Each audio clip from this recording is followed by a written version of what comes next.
人无比渴望得到死去男友的爱，于是她每晚都会做奇怪的梦，梦中被一双无形大手肆意揉捏。尽管第二天醒来身体异常疲惫，可女人却无比享受。正当她疑惑之际，女人却意外进入了惊悚游戏。欢迎玩家来到 A 级恐怖副本古堡玫瑰。穆潇潇睁开眼睛，有些迷茫地看着周围的环境。此时，一个干瘦的厨娘端着一盘盘菜放到各个玩家面前。厨娘把盘子放到穆潇潇面前时，恶狠狠地瞪了眼穆潇潇。周围的玩家有点慌，穆潇潇刚进游戏就被 NPC 盯上，更害怕自己会因此被连累。诸位用餐愉快，我的主人喜欢安静，希望大家不要乱跑。说完这话，管家便上了楼。其他人左顾右盼，不知该不该吃东西时，穆潇潇拿起刀叉切开牛排，咔嚓一声，穆潇潇的盘子离奇碎裂。你瞧瞧你干的好事！厨娘身体如炮弹一般冲到穆潇潇面前，布满血丝的眼珠子几乎要瞪出来。像你这样人就该像盘子一样四分五裂，臭婊子！不但骂得难听，就连口水都溅落到了牛排上。穆潇潇用柚子插起牛排，直接塞到了厨娘的嘴里。你这样不尊重客人的厨娘，诺斯先生竟然没有把你开除，他真是仁慈。听说某些地方有这样的规定，辱骂客人的家伙要被割掉舌头。一旁的炮灰见状，恨不得把椅子挪远一点。得罪游戏 NPC 这是怕死的不够快吧？在游戏里还要大小姐脾气，太傻了。厨娘牛眼一样大的双眸在干瘪的脸上愈发狰狞。本小姐不用你伺候，归安吧。穆潇潇摆摆手，拉开椅子往楼上走。我还没做得罪他的事，他就针对我了，往死里得罪也没区别。穆潇潇回想起细则，游戏一般不会细枝末节到塞厨娘牛排，或者是放狠话触发死亡条件。小姐，您的房间在这边。管家突然出现在穆潇潇眼前，主人住在4楼，他喜欢安静，请不要随意上4楼。厨娘骂骂咧咧地进了厨房，她恨恨地抓起一把大刀，将巨盘的肉块剁碎。老娘要把你碎成一块一块的。厨娘砍得用力，仿佛地面都在震动。赶凶潇潇，你可以去见太奶了。阴质的声音伴随着寒冷到骨髓的风吹到厨娘耳畔。厨娘手里的刀被看不见的生物夺走，她发出了惊恐的叫声，声音响彻整座古堡。穆潇潇听到尖叫，打开房门，隔壁的炮灰惊异地看她。其他玩家看穆潇潇的眼神也有点怪异，他们大多数以为楼下的惨叫是穆潇潇发出的。众人快步往楼下跑，想看看是哪个玩家那么倒霉蛋开局就挂了。难道还有比穆潇潇还要更拉仇恨的人吗？炮灰是跑得最快的那个，从尸体上或许可以找到游戏的线索，知道死因或许能避免走向死亡。到了厨房，炮灰惊得后退了2步，喉咙发出干呕。穆潇潇紧跟其后，很快看清楚了厨房的惨状，身材干瘪的厨娘被乱刀砍死，瞪大的双眼里残存着惊恐。染血的菜刀就在厨娘的旁边，后面探头的玩家大多面色惨白，大脑和上锈了一样，一时忘了思考。炮灰戴上手套，大致检验了一下尸体，见到厨娘的舌头没了，他经得手都在颤抖。大家惊惧地看向穆潇潇，你们不会怀疑是我取走了他的舌头吧？我要是有这个本事，当场就动手了。没有人说话，但他们用行动表明了，他们都觉得穆潇潇很可疑，大家都往旁边退，不敢靠近他。炮灰拧着眉头思索，不知道该给穆潇潇贴上傻白甜的标签，还是贴白切黑的。古堡的主人诺斯以及管家始终没有出现，大家见找不到有用的线索，就打算走。穆潇潇沉思了一会儿，这菜刀看着挺锋利挺好使的样子。接着他顺手拿起染血的菜刀，用水冲洗干净上面的血迹，拎着走上了楼。其他玩家看到他这架势，纷纷让出了一条路，身后的人都看着他，愣是有种大佬出街的感觉。穆潇潇走到房间门口，发现他的房间门半掩着，可他下楼前关了门。炮灰伸长脖子想看穆潇潇房内的情况，他笑眯眯地问，你要来我房间做客吗？这种邀请但凡早个10几分钟，炮灰一定会欣然同意，可软妹子手里还拎着一把大菜刀。不，炮灰僵硬地摇头。炮灰尴尬地走进自己的房间，走进房间，穆潇潇发现桌子上摆放着精致的食物，不过最为醒目的还是放在边缘的一个盒子，黑色的盒子用粉色的丝带绑了漂亮的蝴蝶结，有种自己在玩恋爱游戏的错觉。穆潇潇扯开蝴蝶结，打开盒子，里面装着舌头。穆潇潇鸡皮疙瘩瞬间冒了出来，把盒子盖上。穆潇潇强压恐惧后坐下，这是从厨房拿来的食物，按照常理来说 NPC 不会大费周章把食物搬来我的房间，在菜里下毒。穆潇潇吃完饭后在古堡散步，看了不少画，从1楼到3楼都有画，还都是那个女人的画像。其他玩家也在找线索，但碰到他却没邀请他一起，大家都默契的没有上4楼，那是城堡主人诺斯所住的楼层，危险与线索并存。穆潇潇消完食，洗了个澡就躺下睡了。半夜有什么东西敲响了穆潇潇的房门，紧接着吱呀一声，门从外面打开，进来的家伙紧紧盯着穆潇潇，眼神灼热似要将他吞下。穆潇潇在门打开的那一刻就醒了，但他没有睁开眼，他感觉那家伙距离他越来越近，一股寒意渐渐爬上他的身体，凉凉的，有什么冰冷的东西落在了穆潇潇的脸上，冰凉的手拂过他的眉眼，视线炽热的像是要把他吞噬。穆潇潇拿出了藏在床边的刀，朝着前方砍去，什么都没有砍到，是他杀了厨娘。穆潇潇肯定地说。黑暗中男人低低的叹息一声，潇潇想砍我呀。低沉有磁性的嗓音听得穆潇潇一怔，怎么那么像她男友的声音？那就依你吧。他说着偏冷的音色，却宠溺无限，带着寒气的手抓住了穆潇潇的手腕，紧接着就是向前一刀。和之前那种什么都没砍到的状态不同，这一次穆潇潇感受到了刀砍到东西的阻滞感。阿洛，是不是你？穆潇潇睁大眼睛仔细的看前面，可他的面前只有一片黑暗。我满足了潇潇的愿望，潇潇也要满足我。男人把刀放到一旁，低头狠狠地吻向穆潇潇的唇。穆潇潇有点呼吸不过来，想把他推开，但身体却被一股力量禁锢住了，无法反抗，只能被动承受。这一定是阿洛。穆潇潇在心中喊，接吻的小习惯都差不多，不过以前男友和她亲亲时很少有这么激烈的时候，不可能。能，法医已经判定他死亡。潇潇不专心，男人含糊不清地说，只给他片刻喘息的机会，便又堵住了他的嘴，像是怎么也亲不够似的，直到他流出眼泪。怎么哭了？不想被我亲？男人心疼地亲吻她的泪珠，因为很高兴，高兴你回来了。穆潇潇抬手搂住他的脖颈，仰头想要亲回去，但他现在看不见他，似乎亲到了他的鼻尖。男人被他的举动取悦，笑声低沉悦耳，堪比午夜男主播。那么高兴就用接吻庆祝吧。突然外面又传来了尖叫声，穆潇潇的房间门也被人敲响，还有人试图撞门。男人发出了一声冷笑，对外面的人很不满。穆潇潇小声道，我出去看看。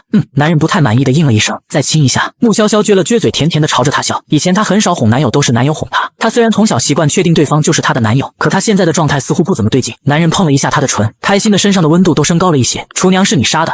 他凶你，讨厌。穆潇潇打开门，门外站着刨灰。刨灰奇怪的看着穆潇潇，他的气质好像有点变化，平时干净的和水晶娃娃一样，今晚却带了一丝媚态，脸颊和唇色都红得诱人，娇软柔媚的美人，谁不想搂在怀里好好疼爱一番？刨灰的呼吸急促起来，眼睛直勾勾的盯着穆潇潇。穆潇潇的腰间和肩膀都有凉意，是幽灵状态的边落拥住了他的腰，下巴搁在他的肩膀上。一阵冷风吹向刨灰，吹得他头发都竖起来了，人直接被撞到了对面的门上贴着。有玩家听到声音跑过来，就看到刨灰坐在地上不停的叫唤，而穆潇潇站得笔直，双眸似乎在放空。有人察觉穆潇潇此刻的状态有点怪，但都不敢多看他一眼。穆潇潇拧了一把落在他腰部的手，示意边落不要玩了，他就是仗着别人看不见尽情耍流氓。是谁？刨灰警惕的左右看，却没有发现异常，他不知道是谁伤他。穆潇潇没理刨灰，而是问旁边的玩家，刚刚为什么有人尖叫？有玩家死了，就在楼梯口那边。被穆潇潇看着的人像是上课被点到名一样紧张的回答。穆潇潇往楼梯口走去，路过油画室，他顿了顿，画像变了，晚上的眼神更沧桑，妆容也变了，不是同一个人。穆潇潇看着倒在地上的尸体，从服装打扮判断是个女孩，只是肌肤皱得不成样，更像是年迈的老者。几个玩家正在讨论死者的情况，她的指甲缝里有花瓣，是玫瑰花花瓣吧？这时落在穆潇潇腰间的凉意骤然消失，她不见了。诸位客人，夜深了，还不去休息吗？管家从楼上走下来，旋即随手抓住玩家失身的脚踝往楼下拖。你要把她带去哪儿？旁边的玩家朝着穆潇潇竖起了大拇指。穆姐您可真是虎啊，什么都敢说，什么都敢问。她被诅咒了，碰了不该碰的东西。管家说完就拽着尸体往下走。次日，穆潇潇下了楼，她神采奕奕，其他人萎靡不振，哈欠连天。不过在看到厨娘把早餐端出来时，没睡醒的人当场就吓醒了。厨娘睨了穆潇潇一眼，用力的把餐盘放在桌子上泄愤。穆潇潇朝着她露出一个人畜无害的笑容。进厨房后，厨娘就被一把水果刀刺入了腹部。你对她态度不好。阴恻恻的男音响起，可厨娘却看不到边落在哪里，她被吓得浑身颤抖。从厨房出来的厨娘保持着腹部插了把刀的造型，毕恭毕敬的给穆潇潇上菜，就连嘴角的弧度都拉满了。玩家们都一脸懵，不懂这个复活的厨娘为什么要插刀，行为艺术吗？还是仗着自己能复活刷新拼命作死？此时管家陪着诺斯先生下了楼。穆潇潇第一次看到诺斯下楼，抬眸看去，诺斯的目光短暂的在穆潇潇脸上流连，不看他。边落捂住穆潇潇的眼，他顿时眼前一黑，哭笑不得的想，这大概就是鬼遮眼吧。谢谢各位客人能遵守约定到来，希望你们今天能采摘漂亮的玫瑰花。诺斯先生的嘴角勾起了笑意，我夫人生前最喜欢玫瑰了，得到玫瑰她一定很开心。听到要摘玫瑰花，大多数玩家一脸苦笑，昨晚才分析出碰了玫瑰花可能会挂掉。吃完早餐后，众人带着上坟般的心情跟着管家和诺斯一起去玫瑰园。玫瑰花园虽然大，但仔细看的话，大多数玫瑰花烟大大的，想要找开的正艳的玫瑰非常不容易，不摘好看的玫瑰花我的夫人会生气。诺斯先生勾起一抹让人毛骨悚然的微笑，大家担心要是不摘玫瑰花会被杀，纷纷找开的娇艳的玫瑰花，这里的玫瑰花开的最好。一个嘴巴有些歪的妇女喜滋滋的伸手去摘玫瑰，岂料手刚伸出去，脚传来了剧痛，低头一看，昨夜死去的女孩正抓住她的脚朝着她笑。随着一声惨叫，女孩手脚并用的把妇女拉入泥土里，陪我一起留在玫瑰花田里吧。这一幕吓得玩家大汗直流，却怕因踩坏植株被抹杀而一动不敢动。玫瑰花还是施了肥比较艳。诺斯先生看着那片显得更加娇艳欲滴的花朵，满意的点点头。诡异女孩解决了一个人后又眼馋其他人，大家想跑跑不掉，有的人被忽然冒出来的脚勾住倒在地，有的人被手抓住脚踝。下一秒穆潇潇抡着一把大铲子过来，把冒头搞事情的诡异女孩拍回了地里。诡异不甘心便多次冒头，穆潇潇明明长了一张甜美脸，做出的事情凶残无比，打地鼠似的把对方拍进了泥里，再也无法冒头。边落摘了一朵最娇艳的玫瑰送给穆潇潇，他知道她肌肤娇嫩，顺手还把玫瑰刺给摘掉了。大佬，你这样的还说自己是新人？有玩家脱口而出，全是大实话。穆潇潇无奈，他真的是新人。大佬，谢谢你救了我的命，您已经摘了一朵玫瑰，我可以摘吗？一个戴着眼镜的男人感激道，他刚刚差点也被拖进泥土里，还好穆潇潇铁铲无情买鬼怪。穆潇潇点头，其他几个获救的纷纷道谢，顺手也把玫瑰摘了。微微的凉意消失，穆潇潇感觉边落又不见了，手里的玫瑰花忽然合拢变成花苞的样子，紧接着再次绽放时，中间多了一只眼，布满血丝的眼睛恶意的盯着穆潇潇。穆潇潇不疾不徐的套上花匠留在花园的手套，做事要把冒出来的眼珠抠出来，眼珠不甘的消失。这眼珠子忽然冒出来，不就是想吓他罢了？人一旦被吓到，就有可能在慌乱中出错。在穆潇潇之后，其他玩家手里的花似乎也出了类似的问题，有胆小的惊骇之下，把手里的玫瑰花丢了。玫瑰花落地立即枯萎。客人们，可以把玫瑰花拿过来吗？我的主人等不及了。没有摘取取到玫瑰花的人，不得不快速选取玫瑰花，变得手忙脚乱起来。请把玫瑰花给我。管家再一次重申。有几个玩家忐忑地把花朵递给管家，他们手里的花开得不够好看，花瓣卷曲微枯，像是迟暮的美人。你的花最美。诺斯先生起身走向穆潇潇，请把花给我，女士。我的夫人一定很喜欢你摘的花。他看着穆潇潇雪一样白皙的肌肤，眼中闪过了一抹遗憾，不能处置这个娇滴滴的小美人，实在让他不甘。穆潇潇把玫瑰花递给诺斯，诺斯拿到玫瑰花的瞬间，利刺刺穿了他的手。这是边洛送到穆潇潇手里的玫瑰，谁拿刺谁。这气息，诺斯惊疑不定地盯着掌心的刺看，不可能。紧接着他又仔细观察穆潇潇，穆潇潇无辜地看向诺斯，花园里的玫瑰花真危险。诺斯先生，花。管家将其他花朵递给诺斯，诺斯接过玫瑰花后，随意抽出几只不够美的丢到地上，认出自己的玫瑰花被抽走。那几个玩家恐惧极了，为什么这一局游戏处处是陷阱？别说7天了，3天都难活。诺斯踩着地上焦枯的玫瑰道：玫瑰不施肥就不好看。玩家们脸色煞白，他们这些没能摘取合格玫瑰的都将是花肥吗？陶辉若有所思，埋尸的地方玫瑰花最美，但摘取会被尸体攻击，可不选好的玫瑰又容易被诺斯盯上。女士，你应该深有体会吧？你摘的玫瑰最艳丽。诺斯不怀好意地盯着穆潇潇看，诺斯并不信穆潇潇能一直摘到最好的玫瑰来规避他的惩罚。管家和诺斯一起离开之后，紧张的气氛才松缓一些。穆姐，那个我可以一直跟着你吗？一个波浪卷的漂亮女生看向穆潇潇的眼神就像是看见了救命稻草。穆小姐，我也想和你一组。玫瑰花没合格的人纷纷抱大腿，表达想跟在穆潇潇身边。我又不是你们的保镖，为什么要无偿帮助你们？你肯定有保命的杀手锏，不然为什么厨娘会对你改变态度？你这么厉害还要有偿帮助我们？白瞎了一张单纯漂亮的脸。一个矮瘦的男人不悦地朝着穆潇潇喊。波浪卷女生一巴掌甩在矮瘦男人脸上。穆姐又不是你妈，得无条件爱你。嘿，我这个比喻太离谱，我穆姐的基因哪能有你这么丑的儿子？矮瘦男人反手想攻击波浪卷女生，被穆潇潇一脚踹倒在地。穆姐，我查到了古堡里的一些东西，可能对你有用。波浪卷女生被穆潇潇那一脚惊艳到了，态度更为诚恳，她一定要抱上大佬当腿部挂件。那走吧。穆潇潇点头，波浪卷女还跟上她。我叫逍遥，穆姐可以叫我瑶瑶。进房后，逍遥从包里拿出了2张照片给穆潇潇看，这是诺斯年轻时和夫人卡莉的合照，然后是这张，诺斯变成了中年男子，身边的女人仍和当年一样年轻。照片背面写着很多字，密密麻麻的字全是去死。穆潇潇一秒 get 到2张照片，卡莉是诺斯的原配，这张里的女孩是第2任。卡莉恨这个年轻漂亮的姑娘，你也太聪明了。我开始还以为是卡莉利用了邪术永葆青春，我是看到照片背面的字充满了怨恨才想到是原配的不甘。穆潇潇指着照片上的诺斯道：渣男。卡莉不再年轻，便找了一个长得和卡莉年轻时长相相似的女人。白天的油画少女是第2任，夜晚眼神沧桑的油画少女是卡莉夫人。女玩家夜晚被杀，肌肤布满皱纹，想必是卡莉夫人的杰作。逍遥打算跟穆潇潇出门时，一只苍白的手从地板下伸出来抓住了她的脚，逍遥倒地，嘴巴被捂住，不知多少只手从地面冒出按住她的身体，那些手想将她拖拽回地下。穆潇潇拿起放在床边的菜刀，面无表情的全部剁碎。逍遥获得自由服气了。穆姐您可真是个没得感情的杀手，专门杀手的吗？穆潇潇配合着逍遥的冷笑话，你找几个玩家搬吧。穆潇潇说施肥。逍遥理解了，能摘的玫瑰花所剩无几，如果能用诡异的尸体施肥，明天要是诺斯又让他们摘花，他们肯定能摘到合格的玫瑰花。逍遥社交能力不错，很快叫了2个男玩家过来帮忙，那些玩家都惊呆了，竟然还可以这么玩。穆姐之前和诺斯说会养花时就想到用诡异施肥了。逍遥问道：是啊，本来想让厨娘晚上去玫瑰花园里躺一躺的，反正厨娘也不会死，还会继续刷新出来。主人说您可真是好样的。管家向穆潇潇传达诺斯的话，穆潇潇微微一笑，谬赞了。为了抱大腿，逍遥还特意在穆潇潇的房间睡了。不过逍遥非常自觉地带了被子过来打地铺。入夜后，穆潇潇和逍遥一起观察外面的油画，果不其然和白天看到的不一样，画中人露出了诡异的笑容，一股玫瑰花的异香袭向穆潇潇，香味越来越浓郁。穆潇潇发现自己站在一个满是镜子的房间，他随便看了眼镜子，却注意到自己的脸在变老，从光滑如瓷器一般的状态变成了干枯起皱的柑橘皮。一朵艳红的玫瑰就在穆潇潇的面前飘着，强烈的直觉涌上心头，只要拿到这一朵玫瑰，她就可以变美，就可以永葆青春，再也不长这些烦人的皱纹。穆潇潇咬了咬唇，保持清醒，没有往前走，她不能碰这一朵玫瑰，碰了才会真正变老死掉。潇潇，熟悉的男音在身后响起。穆潇潇转头就看到了边洛，你怎么变得那么老那么丑？男人惊异的像是看到了什么可怕的怪物，连连后退了好几步。你不是潇潇，你怎么可能是潇潇？穆潇潇笑出了声，本来空气中花朵馥郁的香气影响了他的神智，但一看到这个冒牌货他就清醒了。潇潇一眼就认出来了，微凉的手环住穆潇潇的腰，占有欲十足的姿势，这下真男友出现了。在你眼中我的脸上很多皱纹吗？穆潇潇摸了摸自己粗糙的脸颊，偏头看着边洛，本以为还是看不见，但这次看到了。英俊的青年五官没有变化，只是面色苍白的厉害，他的眼里只有他。潇潇好看的，边洛亲了亲他的脸，又开心的蹭着他，怎么样都好看。冒牌货的身形渐渐扭曲，变成了卡莉夫人。为什么？为什么你不嫌弃他？他明明失去了青春。卡莉夫人歇斯底里的大声吼叫，因为他爱我。穆潇潇拧了边洛的腰一把，快给我告白，大坏蛋！之前为了分手还说不爱他了，现在可得让他多说几次我爱你。说完贴贴又亲亲，完全无视了卡莉夫人。穆潇潇推了推边洛的脸，多说几句，不然不让你亲。我爱潇潇，最喜欢潇潇了，不记得其他事了，只记得要爱潇潇。穆潇潇假装冷酷的脸彻底柔和下来，看样子他连自己是谁都忘了，却独独还记得他。边洛得到允许，亲得更起劲儿。卡莉夫人暴躁极了，不，你都已经不是以前的你了，你不再年轻了，你怎么可以得到他的爱？他那样俊美，那样帅气，因为你老了。诺斯又找了年轻漂亮的女人，所以你觉得女人衰老，男人不爱女人是正常的。他只是爱你的皮相而已，并不是爱你。不，只要我永远保持青春美丽，我也能像多妮一样得到他永远的爱。随着他越来越焦躁，施加在穆潇潇身上的力量减弱，穆潇潇又恢复成了年轻时的模样。可卡莉夫人已经崩溃地抓着自己的头发，完全顾不上穆潇潇的容貌变化。混蛋，都给我滚！卡莉夫人实在受不了这两人恩爱，把他们驱逐出了自己的幻境。穆姐，你终于回来了，吓死我了！逍遥松了一口气，刚刚你忽然不动了，我都不知道怎么办才好。穆潇潇看向面前的画像，渐渐裂开，落在地上四分五裂。逍遥脑补道：穆姐，您脚踩 NPC 大杀四方之后，从幻境回到现实了，也没有那么厉害，只是秀了个恩爱而已。不过她的男朋友呢？怎么没有跟出来？说男朋友男朋友的，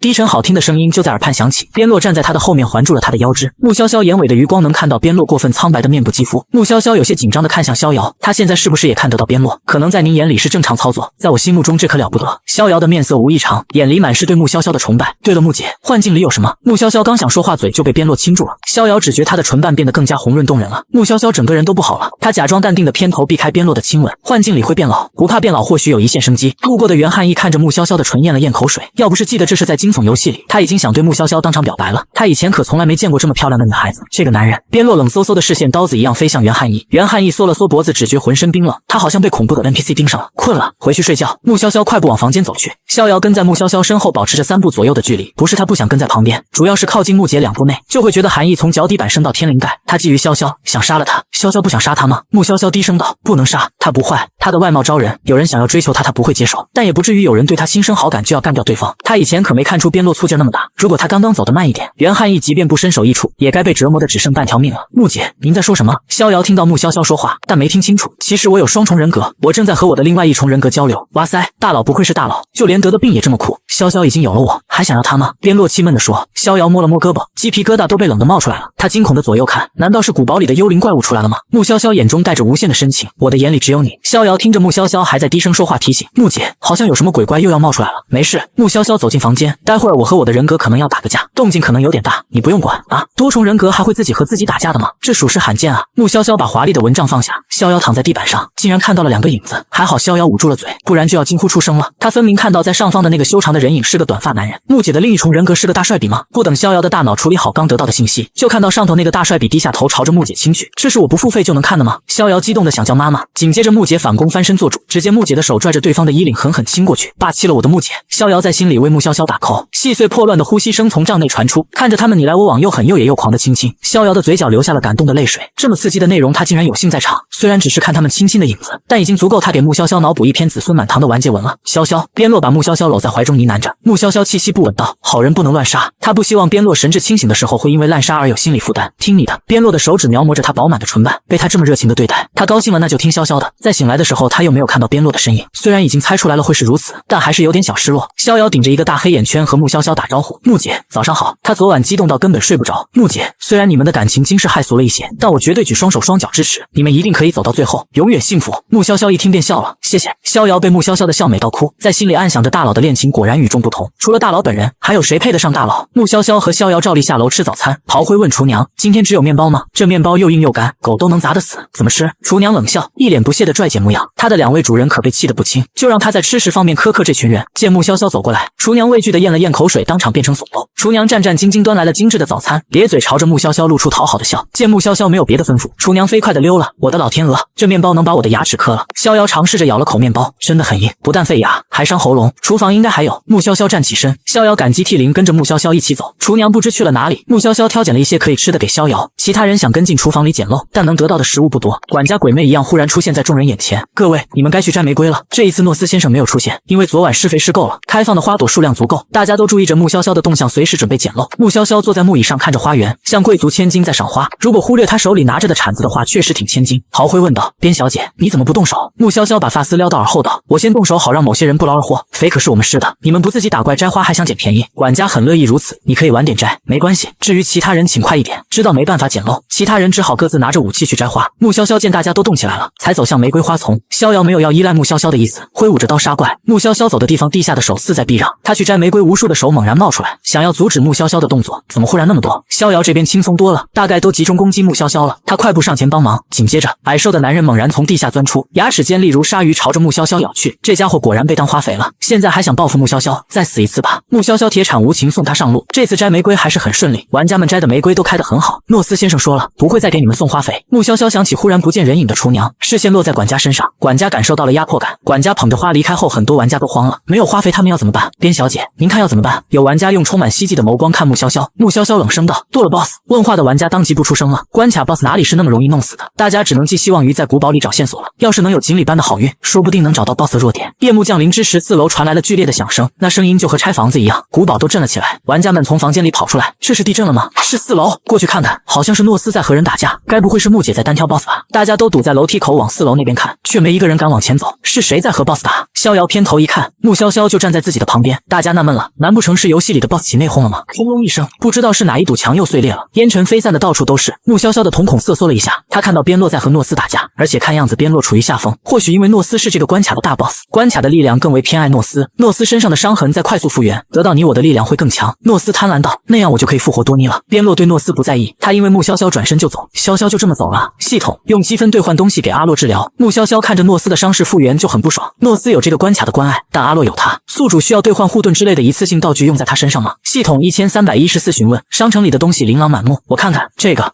还有这个，全部都要。穆潇潇雷厉风行，您对他可真大方。有什么大方的？积分本来就是他的。穆潇潇听到非常细微的女音在身后响起，他偏头看了眼，这一看便看到了一个几近透明的女人。女人和卡莉长得一模一样，但比卡莉要年轻得多，看着像18岁。多妮，穆潇潇在心中想。多妮的身形飘荡过去了。穆潇潇又看了眼边洛，确定边洛肯定不会有事，就跑向多妮那边。边洛看穆潇潇刚来就走，特想把他抓回来按着腰亲，但下一刻身体被不明力量治疗，疼痛消失。诺斯朝着他攻来时一拳打来，就有护盾冒出保护着边洛。被保护了吗？边洛低喃。诺斯冷厉的眼眸扫向看戏的玩家们，玩家们多脸懵逼，他们只看到诺斯一个人在上蹿下跳，有人甚至有那么一刻怀疑诺斯是不是发疯了。原来真的有个看不见的大佬在和诺斯打架吗？他们看不见对方，也不知对方是敌是友。我木姐呢？逍遥一转头却没看到穆潇潇，难不成正在和诺斯打架的真是木姐的另一重人格？因为木姐想剁了诺斯，另一个人格就动手了。你想做的事我都帮你做。逍遥正想着，就见诺斯被看不见的力量压制着暴打，也太精彩了，真想拍下来给木姐看看。穆潇潇追上了多妮，穆潇潇伸手却无法触碰到多妮。多妮，你听得到吗？多妮呆滞地看着穆潇潇，嘴角勾着诡异的笑容，明明是在笑，可表情看上去却十分痛苦。多妮伤心地看向穆潇潇，你想知道吗？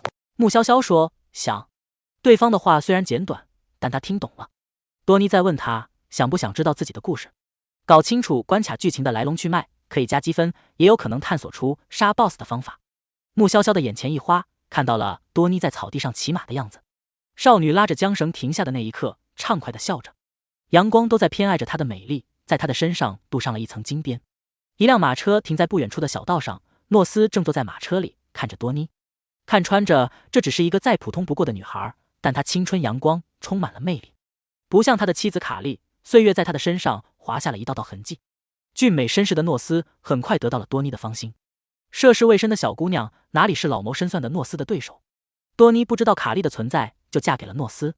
穆潇潇看着沉浸在幸福里的多妮，道：“如果这不是回忆，真想对你说，他是个渣男，你快跑！男人明明结了婚，还骗小姑娘说自己单身，骗婚的大渣子。”诺斯太喜欢多妮了，爱她的笑，爱她洋溢着生机的一切。他每晚都给她准备热牛奶，给她准备华美精致的裙装，让画师给她画了很多幅画，让她明媚的笑意在画上定格。直到那一日，卡莉出现了。卡莉疯了似的把自己的血液涂抹在油画上，指着多妮诅咒：“你也会老去，他还会爱我的。”卡莉被管家带走了，惊恐愧疚萦绕着多妮。诺斯声称卡莉是个疯婆子，可多妮不敢相信他。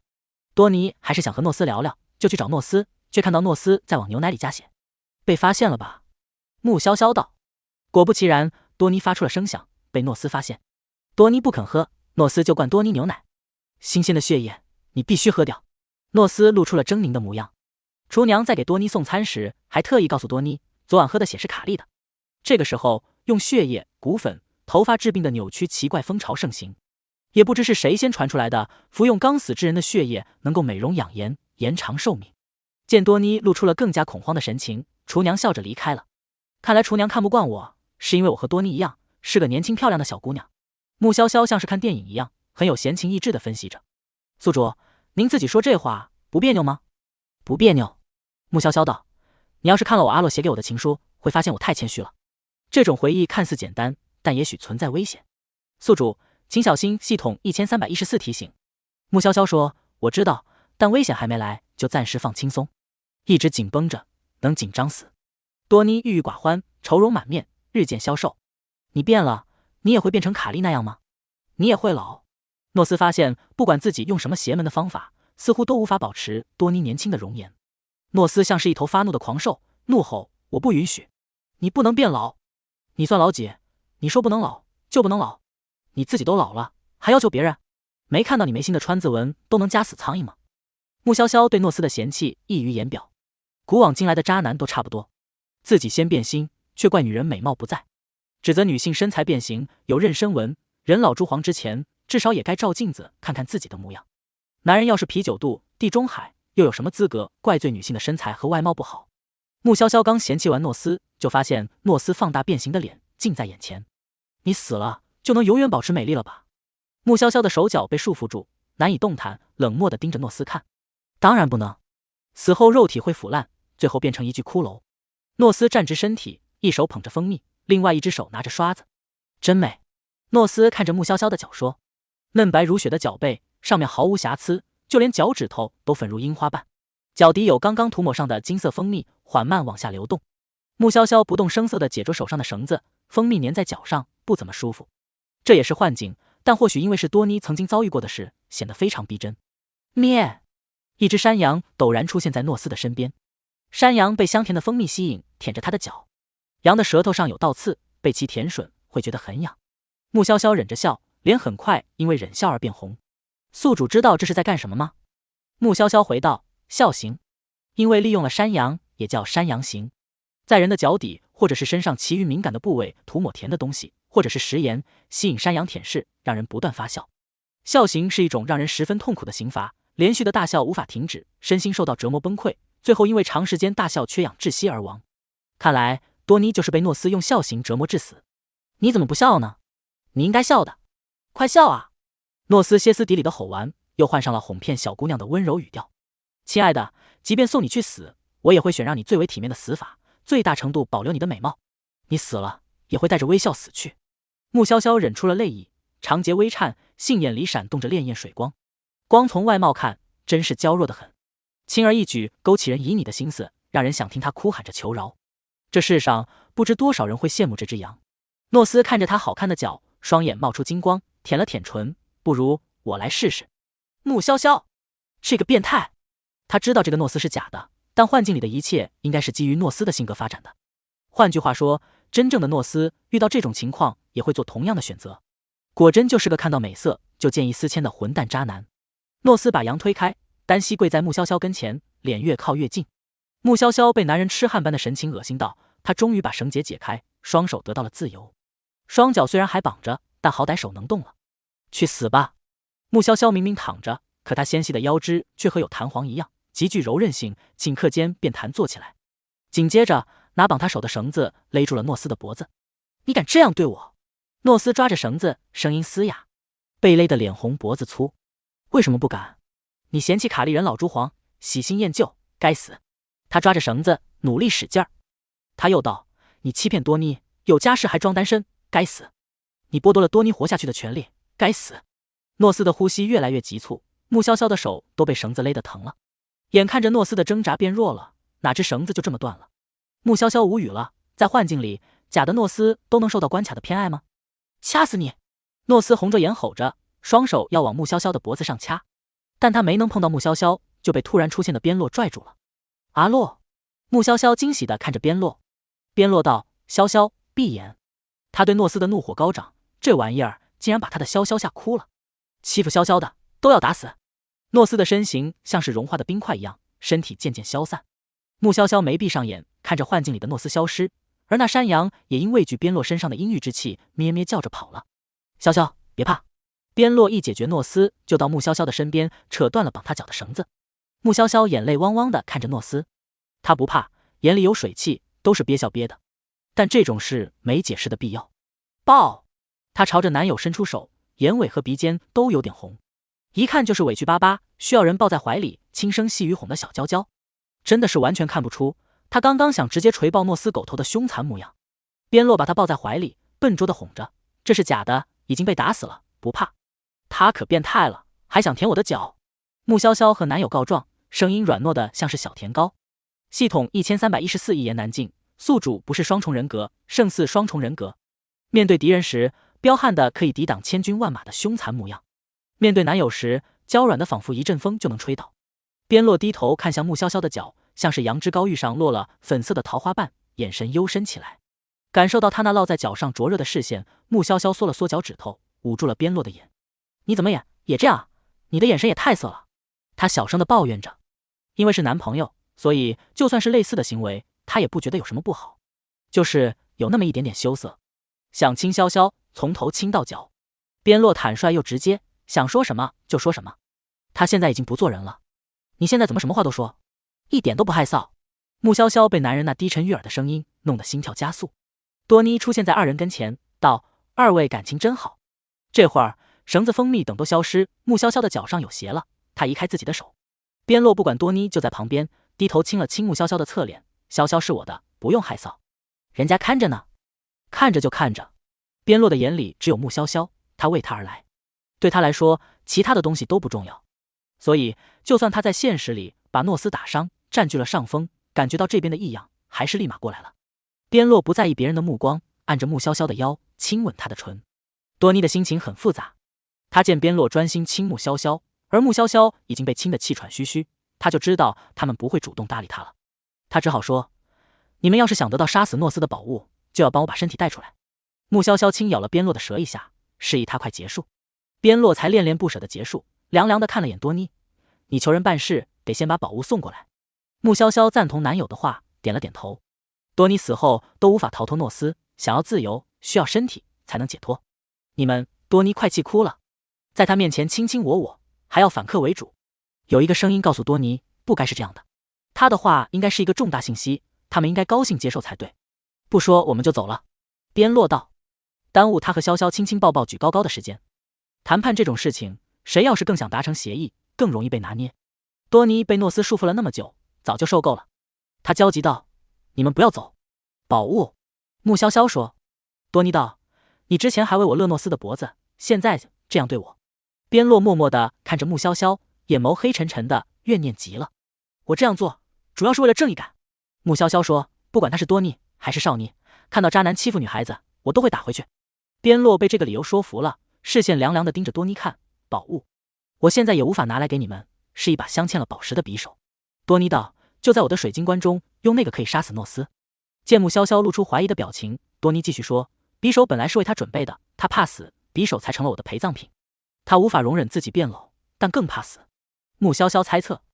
多妮点了点头。穆潇潇扯了扯嘴角，这个诺斯真是不要脸到让人大开眼界。他自己怕死，还把人家弄死了。多妮的身形渐渐暗淡，穆潇潇和边洛再次回到走廊。阿洛，有想过杀了我吗？穆潇潇问。诺斯最爱的始终是自己，所以他的一切不如意会让别人承受，懦弱又自私到可笑。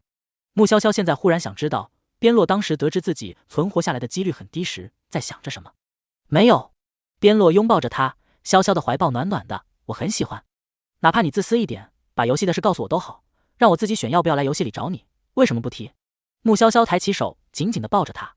见他因情绪骤然激动起来而身体颤抖，边洛轻抚着他的后背。因为我会找到你，再次来到潇潇的面前。过分！穆潇潇握起拳头，轻轻地捶了边洛的后背一下。你朝我跑来，我也朝你跑去，我们才可以更快见面。边洛被他这挠痒痒似的捶打方式打得一点都不痛。他说：“你要是不高兴，就再砍我一刀。”他的潇潇那么娇气的一个小姑娘，就该好好宠着。如果让他选择，他会到他跟前，而不是让他历尽千辛万苦到他身边。穆潇潇扑哧一声笑了，咕哝道：“傻瓜，这男友能处，他真要砍他，他能真地道。我得离开一会儿，不能继续陪你。”边洛再次感受到规则在驱逐他，有我在，潇潇会好好活下去，不用担心，他不属于这个关卡，强行过来，游戏规则排斥着他。穆潇潇点头，有男友在身边，她信心百倍。边落在他的额头落下微凉的一吻，晚安，晚安。穆潇潇踮脚，吧唧一下亲在了他的脸颊。他的离开没什么预兆，一眨眼就不见了。穆潇潇走回房间的路上，墙壁上挂着的画，眼珠子都转向他这边。他顿住脚步，油画里的女人正对着他阴恻恻的笑。晚上好啊，卡莉。穆潇潇朝着他招了招手。油画又恢复了正常，仿佛刚刚画动了，只是穆潇潇的错觉。你知道多妮是诺斯杀的吗？穆潇潇问。油画上的人轻轻一颤，表情很震惊。多妮死于孝行，你知道这种死法有多痛苦吗？从忍笑到大笑求饶，再到生理性干呕，难以自抑制的哭出来。穆潇潇阐述道，真正爱一个人不会让自己的爱人死得那么痛苦，他也不爱多妮。卡莉低笑着露出了得意的表情，他果然还是爱我。不，他谁也不爱，他只爱自己。穆潇潇道，他杀了多妮只是为了保持她永远美丽。你这么爱她，她却对你不屑一顾，我真为你不值。卡莉说，我永远爱她，你和我说这些没有用。你爱她？你这算什么啊？你如果爱她，就应该把她抓到自己身边，让她永远看着你，让她的世界只剩下你。穆潇潇道，可她只知道看多妮，而你只是渴求她转头看你一眼的可怜虫而已。系统1314，这是软妹，这是病娇吧？还是一个手把手教 NPC 囚禁 BOSS 的病娇？把她抓到身边？卡莉夫人低喃着，她从未有过这样的念头。穆潇潇给了她新思路，对，只有这样，她才会注意到你。穆潇潇循循善诱，一个祈求她爱意的乞丐，却大胆地站到了她面前，用绳子束缚她，用牢笼囚困她。多么崭新的变化！她只要无法逃脱，就会满脑子都是你。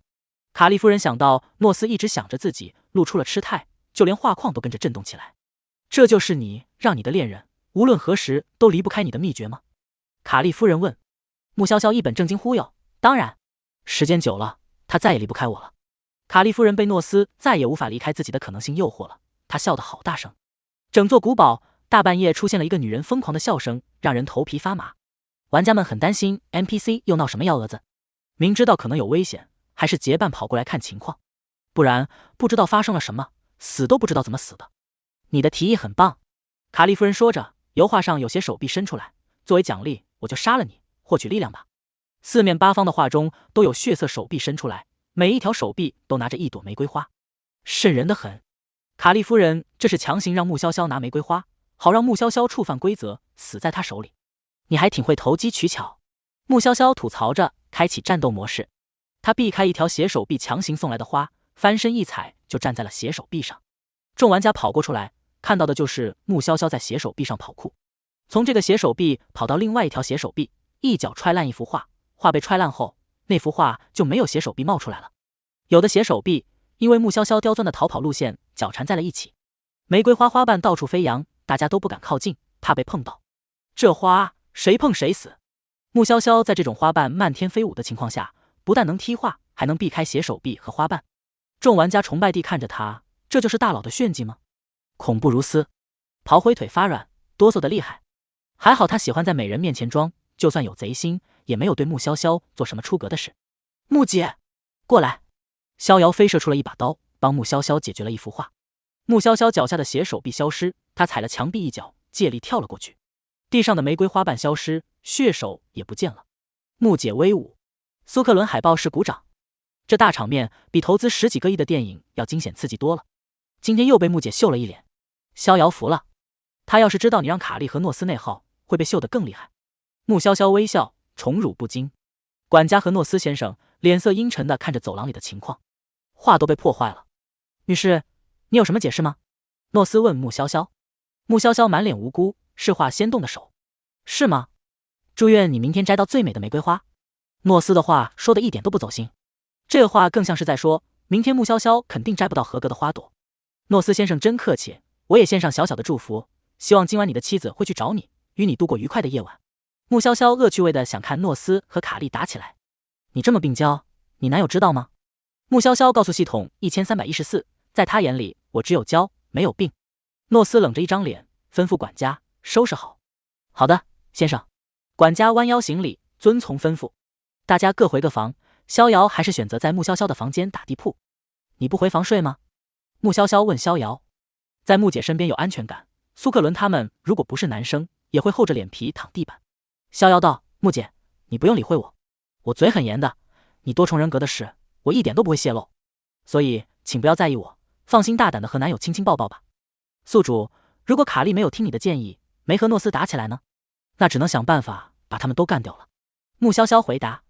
他已经以一己之力把 NPC 的仇恨值拉满，所有玩家中，厨娘、卡莉、诺斯最想折磨的就是他了。要是他们抢占先机，第一个要动的就是他。穆潇潇半睡半醒间，听到系统叫他：宿主，卡莉和诺斯打起来了。穆潇潇半夜起床，看了眼熟睡的逍遥一眼，没叫他。宿主，你要单独行动？过于危险，就不叫他了。穆潇潇知道自己要是叫逍遥一起去，逍遥肯定会去，但对方那么崇拜他，和粉丝似的，他是个宠粉的人。穆潇潇出了房间，直奔4楼。他是第一个上4楼的玩家，其他玩家不敢尝试这种作死的行为。刚上4楼就听到了诺斯和卡莉的对话。卡莉，你这个疯女人！诺斯吼道，我永远不会爱你。那就永远恨我吧，只要不无视我就可以。卡莉高声大喊，打断你的手脚，锁住你，你就不会乱跑了吧？宿主，卡莉被你带坏了。这怎么叫带坏？这叫为民除害，渣男贱女相互伤害。穆潇潇道。他虽然觉得诺斯渣，但卡莉恋爱脑又报复社会，也不是什么好东西。多妮告诉了穆潇潇4楼的布局，他很快找到了诺斯的书房，然后跑进了密室中。密室阴森森的，温度低得很，墙壁上是大块厚厚的冰。走进去，一排下来10几副水晶棺，每一副水晶棺面前都摆放着娇艳的玫瑰花，想必是诺斯让玩家摘取的玫瑰。这也太多了，好像都躺了人。穆潇潇只能一个个找。他庆幸的是，这是水晶棺，他不用推开一个个看，不然耽误的时间越久越危险。穆潇潇看到水晶棺里的全是妙龄少女，她们无一例外都是冰肌玉骨，容貌姣好的样子。我怀疑他想弄死我，然后把我当收藏品。穆潇潇道。不用怀疑。密室的齿轮咔咔咔作响，细微的动静在夜色间，声音听得清清楚楚。穆潇潇面色微变，他没想到卡莉这么不给力，只能绊住诺斯那么短的时间。他左右看看，这里实在没什么好躲的，就躲藏到了最近的水晶棺底下。藏在下面，穆潇潇看到了2双越来越接近的脚。可嗨嗨，诺斯接连咳嗽，那个该死的女人，她竟然想要卡莉囚困我。管家说，您明天就可以处置她了。对，我要她也永远留在这里。诺斯面无人色，他虽然打败了卡莉，但自己也伤得不轻。要是平时也不用那么费劲儿，主要是他先是和边洛打了一场，被边洛所伤，紧接着又被狂化的卡莉不要命的追着打。诺斯一向惜命，没有卡莉那么豁得出去，就束手束脚。你把诺斯气坏了，系统1314说。穆潇潇道，可不是，我也太能拉仇恨值了。诺斯一一观看着自己的收藏品，他欣赏着自己留下来的永恒美好，对管家道，这是艺术，不是吗？当然。管家顺着诺斯的话说。诺斯越来越接近穆潇潇，穆潇潇屏住呼吸，动都不敢动一下。诺斯走到了穆潇潇躲藏的棺材前面，只要诺斯弯下腰就能看到他。这种随时有可能被发现的感觉太刺激心脏。穆潇潇在心中倒计时，他待的时间比之前在其他棺材面前还要长。有香味，诺斯说。管家疑惑，主人，我并没有闻到玫瑰花以外的香气，是少女的香气。让我看看是哪个可爱的小猫咪躲藏在我的收藏室。诺斯弯下腰，你也想变成艺术品吗？管家也好奇的弯腰，想看棺材下躲藏的人是谁。宿主，你随时可以用积分兑换东西，可以兑换的或许有效用的物品，我都帮你罗列出来了。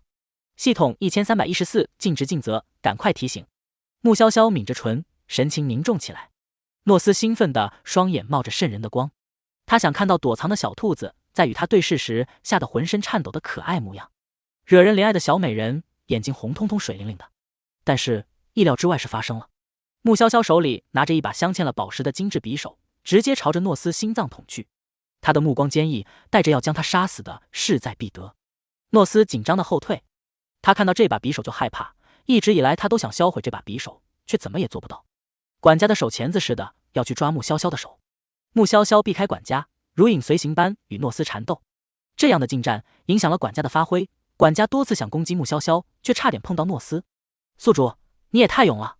忽悠完了卡莉，又兑换假匕首吓唬诺斯。系统1314觉得穆潇潇的心理素质真不一般，在危急时刻还能急中生智。专门兑换了一把和多妮陪葬匕首一样的匕首。虽然铤而走险，不过这大概也利用了诺斯的怕死心理。他接连不断的攻击，也让诺斯无暇思考更多。宿主，你后面的棺材是多妮的系统1314提醒。他怀疑宿主打架时的走位那么风骚，就是为了找到真正的匕首在哪里。假的！诺斯捏断了穆潇潇的匕首，大怒。他何曾被人这样戏弄过？这一架打得比他被边洛按着打还要憋屈。那时候是技不如人，这次却是被骗了。穆潇潇把断了的匕首朝着诺斯的眼睛一掷，趁着诺斯躲闪，想后退拿匕首，但退路被悄声无息靠近的管家挡住。你逃不掉了，可怜的小猫咪。诺斯饶有兴致地看着穆潇潇，知道他没有可以威胁自己的东西，他终于又拿捏起了 BOSS 的气势。管家森冷的眸子盯着穆潇潇，即便不说话，存在感也十分强。宿主，来吧，别抠门了，我们多用积分保命。系统1314就像个推销产品的推销员，各种期待穆潇潇用积分买东西。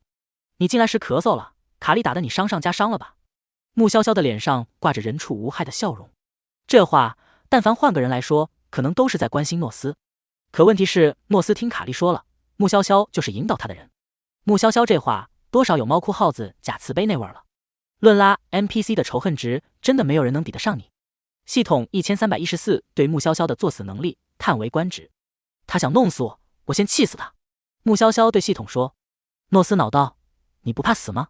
以后我会将你放在收藏室里，和他们一样。我不怕。穆潇潇道：如果真要死，怕死会死，不怕死还是会死。他选择勇敢面对。诺斯从来没见过这么不给面子的玩家，太气人了。他身为关卡 BOSS 的尊严都快被穆潇潇踩碎成渣渣，仿佛就算是杀了他，他还是输给他了。不怕，我会用笑刑让你知道怕。诺斯说。他用这一招让多妮求饶，他也要让穆潇潇求他。正常来说，女性比男性更为敏感，受到笑刑的折磨也更痛苦。管家发出一声低呼，紧接着穆潇潇被一只冰凉的手拉住了手腕。熟悉的感觉，他没有挣扎，跌入了边洛的怀抱。该死的，你怎么又出现了？诺斯看到边洛就焦躁起来。管家在地上爬，好半晌都没爬起来，他的骨头被边洛捏碎了。你才该死！边洛安抚地拍了拍穆潇潇的肩膀后，身形如风朝着诺斯攻去。穆潇潇看了眼还在地上蠕动的管家后，去打开多妮的棺材。多妮的面容保存得很好，带着笑意的脸上还有精致的妆容，就连衣裙也锦绣华丽。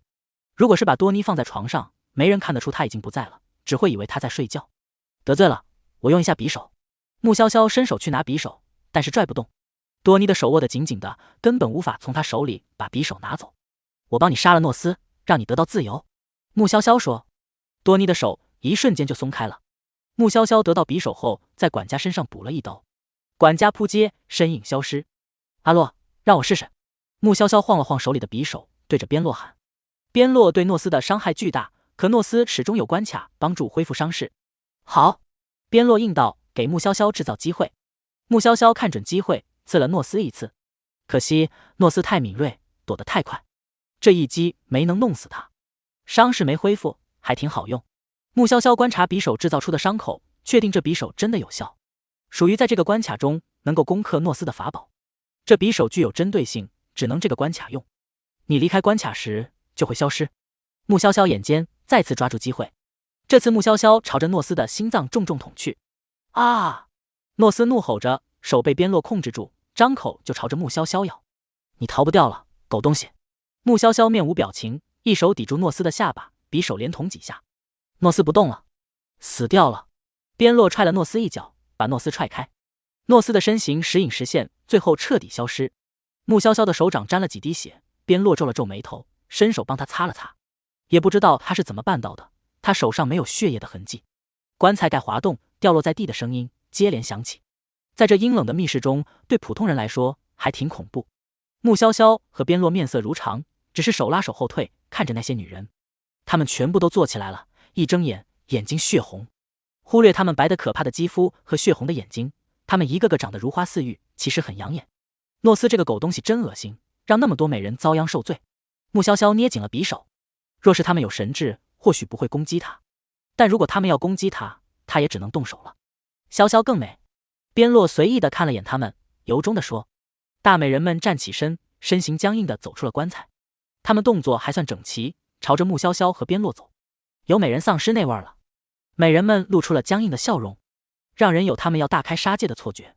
穆潇潇连动手都准备好，哪知他们朝着他和边落鞠躬。谢谢。多妮对穆潇潇说。不客气。穆潇潇道。多妮领着一群小姐妹往外走，穆潇潇和边落在后面慢悠悠地走着。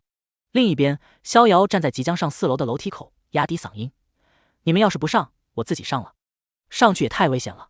苏克伦犹豫。袁汉义没说话，但看得出他也不太敢。随便你们。逍遥没有勉强，他自己蹑手蹑脚上了4楼。苏克伦和袁汉义对视一眼，咬了咬牙，也跟着上去了。三人轻手轻脚，竖着耳朵听动静，在心里祈祷自己不要那么倒霉遇到 BOSS。 哪知猝不及防，一排女人迎面走来，她们个个脸色苍白如纸，眼睛泛着诡异的光。三人魂都快被吓没了，他们3个的脸色也没比多妮他们好到哪里去。这是百鬼夜行吗？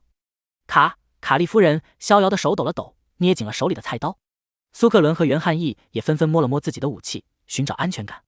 穆潇潇的声音犹如天籁之音：逍遥，你们怎么来了？多妮听到穆潇潇的声音，就往侧边让了让，其余女子也往两旁避让，让出了一条道来。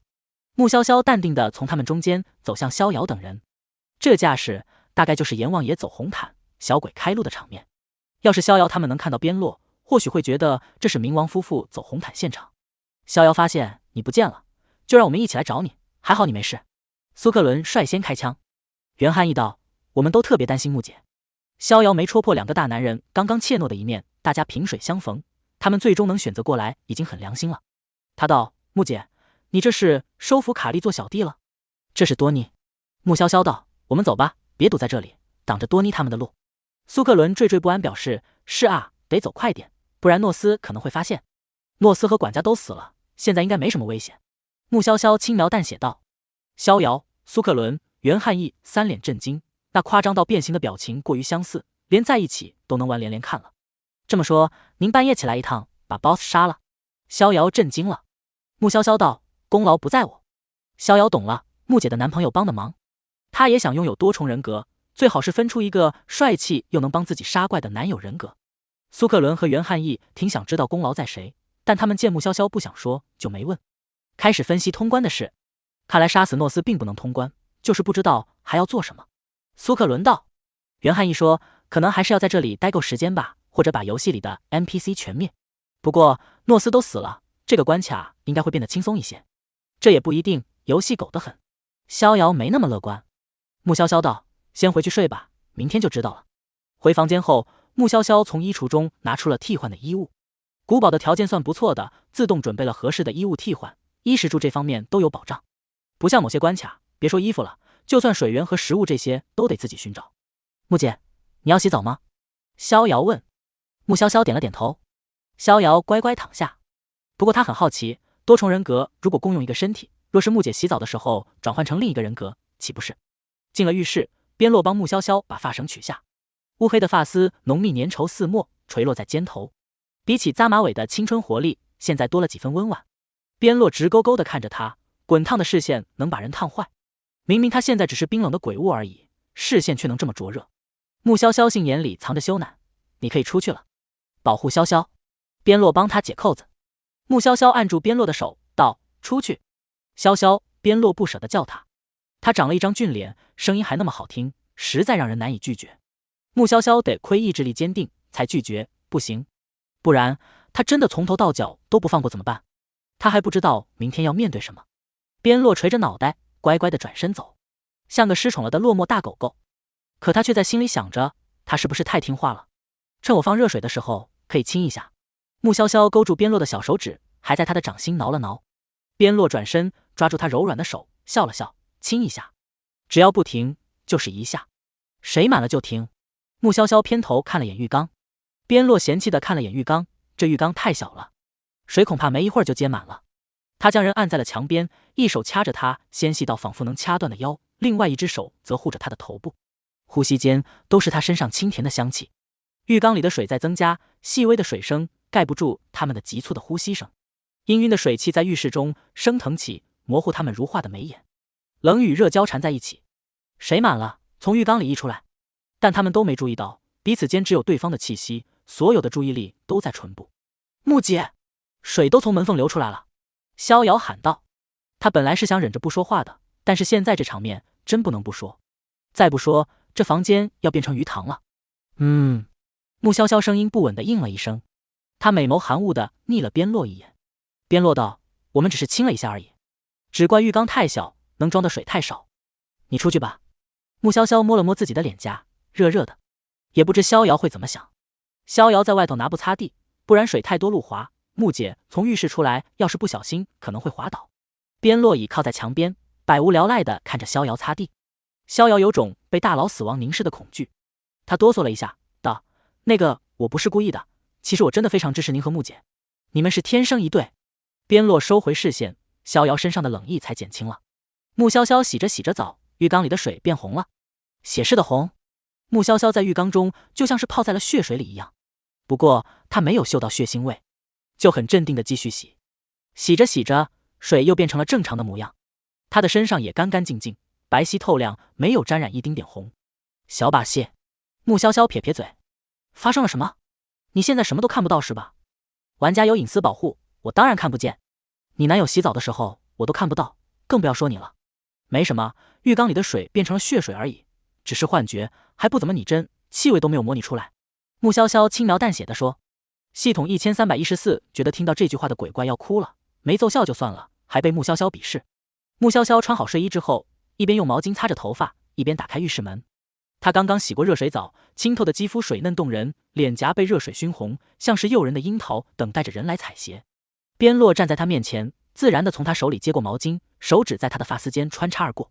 穆潇潇只觉头部的湿意，随着她的动作，发丝干了，黑檀木似的头发对比的肌肤更为白皙。边洛嗅到她发间的馨香，执起一缕，在他的目光下，低头亲了亲那一缕发，虔诚的像是效忠公主的骑士，以生命保护她是荣耀。我洗衣服。穆潇潇声音慵懒。边洛道：“先睡吧，我帮你洗。”穆潇潇怀疑的看着边洛，问：“你确定你会洗吗？”不是他不信他，以前的边洛肯定会洗衣服，现在的边洛明显和以前不一样，还能掌握洗衣服这项技能吗？我可以。边洛说。系统1314头一次在游戏里听到这么生活化的对话。大家玩游戏都忙着保命，别说洗衣服，就算是洗澡也不一定敢洗。他们俩在一起弄得和小两口过平凡的日子似的，别提有多日常了。困了。穆潇潇倦懒地伸出手环住他的脖子。边洛抱起他，裙摆因为抱起的动作往上滑动，他垂眸看了眼，拉下裙摆盖住他纤长莹润的腿。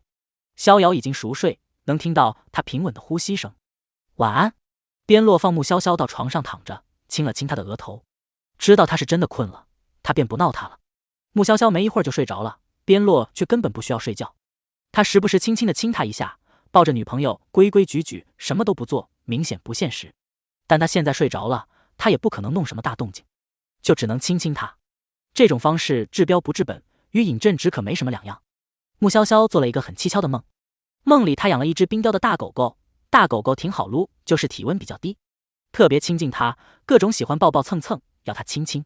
梦醒了，穆潇潇扭头看旁边，边洛不在，他坐起身揉了揉眼睛，一掀开帐子，外面的逍遥看到他，瞪圆了眼睛。穆潇潇挑眉，逍遥指了指穆潇潇的锁骨。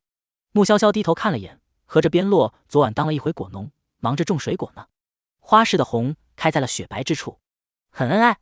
逍遥忍不住姨母笑，他昨晚眼皮子实在太沉，睡着了。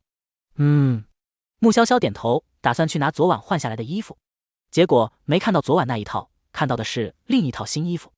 他想帮你洗干净来着，太用力破了。穆潇潇本来也没有带多大期待，他该庆幸的，边洛面对的他的时候收了力，没把他的腰扭断。穆潇潇拿着新衣服换上，帅气的西装西裤，剪裁优雅得体，很酷飒，布料很不错，穿上修身却不会紧绷，很好运动。玩家们下楼吃早餐，到了餐桌都快吐了。今天的早餐仍旧是硬邦邦的面包，牛奶还泛着馊味。咦，穆姐今天的早餐和我们一样？苏克伦惊呆了。大家的位置几乎是固定的，都懒得换。穆潇潇之前坐了那个位置之后，就天天坐那里，大家也都默认那位置是穆潇潇的，没谁敢去坐。刨灰默默地往穆潇潇的位置偏了偏，果不其然，穆潇潇桌位上的牛奶也有一股馊酸的气味。刨灰用餐刀切了切面包，餐刀断了，昨天的面包至少咬得动，今天这面包就没打算让人吃吧？厨娘，你今天胆肥了。袁汉义说，你是不是给木姐拿错早餐了？厨娘冷傲地哼了一声。穆潇潇和逍遥下楼，嗅到空气中难闻的味道，都皱了皱眉。木姐，你看他给你硬面包和变质牛奶。苏克伦道。穆潇潇走到桌位，戳了戳面包，面包根本不会被戳得扁下去，硬得很，和铁一样，寻常人咬不动。他抬眸看向厨娘，厨娘不怵，阴气森森的眼睛盯着他。厨娘，你今天挺有底气。穆潇潇说。厨娘双手环胸，倨傲地抬着下巴，一副我有人撑腰我不怕你的样子。穆潇潇抓着手里的面包，直接往厨娘的脑袋一甩。他丢东西的爆发力极强，和丢铅球一样，把厨娘当场砸倒在地。紧接着，他端着牛奶，踩着桌面，一跃而下，跳到了厨娘跟前，捏着厨娘的下巴，往厨娘嘴里灌牛奶。厨娘干呕起来，穆潇潇立马后退。看来诸位不需要吃东西了，那就去摘玫瑰吧。螺旋楼梯那边传来了卡利夫人的声音。大部分玩家面色骇然，他们虽然不清楚卡利夫人的过往，但也从之前找到的信息知道，画上的人早就死了。那就去看看吧。穆潇潇道。众玩家看穆潇潇镇定如初，放松了不少。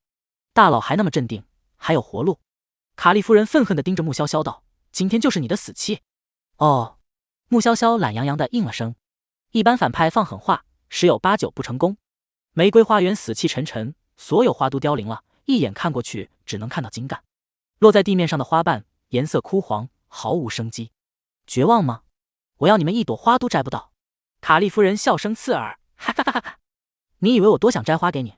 穆潇潇一直走在挑衅游戏怪物的最前端，让其他玩家望尘莫及。有玩家在敬佩穆潇潇作死能力的同时，也暗暗庆幸能和他玩同一局游戏。他吸引了怪的注意力，怪盯着他，他们的存活几率相对来说增大了。卡利夫人的笑声戛然而止，面色阴森森道：“我倒数10声，你们摘不到花，全都给我死！10。”天边的乌云颜色愈发浓郁，黑得像是要从天上压下来一样。炮灰当场就跑了，有穆潇潇拉怪，他觉得现在跑还来得及。9。肃杀的风吹起了落在地上的枯黄花瓣，在半空中黄蝴蝶一样飞舞着。其他人看到炮灰跑了，卡利夫人却只专注穆潇潇，也跟着跑了。这里还是由大佬撑场吧，他们这些普通人有多远就跑多远。8。卡利夫人在穆潇潇身上的挫败感，因为看到其他玩家撒腿就跑，找回了自信。穆潇潇对逍遥道：“走吧，我拉的仇恨我自己解决。其实古堡里也不一定安全，就算你不拉仇恨，游戏里的怪还不是会找各种方式弄死我们？”逍遥反驳道：“我陪着你。”苏克伦撸起袖子，露出了结实的肌肉，喊道：“那我也留下来。”对不起。袁汉义听着卡利夫人的倒计时，数字渐渐减少，飞速地跑了。穆潇潇对袁汉义的离开没什么感觉，人之常情。大家都不熟，他没有必要陪着他待在最危险的地方。只是以后若是苏克伦和逍遥遇到危险，他也可以豁出性命帮助他们，仅仅因为他们俩现在愿意留下来和他并肩作战。1。卡利夫人倒计时结束，天边电闪雷鸣，雷电像是要把天都撕裂。玫瑰花园的土地耸动，有奇形怪状的泥形怪物从地底下爬了出来，他们手脚并用，爬得飞快，有的身上还带着玫瑰的根茎。苏克伦和逍遥握紧手里的武器，阻拦泥形怪物。泥形怪物论单体实力不算难对付的类型，就是源源不断出现，打起来太累了，被围攻的时候顾不及容易受伤。你给我死！卡利夫人的手里拿着一支血红玫瑰，怨怒地朝着穆潇潇吼道：“我要你为诺斯陪葬！”那是由他的血液组成的玫瑰，花瓣和枝叶都是血的颜色。这是他求之不得的事，但对我来说太恶心了。穆潇潇道。卡利夫人看着穆潇潇姣好的容颜，嫉恨极了，挥舞着玫瑰迎上穆潇潇的脸。穆潇潇拿出宝石匕首，削断了玫瑰，可这玫瑰却和胶水似的缠上了匕首。呵，卡利夫人轻蔑一笑：“宿主，用积分兑换东西，你值得拥有系统1314激情卖货。”穆潇潇果断松开手，拽住了卡利夫人的头发，直接用额头去撞卡利夫人的头。系统1314，你一个美少女，你用什么头锤攻击？为了省积分，也太抠门了。卡利恍惚间觉得自己额头的骨骼都要凹陷了，离谱！这是人类能拥有的硬度吗？趁着卡利夫人大脑发懵，穆潇潇把匕首从玫瑰花中抽取出来，朝着卡利夫人的心口捅了一刀。卡利夫人拿着玫瑰花贴合在伤口处，玫瑰花成了涌动的血液，阻止匕首深入。穆潇潇一手拿匕首，另外一只手拽着卡利夫人的头发，又朝着对方的额头撞击，撞得砰砰响，一边撞一边捅。宿主，你的头也太铁了！系统1314感慨。杀了你！杀了你！卡莉夫人双眼如灌了血，肌肤皲裂，没有了外皮肌肤的她变成了一个用血液汇集而成的怪物。穆潇潇尝试着刺她的心脏，没用；刺她的大脑，还是没有用，根本找不到弱点。宿主，是时候该用积分了！系统1314大喊。卡莉夫人咧嘴一笑，狰狞得很，血液流动着，渐渐包裹住穆潇潇的肌肤。穆潇潇挣扎着，却被整个吞了进去。穆姐，逍遥不经意间看到这一幕，背脊一凉。芭比 Q 了，苏克伦也看了那边一眼，没看到穆潇潇，他的心凉了半截。逍遥跑向卡莉，没准还有救，我过去试试。同样是救命之恩，你这报恩方式也太卷了。苏克伦嘴上抱怨着，却还是跟着逍遥一起往危险的卡莉夫人那边跑。他好歹是个大男人，娇弱的小姑娘都能为恩人赴汤蹈火，他也不能差。差了，自己都瞧不上自己，不够爷们。送死的蠢货！卡莉夫人鄙夷道。一个照面，逍遥和苏克伦就被卡莉夫人一拳头放倒了。他已经死了，你们还想救他？真可笑！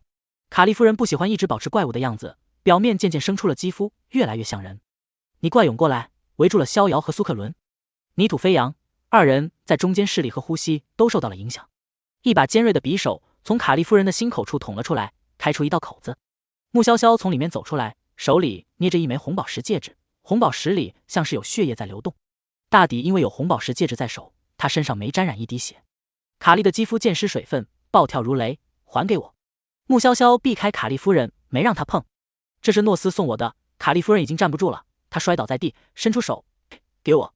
穆潇潇冷漠道：“等你死了再给。”他在外面没找到卡莉夫人的弱点，被卡莉夫人吞噬时将计就计，在里面找到了这一枚戒指。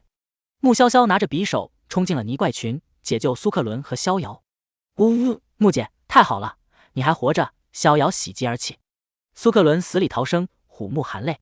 他抹了一把脸，脸上全是泥灰。噗！逍遥看了眼苏克伦，你和花猫一样。苏克伦道：“你还有脸笑我？你脸上也是一道道灰。”说完，他们俩同时看向穆潇潇。同样是人，差别怎么那么大？穆姐还是干干净净的样子。杀泥怪对穆潇潇来说没什么难度。他瞥了眼还在努力往这边爬，地面上还拖出了一道血迹的卡莉夫人，有点纳闷。系统，按理说卡莉夫人就算没被诺斯杀死，也应该被打伤了，不该那么难对付吧？穆潇潇问。正常情况下是这样，但边洛来了，现在这个情况就不正常。每个关卡的 BOSS 都是各自领域的王，每个关卡都优待着相应的 BOSS。懂了，卡莉好歹算是 BOSS 遗孀，这个关卡怕沦陷，就把对诺斯的优待给了卡莉夫人。穆潇潇分析，跑回古堡的人情况不怎么好。刨灰等人的身后是拿着一把砍骨刀、满脸血的厨娘。厨娘看着他们，双眼冒着金光，仿佛在说：“好多肥料。”刨灰吓得魂都没了，他力气没有厨娘大，握刀的虎口被震得裂开了点。要不是他跑得快，放弃得早，这会儿不是骨折就是被砍。之前看穆潇潇打厨娘根本毫不费劲，现在才知道他那是持强行凶。快跑出去！穆姐是厨娘克星，早知道就跟穆姐混了。眼瞅着穆潇潇对泥怪拳打脚踢，卡莉夫人在地上爬。先前跑路的玩家高喊：“穆姐，救命！”穆潇潇懒得搭理呼救的玩家，那么多人，就连一个厨娘都对付不了，可见都是一群不愿意一起合作，又想抱他大腿偷懒的。诺斯和卡莉都死在穆潇潇手里，杀怪的积分最多的是他。如果他们杀厨娘，还需要合作所得积分更少。他们在生死攸关之时还计较着得失，臭不要脸！穆姐凭什么救你们？逍遥张嘴就是反驳：“穆姐有危险，你们跑得比兔子还快，现在挡不住了就跑回来求救，哪里有那么好的事？”有一个男人喊道：“谁让他强大？强大就得给你们当保镖。穆姐长得美，你长得丑，是不是还得扶丑嫁给你？长得丑，想得还挺美。”苏克伦都听不下去了，这是什么奇葩的想法？这种道德绑架，听的人拳头都硬了。感情人家强，就得一路救人呗。可他救了人，关键时候白眼狼只会跑。还有人想要瞎比比，绑架穆潇潇帮他们。穆潇潇凉凉的扫了那边一眼，说：“再比比，我帮厨娘把你们绑了。游戏不准杀人，但他只是绑人，根本不会受到惩罚。反正砍人的是厨娘，关他穆潇潇什么事？”道德绑架的那群人瑟瑟发抖，知道穆潇潇不是好拿捏的软柿子，便闭上嘴了。袁汉义听得脸红，他是没脸求穆潇潇帮忙的，大家谁也没有欠着谁。大家听我一句，我们联手合作，把厨娘杀了就好。袁汉义再次尝试组织人一起对付厨娘。厨娘和打了鸡血一样，他们可没有那么多体力消耗。之前不想打，那是想着有穆潇潇在，可以省力。现在穆潇潇明显不想管他们，他们只能勉强答应袁汉义合作。喂，你这样不行啊！你牵头说合作，怎么不卖力一点？刨灰笑着和袁汉义说。袁汉义绷着一张脸，咬牙拼。刨灰等人在中间划水，谁让袁汉义费力不讨好，要当组织人，却又没有压人的魄力。给我！卡利夫人还在朝着穆潇潇爬，她的肌肤干瘪的贴合在骨头上，已经没人样了，就连爬动的姿态都不怎么明显。真执着！穆潇潇捏着红宝石戒指，另外一只手抓着匕首沙泥怪。逍遥也十分不理解，是渣男送他的定情物吗？诺斯都嫌弃他，不要他，另寻新欢了，他能不能有点骨气啊？你们女孩子太感性，容易为情所困。苏克伦摇了摇头。逍遥怒瞪苏克伦，什么叫你们女孩子？我和穆姐绝对无法容忍男友找第三者，那种渣子绝对第一时间分手，让他好看。穆潇潇点头。袁汉义发出了痛苦的叫声，吸引了穆潇潇他们的注意力。穆潇潇看过去，袁汉义的手腕被厨娘砍断了。刨灰绕背到厨娘身后，把厨娘砍死。你没有按照计划做。袁汉义火冒三丈，指责刨灰。虽说只要游戏结束，一切伤势会复原，但这段手臂被砍的记忆会留在他心里，影响他的心理健康。刨灰说，我这样做是为了杀厨娘，你快包扎伤口吧，撑到游戏结束就可以了。袁汉义捂着自己的伤口，艳羡地看向穆潇潇他们那边。穆潇潇、逍遥、苏克伦三人可以并肩作战，放心地把后背交给对方。原本他也该站在那里，只是因为一时怯懦失了机会，而他身边的人只是一盘散沙、划水、抢怪、猜忌。宝石戒指离开身体太久，卡利夫人终是撑不住了，她的身体干瘪到了极致，最终消散了。穆潇潇把红宝石戒指丢过去，宝石戒指里流动着的血液在卡利夫人死去时也不见了，现在只是一枚普通的红宝石戒指。终于死了。逍遥心情雀跃，他压低声音问穆潇潇，穆姐，咱们加个好友吧。苏克伦有话直说，穆姐，我也想加，我等级太低了，无法添加好友。穆潇潇告诉他们。逍遥和苏克伦以为穆潇潇在开玩笑，瞧瞧穆姐娴熟的杀怪姿势，一看就是在游戏里叱咤风云的大佬。穆潇潇特意把自己的游戏等级给两人看，游戏 ID 为编号462235，等级0。他刚进游戏，游戏经验还未统计好，等级低到连加好友的资格都没有。逍遥和苏克伦还真是萌新，他们一群老人被萌新吊打了，只能有缘再见了。穆潇潇说，好友只能在面对面添加，他们也无法在游戏中留现实的联系方式，一出去就会因为游戏的保护机制自动忘记，除非他们有缘分在现实中碰到。希望我和穆姐有缘分。逍遥祈愿。苏克伦对逍遥说，我们加个好友吧。好吧，加个好友。逍遥只能添加到苏克伦的好友，有那么一点失落，但穆潇潇等级不够，这也是没办法的事。阳光穿破乌云，乌云朵朵散开，渐渐把天空染成了金色。喧嚣阴冷的风停了，泥怪们后退回到了玫瑰花园中。玫瑰花开了，逍遥惊恐的大声喊，这是又怎么了？花园里都是娇艳欲滴的玫瑰，艳红如霞，每一朵都色泽漂亮到让人采摘。其他玩家都收到了游戏结束的提醒，被送了一本关卡，唯独剩下穆潇潇就站在玫瑰花园的面前。花朵散发出馥郁浓烈的香气，点点红瓣飘散在半空中。边洛朝他走来，他穿着华丽繁复的欧式服装，就像是童话里的王子一样，黑色的短发变成了微卷的浅金色。你怎么换了个造型？穆潇潇奇道。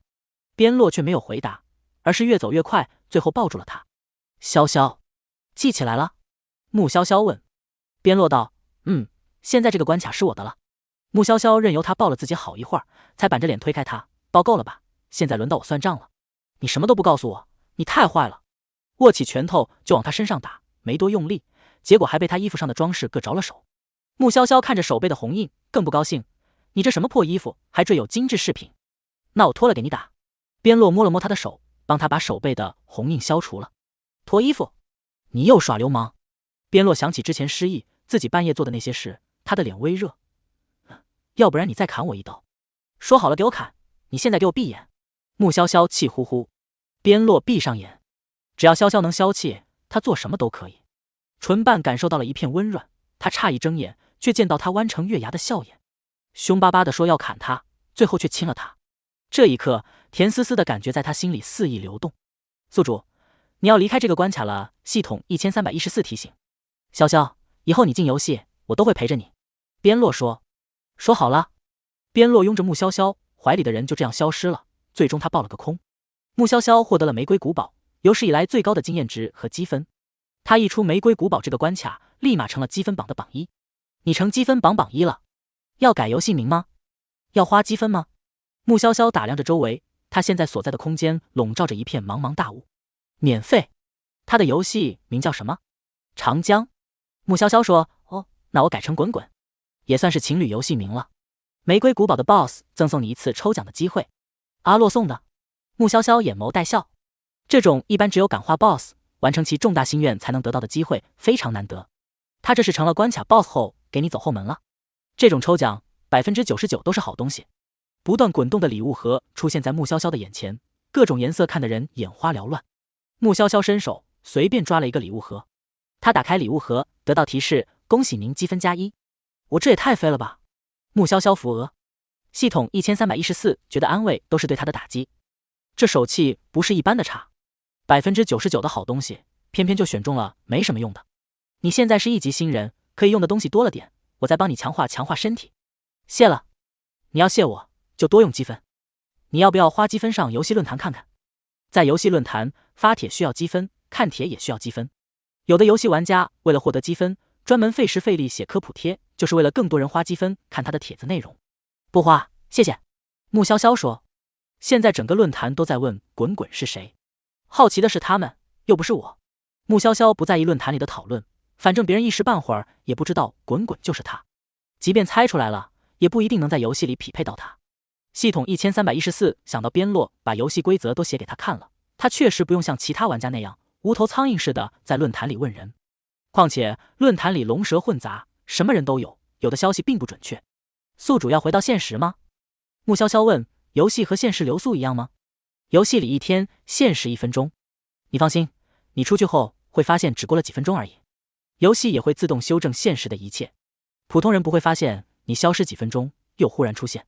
按照这个时间比例算，现实1个月，阿洛在游戏里已经待了上百年了。穆潇潇抿了抿唇，不知道他在游戏里怎么过的。他能活下来再见到你已经很了不起了。黑暗深渊里的怪物寿命很长，数量多到超出你的想象。穆潇潇深吸一口气道：3天后才能再玩，你们这个游戏不能连续刷真是不合理，那先回现实吧。他得打起精神来，一个人在这里伤春悲秋可没有什么用。系统1314。按照游戏规定，被选中的玩家按照现实时间每个月至少玩1局，至多间隔3天1局。大多数玩家就算是这每个月的1局都会被吓得痛哭流涕。他的宿主倒好，还想连刷。现实世界中，裴巧珊度秒如年。他神经质地咬着自己的手指头，看着穆潇潇消失的地方。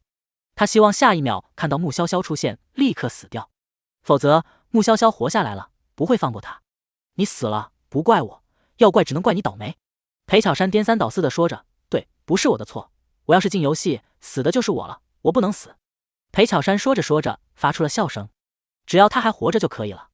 穆潇潇死了，只怪穆潇潇弱，和他毫无关系。一道白色的光闪过，紧接着穆潇潇站在了裴巧珊的面前。裴巧珊后退了一步，直勾勾地盯着穆潇潇看，不知道他会怎么死，心脏猝死还是倒霉一些，天降花盆被砸死，最好是一辆失控的车子撞过来，把他撞得血肉横飞，把他的脸撞烂。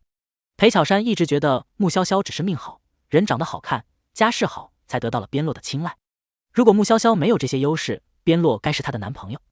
又在做什么春秋大梦？穆潇潇慢条斯理向前2步，按住了裴巧珊的肩膀。裴巧珊只觉自己的肩膀像是被铁钳钳住一样，肩骨都在疼。他道：你怎么还没死？我不但没死，还见到了阿洛，惊不惊喜，意不意外？穆潇潇道：我超级感谢你呢。裴巧珊勉强地挤出了一抹笑。你这么感谢我，是不是该放手了？我肩膀很痛。他怀疑穆潇潇在游戏里出现了幻觉，一个已经死了的人怎么可能出现在游戏里？死了就是死了，我得送你一份谢礼。穆潇潇凭空拿出了一份烫金的黑色邀请函，上面写着黑暗深渊游戏邀请函，这是存在系统那里的道具，可以邀请一个人进游戏。裴巧珊哆嗦着，眼泪和开闸一样。他示弱，打感情牌。不要，潇潇，求你放过我吧，我以前还帮你带过午饭，你不是活下来了吗？我再进游戏会死的，你忍心看着我死吗？我是在帮你啊，你不是见到边洛学长吗？穆潇潇笑容真纯，所以说我这不是为了感谢你吗？快拿着你的邀请函，开开心心玩游戏不好吗？说着，他有点遗憾，我想进去玩游戏都没办法呢，你要珍惜机会。系统1314觉得自家宿主说的非常真诚。裴巧珊只觉穆潇潇就是个超级大变态，他在崩溃边缘，手不愿意碰邀请函。这哪里是邀请函，这是催命符。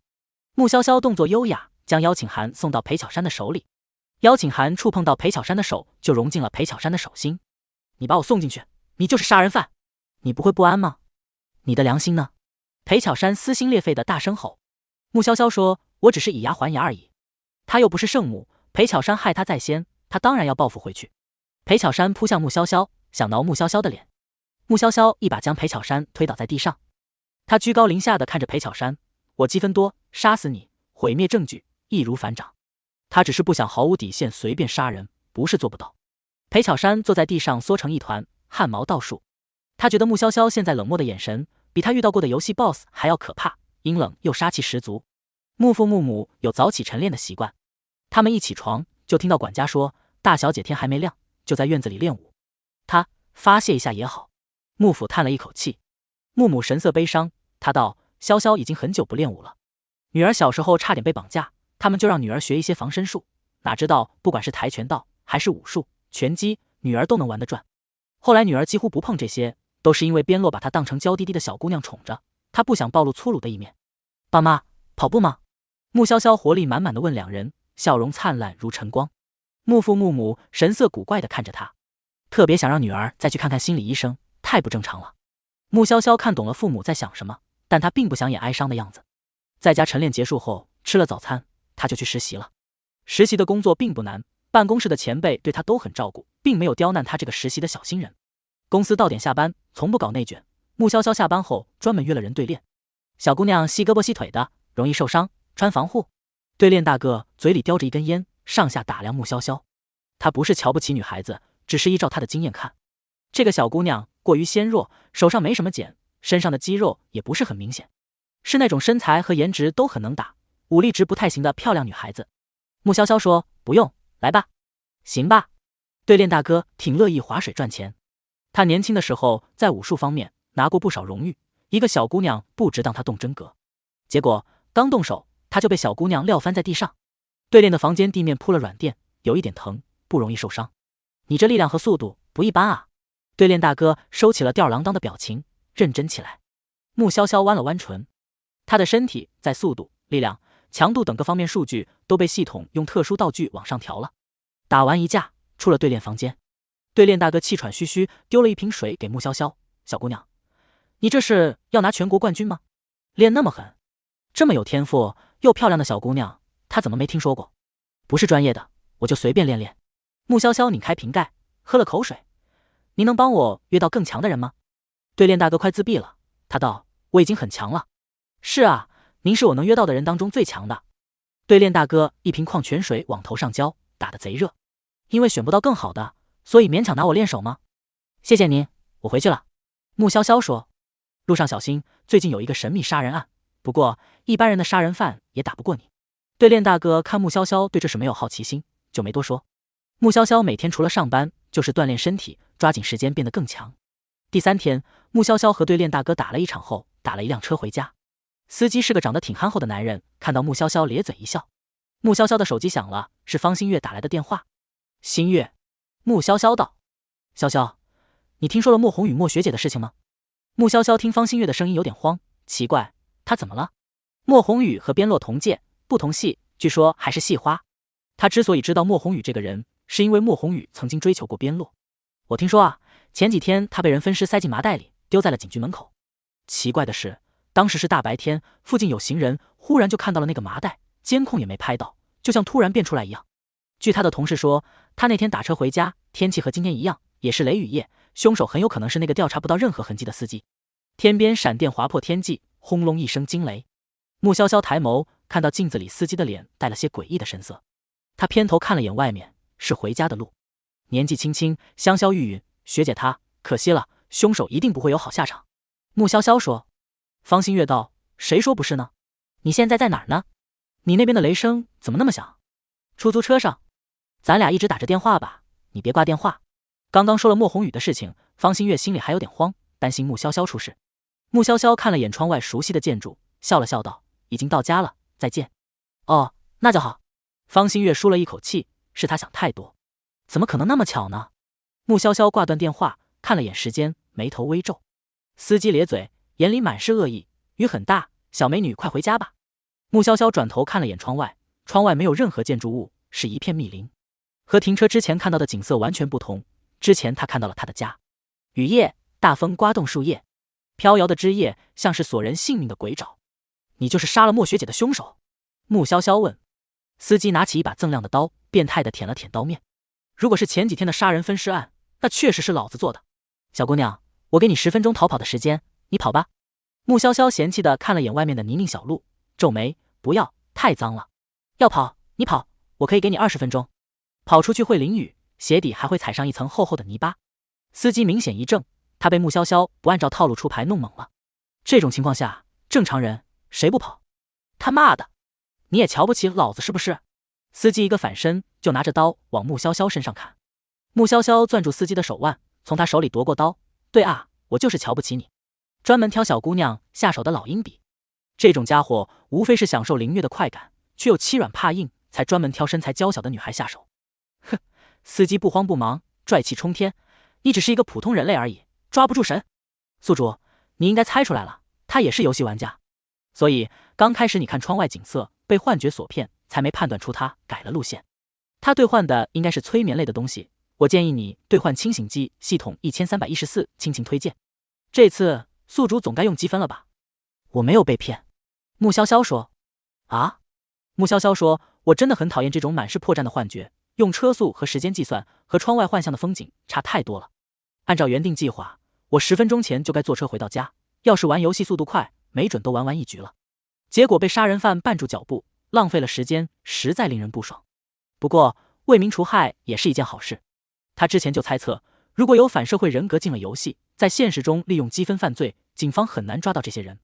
你们学霸坐个车都在心里做计算题吗？系统1314已经预见到司机的下场了。神什么神？玩个破游戏还把自己当神了？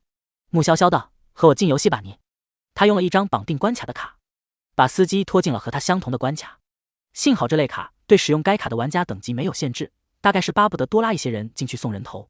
而且杀人犯不是他这种游戏劳模，3天前并没有进过游戏，他直接把司机拖进了游戏中去。在游戏里一决胜负多好啊，不用浪费太多时间。更重要的是，他怕直接报警，司机会利用积分逃脱，不能给坏人逃跑的机会。进入游戏后，司机很快就反应过来了，这死丫头竟然也是游戏玩家，还疯到当场把他拉入了危机四伏的游戏里。你以为我不能在游戏里杀你，你就能逃过一劫？杀人犯鄙夷的笑了：“我弄死你不需要1分钟。”那把刀并没有一起带进来，穆潇潇扯着杀人犯的衣领，把他往旁边的木头柱子上撞。木头柱子的上方挂着一个牌子，上面写着度假山庄。眼前是长长的台阶，台阶尽头就是度假山庄。杀人犯想还手，被穆潇潇另外一只手一捏，手腕都捏脱臼了。看到穆潇潇长得好看，想搭讪的玩家默默退开。暴力美少女，惹不起。你暂时放过他吧，再继续下去，你要弄死他了。直接在游戏里杀人会被抹杀系统1314提醒。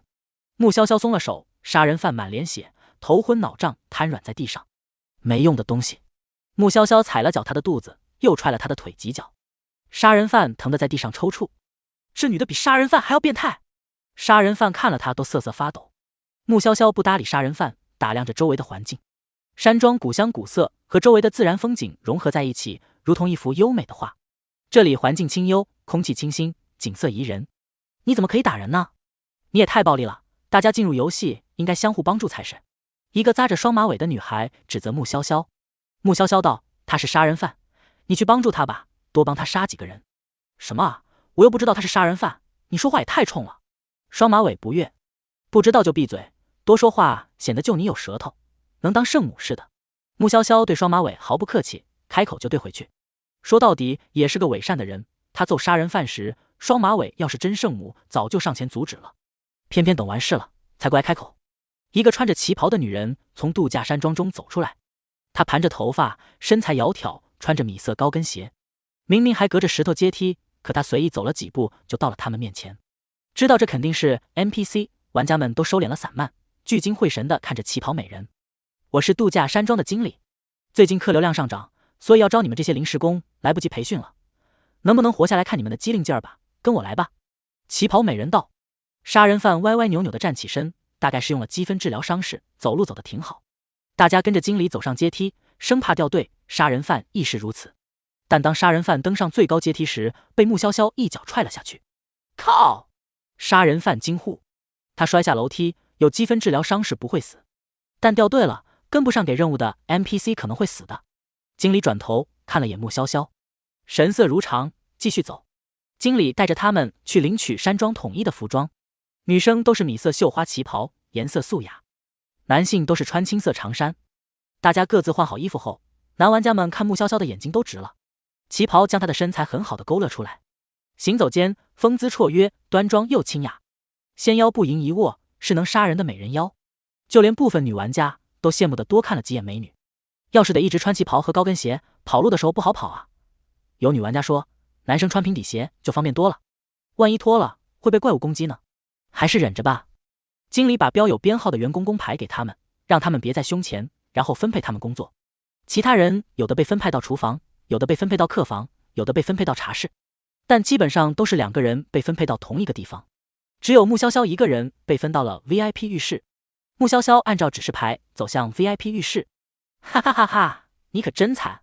站在浴室前台的大眼睛 NPC 听说他是刚来的临时工，大笑起来。咕咚一声响，大眼睛 NPC 笑得头都掉了。那落地的脑袋就在穆潇潇的脚边。脑袋眨巴了一下眼睛，天真无邪地问，可以帮我剪一下头吗？当然可以。穆潇潇神色如常，帮他把头安回去。哎呀，谢谢你了。大眼睛 NPC 笑得很开心，他道，我告诉你一个小秘密，你胸前的编号牌可要保护好哦。谢谢你告诉我这个消息。不过来这里的客人脾气都特别差，因为身份高，所以很难伺候。大眼睛 NPC 馋到流口水，你细皮嫩肉，小心被吃掉，吸溜。穆潇潇走进浴室，浴室宽大无比，墙壁上挂着各种大小不一的洗澡工具，巨大的毛巾，长长的大刷子。宿主，你要伺候人洗澡了，需要用积分兑换马赛克功能吗？免得看到奇怪的东西长针眼。暂时不用，穆潇潇得看到客人再做决定，希望客人都乖乖的，不然他可能会动用武力。这个厕所也太臭了，杀人犯捂住鼻子，差点被这味道送走。这是什么人间炼狱？旁边的 NPC 白了他一眼，不想要工作了。想，杀人犯憋屈地说，他在心里恶狠狠地想着，有机会一定要弄死那个女人，让她被怪物撕裂。地面震了震，像是有什么巨大的东西在移动脚步，声音越来越近。杀人犯往远处看了眼，见到一个巨大的黑皮娃娃。黑皮娃娃身高得有4米，穿着红肚兜，四肢肉嘟嘟的，一张嘴露出满嘴獠牙，眼睛和灯笼一样大。嘻嘻嘻，今天浴室的 VIP 客户是他，浴室的服务员死定了。NPC 咧嘴笑了笑，猩红的舌头伸出来舔了舔唇。杀人犯看到黑皮娃娃，随手抓起一个客人就塞进嘴里吃，惊喜极了。那个可恶的女人也会被黑皮娃娃用牙嚼碎。看什么看，赶紧扫厕所去。 NPC 踹了杀人犯一脚，把人踹进厕所去。黑皮娃娃一路走一路挑选客人吃，不管是客人还是山庄的服务人员都避开他跑。不好吃。黑皮娃娃张口是粗犷的成年男音，嗓音粗粝的要命。穿着旗袍的经理优雅走来道，浴室有一个白白嫩嫩的新人，看上去很好吃，您知道我们的规矩，顾客至上，伺候不好顾客的家伙会被我吃掉。黑皮娃娃越说越兴奋，风似的跑了。经理有条不紊地指挥人把黑皮娃娃造成的破坏修复。黑皮娃娃还未跑到浴室那边，就被一条碧绿的藤蔓缠住了脚。什么东西？黑皮娃娃看到脚边细细的藤蔓，没当一回事，伸手想要把藤蔓扯断，但是藤蔓变大，越来越粗壮。顷刻间，藤蔓缠绕住了黑皮娃娃全身，长出利刺，收紧。利刺嵌入黑皮娃娃的身体，只听得咔嚓咔嚓的声音。黑皮娃娃骨骼被绞碎，黑色的血液溅落了藤蔓满身。藤蔓身上是黑漆漆黏糊糊的黑血，左右甩了甩，却甩不掉黑血，特别不舒服，如蛇一般朝着浴室游移。客人，欢迎光临。浴室的大眼睛 NPC 看到藤蔓，畏惧的战战兢兢，请您进里面，会有人为您清洗。这位是什么来头？一来就把黑皮娃娃给绞死了。10个他都不够黑皮娃娃塞牙缝，这藤万岂不是更危险？藤万嗖进了浴室里，穆潇潇嗅到一股古怪的气味，不算臭就是不好闻。一扭头看到一条像黑麻绳一样的东西进来了，他扬起笑脸询问客人：“您可以把身体稍微变小一些吗？”大眼 NPC 竖着耳朵听到穆潇潇的话，心想这个新人好大的狗胆。藤条倏然变小变短，变得和穆潇潇一般高大，但是和穆潇潇齐平时，他又默默长高了10来厘米。谢谢。穆潇潇暗忖着这个客人脾气还挺好。他转身去拿洗澡用的东西，但是藤条一动，迅速挡在他跟前。我去拿洗澡用的工具，就在那边。穆潇潇也不知为何，就是看出了藤万想帮忙，他道：“我拿就行。”藤条的上方弯了弯，像是在低头失落。穆潇潇快步去拿洗澡工具，她的背影优雅如漂亮的细腰花瓶，身材曲线曼妙。拿了洗澡的工具过来，穆潇潇拿着花洒给客人冲刷。能麻烦您把刺收一下吗？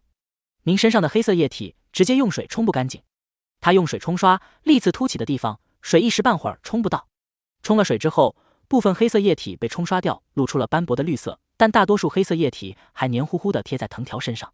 他现在算是看出对方是什么了，一条藤蔓。藤蔓把利刺一收，表面变光滑了。要用什么沐浴露呢？穆潇潇一一打开沐浴的盖子，有不少香味可供选择：牛奶、柠檬、薄荷、海盐、金银花、西柚。藤条一卷牛奶味的沐浴露，变出一个嘴巴的形状，一口气把牛奶味的沐浴露吨全部喝光。客人，这是洗澡用的，不是喝的。穆潇潇说：“如果你想喝牛奶，我可以给你拿。”藤条一张嘴，连续吐了好几个彩色泡泡。穆潇潇嗅到空气中浓郁的牛奶味，哭笑不得。薄荷味的可以接受吗？穆潇潇问。藤条不吃东西，便收了嘴，乖巧点头。穆潇潇把薄荷味的沐浴露涂抹在洗澡刷上。洗澡刷一共有2面，一面比较柔软，另一面比较粗糙。他先把沐浴露涂抹在了比较柔软的那一面，但洗刷效果不是那么理想，就换了比较糙硬的那一面。还试探地问了问：“不疼吧？”藤条摇了摇头。穆潇潇放心地洗刷起来，藤条配合他的动作，转动着身体让他刷，都不用他走动，藤条自个儿就转起了圈。渐渐的，浴室中牛奶味和薄荷味混合在一起。外面的大眼 NPC 悄悄靠近，忍不住掀开绣有山水画的帘子边缘，探头看里面，怎么一点多余的动静都没有？不可能啊，他们的客人什么时候这么好说话了？藤万一点幺蛾子都没闹，大眼 NPC 想亲眼看看。这个念头刚刚出来，藤万就长出了一根利刺，那利刺朝着大眼 NPC 一射，他的脑袋中刺又掉了。在浴室门口满地找头，找到头后，他抱头痛哭，脑袋都没敢安，溜了。呜呜，他吃错药，才觉得客人脾气好，这疼痛度快把他痛活了。洗干净了。穆潇潇把泡沫冲刷干净，看到藤万绿油油、生机盎然的样子，点了点头。藤万明明也没个眼睛，但还是左右看看，似乎是在确认自己有没有洗干净。穆潇潇拿起大浴巾给藤万：“您可以擦一擦身上的水。”藤万没有卷浴巾的意思，直接在浴巾上蹭。擦干水后，藤万试探地卷向穆潇潇柔韧的腰肢：“客人，我们这里是正经浴室，不提供奇怪的服务。”穆潇潇拿着刷子挡住靠近的藤万，不让藤万触碰自己的腰。藤万一卷，把刷子卷断了。被卷断的刷子半截落在地上，还有半截被穆潇潇握在手里，断口处尖锐。藤万飞速圈住了他的小蛮腰。客人，我请你喝牛奶。穆潇潇垂眸看着藤万，蹙了蹙眉。再不松开，他就要冻粗了。这条藤万可以变大，还有利刺，一时之间也找不到致命的弱点，比较难对付。藤万松了松，离开了他的腰部。穆潇潇走去前台，藤万跟在穆潇潇的身后。麻烦给我1瓶牛奶。穆潇潇对大眼前台说。大眼前台道：“你得付钱。”穆潇潇身上没有钱，也不清楚这个世界的货币是哪种，欠着先，等发了工资再给你。他说：“不接受赊账。”大眼睛前台拒绝。宿主可以用积分兑换这个世界的货币。顺带一提，你在现实中缺钱用，也可以兑换货币使用。富二代在现实中没有缺钱的烦恼。穆潇潇并不是很想用积分兑换货币。系统1314。得，宿主真是抠门人设不崩。积分榜第1，还不愿意用积分。穆潇潇刚想和大眼 NPC 说这是客人要的，就感觉身后有风袭来，一条碧绿的藤条从他的身侧甩过，把前台的桌子鞭打出深深的裂痕。紧接着，利刺如刀剑一样危险，直指着大眼睛的眉心。穆潇潇转头，是藤万出手了。原来是客人想要，您早说。大眼睛前台面上不慌，却同手同脚，立马去旁边拿牛奶，只拿了1瓶。藤条的尖端开了个叉，变成了2根，像人类在比耶。大眼睛前台只好拿2瓶牛奶。他就没见过对临时工那么好的客人，是觉得让临时工保持好心情会变得更美味吗？就像养牛，还给牛按摩、听音乐。吸管，穆潇潇提醒。在旁边的软沙发坐下，穆潇潇和藤万排排坐。藤万把其中1瓶递给穆潇潇，示意他喝。穆潇潇没客气，他慢慢喝着鲜牛奶，和现实世界的没什么区别，味道不错。至于藤万，则是卷着奶瓶，看着穆潇潇喝牛奶的动作，变化出了嘴含着吸管吸牛奶。藤万悄悄地探出一根细细的藤，偷偷地伸向穆潇潇放在沙发上的手。穆潇潇偏头看了眼，问：“客人能说话吗？”藤万伸出的细藤做贼心虚地缩了回去，摇了摇头：“如果可以，我很想听你说话，看看你人形的模样。”穆潇潇打量着藤万，不确定对方是不是边洛。上个关卡边洛虽说是幽灵，但好歹还是人，能看得出来。现在这个情况，他不是很确定。没有人形也不能说话的藤万 emo 了。藤万垂头丧气，打了一下地面，地面多了一条裂缝。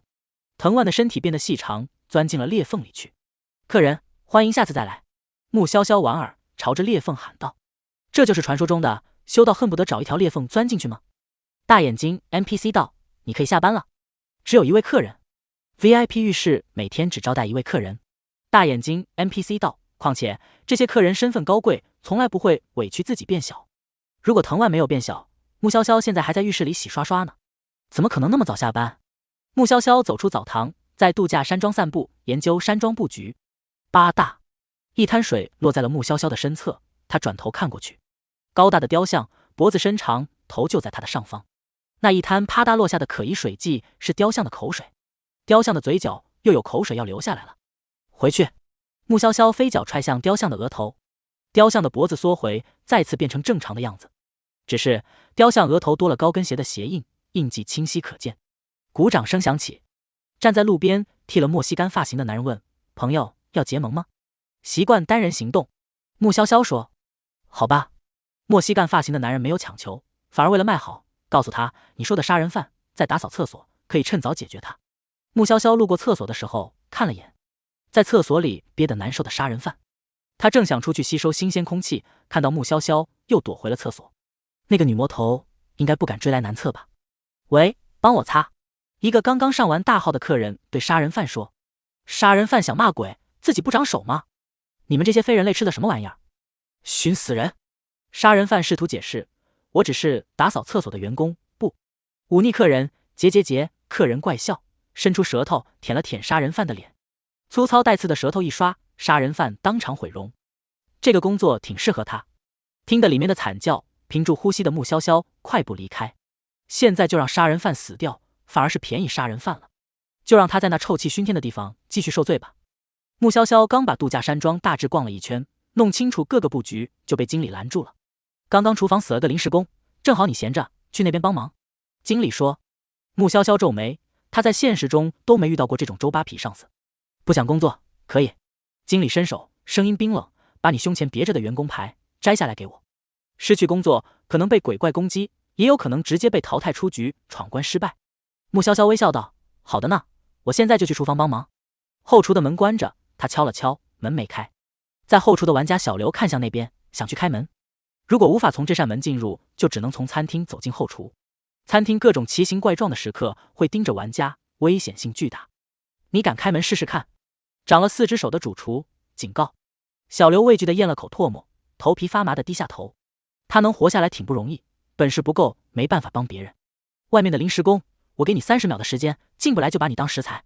主厨吸了吸鼻子，神色陶醉，血不知有多甜，好久没有闻到这么香的人了。天然的美味食材，做菜一定很好吃。30秒，这怎么进来？小刘看着那扇厚重的门，为外面的穆潇潇默哀。宿主，这种时候我建议你用积分兑换万能钥匙，有了万能钥匙，保证你什么门都能开。系统1314日常推荐穆潇潇产品。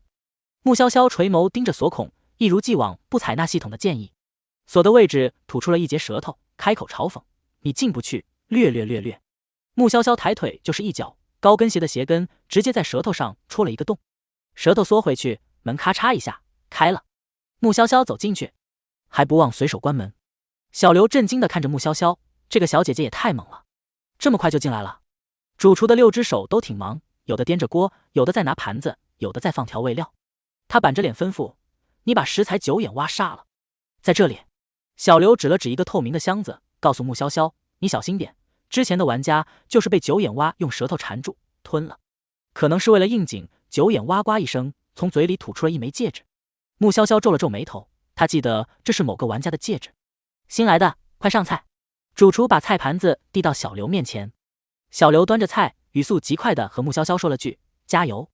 他希望他能活下去，不然看着一个个玩家死去，他怕自己遭不住，好像完全看不到一丝希望。你也加油！穆潇潇笑容轻松地鼓励小刘。不知道为什么，紧张兮兮的小刘心情平和了一些。主厨冷哼一声，小刘小跑着出了厨房，借把刀用用。穆潇潇从刀架上拿了一把刀，要把九眼蛙剁成块吗？你能剁就剁，刀工好，给你涨工资。主厨炒菜甚至不用看菜的情况，用那双没有眼白的黑眼眸玩味地看着穆潇潇。这群临时工算是他们的同事，他们不能动，但食材又不是他们，不用遵守规矩。九眼蛙长得奇丑无比，除了普通蛙类有的那一双眼之外，其他7只眼分布在4肢和背部。穆潇潇走到他跟前，他那9只眼睛随着穆潇潇的动作而动。打开透明箱子，九眼蛙长长的舌头就朝着他卷来。穆潇潇面不改色避开，剁了九眼蛙的长舌头。九眼蛙歪着身体倒下，分布在背部和4肢的眼睛全部闭上了，紧接着再打开便伸出了舌头。主厨露出了一抹隐秘的微笑。不熟悉九眼蛙会被九眼蛙的装死技能迷惑，以为他挂了就掉以轻心。巴巴赖赖的，真的是太丑了。穆潇潇说着，把九眼蛙的舌头全剁了。没有了舌头的九眼蛙如失去了利爪的野兽，缩在箱子角落，尽量远离穆潇潇。别怕，我动作快，你不会痛。穆潇潇拎着箱子，把九眼蛙往砧板上一倒。九眼蛙凄厉的呱呱叫，还企图卖萌眨眼睛。本来就长得丑，这一卖萌就更加辣眼睛了。穆潇潇有被他丑到，刀下无情把九眼蛙剖了，和普通的蛙类差不多。穆潇潇将不要的内脏挑了出来，然后把九眼蛙切成块状大小适中，一直盯着他的主厨。可恶，杀得这么完美，就连切肉的刀法都这么妙，无法找茬。小刘踩着鞋脚印走进了厨房，脸色比之前更白了。他看到穆潇潇把九眼蛙杀了，仿佛找到了主心骨。外面有个客人裂开了，流了好多血。裂开了流血，就和感冒流鼻涕一样，很正常的现象，别怕。穆潇潇安慰小刘。小刘恍惚了，真的正常吗？穆潇潇又问，你要是有伤口也会流血，这不是一样的吗？小刘被这么一引导，觉得确实如此。快上菜！想背词吗？主厨见小刘身上的郁气被穆潇潇几句话打散了，心情很不爽。他以取笑临时工慌乱的样子为乐，现在生活少了点乐趣。主厨吼完小刘，又恶声恶气地对穆潇潇说，你赶紧的，搞定那些蜘蛛，我要做一道凉拌蜘蛛腿。杀蜘蛛对穆潇潇来说也没多大难度，至少比起吃杀这些东西要简单多了。蜘蛛腿，小刘看到最新的凉菜有些畏惧。黑乎乎毛茸茸的蜘蛛腿有什么好吃的？穆潇潇顺手帮他把菜盖上盖子，道，是啊，我以为会刮腿毛。小刘心说，大佬，这是刮不刮腿毛的问题吗？您看问题的角度怎么那么清奇？主厨一般让穆潇潇处理危险食材，但危险的食材数量没那么多，他的工作量不大，还算轻松，因为那些危险的东西对他来说不算危险。小刘每次回来端菜，看到穆潇潇在厨房里悠哉悠哉看主厨炒菜，就很纳闷，他怎么感觉自己在刀山火海里苦苦挣扎，而穆潇潇则是度假山庄老总的千金，跑过来体验生活，随便玩玩的。中午时有1小时的休息时间用来吃饭，吃虫吧你们。主厨随便给了2人一大盘油炸虫子。小刘累到不想吃东西，看到那么多虫子更是恶心到想吐。穆潇潇尝了尝味道，味道还可以。小刘只能硬逼着自己吃，口感比他想象中更好，只是他心理上过不去吃虫这个坎，脸色更加难看。到了下班时间，小刘脸上才露出了喜色。大佬，你竟然有2份工资，也太强了。小刘说。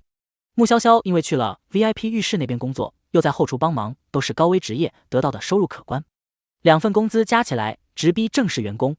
他道，还行。小刘感觉有什么东西滚到了他脚下，他一脚踩过去。你踩到我的肉了。身后是撑着伞的女人发出阴幽的声音。小刘筛糠一样哆嗦着捡起地上的肉块，还给您。这就是他说过的裂开的客人。穆潇潇转头看过去，因为有伞挡着，只能看到女人身上有血痕。直到女人转换了一下伞的角度，穆潇潇才看清对方的脸。学姐，那张脸分明就是莫宏宇。莫宏宇歪着头看穆潇潇，他说：“我不喜欢你。”小刘已经开始为穆潇潇担心了。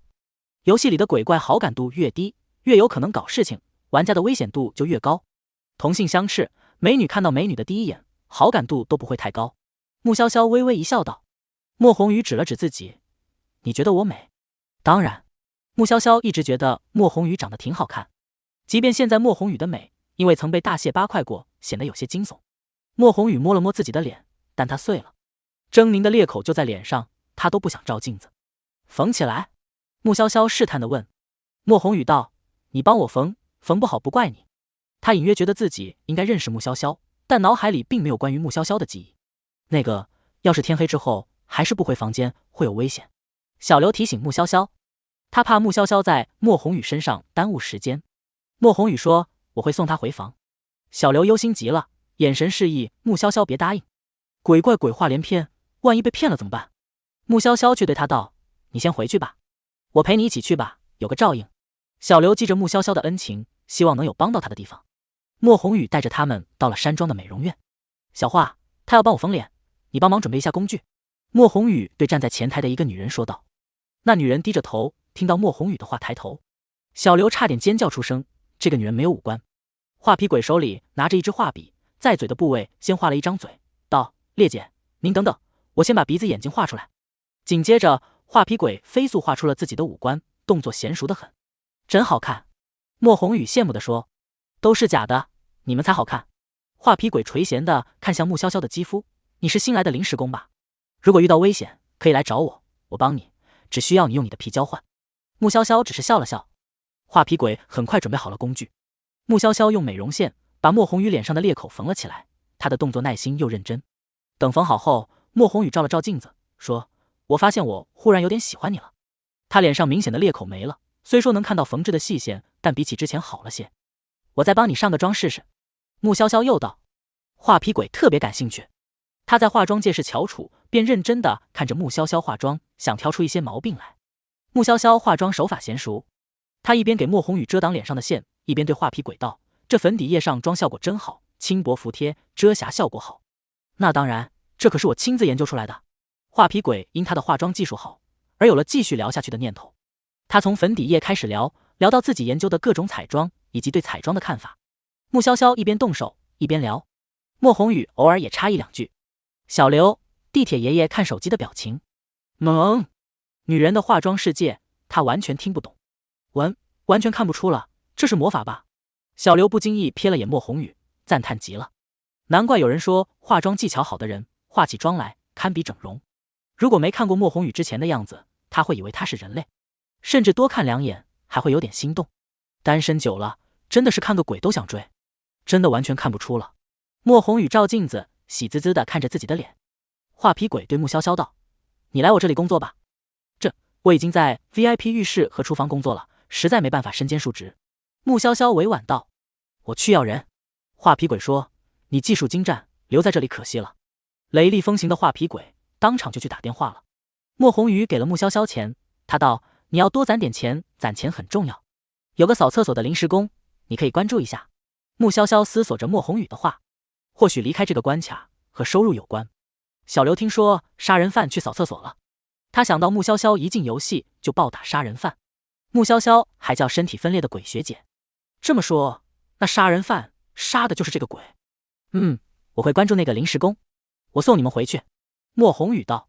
画皮鬼正在打电话，他不悦道：“我可以给他涨工资，我要人是很有诚意的，你们开的工资都没我高。”小刘隐约听到那边大声说：“我也可以涨工资。”奇妙的是，他不但听到了主厨的声音，还听到了一个女音。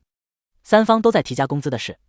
穆潇潇和画皮鬼挥手说了声再见，画皮鬼匆匆和他摆手，气势十足的继续吵。总之，人我要定了，他的专业素养令人着迷。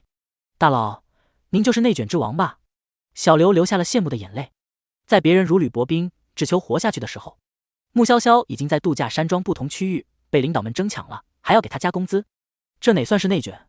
我可没卷你。穆潇潇说，压力在他们身上。小刘，是我不配了，差距太大，以至于真的没有被卷的压力感。莫宏宇咧嘴一笑，说：“对，他们想要挽留人才，就必须给出足够的筹码。”走到员工宿舍，穆潇潇扭头看了眼灌木，灌木有轻微摇动的痕迹，却什么都没看到。有东西吗？小刘问。我去看看。不用。穆潇潇摇头。他们走进去后，一根藤蔓从灌木丛悄悄探出了脑袋。有莫宏宇跟着，员工宿舍的楼管没有刁难他们，直接给了他们钥匙。小刘住在1楼，穆潇潇则是住在2楼。住宿房间有2张床，和穆潇潇同宿舍的是被他对过的双马尾。竟然和你住一起，双马尾明显不太乐意。穆潇潇对道：“不想和我住一起，你可以搬出去。”双马尾想搬，却不敢。他要搬，得去楼下找楼管要钥匙。那楼管脸色青白，笑起来阴森森的，太可怕了。半夜，小刘迷迷糊糊听到了敲门声，他吓得睁开眼。小刘，开门。沉着冷静的女音在夜里清亮有力量。他听出了这是穆潇潇的声音。小刘看了眼还在呼呼大睡的舍友，走到门边问：“大佬，有什么事？”“我睡不着，心口还有点闷，你开门陪我说说话。”外面的女音道。小刘的瞌睡虫一下子就醒了，吓醒的。大老人美力量强，会对他用美人计。你脑子秀逗了吧？装也不知道装得像一点，滚蛋！小刘恶狠狠地对着门外道。他这样的普通人做梦都梦不到这么好的事。当他傻子呢？或许是被骂了，外面的家伙立马改变策略。你吼谁呢吼？老娘让你开门，赶紧的！小刘一脸嫌弃，声音凶狠，滚滚滚滚！演技差的一笔，还想哄我开门，歌无恩滚！听得懂人话吗？别以为凶一点就能骗他。大老人狠话不多，要么一脸淡定，要么笑盈盈送人上天。他就没见过大佬情绪激动的样子。外面没了声音，小刘躺回床上休息，室友睡得很香，鼾声如雷。不会上楼找大佬去了吧？小刘想了想，顿时觉得更安心了。厨房里那么多毒物，都死在了大佬的手里。那只伪装鬼遇到大佬，只会被剁碎。伪装鬼悠悠地飘到了穆潇潇的门前，敲门后模仿小刘的声音：“大佬，救命！开门呀！”伪装鬼力图声情并茂，不被识破。双马尾被惊醒，朝着穆潇潇道：“不准开！我也住在这里，你要是开门把危险带进来，是不是太自私了？”穆潇潇睨了双马尾一眼，果然是个假圣母。他还什么都没做，就被戴了一顶自私的帽子。大佬啊！求求你开门！外面的声音紧张又急切，仿佛看到了什么恐怖的东西。穆潇潇朝外面道：“别喊了，再喊就开门砍你。”声音装得挺像，但是呼吸不对。人恐惧时的呼吸节奏很乱，外面却没有那种逃命后的急促喘气声。再说了，真有怪物追，哪能站桩是在门口敲门？伪装鬼发出了嘻嘻嘻的笑声，挑衅道：“你开门啊，砍我啊！”嘻嘻嘻嘻，这大概是伪装鬼真实的声音了。声音似男似女，古古怪怪，大晚上听着瘆人的很。真嚣张！系统1314已经看到伪装鬼的结局了。你不准去开门，万一你打不过他，会连累我。双马尾已经穿上鞋，阻拦坐在床边的穆潇潇了。伪装鬼一边笑一边大声拍门：“开门呀，来砍我啊！快道士来砍我啊！”黑暗中，一根碧绿的藤蔓悄声无息靠近洋洋得意的伪装鬼。藤蔓化作数十条，有的形如人类的手掌捂住了伪装鬼的嘴，其余的便和刀一样，顷刻间将伪装鬼砍碎，满足了伪装鬼的心愿。穆潇潇没有再听到动静，索性躺下继续睡觉。双马尾也回到床上，但还是很不安。他小声问：“喂，你就睡了吗？外面没声音了，那家伙是不是进来了？”“死了。”“怎么死的？你靠意念杀了他？”双马尾问。“你是不是有什么特殊道具？”穆潇潇道：“你这么想聊天，我送你出去找鬼怪陪你聊。”双马尾不吭声了，他也躺下睡，直到听到员工宿舍楼旁放歌的广播。得起来做早操了。双马尾急匆匆起身。穆潇潇说：“时间没到。”宿舍楼1楼写有规定，夜晚不能随便出房间。广播的声音响起，给人到了白天的错觉。双马尾没听穆潇潇的，他洗漱完，却见穆潇潇还躺着，鄙夷道：“懒猪，在这种世界当临时工还迟到，这不是找死吗？出去了，别叫我救你。”穆潇潇声音慵懒地说。双马尾嗤笑：“你不起床，你才是死的那个，别诅咒我。”他没觉得穆潇潇在提醒自己别出去，就只认为穆潇潇懒得起床，想拉着他一起迟到。对方想害死他，他才不上当。开门不到3秒的时间，广播的声音戛然而止。双马尾喊破了音：“救命！喂，你救我！宿主，真的不救？生死有命，我提醒过他了。”穆潇潇说。双马尾把门完全拉开，道：“里面有人，你杀他！别杀我！”他的声音越来越低，最终什么声音都没了。门外的鬼怪取了双马尾的性命，仍不满足，想进去，还未进去就被藤万取走了性命。紧接着，藤万把门关上了。穆潇潇听到门关上的声音，弯了弯唇：“不进来吗？”半晌，外面都没有动静。这一晚折腾的够久了，穆潇潇没有得到回应，就闭眼睡了。藤万化作细细的一条，从门缝里钻进来。藤万渐渐变大，爬满了墙壁、天花板，绿意盎然的叶片轻轻摇动。外面的吵闹纷扰无法穿过藤万结成的网，吵到穆潇潇。穆潇潇醒来，嗅到了空气中残留的薄荷香，而且桌子上还摆放着一份散发着热气的早餐，属于人类的正常早餐。大佬，一起去做早操。小刘敲穆潇潇的房门，穆潇潇开了门，房内的早餐香气散了出去。小刘努力着没有咽口水，他小声说：“大佬，昨晚有东西冒充你，引诱我开门，那东西也冒充了你。”穆潇潇道：“大佬，我闻到你房间有肉包子的香味，哪儿买的？”小刘有点馋，想着如果价格合适，没准他也能买。穆潇潇说：“追求者送的，那你慢慢享用。”穆潇潇在房内把早餐吃完，就下楼去做早操了。早操的运动量不大，动作特别像身体僵硬的丧尸在活动身体。做完操，大眼睛 NPC 笑眯眯地朝着穆潇潇招手：“你今天得来 VIP 浴室工作？”今天？穆潇潇问。大眼睛 NPC 明天就不知道怎样了。今天的客人脾气不太好，所以让你来我这边。你是有史以来我们开工资最高的员工。穆潇潇说：“看来今天的客人真的很不好对付。”大眼睛 NPC 没有反驳，看来也认同穆潇潇的话。走向一鹅卵石小路时，穆潇潇身边的大眼睛 NPC 不见了踪影。穆潇潇的周围变成了坟场，墓碑残破，还能看到森然白骨。漆黑的乌鸦站在墓碑上，猩红的眼睛盯着他，一眼看过去，到处都是乌鸦。其中一只乌鸦叫着，拍打翅膀，朝着穆潇潇飞来。哇哇！粗嘎嘶哑的叫声刺耳，又让人觉得不吉利。尖锐的鸟嘴朝着穆潇潇的眼睛盯来。穆潇潇避开鸟喙，抓住它的爪子，朝墓碑摔打。更多的乌鸦攻向穆潇潇，有的想要把穆潇潇的眼珠子叼走，有的想要把穆潇潇的员工牌取走。穆潇潇直接拎着第一只乌鸦当武器，抽打着其他靠近的乌鸦。呵呵，看你还能坚持多久。杀人犯说：“为了让你死，我可是煞费苦心，浪费了积分和特殊道具。”大概是杀人犯不用动手，只要围观乌鸦攻击就好，人比较闲，话就比较多。我知道游戏玩家不能随便杀人。杀人犯说：“但是让乌鸦把你的眼珠子叼走，把你的员工牌叼走，会有大批鬼物追上来撕咬你。”血水雨滴一样飞溅到了乌鸦身上，一滴滴洞穿乌鸦的身体。一把伞出现，挡在了穆潇潇的头顶。乌鸦摔落地面，因为有雨伞挡着，并没有砸到他们。你说的就是他吧？莫宏宇问。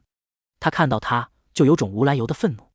穆潇潇说：“对，你帮我把他的员工牌取下来吧。”莫宏宇说：“我可以给你报酬。”话毕，他歪了歪伞，完好无损的脸渐渐裂开。是你。杀人犯看到莫宏宇的模样，快要疯了。他其实已经快忘记莫宏宇的脸长什么样了，但到底是自己的杰作，加工后的样子他记得。杀人犯拼命地跑，这两个女的联手，他可就没活路了。淡红色的液体就像是涨水一样涌向他，胶水一样将他的脚粘住，无法再跑。穆潇潇并未看到血，只看到杀人犯跑着跑着就躺下了，乌龟似的翻不了身。他走过去把杀人犯的员工牌取下。诺，钱给你，你走吧。莫宏宇摸了摸自己的脸，可惜了，你才刚帮我做的脸，我很喜欢的。都怪这个男人，如果不打架，他还能维持着美美的妆容。穆潇潇收下钱，对莫宏宇道：“下次打架别太激动。”说完话，穆潇潇朝着突兀出现的鹅卵石小路那边走。你走了，你就是杀人犯。杀人犯朝着穆潇潇大声吼：“我们都是人类，你怎么可以帮他？”穆潇潇心说：“你一个杀人犯，还好意思说我？我身上的裂口很痛。”莫宏宇对杀人犯说。杀人犯瑟瑟发抖，快要被吓尿了。他发出了凄惨的叫声。穆潇潇沿着鹅卵石小路走去，再次见到大眼睛 NPC。我还以为你回不来了。大眼睛 NPC 说。穆潇潇说：“这不是得回来赚钱吗？”还未走进浴室，刚到大门口，穆潇潇就看到了满地的头发。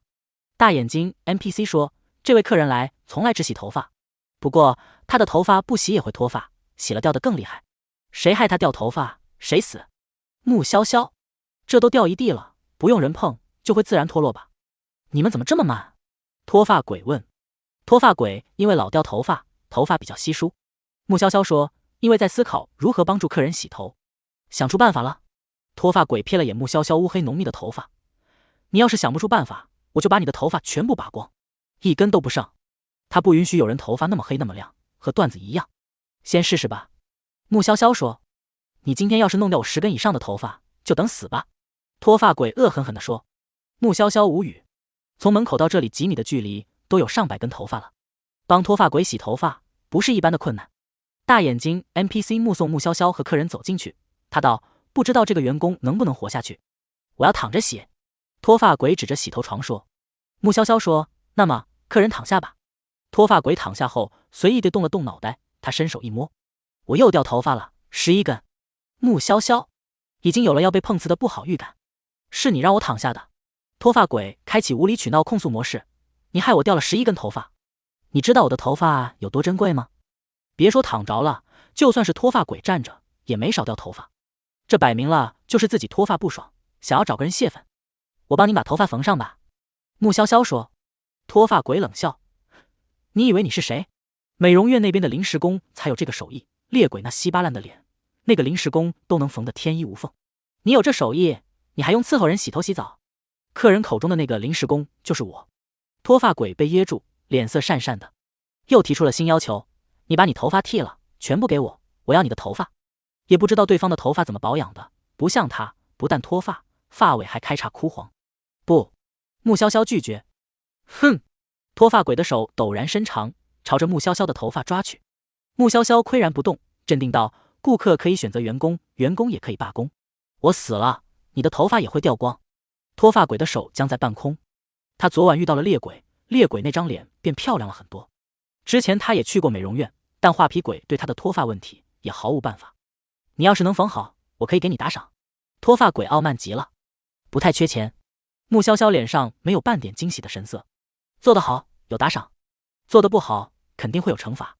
脱发鬼咬牙切齿，这个该死的临时工竟然在他面前拿桥，你失去了浴室这份工作，你就死定了，你知道吗？脱发鬼恨恨地说，不管是员工还是客人都会攻击你。穆潇潇微微一笑，没关系啊，除了浴室这边想要我继续任职外，后厨以及美容院那边都拿高薪挽留我。脱发鬼，你一个刚来1天的临时工，为什么那么抢手？客人想好了要怎么对我说了吗？最好用上礼貌用语，不然感受不到客人的尊重，我可能还是会罢工。穆潇潇问。脱发鬼从来没有那么憋屈过，工作多了不起啊，这么嚣张。可脱发问题困扰他许久，他不得不嗫嚅道，请你帮我解决脱发问题。客人说什么？我没听到。穆潇潇道。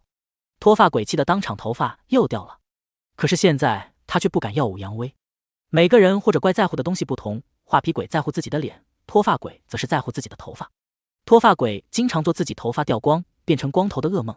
他挤出一丝笑容，朝着穆潇潇说，请你一定要帮我。客人事后应该不会报复我吧？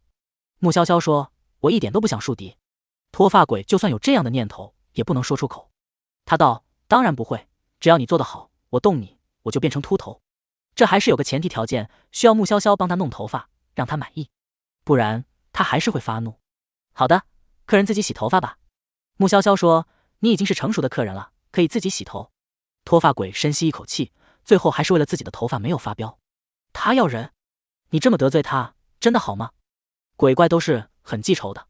系统1314觉着自己的宿主挺能做，那是一点亏都不愿意吃。你要对我的技术有信心。穆潇潇悠哉悠哉地坐在一旁。脱发鬼小心翼翼地洗头发，每洗掉一根他就心疼得不得了。他以前头发那叫一个浓密，现在却掉得那么稀疏，掉一根头发就和滴血一样难受。大眼睛 NPC 端着一盘芝麻丸进来时，揉了揉自己的眼睛，有没有搞错？员工不动手，客人在自己洗。对，按摩一下头皮，打个圈。穆潇潇口头指导脱发鬼，脱发鬼照做。大眼睛 NPC 被秀了一脸，对脱发鬼说，客人您的黑芝麻丸。脱发鬼是他们 VIP 浴室的常客，洗头发的时候喜欢躺着享用芝麻丸。你们吃这个有用吗？穆潇潇问。脱发鬼弯着腰洗头发，没看那边。他丧气道，没用，吃个心理安慰，你吃吧。大眼睛 NPC 把黑芝麻丸放下到桌上，料想穆潇潇应该不敢吃，这可是客人的东西。但是穆潇潇吃了。蜂蜜、桑葚、黑芝麻、黑枸杞、黑豆、黑米、穆潇潇吃完还评价很香。大眼睛 NPC 见脱发鬼没有动怒的意思，越发看不懂这个世界。不，精准一点说，是他看不懂穆潇潇，从来没见过这妖牛气冲天的临时工。你味觉那么灵，难怪后厨那边也抢你。主厨想教你做菜？脱发鬼问。穆潇潇道：没，他就是觉得我处理食材干净利落，大概就是想看看我什么时候会被食材弄死吧。脱发鬼有多个技能傍身的临时工，说话太有底气了。脱发鬼洗完头后，穆潇潇和他去了美容院。画皮鬼看到穆潇潇，眼前一亮，问：你看我今天的妆容怎样？焕然一新，令人眼前一亮。穆潇潇说：这哪里是化妆，这是换了一张脸好吧？昨天画皮鬼画的是丹凤眼、花瓣唇，今天则是画了桃花眼、樱桃唇，整容的速度都没他快。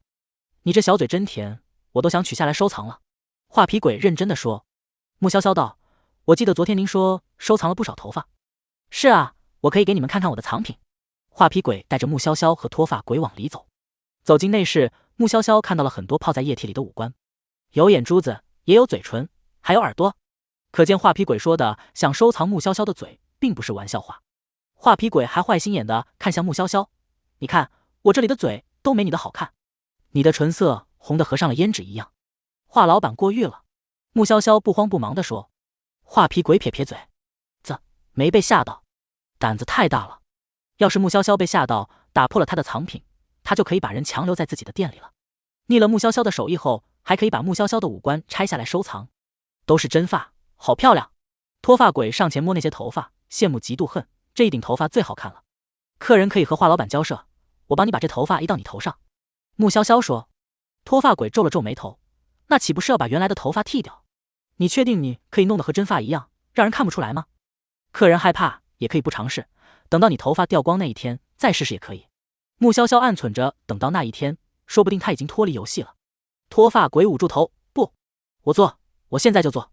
头发是画皮鬼的收藏，脱发鬼得问他要。他们之间如何商讨，穆潇潇不参与。穆潇潇一脸淡定地帮脱发鬼剃了头发，然后是将发丝慢慢固定到脱发鬼的发顶。宿主，你的手艺好像有点娴熟。系统1314怀疑穆潇潇的恐惧神经是不是太迟钝了，顶着一张娇滴滴的软妹脸做这么丧心病狂的事。以前玩过一阵子娃娃，不管是衣服鞋袜还是头发，五官都是自己做的。穆潇潇说就当玩娃娃吧。系统1314，那你这个娃娃玩得有点高端。穆潇潇不但给脱发鬼缝制好了头发，还给他编了个发，化了个淡妆，和真的一样。脱发鬼在镜子面前左右照着镜子，他拨弄发丝，看发根，只觉每一根头发都像是自个儿长出来的一样。而且不管他怎么梳头发、甩头发都不会掉头发，他还膨胀的伸手拽了拽，也没落发。这手艺绝了！脱发鬼当场就给了穆潇潇丰厚的报酬，还特意去浴室那边给穆潇潇写了500字的好评，恨不能磕头叫穆潇潇就发恩人。大眼睛 NPC 看得一愣一愣的。脱发鬼离开后，穆潇潇道：我买2瓶牛奶。我直接拿给你吧，不用钱，2瓶牛奶而已，普通客人又不喝。大眼 NPC 巴结，那么难搞定的客人都被搞定了，这绝对是临时工之王。谢谢。穆潇潇捧着2瓶鲜牛奶往外走，走到了休息椅处，他坐下，朝着前方道：请你喝牛奶，出来吧。你要是不喝，我就送别人了。穆潇潇没听到动静，又道：嫩绿的草丛中有如蛇一样的东西在移动，紧接着一根藤蔓从草丛里钻了出来，顺着椅子坐在了穆潇潇的旁边，有点像字母 L。 喝吧。穆潇潇给藤蔓插上吸管，递给他，结果就看到他身上的长出了一个小花苞。要优雅，不要随便开花。穆潇潇说。开心到差点开花的藤蔓只好把小花苞缩了回去。开花哪里不优雅了？系统1314看着喝牛奶的藤蔓，不理解，他的宿主不是觉得藤蔓就是边落吗？穆潇潇问系统：你知道花朵是植物的什么器官吗？啊，这。系统1314感觉带入人类，四舍五入一下，可以说是在耍流氓了。但人家现在只是单纯无辜的小藤蔓，能懂什么呢？一对情侣牵着手路过，藤蔓伸长，看他们的手，又看看穆潇潇的手。你如果变成人形，牵手这件事，我可以考虑一下。穆潇潇说。没想到你喜欢这样的。莫宏宇撑着伞出现在他们眼前，他总觉得穆潇潇喜欢的应该是人，是一个英俊到让他都怦然心动的人。不等穆潇潇说话，莫宏宇就自顾自道：是因为藤蔓更好玩吗？那个临时工你解决了？穆潇潇问。莫宏宇笑嘻嘻道：“是啊，玩了挺久。之所以耽搁那么久，并不是杀人犯多难对付，他不想他轻松死去。”莫宏宇弯下腰，想要摸一摸藤蔓，藤蔓躲开，赶紧往穆潇潇的方向移。莫宏宇尝试了好几次，都没能碰到藤蔓分毫。他道：“我难道不好看吗？你告诉我，是我好看，还是他好看？”藤蔓毫不犹豫指向穆潇潇那边。莫宏宇捏着伞，拧眉，这种似曾相识的不爽感接连吃瘪，莫宏宇待不下去了。他道：“我去找小华。”穆潇潇朝着莫宏宇挥挥手。下班后，小刘啃着油炸虫，上火淡香，比起其他食物，算是物美价廉了。他倏然看到了一条绿色的藤蔓往楼上窜去，重点是藤蔓还卷着一食盒，想到穆潇潇今早说的追求者。小刘冲上楼，果不其然，看到藤蔓在穆潇潇门前停下，不但停下了，还敲了门。穆潇潇开门后，手提食盒，打开盖子一看，里面的食物道：“都很好吃的样子。”也不知道藤蔓从哪儿卷来的食物，都是人类可以吃的。藤蔓当场弯出来一个心形。“你还会比心？”穆潇潇笑了起来。可能因为他带了滤镜看藤蔓，现在不管怎么看，都觉得藤蔓很可爱。“大佬，您这是您的追求者？”小刘有惊无险，打完一天工都能稳住心态。现在他的心态有点绷不住。重点不是藤蔓追求大佬，重点是大佬看起来对这一根藤蔓有好感。大佬的恋情这么惊世骇俗的吗？对的。穆潇潇点头。藤蔓转了个方向，身上的叶片朝着小刘的方向竖起，敌意很浓。小刘吃了个大瓜，下楼了。穆潇潇吃完饭后，藤蔓就卷着食盒溜了。“好好加油，早日成人。”“宿主，我怕边洛还没修炼成人，你就通关了，怪我过分优秀。”穆潇潇也有点忧伤，索性下楼找小刘去了。“大佬，什么事？”小刘探头看了看，没见到藤蔓。穆潇潇掏出一笔钱，“给你。”“您给我那么多钱做什么？”“现在大家都省吃俭用，少花钱，就怕通关的关键是积蓄。”小刘有和其他玩家交流过，大家都猜测通关与赚钱数目有关，就相互防备着，把自己的钱保管得好好的。小刘觉得最早通关的肯定是穆潇潇，2天而已，玩家间已经开始流传穆潇潇的传说。他说，如果积蓄到达一定数额就通关这个假设成立，我怕我钱太多，一不小心通关了。小刘，大佬，您知道您这话多拉仇恨吗？不管钱的数目和通关有没有关系，你都拿着吧，买点好吃的。穆潇潇说，有人给我送吃的，我不用花钱。小刘晕乎乎地捧着穆潇潇给的钱，这等天上掉馅饼的好事，竟然轮到他了。把钱藏好。穆潇潇特别潇洒，对钱一点留恋都没有。小刘感动得不得了，觉得大佬真是他见过的大佬中最善良的。大佬，您慢走。小刘跟上穆潇潇，我送您回去。不用了。要的要的。小刘一直把穆潇潇送到门口，殷勤得很。入夜之后，各种危险潜伏在黑暗中。藤蔓尽职尽责帮穆潇潇守夜，清理着附近想要找穆潇潇的鬼怪。莫宏宇撑着一把红伞站在走廊尽头，他问，你很想变成人的样子吧？藤蔓不想搭理他，我给你指一条路，做不做随你。莫宏宇低笑着，可能会死。他艳丽的妆容在夜色下阴森诡异。莫宏宇不管藤蔓态度如何，道，就在那边，你应该感受得到很精纯的力量。藤蔓一分为二，其中一根留在了穆潇潇房前，另一根则是往莫宏宇指着的方向移动而去。目的地是一片泛着光的湖泊，在夜色下闪动着粼粼波光。藤蔓一头扎了进去，刚进去，只觉湖泊寒冷刺骨，太冷了。另一根藤蔓同步着所有感受，只觉冷的都要蔫耷了。想到穆潇潇那柔软的还带着温度的躯体，遵从内心想法，从门缝钻了进去。藤蔓游弋着爬上床，悄声无息钻入被中，圈住了他那一截白皙骨感的脚踝，从脚踝开始一路卷上去。你怎么了？为什么会这么凉？穆潇潇睁开眼，这么冷的藤蔓，他不醒才怪。藤蔓自然无法回答他的问题，只是像蛇一样一路缠绕着他，从脚踝开始到腰，一路盘旋而上。穆潇潇怔了怔，试图和藤蔓交流，你先放开我。藤蔓的顶端已经圈住了他的脖子，蹭了蹭他的脸颊。啊，这画面系统1314都不好意思看了。藤蔓冰凉的和冰块似的，把穆潇潇的鸡皮疙瘩都激出来了。从系统1314的角度看，身材玲珑有致的旗袍美人被束缚住，碧如绿玉的藤蔓轻蹭着她的天鹅颈以及脸庞，面颊因酣睡方形染上了红晕，漆黑的发丝洒落而下，落在藤蔓上有微微的痒感。藤蔓嫌碍事，分出一段帮她盘了发，倒像是乌发之间斜插着一根质地特殊的碧绿簪。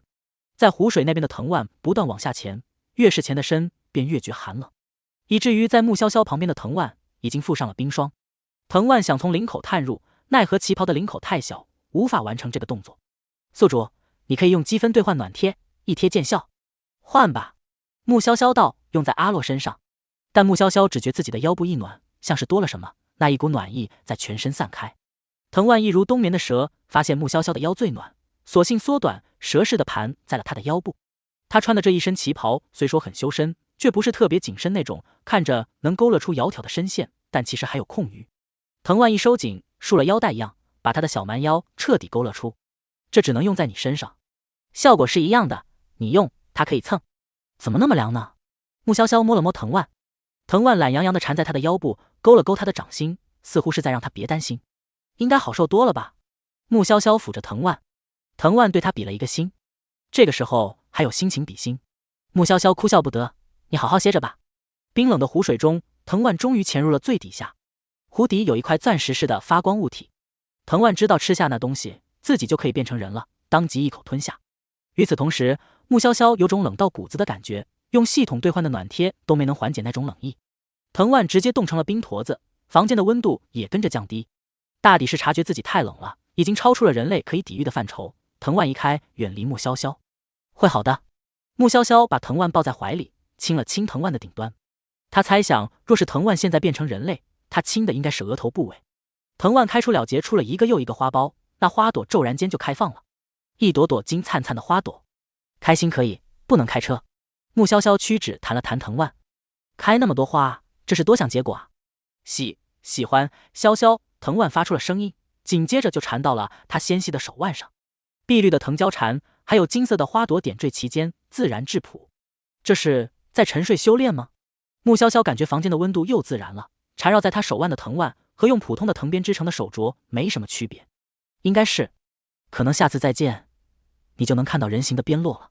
穆潇潇摸着藤蔓手镯研究了会儿，没研究出什么来，就再次睡了。而在湖底之下的藤蔓本体，在吸收了湖底的力量后，身形渐渐化作了人形，容颜犹如神奇降临，乌黑及腰的长发，发丝在水中海藻一样飘摇着，将肌肉线条流畅的身体遮得若隐若现。一晚上的时间过去，穆潇潇醒来，下意识摸了摸自己的手腕，还在沉睡中吗？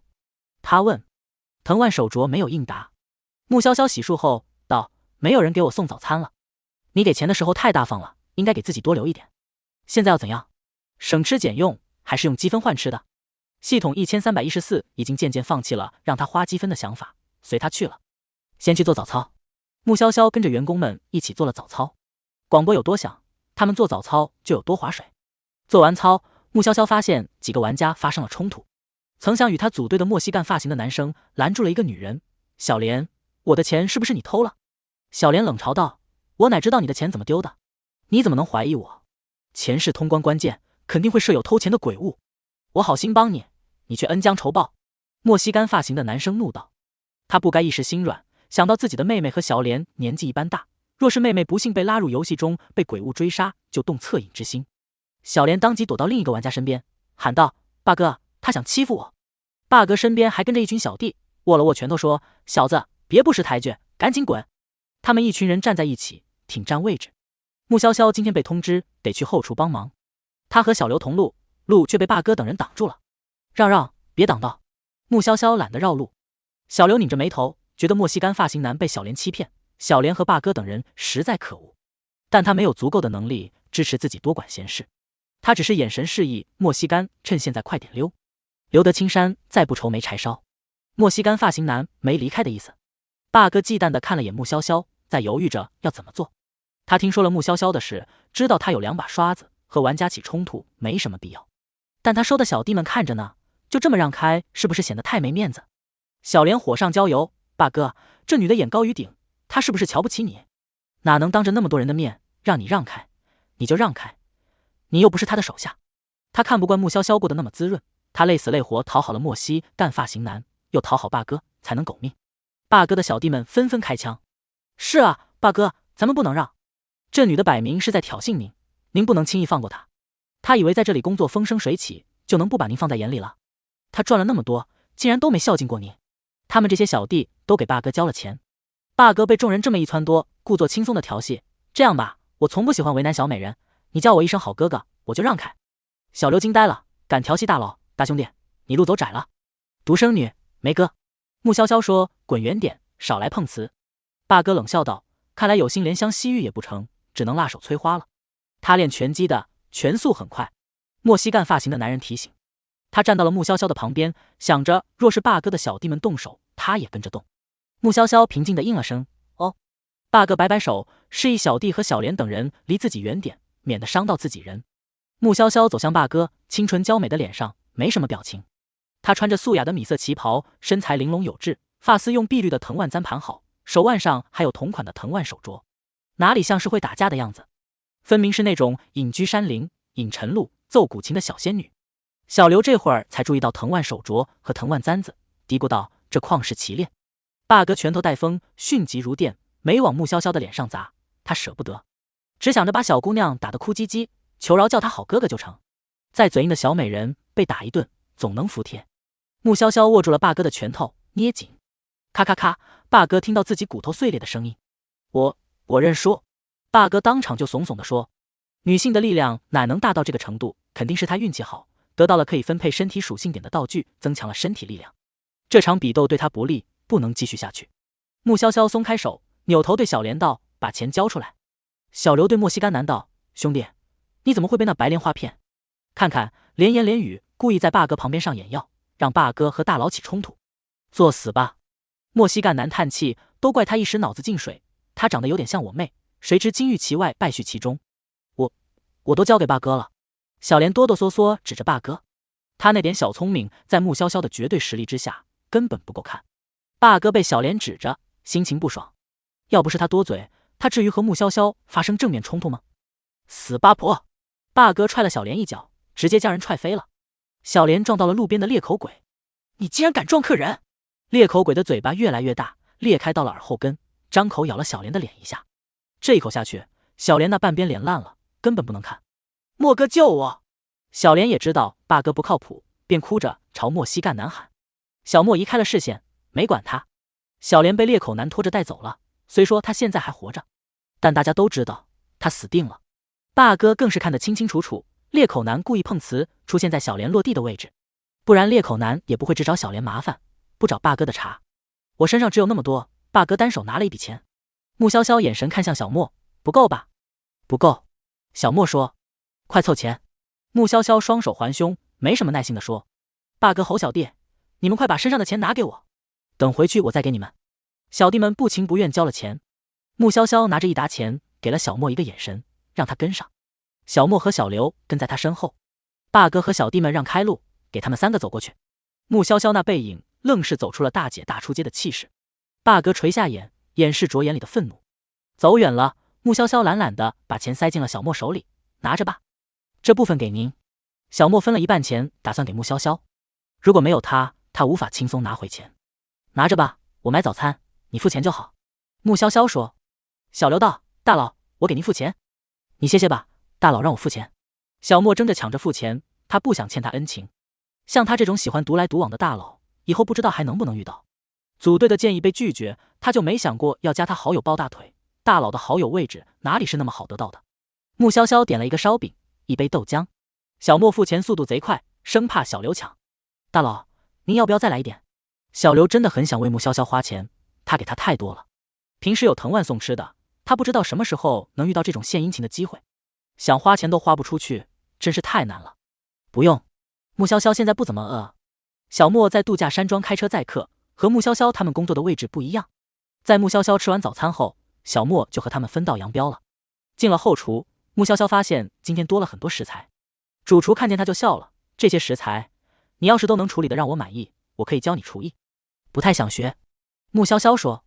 主厨哼了一声，不满意他这个答复，但是偏生他的刀工以及耐心、细心等个方面，又让主厨觉得他是个好苗子。穆潇潇处理食材已经得心应手了，都没什么难度。陡然间，他听到外面的声音一瞬间消失了，好像被人按下了静音键一样。穆潇潇手里正闲着，往外看了眼，就见到一个巨胖无比的家伙走进来。那胖乎乎的人脸上挂着和善的笑，红光满面。除了体型得有4个他那么大，有些不寻常之外，看着很像人类。但是穆潇潇从他身上感受到了极大的压迫感。那是美食家，他对菜品要求非常高，在美食界享誉盛名。主厨说，如果做不出让他满意的菜，我们后厨的全会死，包括你在内。穆潇潇，这个世界真的是一言不合就要人死。不过我肯定能做出让他满意的菜色。主厨骄傲地说。穆潇潇仿佛看到了立起来的 flag， 有了不祥的预感。主厨做完菜后亲自出去了，想必是给美食家介绍菜色去了。穆潇潇站在后厨玻璃那边，看到美食家尝了第一道菜后就剁了主厨的一只手，显然是很不满意。美食家很讲究，只尝那么一点点，吃下一道菜之前会漱口。吃第二道菜又剁了主厨一只手，仍不满意。吃个饭而已，这也太血腥了。穆潇潇道，会影响胃口的。鬼物与人类不同，越血腥越觉开胃。也对，穆潇潇说，不过我的阿洛不一样。小刘匆匆跑进后厨，擦了擦额角的冷汗。大佬，美食家要见你，太危险了，你现在溜怎么样？反正那么多地方需要你，你丢了后厨的工作，还有立身之处。那你呢？不是得立马死？穆潇潇问。小刘苦涩的笑了笑，也是没办法的事，总比全军覆没强。他进游戏的那一天，已经做好可能会死去的心理准备了。这种情况，多活一个是一个。试试再说吧。穆潇潇道。小刘见他没有立马离开，抱着赴死的凝重感跟在他身边。穆潇潇开玩笑道，你说在食物里投毒，弄死他怎么样？鬼怪吃的很多食物都是毒物，哪里找那么多毒性强的东西？小刘认真思考，觉得这个方法实现的可能性不高。放松点，没事的。穆潇潇神色轻松。小刘实在无法轻松下来，美食家坐在那里带来的压迫感太强，他看到美食家就会浑身紧绷。美食家坐在沙发上，餐厅里的普通椅子他根本坐不下。主厨原本有3双手，现在被砍了1双手，只剩下2双手了。其他客人都安静如鸡，默默看戏。处理食材的就是你吗？美食家打量着穆潇潇，最后目光定格在了穆潇潇的手上。这一双手白皙漂亮，毫无瑕疵，光是想象一下便觉这双手做菜的画面赏心悦目。是。穆潇潇点头。美食家评价，这些菜最大的优点就在食材的处理上。穆潇潇没有露出喜色，美食家的评价对他的情绪毫无影响，但其他地方失败之处太多了。美食家刻薄而又嫌恶地看了眼主厨，手里的餐刀一转，冰冷的光线从大家眼前闪过。美食家的餐刀再次砍向主厨，这些菜做的毫无价值，你的手留着没用，砍了吧。主厨捏紧餐刀的刀刃，怒意爆发。他引以为傲的厨艺被贬得一钱不值，美食家还想要夺走他的手，夺走他做菜的权利。主厨的肌肉膨胀起来，额角的青筋暴起，看上去肌肉硬邦邦的，和石头一样。你懂什么？你根本不懂什么是美食，你这个门外汉！主厨夺过美食家的餐刀，朝着美食家刺入。餐刀没入美食家的脖子，紧接着又回弹了，刀上不见血迹。脖子的脂肪都那么厚重，这个美食家不好对付啊。穆潇潇在心中和系统1314说，凭实力吃出来的，非常不简单。系统1314不看好主厨，做出臭水沟一样令人难以下咽的饭菜就要杀个人，你也配当厨师？太差劲了。美食家站起身，身材如高山，蒲扇大的手分别抓住了主厨的左右肩，把主厨撕了。主厨浑身肌肉的样子看着很能打，可在美食家面前就和纸片人一样，随手一撕就挂了。死了！小刘瞪圆了眼睛，吓得人都快傻了。他在餐厅里接触过最厉害可怕的就是主厨了，可主厨在美食家面前撑不过一回合。穆潇潇应了一声。小刘擦了擦因京剧吓出来的泪水，见穆潇潇还是那么淡定自如，他安心多了。大佬临危不惧，太有安全感了。餐厅打扫卫生的人员拿了一个大大的垃圾袋，把主厨装了进去，甚至还咽了咽口水。饿了。美食家坐下，看向穆潇潇，你应该不会让我失望吧？不知道。穆潇潇如实回答。美食家威胁，你要是无法做出让我满意的美食，我只好拿你蘸料生吃了。我去后厨做菜。穆潇潇端着主厨做给美食家吃的菜，给了小刘一个眼神。小刘上前帮忙，把主厨做的菜端走。其他餐桌的鬼怪都好奇地看着穆潇潇，这个临时工胆子真大，美食家那么强横，他都不给他好脸色看。美食家非但没觉得被冒犯，反而觉得穆潇潇的厨艺一定不错，才敢这么张狂。在菜色上桌之前，他可以耐心等着。大佬，你厨艺很强吗？小刘问。穆潇潇说，还不错。从小学厨？小刘问，难道是厨艺世家，祖上是御厨？这倒没有，我大学和男友恋爱，为了做菜给他吃才学的。穆潇潇说。在和边洛恋爱之前，穆潇潇最多就煮个水煮蛋，做点水果沙拉、泡泡面这种简单的食物。奈何穆潇潇在众人眼里是完美女神，她只是私下底和好闺蜜方新月说了句边洛喜欢吃某餐厅的菜，被外人听到了，传各种传到边洛那边就成了她要亲自下厨做她喜欢的菜给她吃。论坛上也都是这种传言，纷纷羡慕边洛上辈子拯救银河系才能得到小仙女的青睐。方新月还很诧异，穆潇潇竟然有那么精湛的厨艺，能做那么多菜。边洛问穆潇潇的时候，穆潇潇能回答他不会吗？他没有偶像包袱，但有女友包袱。骑虎难下，他不想让男友失望，更不想让他觉得他连做菜都不会，只好请了厨师教他做菜，从零基础学，紧急突击之后给边洛做了一桌子菜。之后觉得做菜还挺有意思，他偶尔也会下厨做菜给父母吃。穆潇潇尝了尝主厨做的菜，您的心理素质太强大了。小刘见他面不改色尝菜，很佩服。这些菜不是普通人能销售的，虽说食材都是这边的异兽，但也太惊悚了。比如这道凉拌水晶眼还会眨眼睛，据说嘎嘣脆还能爆浆。美食家要求很高。穆潇潇说，这些菜都好吃。小刘拿着筷子夹了一块肉片，完了，他也觉得特别好吃。这就说明美食家对食物十分挑剔。穆潇潇把主厨给美食家做的菜重新做了一遍。大佬，你看一遍就会了？小刘惊异，这可都是鬼怪们吃的食物，在人类世界没有做这些菜的可能性。穆潇潇尝了尝自己做的菜，比主厨做的稍微好一点，也就好那么一点点而已。端上桌给美食家吃，风险还是很大。毕竟主厨做的菜被美食家比喻成了臭水沟，想必对他做的菜评价也不会高到哪里去。小刘的心都凉了，他无助极了。难道他们今天要 game over 了吗？大佬，你先撤吧。小刘压低声音对穆潇潇说。后厨的其他 NPC 这会儿都盯着穆潇潇呢，毕竟穆潇潇做出的菜关系到整个后厨的命运。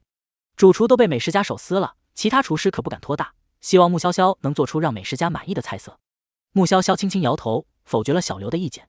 他但凡贪生怕死一点，只想着让他冒着危险留下帮助他提高存活几率，他都有可能离开。可他越是希望他能好好活下去，他就越想抓住机会再试试。系统，把美味调料给我。穆潇潇说。宿主，那是我真的很美味调料，你现在要用吗？量不多，且有风险。如果你做的食物没有达到一定水平，我真的很美味调料会把你的菜弄臭，臭的和屎一样。穆潇潇道，拿来试试。系统1314把美味调料给了穆潇潇，他将调料加进了菜里，恰好将调料用完。紧接着，穆潇潇屏住呼吸。大佬，怎么了？小刘见穆潇潇神色古怪的看着菜，脑子里有很多问号。穆潇潇看小刘面色没有异常，才没有继续屏住呼吸。他说没什么，确认菜色并没有散发出异味，他示意小刘把菜端上去。美食家饿了，肚子咕噜咕噜响，和打雷一样。说打雷并不是夸张，而是声音真的大的和打雷一样，轰隆隆的响。他目光直直地盯着穆潇潇看，像是在看一道会移动的肉菜。一样的菜，美食家对穆潇潇的选择有些不喜。刚刚才吃过，这叫他没有一点惊喜感。客人，请尝一尝。穆潇潇做了一个请的姿势，他给了小刘一个眼神，让小刘离远点。小刘知道自己在附近只会给他拖后腿，索性离远一点。美食家尝了一口，神色轻慢，甚至做出了随时吐出来的准备。竟是如此美味！美食家惊讶地说，同样的菜色竟然能给他带来如此大的惊喜，这是为什么？紧接着，美食家又加了同一道菜，品尝着，想要寻找这道菜为何那么好吃。小刘握拳在心中喊 yes。不愧是大佬，厨艺满级，美食家的胃被征服了。美食家几乎把所有菜都清盘，他凝视着穆潇潇。我想不明白为什么会这么好吃，关键在哪里？关键当然是因为用了美味调料，但穆潇潇不会说，他故作神秘，这是我的独家秘方。很好，我明天还会再来。美食家充满期待地说，希望你明天能再给我带来惊喜。穆潇潇，惊喜什么的带不了，美味调料已经用光了。大佬，你真是掉炸天，什么都难不倒你。小刘神色激动地说。客人们都看向穆潇潇和小刘，甚至有客人提出希望吃穆潇潇做的菜。穆潇潇没同意，餐厅的主管也拿他没办法。谁让美食家明天还要吃穆潇潇做的菜呢？穆潇潇说要养精蓄锐，不想做菜消耗太多，主管也不能说什么。只有穆潇潇这样的顶尖大厨才能让美食家这样的贵客满意。下班后，穆潇潇去了美容院一趟，小刘陪着。画皮鬼、脱发鬼还有莫宏宇都在美容院。来了。莫宏宇看到穆潇潇招了招手，过来坐坐，天晚了我就送你回去。脱发鬼道：妹妹这手镯还挺别致，临时工全都是一样的服装，怎么就你穿的最好看？画皮鬼道：我都想照着你的脸画了。穆潇潇说：喜欢就画吧，总比把他的脸皮扒下来好。小刘拘谨地站着，同样是玩家，怎么大佬就能完美融入鬼怪之中呢？听说美食家去餐厅吃的还是你做的菜，行啊妹妹，多才多艺。莫宏宇问：你还有什么惊喜是我不知道的吗？穆潇潇说：我厨艺就一般，也不知明天能不能让美食家满意。小华，明天我们一起去餐厅坐坐。莫宏宇摆明了要给穆潇潇撑腰。画皮鬼说：要是能帮上忙，我可是要报酬的。我也要报酬。脱发鬼道：你们要报酬可以，可不许太过分。莫宏宇知他们心怀鬼胎，但美食家太强了，他独自前去搞不定。得到他们三个的承诺后，穆潇潇又聊了会儿，才和小刘离开。莫宏宇按照承诺送他们回去后，去了湖边。湖水平静无波，但他能感受到下方有一股强势的力量。弯下腰，他伸手触了触湖面，直接被弹飞了，伤口都差点被崩裂。莫宏宇摸了摸脸，还好脸没裂开。我是想告诉你，有东西想欺负他，你可别死在湖底了。入夜正是危险之时。穆潇潇戳了戳手腕上的藤蔓手镯，道：还不醒吗？我想见你，你知不知道？藤蔓没有给他回应。半睡半醒间，穆潇潇的身体在往下沉，像是在不断往水底沉落。溺水一般的窒息感让他头昏脑胀，非常不舒服。下方有光，绿藤环住了他的脚踝，把他拉扯到了最底下。冷，呼吸不过来。光晕的中间有个人，泼墨般的乌黑发丝，俊俏的五官，神清骨秀。穆潇潇看到边落在水底，直接扑过去抱住，亲了上去。他严重缺氧，不亲不行。藤蔓如游鱼般在二人的周围移动，渐渐地结起了花苞。边落睁开了眼，碧绿如玉的眸子看见他，眼中的笑意渐浓。穆潇潇陡然看到他的绿眸，还挺好奇。每个关卡男友身份不一样，造型也不太一样，像是在玩不同世界背景下的恋爱游戏。边落热情地亲吻着他。穆潇潇往旁边游：你穿的衣服。他刚刚缺氧的太厉害，就没注意他的状态，手一摸就摸到他的腹肌，这谁遭得住？边落随手扯了一根藤蔓过来，变成绿色的袍子披在身上，清新雅致。周围的藤蔓开了灿烂的金色花朵，纷纷展示了对他的喜爱，像是好奇的孩童一样，喜欢摸摸他这里，蹭蹭他那里。穆潇潇有点难为情，为避藤蔓躲到边落身旁，娇声埋怨，让他们别耍流氓。他们不能，我可以，是吗？他醉人的眸子带了诱哄的意味。霸哥的小弟们战战兢兢地看着对面的大头鬼。大头鬼的身形和豆芽一样，硕大如灯笼的脑袋，细长四面条式的身体，头部和身体的比例失调严重。嘿嘿，跑出来的临时工不听话。大头鬼咧嘴大笑。霸哥说：我们一群大男人皮糙肉厚，味道不好，有个女临时工长得好看，还细皮嫩肉，您一定喜欢。哦？大头鬼问：是给美食家做菜那个小美人？他露出了垂涎的神色。倒不是他对他有什么兴趣，而是觉得食物好看，吃着能让心情好。霸哥连连点头：是。大头鬼头一扬：带路。霸哥踹了一个小弟前面带路，自己在后面跟着。那小弟心里苦啊，任由谁后面跟了一个游戏里的鬼怪都会害怕。他想后退，但被霸哥和大头鬼的眼神凝视，只得老老实实在前面带路。终于走到了穆潇潇的房间面前，带路的小弟松了一口气。大头鬼伸出小手说：把你们的买命钱留下。霸哥指了指房间门，试图商量，他有很多钱。不要让我重复，下等东西。大头鬼瞧不上霸哥这些人类，贪生怕死，一群男人为了活命就出卖女人。霸哥只好交钱赎命，然后迅速打开了穆潇潇的房间门锁。这门其实挺好开，他靠着开锁这个技能送过不少玩家上西天。大头鬼夜能视物，探头看进去，呀，小美人睡得真香。霸哥也想看房间内的情况，但大头鬼的头太大，堵在门口根本看不清。他又怕大头鬼吃了穆潇潇之后，若是没有吃饱可能会反悔，就带着小弟们迅速离去。大头鬼走到床边，打量着穆潇潇，白瓷般的肌肤上脸颊娇红，唇瓣红润如在腰吻，又娇又鼓。人类睡觉的时候呼吸这么乱的吗？大头鬼奇怪，就好像他正在被什么亲吻着一样。喂，人类，醒醒！大头鬼喊。他想看小美人露出惊恐的神色，娇软的身体瑟瑟发抖，大大的眼睛里盈满了水色，带着哭腔向他求饶，让他不要吃掉他。他的惊恐将成为最美味的调味剂。穆潇潇正被边落抱在怀里掐腰亲，身体软得厉害。他修长的手指解开了他的盘扣，划过他骨感的锁骨。在水里，穆潇潇脸红了。怎么觉得进了游戏世界，他们总能解锁各种场景的亲亲抱抱？以前因为边洛创业忙，再加上他的小仙女形象深入人心，边洛在这方面挺克制。现在吧，不做人后，爱如潮水，克制早就被吃了。潇潇，别怕，万事有我。边洛温柔轻笑，周围的藤万舞得贼快，证明了他的内心可不如表面展现出来那样无害。他像是在引诱可爱的小白兔跳入他怀中，再也不放开。穆潇潇拽着边洛宽大的衣袖，抿了抿，我不怕。他就是没想到两人会在游戏里这样玩，却陡然听到有尖细的男音在和他说话。下一刻，穆潇潇睁开了眼，好大一颗头，大得像皮球。他那么帅气英俊的男朋友不见了。嘿嘿嘿，大头鬼见穆潇潇露出吃惊的神色，笑得贼开心，是不是害怕的要哭着求饶了？穆潇潇冷着脸看大头鬼，不开心，和男朋友只是亲亲而已，就被从梦里拽出来了，一睁眼还看到那么丑的东西，求你个大头鬼！穆潇潇铁拳无情，一拳把大头鬼打得脸都凹陷下去，大头鬼瞬间变成了大饼脸，五官都扁平了。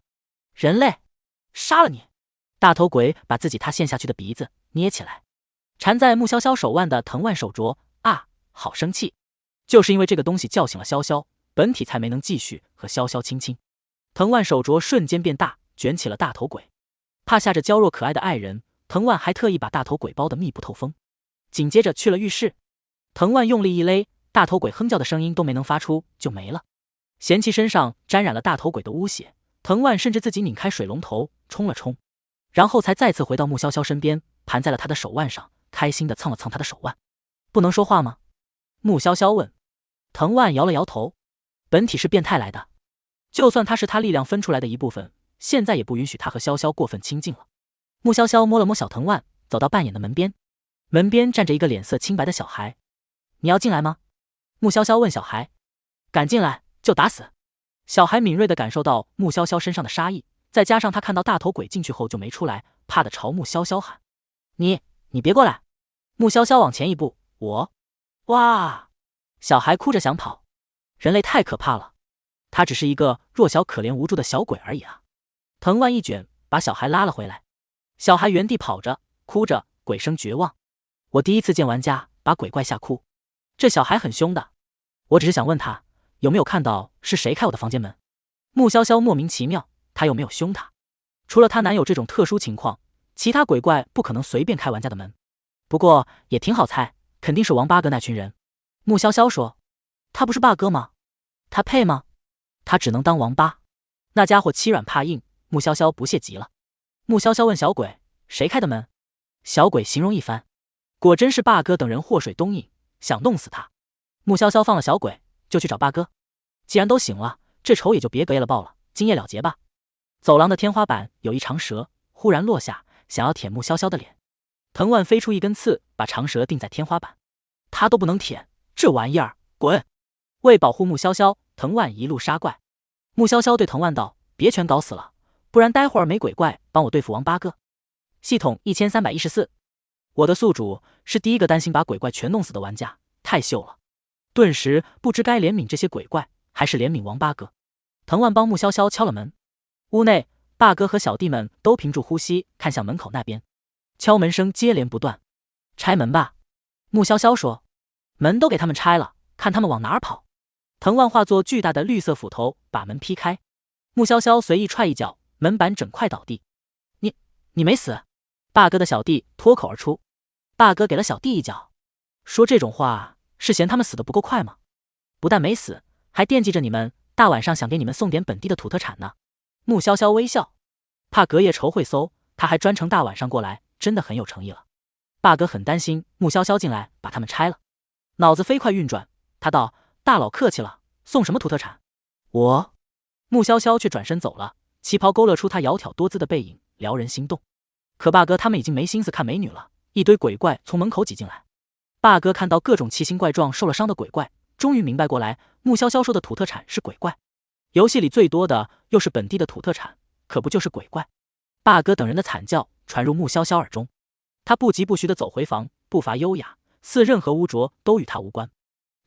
面色清白的小鬼手里拿了一大沓钱递给穆潇潇，想必是刚刚从霸哥等人身上搜刮出来的。你自己留着买糖吃去吧。穆潇潇没打算要。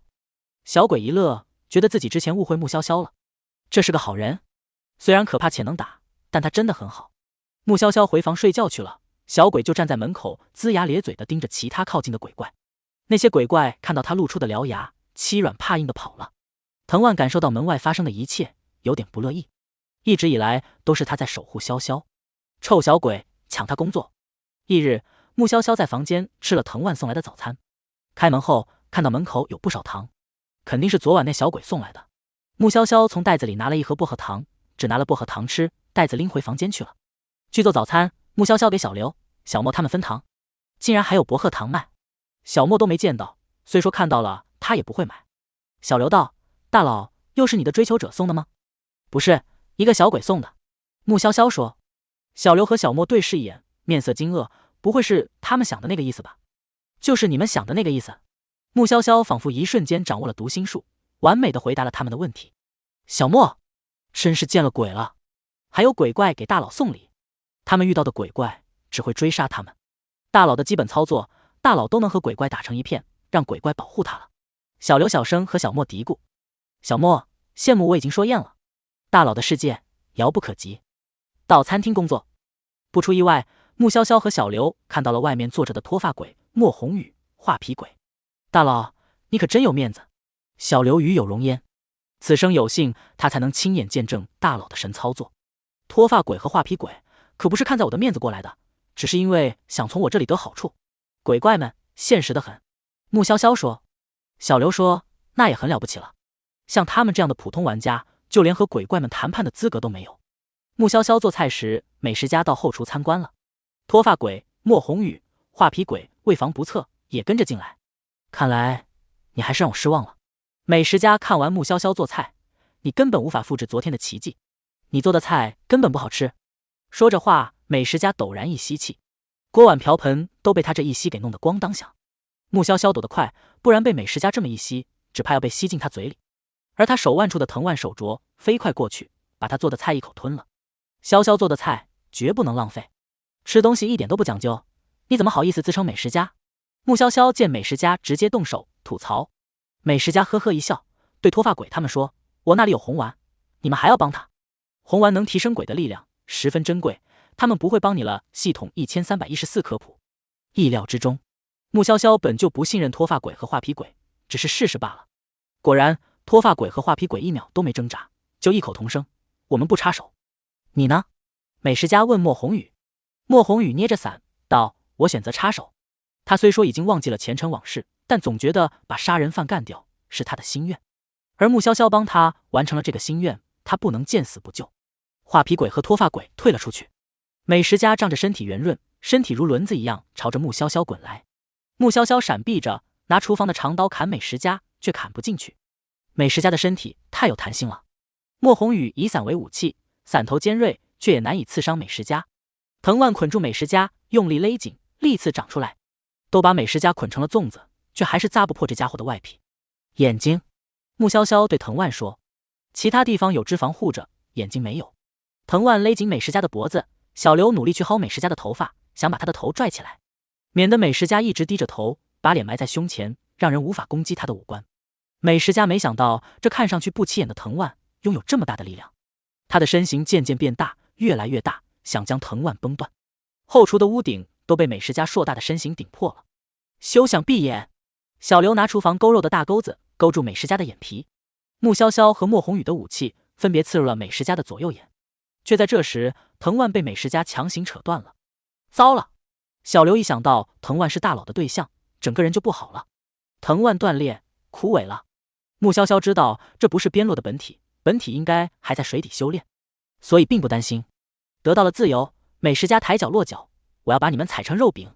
每次脚落地都和地震似的，得亏他瞎了，一时半会儿踩不中他们。可是美食家的身形越来越大，都快把餐厅弄塌了，其他食客也受到了波及。食客们被殃及，很不高兴，就高声给美食家报穆潇潇的位置在你左前方。美食家巨大的脚压向穆潇潇，莫宏宇冲过去撑开伞帮忙顶住。穆潇潇和莫宏宇借助伞抵挡的空档，就地一滚躲开。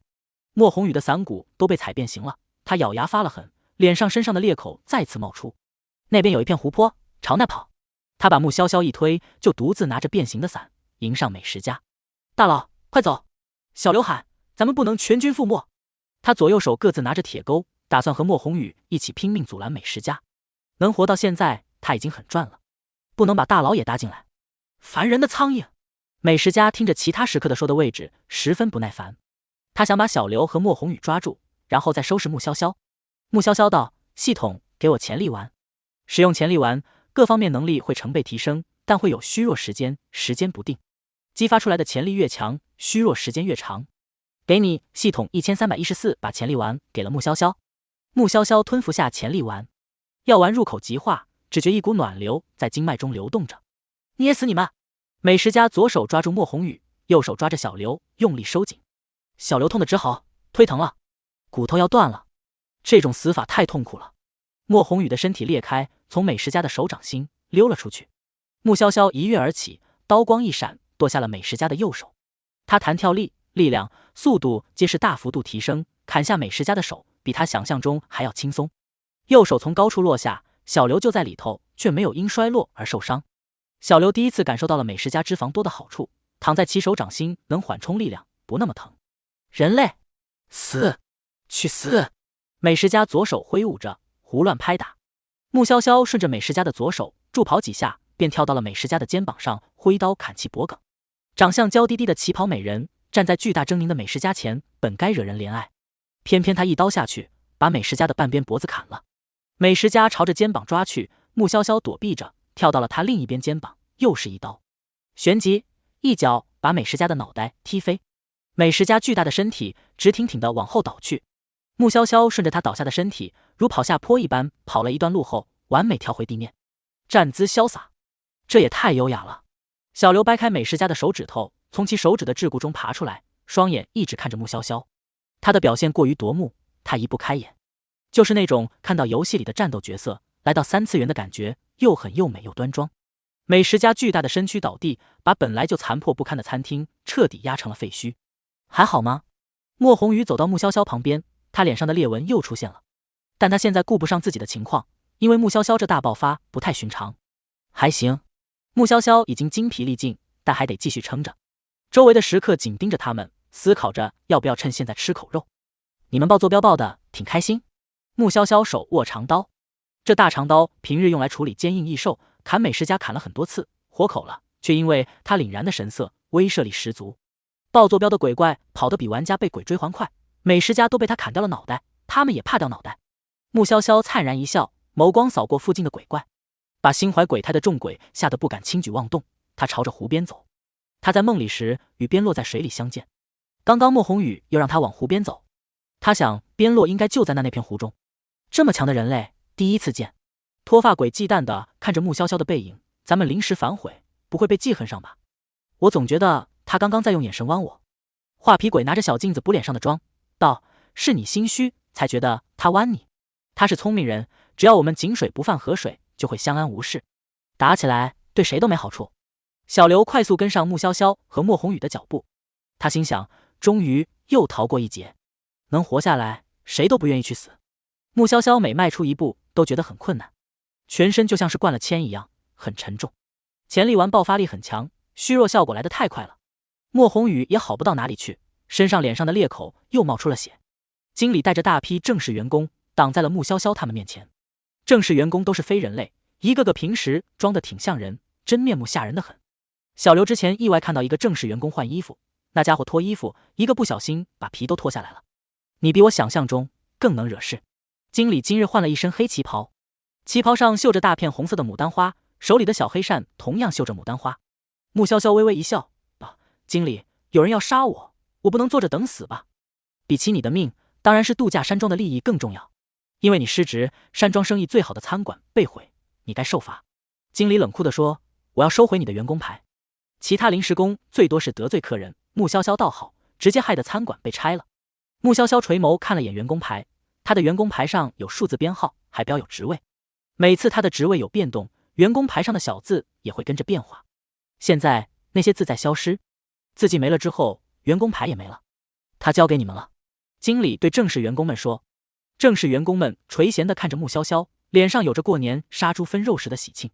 他们围上穆潇潇等人，渐渐缩小包围圈。小刘的员工牌也不见了，他很绝望。大佬刚刚爆发，明显是用了底牌，他们3个现在一个能打的都没有。他们想吃了我。穆潇潇一秒变脸，依赖地看着经理后方的边落，软绵的声音，甜的能拉丝。小刘 ，Sigma， 大佬在跟谁撒娇？这还是我认识的大佬吗？莫宏宇望过去，见到了长发绿眸的男人，俊美到让他的心平静不下来。边落的身形如风，把穆潇潇抱到怀里，亲了亲他的眉心，乖宝，别怕。穆潇潇懒懒地往边落的怀里靠，他不在身边，他可以无坚不摧，满身铠甲，现在却只想撒娇要抱抱，想暂时偷懒依靠他。看着小猫咪似的缩在自己怀里的穆潇潇，边落轻抚着他的发丝，欺负我老婆，都给我自刎谢罪。穆潇潇耳根泛红，老婆，他竟然当着那么多人的面叫他老婆，他们还没结婚呢，脸好烫，他好不害臊。但我看你好像挺喜欢他这样叫你。系统1314觉得人类真是奇怪的动物，他以前没这样叫过你吗？穆潇潇说没有，这可能就是你们人类说的闷骚吧。系统1314从穆潇潇手中很难得到积分，他躺平了，索性研究一下人类的行为吧。小刘敢确定边落绝对不是玩家，不是玩家，那就只能是鬼怪了，妖兽了。大佬除了藤蔓之外，还有其他的追求者吗？经理轻摇着牡丹花扇子，对边落道：“这位客人好面生啊，我们度假山庄可不是谁都能闯的地方，劝你好好掂量自己的斤两。”虽说边落绕过他们，飞速进入了包围圈，速度快的让他们不可思议，但是速度快不代表实力强，这是他们度假山庄的地盘。边落轻蔑一笑，屈指一弹，食人花生根发芽，眨眼间的时间变成3米高，数十株食人花摇曳生姿，包围了正式员工。食人花啊呜一口把正式员工吞了，花朵内有腐蚀性极强的液体，正式员工被吞进去后就被融化，在花朵里惨叫着。这些员工那叫一个后悔，自刎还痛快一些，身体被融化的感觉苦不堪言。局面瞬间逆转，穆潇潇窝在边落怀里，看着得了吃食的食人花醉酒般摇晃着，被逗笑了。他们这是在跳舞吗？穆潇潇问。边落回道：吃了东西，他们高兴。经理抓着扇子用力扇风，飞沙走石乱卷，风掀翻了不少人，还有食人花根没扎紧，差点被吹飞，还好根系用力往下扎，稳住了。边落抱着穆潇潇，长袖一拦帮穆潇潇挡风，身形纹丝不动。小刘和莫宏宇鸡贼的躲在边落后头，有超级大佬遮风挡雨，他们才没被吹跑。穆潇潇很有兴致地抓住边落的衣袍研究起来，他这外袍上有精致的刺绣，更偏向古风，倒是和长发很相配。要脱下来给你研究吗？边落低头问穆潇潇。穆潇潇想起在水底，边落当时由于刚化形成功，还未穿衣服，那肌肉的线条比他看过的男模还要优美。大庭广众之下，别说这种话。他说。经理见边落游刃有余，还有心思和临时工调笑，便知难而退。他悄悄后退，打不过就跑，不丢人。反正领导就快来巡查了，他治不了他，总有领导治他。跑！边落抬眸扫了眼经理，藤蔓倏然出现，将经理五花大绑。你能跑去哪儿？边落挥手间就能取走他的性命。藤蔓收紧，利刺刺穿经理的身体。经理抽搐着，恶狠狠地喊：领导来巡视，你跑不掉。谁说我要跑？当然是要杀掉他，占领这里了。边落对自己的身份、过去之类的记忆，那是几乎一片空白，但脑海里只有2样最重要的事：第一件，重中之重，那就找到潇潇，疼他爱他；第二件，夺取力量，占领这个世界。经理死了，员工牌掉在地上，藤蔓一卷员工牌，用叶片擦了擦，将员工牌送到边落跟前。喏，给潇潇。边落帮穆潇潇把员工牌别上，以后你就是这里的经理了。小刘瞠目结舌，还能这样玩？强者的世界真的可以为所欲为，但是我怕工资太高，离开这里。穆潇潇还想和边落多相处一段时间。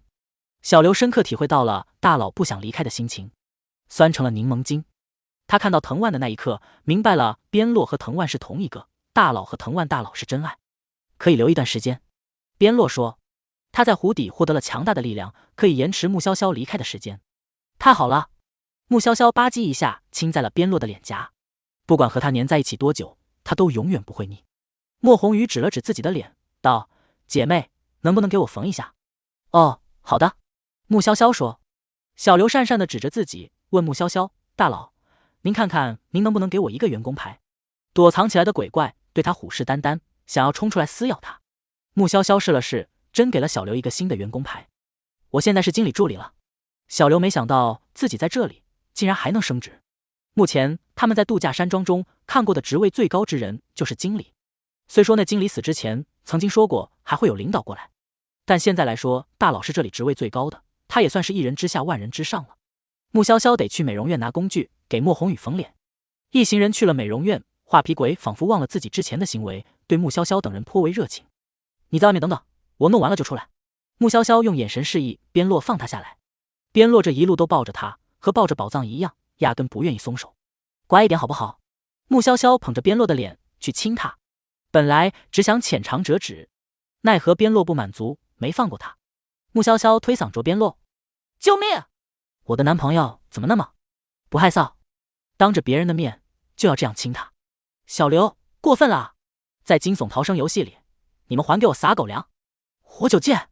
别人逃生，他恋爱，我会乖乖的。边洛又给穆潇潇套了一藤蔓手镯，这次藤蔓手镯上开的金色花朵更灿烂了。边洛放下穆潇潇后，就坐到了一旁的沙发上，拿了本杂志看。穆潇潇摸了摸唇瓣，有点烫，还有点麻。可看他那乖乖坐着等的姿态，他又说不出责骂的话。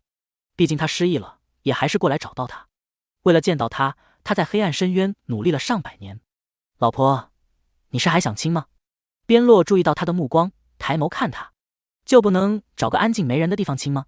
穆潇潇拉着莫宏宇走了。小刘安静地坐在沙发上，看边洛懒洋洋没有搭理他的意思，他就没发出声音。直到休息室的帘子被掀起，小刘见是穆潇潇，喊道：大佬，你出去。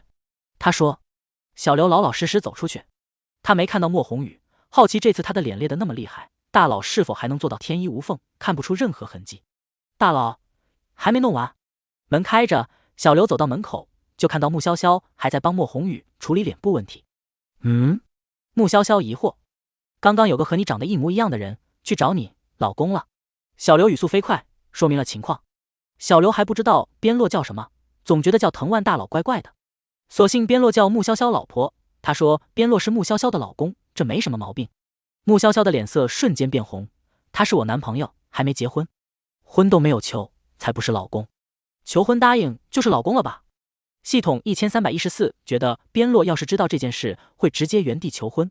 大佬，这不是重点吧？重点是有人冒充你。小刘强调。大佬怎么一点都不着急？他都急了。画皮想抢你男人。莫宏宇说，你男人身上拥有精纯的力量，可以帮助画皮保持皮肤不溃烂。每个鬼怪都有自己的缺陷或者是弱点，譬如他力量不足或者过于激动，皮肉会裂开。再如画皮鬼得换新鲜的皮，不然迟早会发臭发烂。哦，穆潇潇应了一声，神色淡定，继续帮莫宏宇处理脸部问题。莫宏宇问，你不担心？画皮鬼仗着自己的脸可以百变，破坏过不少情侣的关系。不担心，我信他。穆潇潇的心和手一样稳。小刘，大佬不愧是大佬，在感情上也能稳操胜券。其实穆潇潇刚和边洛谈恋爱，也担心纠结过，尤其是裴巧珊总是到他跟前说某某某美人和边洛说话了，表白了，如何如何。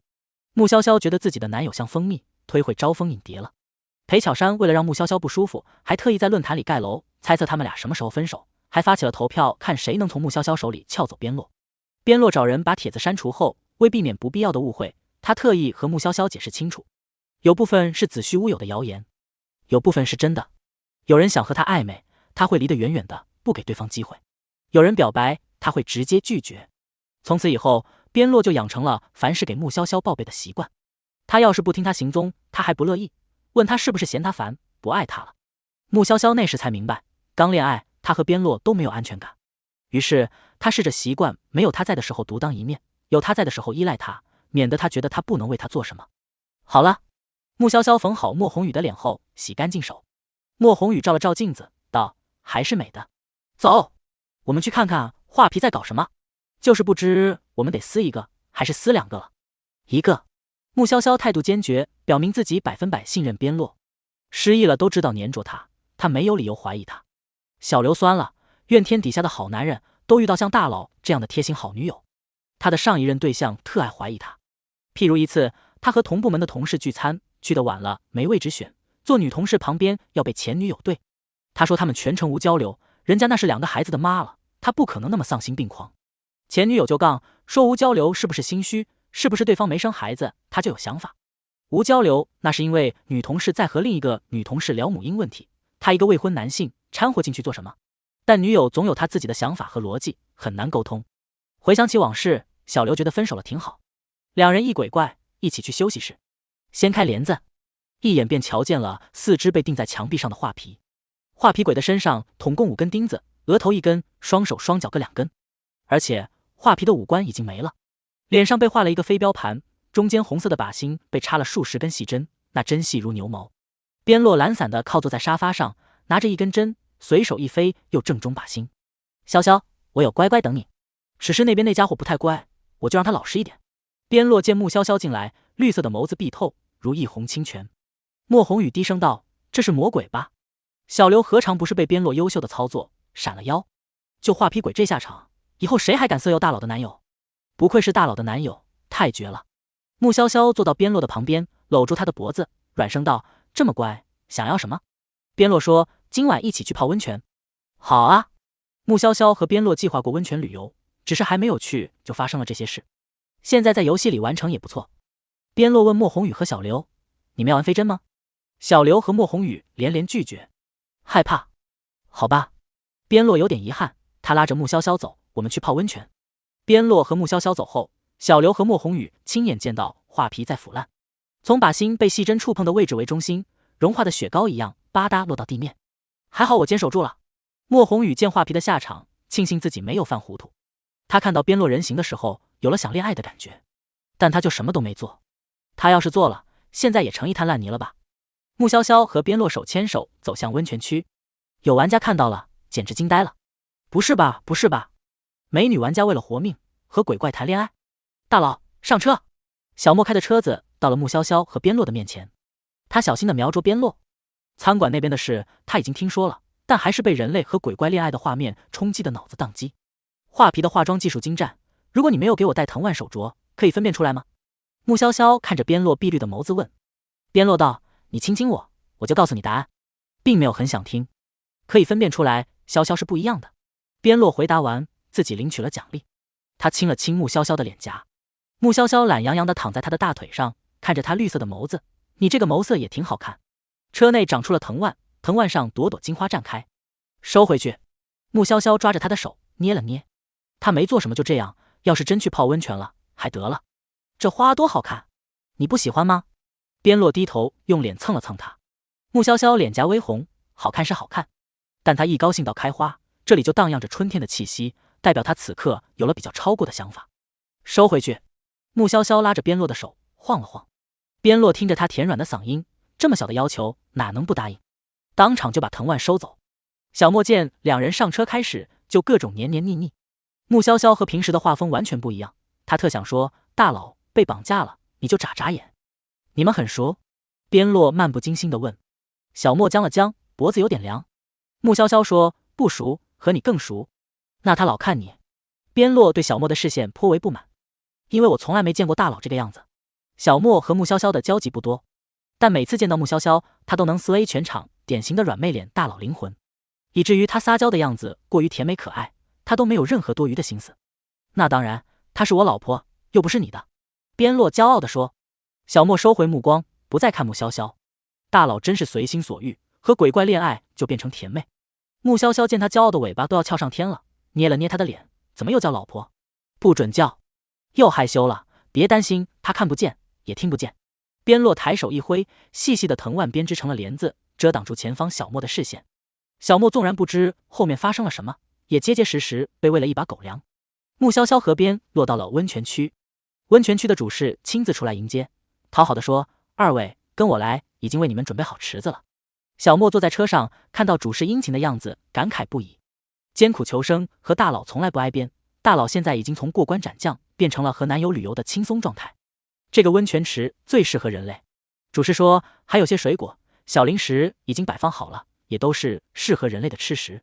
边落瞥了眼主事：“你做事挺仔细，主要是为了让二位玩得开心。”主事怕死，当然要把一切准备好。美食家挂了，经理也死了，听说画皮也死翘翘了。这两位走哪儿，哪儿就有鬼怪要遭殃。主事听说他们往温泉区来了，就把一切准备好。你们这里没有泳衣卖的吗？穆潇潇问。主事斩钉截铁说，没有。潇潇要是害羞，我可以将藤蔓化作泳衣给你穿。边落道。穆潇潇示意主事离开。待到主事走了，他道，但是你的藤蔓，只要你想，他的触觉你是可以感受到的。这样一想就更羞耻了。我帮你拿。边落只好放弃了用藤蔓画衣服的打算。他的力量越强，对这里的掌控力越强。度假山庄的很多死物他都可以操纵，譬如这里的温泉水，只要他想就能完全操控温泉。但看潇潇那么害羞的样子，边落决定还是不要告诉他比较好。穆潇潇等了会儿，就看边落带了很多泳衣过来，藤蔓勾着各式各样的泳装。刚刚那家伙为了讨好你，专门说没泳衣。穆潇潇挑选着泳装。边落道，我打他一顿。不用了。穆潇潇选了一款中规中矩的分体式泳衣，然后走向更衣间。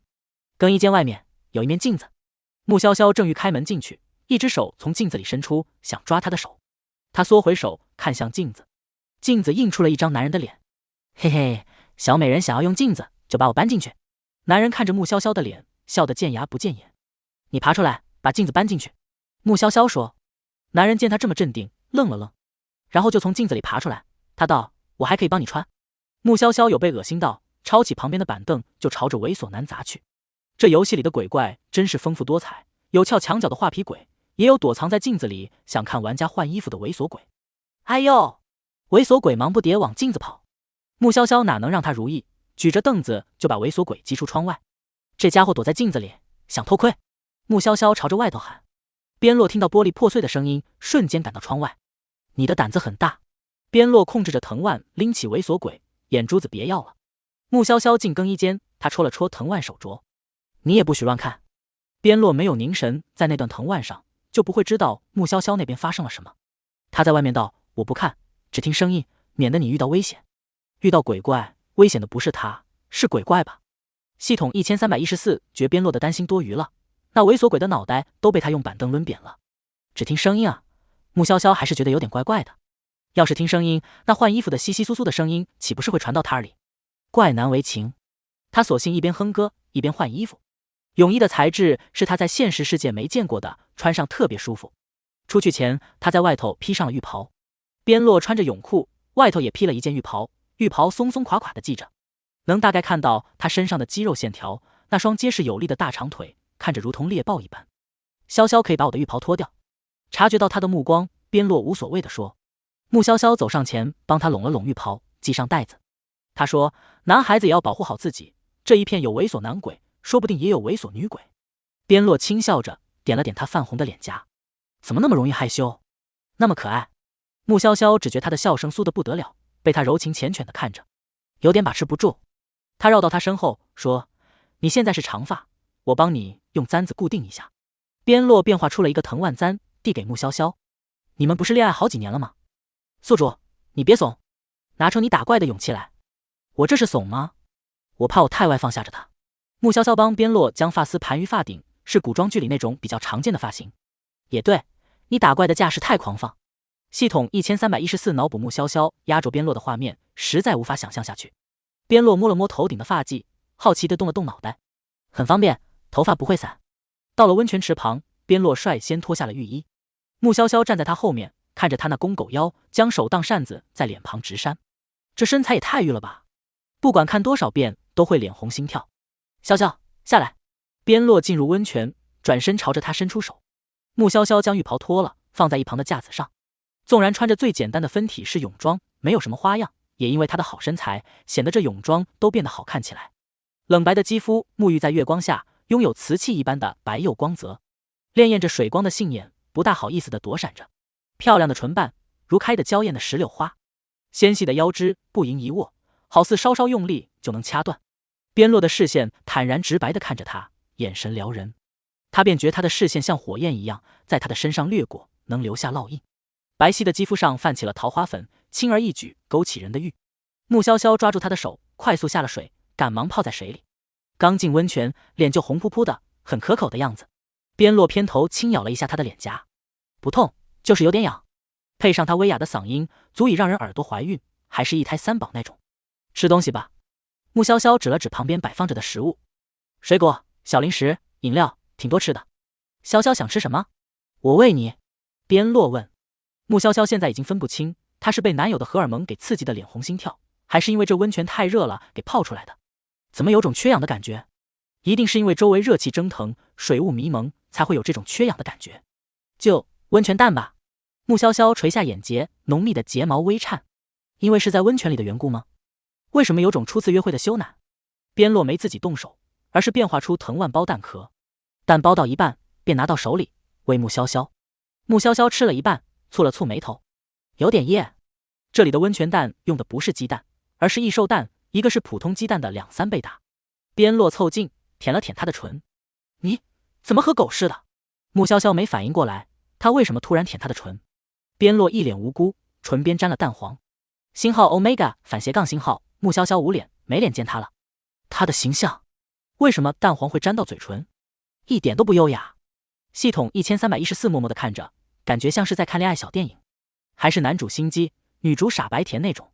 难得看到聪慧的宿主被骗被调戏，系统1314默默看戏。他才不会说蛋黄是边落位的时候主动蹭上去的，并不是他的问题。不喝果汁是想我用嘴喂吗？边落磁性好听的嗓音撩人心弦。穆潇潇移开手，才发现他已经举着一杯红色的果汁了。他嗅了嗅，能闻到一股香甜的果香。尝了一口，他道：“有点像草莓。”再尝尝。边洛吃着他吃剩的那个温泉蛋，动作金贵优雅。穆潇潇又尝了第2口，说：“神奇，水蜜桃的香味，这是在人类世界尝不到的果汁。心情好的时候喝这果汁就会有这样的效果。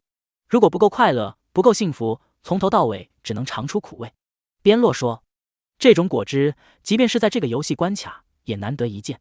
和你在一起，就是会幸福呀。”穆潇潇把杯子往他那边推：“你也要尝一尝，我要知道你和我在一起的时候会尝到什么滋味。”边洛尝了一口，说：“西瓜汁。”再来。芒果。边洛道：“不知道我们一起喝会是什么味道，我们尝到的味道是否一样？”穆潇潇被他勾起了好奇心，可却不见他再喝，便问：“怎么不喝了？我们试试。”潇潇来吧。边洛好整以暇地看着他，绿色的眸子泛着妖异的光泽，极能蛊惑人。你给我闭眼，别睁开。穆潇潇捂住他的眼睛，以前也不至于说不敢看他的眼神，毕竟2个人都害羞，他的胆子反而会大一点。现在他变了，变得更大胆了，看着他的眼神随时能开赛车拿冠军那种。好吧。边洛闭上眼。穆潇潇含了一口果汁，而后捏着他的下巴喂了一半进去，紧接着他咽下口中的果汁。边洛也咽下，喉结微滚。穆潇潇，我男朋友咽果汁，喉结滚动的样子也好性感。味道比较复杂，没尝出来。潇潇，我们要再来一次吗？边洛问。好像是混合果汁，有西瓜和橙子。单独喝是一种味道，一起喝是混合的味道。边洛总结。穆潇潇有点上瘾，这种每一次味道都不一样的感觉，太让人想要再尝试一下了。他又尝试着喝了口，分一半给边洛。边洛微笑着看女友主动献吻。这次是葡萄和杏，还有桑葚。穆潇潇仔细辨别，杯子里还剩下最后一点果汁。边洛这次主动喝了果汁，只是他并未如他那样把果汁分他一半，唇瓣便离开，唇依旧贴合着。他咽下果汁，想要分开，被他按住了后背。温热的手掌比起温泉更热，氤氲着雾气的温泉柔和了他的眉眼，充满生命力的绿眸中，此刻满是占有的意味。饶是装的再怎么像人类，他也不是人类，身体里野兽叫嚣着从他身上掠夺更多。穆潇潇被亲的大脑一片混沌，只能像缠住树木的藤蔓一样依赖着他，不然他怕自己滑入温泉里。潇潇，刚刚的果汁是什么味道？好喝吗？边洛含笑看他。穆潇潇抬眸看他，湿漉漉的眼中有着朦胧的水汽，娇红的唇瓣格外诱人。这时候问这个问题，当真是腹黑的很。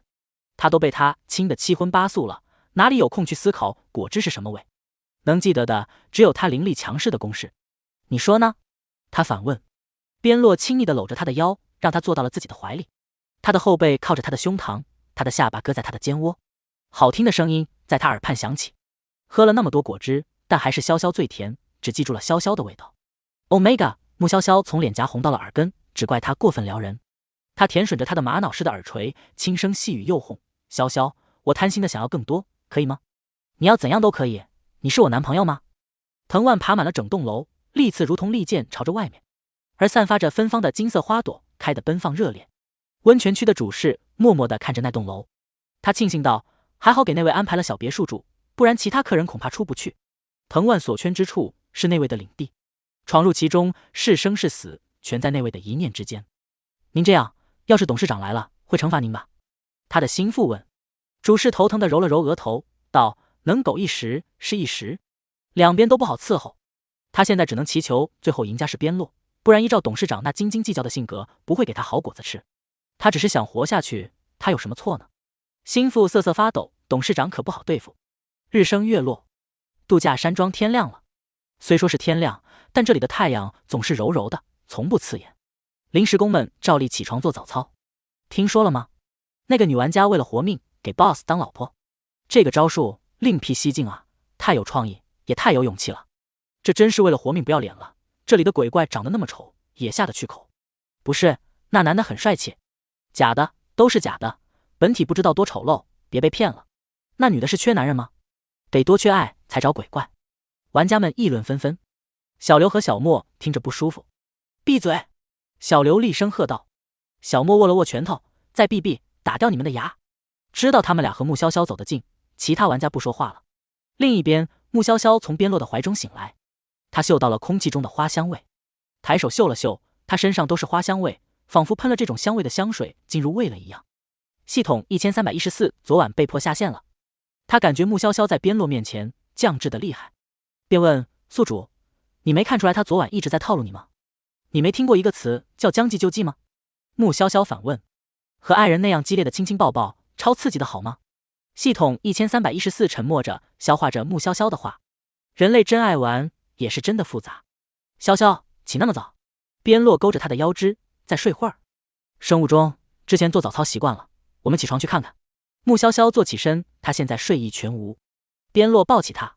做什么？抱我的公主殿下去洗漱。边洛抱着他往洗手间走去。穆潇潇心安理得地靠在他怀里。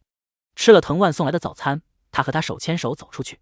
结果了，穆潇潇看到别墅外面爬满了藤蔓，结出了一个个金灿灿的果实，在阳光下熠熠生辉，有点像黄金铸成的果实。开花之后不就是结果吗？边洛问他要尝吗？不了，让藤蔓自我消化吧。穆潇潇说。主事让人开车送穆潇潇和边洛过去。临时工们快做完操了，结果瞧见一辆车在附近停下来，紧接着就看到穆潇潇和边洛手牵手下了车。有玩家一看到边洛就说，别说为了活命了，就算单单为了他的美色，我也想追。谁不想要一个英俊潇洒的男朋友呢？本体是什么，又有什么要紧？只要对方保持着这张俊脸就行。大佬，我们都是玩家，你现在抱住了大腿，是不是该帮帮我们？你大权在握，不帮我们也太说不过去了，都给我们升职呗，让我们快点离开这个鬼地方。一个男玩家开口说。小刘看了眼那说话的男玩家，不悦地皱眉。这人刚刚说了大佬的坏话，现在又要大佬帮忙，够不要脸的。我为什么该帮你们？穆潇潇冷声道。这些人以为他为了活下去能对鬼怪用美人计，瞧不上他的做法，又想得到他的庇佑。天底下哪里有那么好的事情？小莫鼓掌道：大佬说得好，这种表面一套背地一套的人不配得到你的帮助。边落撒了一粒种子，那种子生根发芽不过瞬间的事，开出的花朵很奇特，外面是花瓣，中间有透明如灯泡的东西。潇潇，你可以测一测。边落将那朵花连茎杆一起取下，像是拿了一盏花朵灯笼。穆潇潇拿起来，尝试着对准小刘，花朵亮了；对准小莫，花朵也亮着。但是换成那个说他闲话的男玩家，花瓣中间那透明小灯泡就灭灯了。这花朵对准不同人，有不同的表现。穆潇潇算是总结出来了，对他好感度越高，花朵越亮；对他感情复杂的，花朵的光会闪烁；讨厌他的，花朵中间的透明灯状物体会灭，且花瓣会收紧。边落的目光渐渐阴鸷，他想把讨厌潇潇的家伙干掉。被他盯上的人如被死神盯着，身体僵在原地。穆潇潇转头，边落立马露出了温柔的笑意。我来测测你的。穆潇潇把花朵对准边落，然后花朵散发出刺眼的光，中间那透明如灯泡的东西爆了，爆灯了。这是小刘看得一愣一愣的，他没有穆潇潇总结的那么精确，但灯越亮，代表越喜欢穆潇潇，他是懂的。小莫也颇为震惊，大佬的男友究竟有多喜欢他啊？灯都亮爆了。穆潇潇给玩家们做了工作调整，对他有好感的，他换了轻松容易过关的工作；讨厌他的，直接被他送去扫厕所之类的脏活累活。你怎么可以用个人感情随便安排工作？讨厌他的人愤怒道。穆潇潇撇撇嘴，你讨厌我，我还得讨好你，那得多贱啊！钱币也不是人人都喜欢，他也没要求人人都爱他，但对方讨厌他，还想抱大腿，他为什么要姑息？让这些人以为他好欺负吗？或许你想当场去死？边洛问。按照他的想法，最好是直接弄死对方，但潇潇还是太善良了，不喜欢随便杀人。那些人不吭声了。和穆潇潇不同，边洛是鬼怪没人性的，真有可能杀死他们。大佬，那几人说你坏话。小刘指了指说坏话的人。边洛派出藤蔓，将那几人吊起来，抽肿了嘴。小莫问穆潇潇：大佬，你们现在要去哪儿？他已经成他的专车司机了，不用到处载客，危险性降低到了谷底。跟着大佬可以躺赢，分分钟升职加薪。先去经理办公室吧。穆潇潇说，他想去那边看看有没有上头领导的资料，看一看会有什么鬼怪过来巡查。那传说中的领导应该是这个关卡最强大的 BOSS 了，也是他们将要面对的敌人。小刘指着自己问，我呢我呢？他要抱紧大佬的大腿。随便买点零食吧，钱我给你报销。穆潇潇土豪的不行，对穆潇潇有好感的人换了好一点的新工作，纷纷感谢他。他们本没觉得穆潇潇会帮他们，因为经历的关卡多了，大家都在明哲保身。而且他要是在游戏里太过张扬，容易被游戏盯上。穆潇潇叮嘱，你们都小心一点吧，我帮得到了你们一时，不可能一直帮你们。他还没有在这个副本里只手遮天的程度，要是他们过于依赖他，出了事他不一定能及时救他们。众人纷纷说是，特别理解他的话。穆潇潇和边洛坐着小莫的车子到了办公区，办公室里都是些正式员工。看到穆潇潇在边洛的帮助下轻轻松松当上了经理，有鬼怪不服气。来，谁要是不服我就出来单挑吧。穆潇潇说。边洛面色阴冷地盯着那些人，你不许出手，你先去办公室里坐着。穆潇潇转头看边洛，我得练练手。好，边洛答应了。边洛一进办公室里，外面的鬼怪们就造反了。鬼怪们没觉得自己能赢过边洛，但能抓住穆潇潇，拿他威胁边洛。等领导下来巡查，他们把人一交，升职加薪，走上人生巅峰。鬼怪们各显神通，穆潇潇就地取材，拿着什么趁手就用什么当武器。宿主，我怎么觉得你好像又变强了？系统1314不理解，由于他等级不够，他这里有不少边洛存好留给他的东西无法用。用了潜力丸之后，我有了新的领悟。穆潇潇说，当时实力翻了几倍，他隐隐约约觉得自己懂了什么。现在在实战中，他渐渐抓住了那种感觉。还可以这样。穆潇潇解释，打架也是要靠脑子的。这么说吧，潜力丸可以激发全方面的力量，体验过更强大的感觉，就像是站在更高处看过更多风景，视野豁然开朗。面对相同的攻击，我可以想到更多对敌方式，像做题一样选择最优做题方式。系统1314则说，你比边洛成长速度更快。前人栽树，后人乘凉，我成长快是因为他给我创造了条件。穆潇潇没觉得自己有什么了不起，他什么都为他想好，准备好了。打了一架，鬼怪们都萎了，一个个老老实实的坐回自己的位置上。把办公室收拾一下，太乱了。穆潇潇说。众员工鬼怪听话，收拾东西。穆潇潇进了办公室，边洛一手撑着脸，一只手百无聊赖地转动着一杆笔。等久了。穆潇潇上前低头打算亲他的额头，边洛刻意抬头便亲上了嘴。我先翻看一下这里的资料。穆潇潇见边洛好端端地坐着，想把笔记本电脑搬去沙发看。边洛指了指自己的腿，嗓音悦耳低沉，乖，坐我腿上。这又欲又鼓的声音都能去当乙女游戏的声优了，光靠声音都能俘获一大群声控少女。穆潇潇被他的声音鼓得立场不坚定了。他说，不许打扰我查资料。不会。穆潇潇坐在了他的大腿上，腰被他搂住了，他的胸膛贴上了他的后背。他乌黑的发丝盘起，露出天鹅颈血色的白。边落在他的后颈亲了亲，雪白多了一抹浅浅的粉红。穆潇潇扭头看他，这不算打扰吧？边落无辜地看着他，只是亲一下而已，潇潇就把持不住了。你才把持不住。他直白，面对潇潇，我一直都把持不住。穆潇潇渐渐习惯男友的没羞没臊，他扭头开笔记本电脑。我的男朋友是怎么从以前的禁欲冷静自持变成现在这样的？可能憋久了，爆发了，变态了吧？笔记本电脑需要开机密码，办公室应该有线索，宿主可以试试找线索判断密码。你再不开机，我就锤烂你。穆潇潇握起拳头对笔记本说。笔记本电脑感受到威胁，自动输入密码，开了机。系统1314。这就离谱。边洛轻笑着抓住他的手，亲了亲他的粉拳。潇潇好凶啊！你说什么？穆潇潇看着笔记本电脑，没回头。我说潇潇真可爱。穆潇潇满意道，这还差不多。他找出了董事长的照片，那是一个英俊的中年人，戴着金丝边眼镜，看着儒雅温和。光看照片，着实想象不到他就是度假山庄的拥有者。不过，穆潇潇看了照片大约2秒后，他察觉照片里的人在看着他。照片越来越大，慢慢占据了整个屏幕，甚至还伸出手。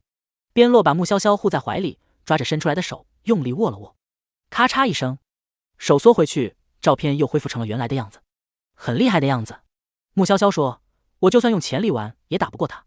这个关卡设置这么强大的 BOSS， 不是让玩家打倒通关的，就是让董事长微服私访检查工作，谁倒霉谁遇到罢了。可能游戏都想象不到，穆潇潇和边洛联手会这么不走寻常路，想要打死 BOSS， 占领关卡。边洛道，不丢人，潇潇还小。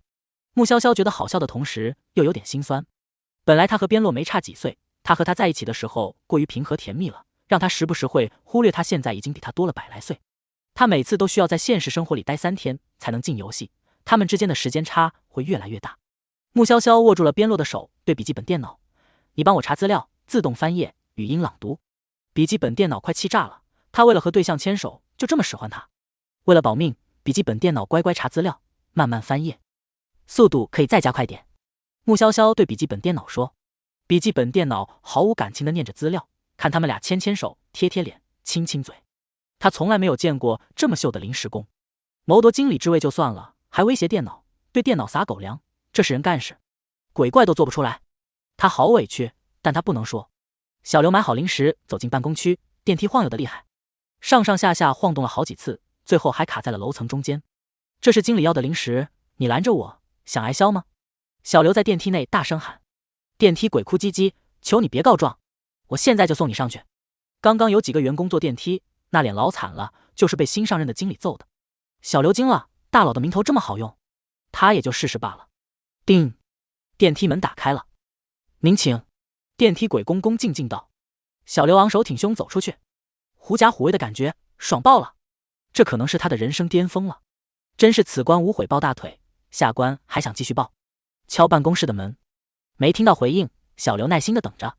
门打开，小刘看到坐边洛怀里的穆潇潇，不敢直视，微垂眼帘。大佬的脸可真红啊，呼吸都是乱的。刚刚又被男朋友亲了吧？穆潇潇清了清嗓子，说：“把零食放下吧，这是我打印出来的董事长和他心腹的照片，你给其他玩家看看，尽量避开。”好，我给其他人看看。小刘拿了打印纸就开门往外走，他就不当电灯泡了。门口站着一个鬼怪员工，与小刘四目相对，都被对方吓了一跳。小刘是见他鼻青脸肿，连脚都没有飘在半空中，给吓的。这都打出原形了，谁不怕啊？鬼怪员工主要是见识过穆潇潇的武力值之后怂了。之前觉得人类没什么了不起，现在觉得人类是站在食物链顶尖的可怕生物。什么事？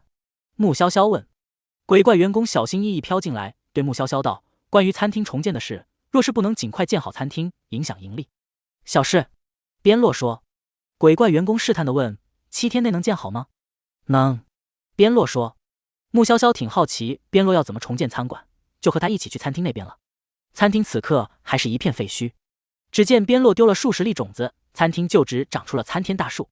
紧接着他控制藤蔓伐木，一眼看过去，一片大大小小的藤蔓同时舞动着，还有藤蔓想趁着边洛不注意，悄悄牵穆潇潇的手。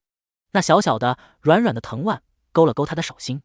边洛凉凉地看了眼藤蔓，藤蔓瞬间缩回去。是不是你太想牵我的手了？他才过来碰我的。穆潇潇握住边洛的手，笑眯眯地晃了晃两人相牵的手，只是单纯想离你更近。边洛一次性控制那么多藤蔓，做这么精细的活儿，以至于对他的渴望就连藤蔓都侵染了。藤蔓们制作出了2把椅子，送到了边洛和穆潇潇的旁边。穆潇潇坐下，嗅到了天然的木材香。这些木材也是这个世界才有的，应当很名贵。他在董事长拍的照片里看到了一套同样木材的桌椅。这把椅子用的榫卯结构，房屋也打算用吗？穆潇潇问。他一直觉得榫卯结构很牛，不用钉子就能把建筑、家具等的零件连接加固。比较有特色。边洛说。穆潇潇研究着椅子，说这结构也太严密了，完全看不出接口，藤蔓也太利，主要还是我男朋友厉害，是他控制了这些藤蔓做事，一心多用，还能做到那么精细，普通人真做不到。次日，餐馆便大体建造好了，桌椅板凳一应俱全，鬼怪们啧啧称奇。不过有鬼怪觉得穆潇潇是祸国宠妃那种级别的祸水，边洛这么强大的鬼怪，建房子、造桌椅，未免也太大材小用了。餐馆建好后，因为边洛一夜建房的壮举，再加上建造的木料柜，寻常人用不起，客人激增，餐馆生意好，穆潇潇就没什么可忙的了。董事长比穆潇潇和边洛想象中来的还要晚。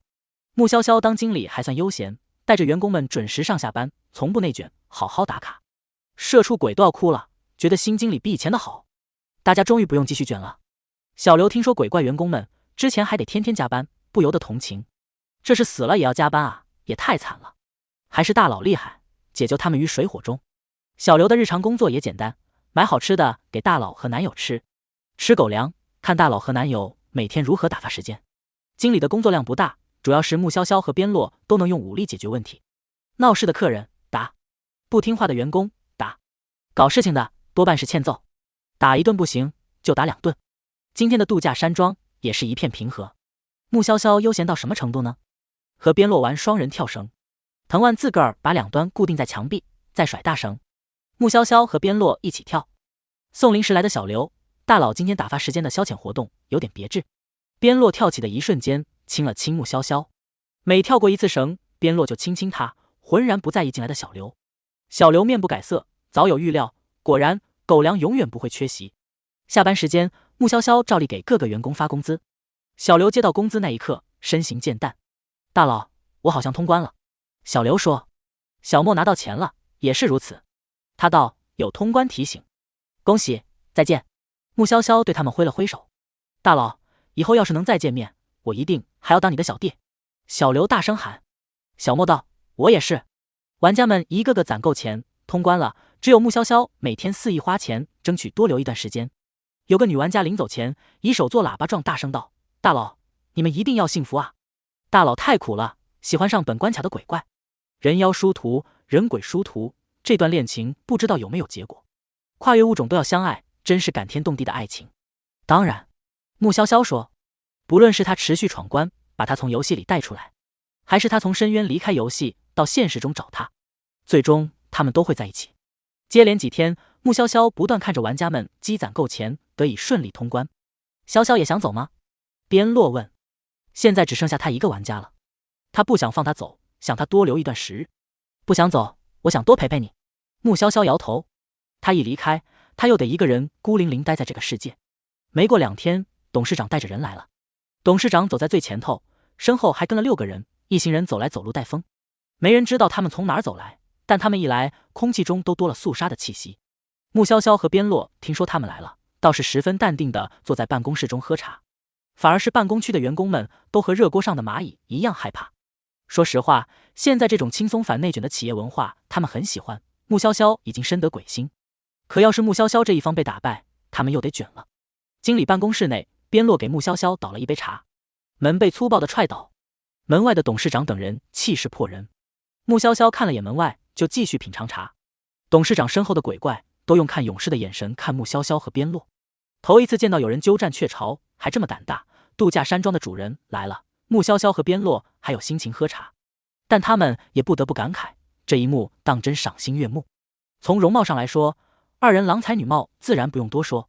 且穆潇潇穿旗袍，身姿窈窕；边洛穿长衫，温文尔雅，坐姿仪态皆优雅，韵味十足。你不该来我这里。董事长盯着边洛说。边洛嗤笑，有什么不该来的？潇潇在这里，他当然要来。董事长推了推眼镜，用再温和不过的声音说，试图入侵我领域的家伙都被我杀了。即便他的声音再怎么柔和，也让听的人觉得后背一阵发凉。这次结果相反。边洛说着站起身，他柔柔地对穆潇潇一笑，待会儿见。边洛开了窗，从窗户跳下去。董事长见状，身手矫健地跟上。穆潇潇放下杯子，看向董事长的跟班们，跟班们都紧张起来，摆开架势要迎战了。出去打吧。穆潇潇说，不然打坏了建筑，重建麻烦。其他地方倒还好，边洛亲自建的餐馆，他可一点都不想被波及。跟班们想了想，觉得这是董事长的地盘，要是毁坏建筑物过多，指不定董事长那抠门鬼会从他们的工资里扣钱。于是倒真乖乖和穆潇潇一起往外走了。外头的员工们看着这一幕，有点糊涂。现在约架都那么文明吗？看跟班们跟在穆潇潇的身后，甚至觉得他才是老大。穆潇潇都不用自己按电梯，电梯就主动开了门。他走进去后，跟班们也跟着进去。电梯鬼多机灵啊！平时穆潇潇和边洛乘电梯，他就把空间缩小，力图让两位大佬能近距离卿卿我我。现在看到那么多男鬼怪站在穆潇潇旁边，他立刻把电梯范围扩大成了原本的5倍，保证大家站着不拥挤，大佬一个人独美。这电梯狗腿到家了。系统1314头一次见到这么会溜须拍马的鬼怪。要是有舔狗的自我修养这门课，电梯鬼能拿高分。您是要去1楼吗？电梯鬼谄媚地问穆潇潇。穆潇潇道：不用，你不要开门就成。电梯鬼，你礼貌吗？要在我的身体里开打，那么多人，我会被打得肠穿肚烂。一个跟班不悦道，还刻意强调不开门，是怕我们跑了。我们才不会跑，这电梯可不够我们打的。其中一个跟班不屑地说，这个女人也太低估他们的战斗力了。对啊对啊，我很弱的。电梯鬼哭唧唧，我只是一个弱小可怜无助的小电梯，您一拳就能把我拆了。我在这里当电梯那么久，没有功劳也有苦劳，求您了，放过我吧。穆潇潇对系统1314说，使用空间加固卡。宿主，一般人用这种卡是为了躲藏房屋内，躲避鬼怪。它用来当打架场所怎么了？完全没有问题好吧？不然6个鬼怪呢？要是逃了怎么办？系统1314，我的宿主甚至在想他们会落荒而逃，而这群小跟班只在想他们能赢，格局还是小了。卡片已使用，卡片效果持续时间是秦块定，受到的攻击越大，卡片越早失效。穆潇潇活动了一下，说开始吧。电梯鬼，喂！6个跟班对此无意见，只是打坏一部电梯而已，这没什么。谁让这电梯鬼对穆潇潇那么舔呢？打死活该！跟班们各自拿出武器，有的抽自己的脊椎骨，有的当场变成了满身是刺的怪物，有的嘴巴咧开贼大舌头，长得落了地，长得都挺辣眼睛。穆潇潇皱了皱眉，电梯鬼瑟瑟发抖。在电梯内的穆潇潇他们也受到了影响，只觉电梯和地震似的哆嗦的厉害。蠢货，抖什么？大舌头鬼一甩舌头，拍打在了电梯一侧，然后大舌头鬼疼的泪水直飙。这电梯怎么那么硬？电梯鬼哈哈大笑，经理，是您帮了我吗？您放心，我一定坚守岗位，不让他们逃跑。他终于能硬气一回了。哼！那抽了脊椎骨当武器的鬼挥舞着脊椎骨朝穆潇潇打去，满身是刺的怪物也如球一般朝着穆潇潇滚去。其他的鬼怪也各显神通。穆潇潇拽住脊椎骨，打棒球似的打向满身是刺的球怪，刺球怪滚了一圈，把同伴扎了满身刺。经理超棒！经理天下第一！电梯鬼疯狂为他打 call。穆潇潇拿着鬼怪雪白的脊椎骨，一点都不怵，把刺球怪打得掉了刺，大舌头鬼满舌头都是刺，收都收不回去。被虐得惨了，6个鬼怪只想逃，逃得远远的。电梯鬼开了门，6个鬼怪撒丫子往外冲，但身体没能完全出去。电梯鬼用力把门一夹，经理，他们现在不能乱跑了！电梯鬼兴奋地喊。有员工想使用电梯，结果到电梯前看到6个跟班的卡在电梯里，露出外面的部位皆是惨不忍睹。员工悟了，经理在电梯里打怪健身，还是走楼梯吧。系统1314见穆潇潇已经完全占据上风，把6个鬼怪一个个解决掉，被他的神操作秀翻了。是他眼界窄了，他的宿主不是一般人，每次都能给超出他的想象。穆潇潇解决掉鬼怪，姿态娴雅地从电梯中走出。1楼的前台看他如若风拂柳般的样子，完全想象不出他电梯虐怪的英姿。这时地面震动起来，数据不稳定，本关卡在崩溃，未免受到波及，离开吧，我要去找他。穆潇潇朝着湖水那边跑。边洛告诉过他，湖水存放的力量是这个关卡的本源之力，那里是关卡最稳固的地方，所以他会和董事长在那边战斗。关卡 BOSS 明显想要鱼死网破，你身上沾染太多边洛的气息，可能会被关卡误判为关卡里的怪物，被同化消失。系统1314劝他不想他冒险。关卡里的所有东西都变得像是老旧的黑白电视里的画面，渐渐褪色，闪烁着。再等一会儿，穆潇潇抿着唇，神色严肃，至少给我一个告别的时间。你们下一个关卡还会再见，有什么好告别的？可每一个阿洛都是不一样的。你就没有想过，他都成了玫瑰古堡的 BOSS， 为什么又出现在这里吗？关卡 BOSS 可以离开自己的关卡，到处浪吗？你的意思是，他把自己精分成了很多份，投放进了不同的关卡，所以不是他可以料定你出现在哪个关卡，那么巧的进入那个关卡，而是每一个关卡的他都在等着你，寻找你。穆潇潇道，他为我做了很多，只是从来不说。系统1314，我的前任宿主是个情圣，现任宿主也是。他看着他奋力奔跑，他跑得那么快，可身后的风景在迅速变成黑白，飞快地朝着他侵蚀而来。那些神色带着惊恐的鬼怪都在那片黑白里凝固着不动了。他们还保持着疯狂逃跑的姿态，却没能逃过。如果这个关卡保不住，他们将随同关卡一起消失死去。若是他被黑白追上，也将落得和这些鬼怪一样的下场。胡编！董事长看着渐渐崩溃的世界，大笑起来。我待这个世界毁灭，也不会让它落入你手里。董事长厌恨地看着边洛，他才是这个世界的王，他不会让边洛成为主宰这个世界的王者。边洛拧了拧眉头，他不在乎这个关卡是否能存活下去，但他不想和潇潇被迫分离。阿洛！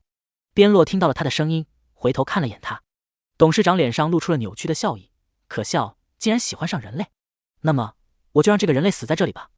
黑白侵蚀的速度快得不可思议，沾染到了穆潇潇的手，迅速往上爬。我拉你出游戏。系统1314想到穆潇潇还有那么多积分没有用，他就心疼。潇潇是你能随便碰的吗？边洛面色阴厉，身上出现了如有实质的黑色雾气，绿色的眼眸变成了紫夜一般的黑色。深渊的力量，董事长瞳孔震惊，不可能！黑色的雾气如贪婪的巨兽，将董事长整个吞噬掉。系统1314差点把穆潇潇带出游戏，结果他又被边洛拽回来了。这个关卡除了他们两个还是彩色的，其他的一切都变成了黑白。颜色纷繁的花草树木失了色彩，他们站在这黑白两色的世界是如此醒目。边洛亲了亲他的指尖，看着他的手指恢复，松了一口气。潇潇怎么不直接离开？边洛搂紧他，没让他看自己的表情，在关卡崩溃的时候就该早点走，不然即便他刚刚出了游戏，手也不会恢复。到了现实世界，褪色过的手指会僵硬无法动弹。答应你了，多陪陪你，如果离开要和你好好告别。穆潇潇说，以你的安全为主，别听我的，那样的我太贪心了。边洛自我谴责。穆潇潇捧起边洛的脸，亲了亲他，我现在不是好好的吗？你现在恢复记忆了是吧？恢复了。边洛告诉他，鬼怪的内心比人类要阴暗得多，我在未恢复记忆之前，在关卡中会遵循本能活动。你不要太纵容我，我会变得更贪婪。也就是帮藤蔓状态的你洗了个澡，陪着你一起泡了温泉而已，帮助你的藤蔓本体开个花结个果而已，没什么呀。这些都是小儿科，你说是吧，老公？边洛的脸一瞬间就红了。穆潇潇的手指划过他的脸颊，嗓音撩人悦耳。亲爱的，你说你失忆的时候会遵循本能行动，所以你的本能就是一直叫我老婆，对我亲亲抱抱举高高吗？边洛看着他，无话可说。穆潇潇的手指在他的喉结划着圈，轻咬着他的耳垂，在他耳畔低声说，你好色哦。我承认。边洛很诚实，还用实际行动表明了他所言非虚。穆潇潇被他亲的腰都软了。好在这个关卡现在能自由活动的就他们俩，谁也不会看到。潇潇，我无法控制其他关卡的身份，某些形态的我会很变态的。边洛意念一动，藤蔓长出，编结成秋千。他抱着他坐在秋千上，藤蔓秋千不用人推就左右晃动起来。他往他的怀里贴得更紧了。穆潇潇问，例如某些拥有求偶期的兽类，满脑子都是把伴侣带进洞穴里繁衍下一代，那是挺禽兽的。真禽兽。边洛自己骂自己，也骂得十分自然。穆潇潇问，这个关卡废了？可以恢复。边洛抬手一挥，天空变蓝了，草地恢复了绿色，花草树木阳光，一切都有了色彩。穆潇潇又在这个关卡中陪了边洛2天。离别前，边洛拿出如碧玉般的簪子，对穆潇潇说，给你加个簪子。这簪子？穆潇潇抬眸仔细盯着簪子看，这个关卡的本体做的，锐利坚固，可以给你当兵器。那不是等于割块肉，或者是拆根骨头出来？多疼啊！穆潇潇皱了皱眉头。之前他给他的藤蔓簪子和手镯，虽说是本体上的一部分，但就和剪一缕头发一样，没什么影响。边洛帮他多插了一簪子，低头吻了吻他的发顶，说不疼。其实取走这部分的时候，疼到浑身发颤，藤蔓的叶片上都是露珠，那是疼出来的汗珠。恭喜玩家获得关卡 BOSS 赠送的礼物发簪。穆潇潇摸了摸簪子，弯了弯唇，好看吗？好看的。边洛道，以后别省积分，多花积分，我攒那么多积分给你，就是为了给你用。他希望他利用那些积分玩游戏，而不是来游戏里受苦，被游戏玩。系统1314精神振奋起来。宿主，听到了吗？你看看，你男朋友舍不得你受一点委屈，他让你多用积分，他挣那么多积分就是为你花的，他赚钱养家，让你貌美如花。边洛道，我们之间存在时差，你应该知道我待得越久越强大，让我复活的积分不用想都很高。穆潇潇沮丧了，确实积分还是问号。可是这样我会觉得自己好没用，都没有办法帮你。你的存在于我而言就是动力。他便是依靠着对他的爱意，在黑暗深渊中挣扎求生。没有他在，他孤家寡人一个，没有任何执念，早就被黑暗吞噬了。他卡着时间快速进入游戏，他知道这一点就已经很感激了。穆潇潇抱着他，阿洛，下一个关卡再见。论坛出现了一个关于你的热帖，要看看吗？又是因为讨论我积分第一。穆潇潇在系统空间中把发簪取下，发丝没有了发簪的束缚，如瀑布般垂落在肩头。他浑然不在意披散的头发，手指在发簪上拂过，嘴角上扬。不是，夸你是个貌美如花、心怀天下的小仙女，以身似魔牵绊住藤万怪，让大家成功通关。瑞斯拜你，把你尊称为女菩萨。现在讨论度最高的内容都和你有关，积分的事情大家也还在讨论。要是他们知道女菩萨和滚滚都是你，那就好玩了。这论坛和八卦论坛似的，大家脑补的好厉害，我就不花积分看了。穆潇潇说，我回现实世界。回到现实世界，穆潇潇仍旧坐在出租车上，杀人犯坐在前面，傻愣愣地看着他，目光呆滞，如同灵魂被吸走了一样。穆潇潇摸了摸发丝，我的发簪呢？我帮你存放在储物阁了，你进游戏时想用，随时可以拿出来用。杀人犯打开车门，穆潇潇盯着他的背影，他在游戏里已经死了，那么现实中呢？立刻死掉吗？风呼呼地吹着，雨水啪啪地拍打在车窗上，杀人犯手脚僵硬地朝着外面走，他几乎是出去的一瞬间，全身就湿透了。可他不管不顾，继续往前走。穆潇潇在这时报了警，出租车司机拿出刀想杀我。穆潇潇说，但我夺走刀后，他忽然下了车。接电话的警察很猛，这小姑娘的武力值有多高？杀人犯要弃车跑路，但为了保护受害者的安危，他迅速问了方位，并告诉他一定要冷静。虽然他的声音听上去过分冷静，一点都不慌。轰隆一声巨响，天仿佛被劈开成两半，地面都震动了起来。穆潇潇看到不远处紫光闪动，那道光直直地朝着杀人犯劈过去。被雷劈死了，这可能就是正道的光吧。穆潇潇脑海里立马浮现出了一句歌词，正道的光照在了大地上。警方到现场的时候，雨停了。穆潇潇打开车门，对着下车的他们说，就在那边。他下车后就被雷劈了。警察见她一个娇滴滴的小姑娘如此镇定，都觉得她挺厉害。大晚上的被出租车司机送到荒郊野外，还差点被杀。紧接着峰回路转，司机不知怎么回事，自己跑下车遭雷劈。虽说有惊无险，但到底惊心动魄，一般人接受不了。怕穆潇潇一个小姑娘被吓到，警方专门让女警询问她。穆潇潇道，我打车回家，开始明明觉得路没问题，结果发现车停在郊外。他拿出了刀，说他前几天雷雨夜的时候也杀了个和我年纪相仿的女孩子，还说那个女孩左嘴角有一颗痣。我想到了我的学姐莫红雨，我听同学说她前几天遇害，而且她嘴角也有痣。警方调查现场痕迹，发现和穆潇潇说的没什么出入。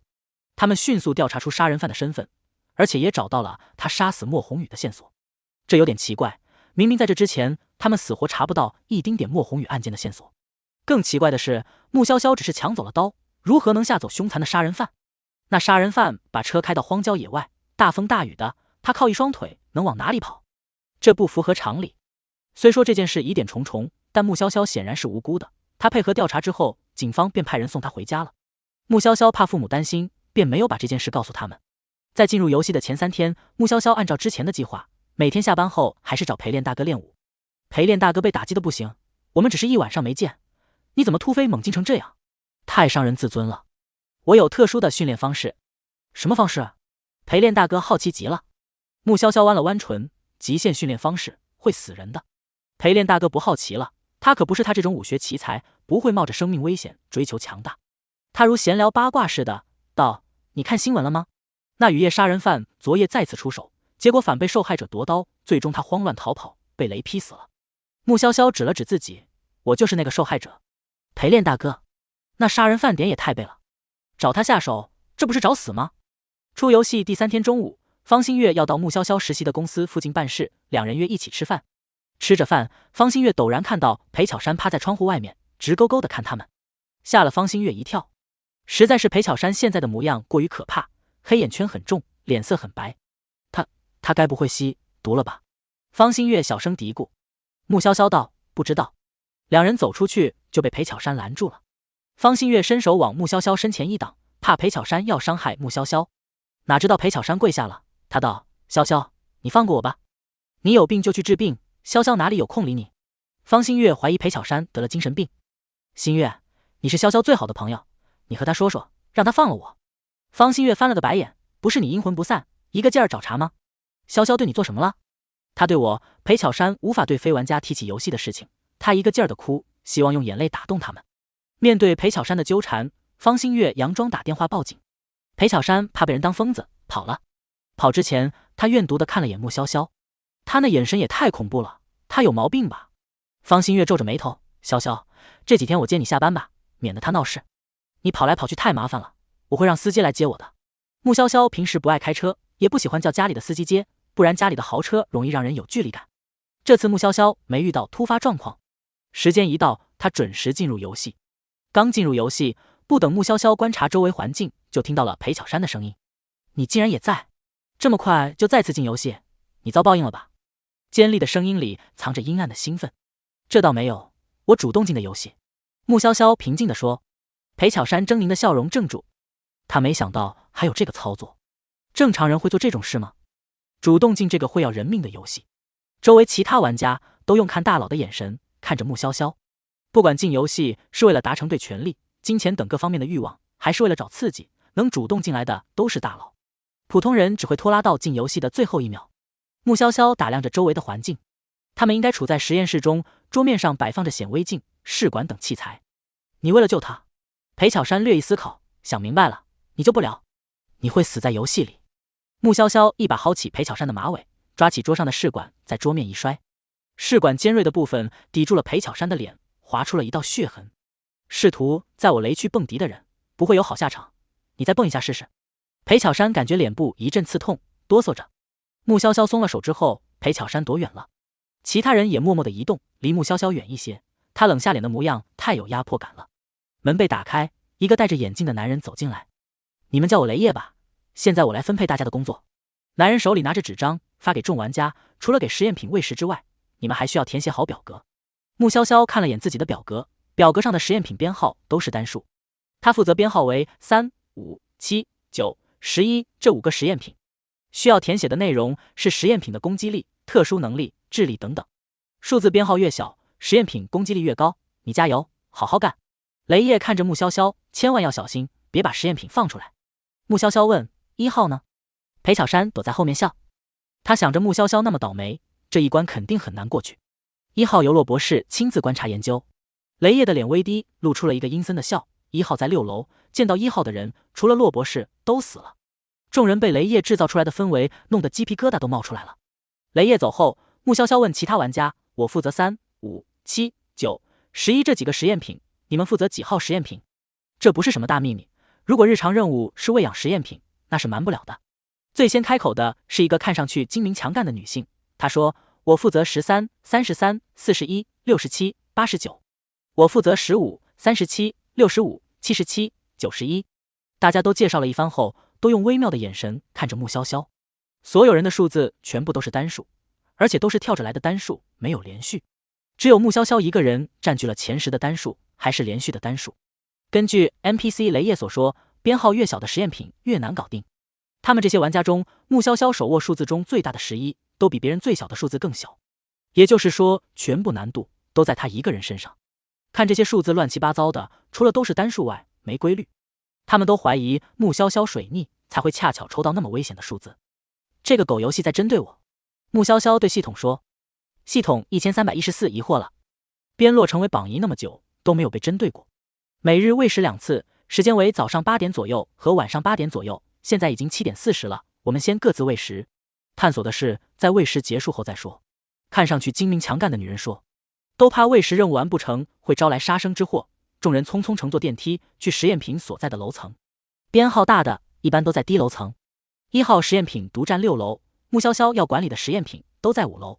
其他人陆陆续续走出电梯，最后电梯里只剩下穆潇潇和那个精明强干的女人。你好，我叫周颖。精明强干的女人自我介绍。穆潇潇道：周姐，叫我小穆就成。你加油。周颖鼓励地看着穆潇潇，她觉得小姑娘挺惨，一来就面对这种死亡局面。穆潇潇微笑，一起加油。不知道边落会不会是骆博士。骆博士听着好像是罗伯斯。经过2个关卡，我对认他已经有了一定的心得经验。穆潇潇推开实验室的门，例如扑上来要亲要抱的，8成是你男朋友。系统1314总结。穆潇潇说1号实验品也有可能是阿洛。你确定吗？这些奇形怪状的实验品，他负责的5个实验品都在同一个房间，还算方便，不用像别人得跑不同楼层、不同房间。他负责的每个实验品都有各自的培育箱，培育箱是透明的，可以看清楚它们长什么样。这些实验品长得都不好看，长得和3岁小孩随便用脚丫子踩出来的一样。察觉到有人来了，5个实验品都贴合在透明的培育箱上，有的伸出了舌头想舔它，有的猛烈撞击培育箱，有的挥舞着触手，有的用虫瞳直勾勾地盯着它。穆潇潇坐在椅子上，慢条斯理地观察着他们。他们撞击培育箱，撞得啪啪响。他面不改色，在上一个关卡的后厨杀怪杀到无感了。大体研究了一下房间内的装置，快到8点时，穆潇潇按了投喂按钮。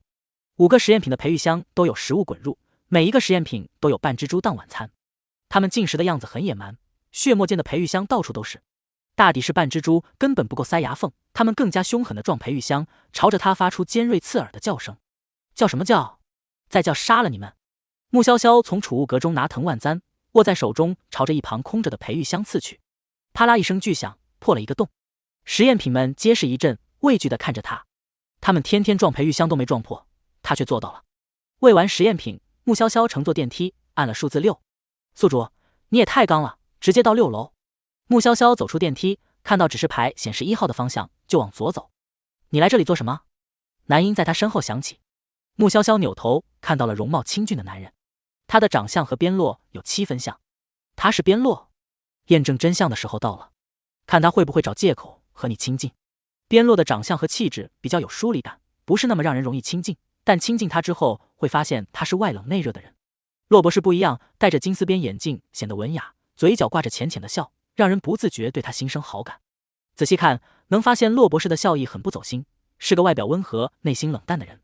5楼有一个闲置的培育箱，不知道怎么回事破了个洞。穆潇潇道：“听说您在6楼，就想过来问问。”培育箱无缘无故出问题了。洛博士推了推眼镜，脸上的笑意令人如沐春风，看着根本不像是惊悚求生游戏中的人物。穆潇潇睁着眼睛说瞎话：“是啊，很奇怪。我们下去看看。”洛博士率先走向电梯。穆潇潇正欲跟着他走，听到后面剧烈的响动，就连地面都在轻微震动着。这动静可比5楼的怪物弄出的响动要大得多。洛博士回头看着他，什么话都没说，甚至没有责备，可却容易让人不好意思。穆潇潇跟上他：“洛博士，是1号实验品吗？”洛博士点头，不欲多说。不知道我什么时候有机会看1号实验品。洛博士按了电梯，示意他先走进去，动作绅士。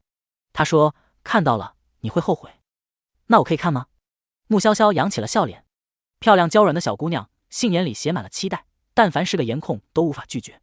洛博士语气温和，态度坚定的拒绝：“不可以。”哦，穆潇潇乖乖的应了一声。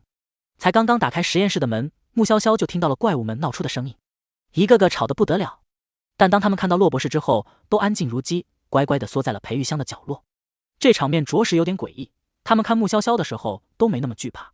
洛博士进实验室后，第一件事就是看监控。监控坏掉了。洛博士说：“是吗？一定是他们干的吧？”穆潇潇指着培育箱中的怪物说：“怪物们，因为我们不会说话，就栽赃我们。我们不是人，但你真是狗。”洛博士深深地看了眼穆潇潇。穆潇潇用那双无辜的大眼睛看着他，问：“怎么了吗？”洛博士。洛博士移开视线，检查着培育箱的破洞，被利器划破的。他说：“把白大褂脱下来。”宿主，洛博士要搜你身，是想要借机碰你吗？系统1314看洛博士戴上了手套，根手指如玉。我知道我看上去很可疑，但真不是我做的。穆潇潇把白大褂脱下，放到一旁，手举起来。他吩咐：“如果博士什么都没搜出来，可不可以回答我几个问题？不然我也太晕了。”穆潇潇举起手，短款的上衣缩上去，露出了一截柔韧白皙的腰肢，那一抹白，白到刺眼。楼上的震动更加响了，仿佛整栋楼都在晃。洛博士的手收紧，偏头，垂下了眼眸，掩饰眼中的异状。打开了实验桌的抽屉，从中拿出了一根探测用的金属棒。这金属棒又细又长，最粗的地方比穆潇潇的小拇指还要细。穆潇潇凑头看过去，似乎瞧见了洛博士眼中有一闪而过的金。但仔细看，只能看到骆博士黑白分明的眼。系统，你看清楚他的眼睛了吗？穆潇潇问系统1314。没有。金属探测棒掠过了他的头发，紧接着是胸前、腹部。楼上的剧烈震动令楼下也震得厉害。穆潇潇没站稳，往他的方向趔趄了一下，金属棒触碰到了他纤细的腰，凉凉的。骆博士按住他的肩膀，确保他站稳了，才松手。视线不由自主落在他的腰部，雪白的腰和金色的细棒贴合，像是戴上了腰链，有着别样的诱惑。骆博士，我的肚子可藏不了东西，你还要放多久？穆潇潇问。不知为何，楼上没了动静，剧烈的震动终于消失了。骆博士不是变骆吧？他没有趁机抱你，作风太正派了。穆潇潇道。难说，谁知道他是不是假正经？系统1314更疑惑了，究竟是还是不是呢？骆博士神色冷淡地将金属棒往下移动，金属棒并未贴合他的衣裤，大约有1厘米距离。除了刚刚穆潇潇移动后，金属棒意外贴到他的肌肤，他移动金属棒的速度和距离都精准的和用尺子量过一样。转身，骆博士道。穆潇潇背对他，玲珑有致的身材，不管是看前面还是看后面，都曼妙生姿。穆潇潇有种四面八方都有视线在看自己的感觉，灼热的视线像火焰一样将他包围住。他偏头看骆博士，他的眼睛黑白分明，澄澈干净，但因为他转身的动作，腰臀擦过探测棒。不要乱动，他沉声说。好，不乱动。穆潇潇乖乖举着手，背对他站着。骆博士说。好了，没有搜到东西是吧？穆潇潇问。骆博士冤枉我了，是不是应该给我一点补偿？回答我的问题。骆博士看着他，没有说话，只是手一下下将探测棒拍在掌心。金色的探测棒落在白色手套上，很轻盈的动作却有种震慑感，就连培育箱中的怪物都缩成了一团，紧闭着眼睛不敢看骆博士。为什么这里的实验品编号都是单数？穆潇潇问。双数呢？隔壁楼。骆博士回答。穆潇潇又开口。实验室总共有多少实验品？不要太贪心。骆博士转身就走，没有回答他的问题。穆潇潇笑盈盈地跟上骆博士，嗓音轻快。博士，多回答我一个问题都不行吗？你刚刚那么严肃，快把我吓哭了。骆博士。被吓哭的明明是培育箱的怪物们。周颖过来找穆潇潇，岂料看到穆潇潇和一个危险的男人站在一起，几乎不用思考，光是那种扑面而来的气势就让周颖确定了男人的身份，是骆博士。这种在顶楼的危险设定，一听就是不能随便碰的。怎么小穆还敢对他笑，和他搭话？周颖扶着墙，腿软。穆潇潇扶了一把周颖，道：周姐，你怎么过来了？楼一直在震，想看看你胃好了没。周颖差点咬住自己的舌头，看到男人乘坐电梯离去，小心地问：那是骆博士吧？你怎么遇到他了？以他玩这个游戏的经验，骆博士一定是大 boss 级别的人物，找他问线索。穆潇潇说。周颖瞪大眼睛，你在开玩笑？他能告诉你线索？现在的小姑娘做事这么虎的吗？告诉了，隔壁还有一栋楼关着编号双数的怪物。穆潇潇道。周颖怜爱地看着穆潇潇，这小姑娘怎么没点心眼呢？这么重要的消息，你和我分享，你不是主动过来看我了吗？穆潇潇反问。周颖除了要喂的13号实验品在5楼之外，其他实验品都不在5楼。他第一个喂的就是13号，下楼了，本来没必要上来。你这小姑娘真是……周颖眉目舒展，以后可别做那么危险的事了。危险的事情我不做。穆潇潇就没觉得上6楼危险，总要上去试试看。周颖看了一下手表，说10点钟之前要回房，我们先大致了解地形，看看从哪儿能到隔壁楼。穆潇潇同意。刚来没有时间细致搜索，便把每个楼层的布局了解一下。大致看了5楼、4楼到3楼时，在楼道的尽头，他们看到了一扇门。穆潇潇抬脚一踹，没能把门踹开，看来需要钥匙。周颖说，这扇门或许能通往另外一栋楼，没有锁孔。穆潇潇道。周颖面色凝重起来，你的意思是，或许除了我们这边的10个玩家之外，另一边也有10个玩家，我们负责单数的实验品，他们负责双数实验品。穆潇潇说，这扇门的钥匙可能在他们那边，要等他们开门。如果真是这样，玩家之间不能直接杀人，大概率是要两边玩家合作。那么合作的内容，周颖低喃着，思索这个游戏究竟要怎么玩才能通关。一开始他以为喂养实验品，填好表格就有可能离开，现在看来，或许比他想象中要复杂得多。穆潇潇拿出藤蔓簪，大门上划过，火花都冒出来了，但门上连个痕迹都没有留下。这扇门很坚固，想用暴力打开，看来是不可能的。我们下楼再找找。周颖道：“实验楼很大，即便没有详细搜索，只是进行了各个楼层简略的地形搜查，粗略的搜了搜，就已经到9点20了。”到1楼餐厅时，穆潇潇和周颖看到了雷叶。雷叶正捧着一碗汤，那碗特别大，得有他的脸那么大。可是他咕嘟咕嘟一下子把汤喝光了。要试试这里的饭吗？周颖问穆潇潇。穆潇潇道：“不饿。”我也不饿。周颖进游戏之前吃过东西了，那我们先回房吧。雷叶咽了咽口水，嗓音嘶哑说：“你们帮我刷2份汤吧。”周颖只觉这个 NPC 古怪极了，那么大一碗汤不够，还要喝。好，穆潇潇答应了，走去汤的按钮前按了大拇指。餐厅门口有用餐提醒，每个人都以录入指纹获取饭菜。那碗汤刚从机器口出来，雷叶就已经3步并2步走过来，和瘾君子似的捧着碗大口大口喝了起来。你呢？雷叶喝完汤，悠悠地看向周颖，周颖就用指纹刷了一碗汤给他。走。周颖拉着穆潇潇快步走出餐厅，要么是汤有问题，要么是雷叶有问题。穆潇潇说：“应该是雷叶本人有问题。”你们终于下楼了，距离10点还有40分钟，我们一起开个会，交换线索吧。一个男玩家挡住他们俩，他笑道：“我叫肖文，在 A 大读书，你可以叫我周姐，叫他小穆。”周颖说。肖文笑着喊：“周姐，穆姐。”他可不敢叫穆潇潇小穆，能主动进游戏的勇士哪能带个小字？开会的地点在最近的一间房，这里是我选的房间，他不能进。裴巧珊不乐意见到穆潇潇。穆潇潇说：“你是希望我明天把你丢进培育箱中喂实验品吗？”裴巧珊又气又怕，游戏不能杀人，实验品吃了你关我什么事？穆潇潇反问。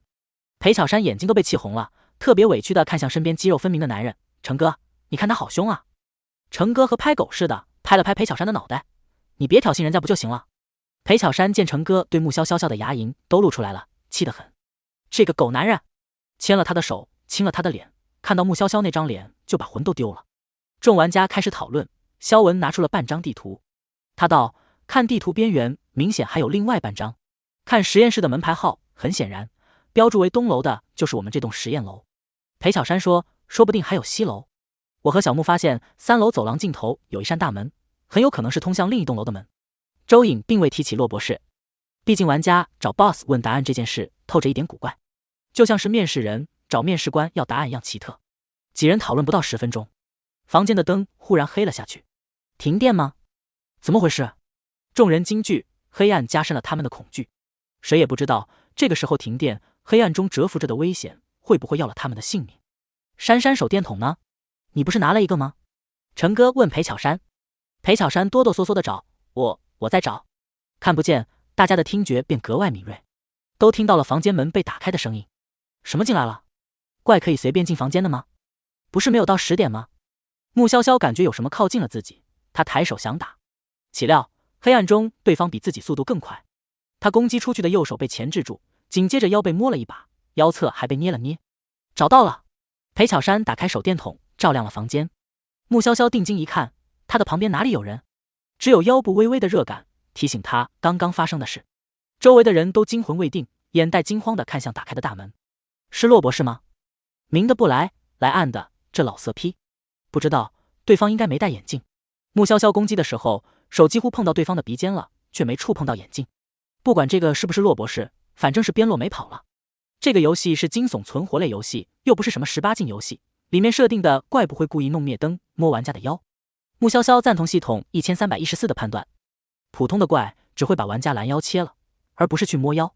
与其摸，鬼怪们可能更喜欢张嘴咬一口，尝一尝好不好吃。大家都没事吧？周颖率先看了眼穆潇潇，然后才看其他人。他总觉得小姑娘的运势不大好，容易遇到不好的事。房间的灯亮了起来，大家纷纷表示自己没事，可能只是纯粹停电。裴巧珊关了手电筒，但手还捏着手电筒。他不想想太多，不然今晚要做噩梦。白天喂的怪物已经很可怕了，他要是因为停电胡思乱想，今晚可能睡不着。肖文说，这是游戏，不可能无缘无故停电，一定有原因。对，不能掉以轻心。周颖严肃地说。其他人也没说话，但看表情，显然都觉得这次停电不简单。穆潇潇知道真相的她觉得很离谱，看看她的男朋友都做了什么，为了贴贴她的腰，把其他玩家吓得脸都白了。裴巧珊哆嗦着扑向了成哥，哥，今晚你陪着我，求你了。成哥点头，手顺着裴巧珊的腰，往下移。其他人只当没看到这一幕，一个愿打，一个愿挨，和他们无关。时间不早了，我们各自回房睡吧。周颖说。穆潇潇和周颖下楼晚，其他人已经找好同房的小伙伴了，他们自然选了同一间房休息。我已经很久没和别人睡同一间房了，周颖说道。如果我有什么不好的睡觉习惯，希望你多担待。没关系。穆潇潇说完便打算去洗个澡。周颖看他往洗手间那边走，问：你洗澡？穆潇潇见他眼神奇特，怎么了？很难得看到你这么放松的玩家，真的太难得了。周颖自认为是个成熟冷静的成年女性，她比穆潇潇大了将近10岁，却没有穆潇潇的淡定从容。穆潇潇笑了笑，刚进游戏，她也有点慌，但是知道边洛会在每一个关卡等待她，她就不慌了。即便不知道她现在是谁，是什么身份，她都很安心。半夜，穆潇潇感觉有人站在她床前，看着她。她睁眼差点就要钳制住对方了，仔细一看是周颖。这是梦游？穆潇潇在心中暗忖，也太危险了。是啊，半夜给鬼怪开了门都不知道。非人类一般都不能随便进人类的领域，得玩家开门才行。像很多鬼故事中，鬼便会佯装人敲门，为的就是让人类开门邀请他们进去。好在周颖只是在他面前背了一首《静夜思》，就回床上睡觉去了。穆潇潇刚刚有点睡意，打算继续睡，就听到了急促的敲门声。咚咚咚，不是在敲他们的房间门，而是敲其他人的房间门。很显然，其他人都没开门。敲门声由远及近，一扇扇门一路敲过来，最终开始敲击穆潇潇和周颖的房间门。低沉古怪嘶哑的声音，听得人耳朵疼。周颖惊醒，他屏住呼吸，看向穆潇潇那边。穆潇潇轻手轻脚站起身，走到周颖的床前，问：我可以开门杀怪吗？你有把握？周颖小声反问。有。这类游戏一开始不会给玩家太高的难度，不然开局全部死光，这游戏就没有玩的必要了。所以外面的怪物肯定没有多难对付，就连编号前10的那几个怪物都无法破坏培育箱，他用藤蔓簪却能轻易破坏培育箱。他有边洛送的藤蔓簪在，信心十足。我开门，你杀怪。周颖果断决定，他觉得可以由怪的尸体推测出更多线索。这里的怪身上都有编号，可以从编号判断外面怪物的情况。如果是培育箱中的怪物，那说明培育箱中关着的怪都有可能出来，时间拖越久，出来的怪可能更多。如果不是培育箱中他们已知编号的怪，那说明这个实验楼危机四伏，还有很多怪。穆潇潇和周颖走到门边，二人对视一眼，穆潇潇将藤蔓簪抓在手中，点了点头。周颖一手拿着从实验室中搜到的小刀，另外一只手抓住了门把手。门打开，外面哪里有怪？穆潇潇只看到地面上有一滩粘液，看上去黏糊糊的，像是鼻涕，有点恶心。他避开粘液，走出去左右看，道：已经走了。周颖戴上手套，从粘液中捡起了一个牌子。你看，这应该是编号101的牌子，我记得这是那个叫珊珊的女生负责的编号。周颖仔细辨认牌子，数字的位置被划了部分，但认真看能分辨上面的数字。由于1号实验品是洛博士亲自饲养的，所以他们喂养观察的实验品是从单数3到101。编号没错，怪不对。穆潇潇说，裴巧珊负责的怪没有这种粘液，他负责的101号是浑身紫黑色毛发的怪物，牌子上有划痕，可能是被淘汰的实验品。周颖见穆潇潇张口就说出了怪物的特征，惊道：50个怪物，你不会全部都记下来了吧？细节方面没记住，但大概特征都能说出来。难怪裴巧珊那么嫉恨你，只怪你过分优秀。周颖羡慕了，小姑娘年轻貌美，还聪明。穆潇潇说：周姐，你回屋睡觉吧，我去找鼻涕怪。周颖嘴角扯了扯，发现穆潇潇真是不走寻常路，别人都是被怪追，躲避怪，轮到穆潇潇，一切却反过来了，怪都要躲着他，他追击怪。我也一起吧，你不用特别关照我，遇到危险我会躲开。周颖思索一番，还是决定和他一起去。二人沿着地面上的粘液跟了过去。走廊夜间有幽暗的灯光，昏黄的颜色，一眼看不到终点，像是通往地狱的路线。穆潇潇看到了鼻涕怪的尸体，那是一坨全身都有黏糊糊液体的玩意儿，长得确实和鼻涕虫差不多。白影从鼻涕怪身体旁一闪而过，他追上那白影，最终看到了男厕。想都没想，他就走了进去。男人背对他站在洗手池面前，洗手池的水开到最大，哗哗的响。他看着镜子，与他对上了眼。站在镜子前的是雷叶。玩家们刚进游戏，第一个看到的人类 NPC。雷叶从镜子里看到穆潇潇白皙水嫩的肌肤，咽了咽口水，痴迷的抬手拂过镜中他的脸部肌肤。穆潇潇皱了皱眉头，可雷叶转身走向穆潇潇，他满脸都是水，衣领被打湿了，可见方才站在洗手池并非在洗手，更大的可能性是在喝水。他一步步靠近，眼神锐利的像是要将他的肌肤切开，而后吮吸他的血液。这里的怪物怎么回事？不是渴，就是穆潇潇握紧了藤蔓簪，看似随意的站着，但全身都在防备。只要他靠近，做出攻击的动作，他会立刻反击。渴了就喝水。好听的声音在寂静的夜晚如同天籁。一瓶水丢向雷叶，雷叶和恶狗扑食一样，一把抱住了水瓶，紧接着快速打开瓶盖，咕嘟咕嘟把水喝了。喝完之后，雷叶发出了满足的喟叹，他喊：洛博士，上楼帮我整理资料。洛博士说。雷叶有些怕他，一听他的吩咐就一溜小跑出去了。南侧只剩下穆潇潇和洛博士。穆潇潇走向门口，站在门口的洛博士挑眉看他，进南侧。有怪物。穆潇潇说。哪里？穆潇潇带着洛博士走过去，半道遇到了来找穆潇潇的周颖。周颖一看他们又站一起了，都快跪了。为什么小姑娘总会遇到最危险的人？走到鼻涕怪尸体的位置，什么都没有，就连痕迹都没有留下。什么都没有。洛博士说。穆潇潇道，可能刚进来工作不太习惯，我做噩梦了吧？洛博士若有所思地看着他。穆潇潇脸不红心不跳，任由他看着，扬起笑脸和他说晚安，洛博士。洛博士没和他道晚安，转身朝着电梯口那边走。有穆潇潇在，周颖的胆子莫名大了起来，他觉得自己出息了，甚至敢探头看洛博士离开的背影。我怎么觉得他不太喜欢和你相处？周颖说，他离开的步伐有点快，可能是害羞了吧。周颖，这个玩笑有点太恐怖。恐怖游戏里的 BOSS 害羞个什么劲儿？穆潇潇弯了弯唇，和系统说，鼻涕怪是阿洛杀的，没准是雷叶杀的，这雷叶也奇奇怪怪。你们家游戏一开始就搞自相残杀，那何必把玩家拉进来，让怪们相互杀戮不好吗？穆潇潇问系统1314，那还是边落杀怪的可能性大一点。他就是这个游戏最大的间谍，一直向着你。走回房间，穆潇潇提醒周颖，周姐，你在鼻涕怪来之前梦游了。我梦游？周颖第一次知道这件事。你站在我床边背了一首《静夜思》。周颖揉了揉额角，我以前应该没有梦游的症状，可能是工作后工作压力大，也有可能是因为这个游戏。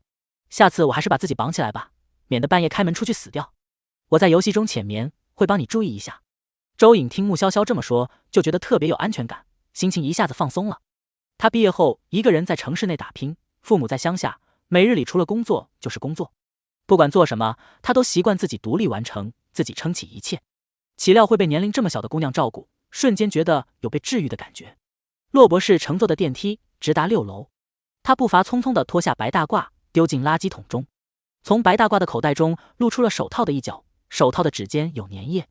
要是穆潇潇和周颖在，一定能认出，这和鼻涕怪留下的粘液一模一样。洛博士看到那粘液后，面带嫌恶之色，用洗手液洗了一遍又一遍手。即便隔着手套，他仍觉得那种黏腻的感觉残留在手上。走向监控室，洛博士按了几下按钮后说道，你不要做惹怒我的行为。回应他冷漠话语的是兽类焦躁的咆哮。洛博士取下眼镜，眸色中闪过了一抹金色。他烦躁地揉了揉眼，你想要他是吗？我会将他送给你，满意了吧？但回答他的是一声声野兽的催促。玩家们有惊无险地度过了第一夜。次日清晨，众人早早在餐厅吃东西，讨论着昨晚的敲门声。大家都没事，今晚那怪物会破门而入吧？裴巧珊看到穆潇潇还好好的，颇为遗憾。周颖瞥了眼裴巧珊，这话可真是不中听，听着好像希望某个玩家出事。没有人搭理裴巧珊，裴巧珊不悦地撇撇嘴，他阴阳怪气道，潇潇，你喂养的怪物最强大，你要小心，不然一不小心命就没了。在找死这方面的天赋，我可比不上你。穆潇潇睨了眼裴巧珊，我和周姐捡到了101的号码牌。裴巧珊脸色煞白，抖着唇说，不可能。每个玩家喂养的怪不同，雷叶还特意提醒过喂养高等怪的穆潇潇要小心。这让裴巧珊很自然地觉得，分属玩家喂养的怪物，如果从培育箱中出来，第一个要攻击的就是喂他的玩家。我们确实捡到了101的号码牌。周颖说。裴巧珊拉着成哥道，成哥，你陪我去看看。走吧。成哥站起身。101号实验品是他们喂养的实验品中数字最大的，按理说也是最弱的。成哥正好见识最差的战斗力，也好判断一下在这个游戏里活下去的几率。二人走后，其他玩家脸色都不怎么自在，怕自己喂养的怪物跑出来。我们捡到的号码牌有划痕。周颖又道，根据小木的判断看，可能是失败品。听到这话，其他玩家的脸色也没好看得到哪里去，这代表了他们即将遇到的怪物可能成倍增加。穆潇潇和周颖都没提，昨晚的鼻涕怪已经被杀了，说不说都差不多，反正这日子不会那么平顺的过去，没了鼻涕怪，今晚可能还有下一个，大家谨慎一点也好。众人正打算乘坐电梯作为怪物的准备，听到了裴巧珊的尖叫，大家就跑向101号实验品所在的房间，想知道发生了什么。成哥，你救救我，你救救我！裴巧珊抱着成哥的手臂，浑身哆嗦。雷叶朝着裴巧珊伸出手，你过来。我不。裴巧珊怀疑自己跟着雷叶去了，就死路一条了。雷叶的目光悠悠地看着成哥和裴巧珊，你要带他走就带，我可不拦着。成哥说，都是他要死死抱着我。雷叶伸出手去拽裴巧珊，裴巧珊发出尖叫，死死地抓着成哥的手臂。成哥将他的手指头一根根掰开，免得他连累自己。你说了会保护我的，你说了的。裴巧珊歇斯底里的大声吼叫着，他刚进游戏就费尽心思搭上成哥，就是希望他保护自己。成哥道，露水情缘，你情我愿，别用这种眼神看我，游戏规则是这样，我怎么能阻止？裴巧珊把成哥衣服的袖子都扯烂了，又在他的手上抓挠出了血痕，可即便如此，他还是被雷叶拖拽着走了。穆潇潇他们赶来时，就看到雷叶毫不费力地拉着裴巧珊，爆发出了与销售身材截然不同的力量感。裴巧珊的双手扒拉着地面，指甲都抠断了。雷叶！穆潇潇喊。雷叶顿住脚步，看向他，他那阴冷无机智的眼神看着特别不像人类的眼。你抓他离开，是因为他负责的实验品不见了是吗？穆潇潇问。裴巧珊仿佛见到了救星，祈求地看着穆潇潇，潇潇，我就知道你最好了，你是我见过的女孩中最善良的。其他玩家看穆潇潇的眼神像是在看一个大冤种，尤其是成哥，满脸都是不是吧，不是吧，他这样对你，你还要救他？你是圣母转世，泥菩萨在世吗？对，实验品不见了，他必须负责。雷叶点头。穆潇潇说，所以实验品还在就没问题。雷叶大概是第一次听到这样的问题，他被问住了。他们会帮我把101号找回来。裴巧珊像溺水的人抓住了希望，指着穆潇潇，我们认识好几年了，他会帮我。雷叶愣怔了一会儿，才慢吞吞回答穆潇潇的问题，没问题，谢谢。得到答案，穆潇潇做了一个请的姿势，你继续。剧情峰回路转，闪了大家的腰。周颖还好，他大概了解穆潇潇的脾气，看得出来穆潇潇只是在认真了解规则，而不是想救裴巧珊。裴巧珊的脸色都变了，她恐慌又生气。潇潇，救我，救我，你们谁救救我？所有人都没有动。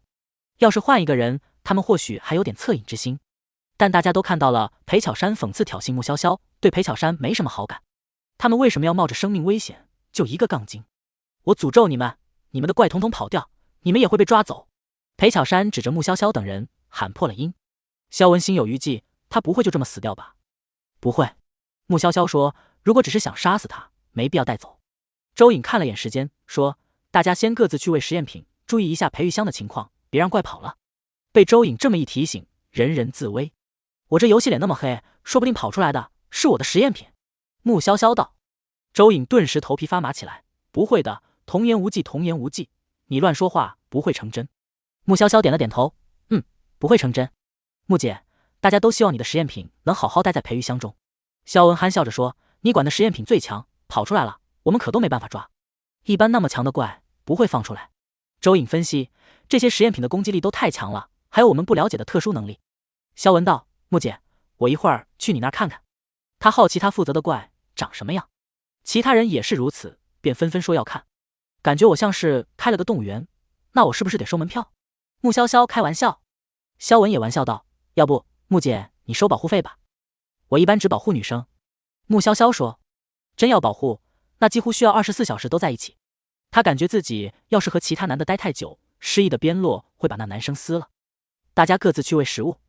穆潇潇给怪物投喂很简单，不用跑其他房间，按了喂饭的按钮之后，就开始翻找这个实验室里的抽屉，查找细节。乱七八糟的东西很多，但都没什么用。穆姐，我们来了。萧文在门口喊道。穆潇潇抬眸，看到萧文、成哥、周颖等人都来了，可能是真的很好奇这里的顶级怪物长什么样。潇潇，危险！周颖高声喊。穆潇潇回头看到11号实验品出来了，还真的特别像拖把盘。穆潇潇评价，他一出来，地板都干净了。11号实验品是个触手怪，扁平的头部之下连着几十根触手，触手移动的时候真的很像拖把。这就是大佬玩家的自信吗？肖文腿不软了，心不慌。成哥心生不妙，这触手怪好像在叫其他实验品。只见11号朝着其他实验品挥舞着触手，似乎在呼朋唤友。另外4个实验品也纷纷推开了培育箱的门，从培育箱中出来。其他玩家看得头皮发麻，那么多怪物，果然这个游戏就是在针对我。穆潇潇说，他没有打开过培育箱的门，可这门就是开了。巴不得他去死的目的也太强烈了吧，以前从来没有出现过这种情况。你又没有抽中梅神卡之类的东西。5个怪物朝着穆潇潇嘶吼着。穆姐，要帮忙吗？肖文问。周颖已经走上前，想试试了。穆潇潇摆摆手，你们后退，别过来。肖文表示自己有被穆潇潇这轻描淡写的语气帅到。一个身材纤细的女孩子镇定自若地站在丑陋而强大的怪物面前，结果怪物们只是在原地吼，一时半会儿没动。你们过来啊！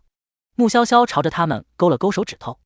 肖文揉了揉眼睛，道：离谱，真是离谱他妈给离谱上坟，离谱死了。穆姐，你怎么做到的？周颖都开始叫她姐了。怪不攻击我，可能因为我有后台吧。穆潇潇道。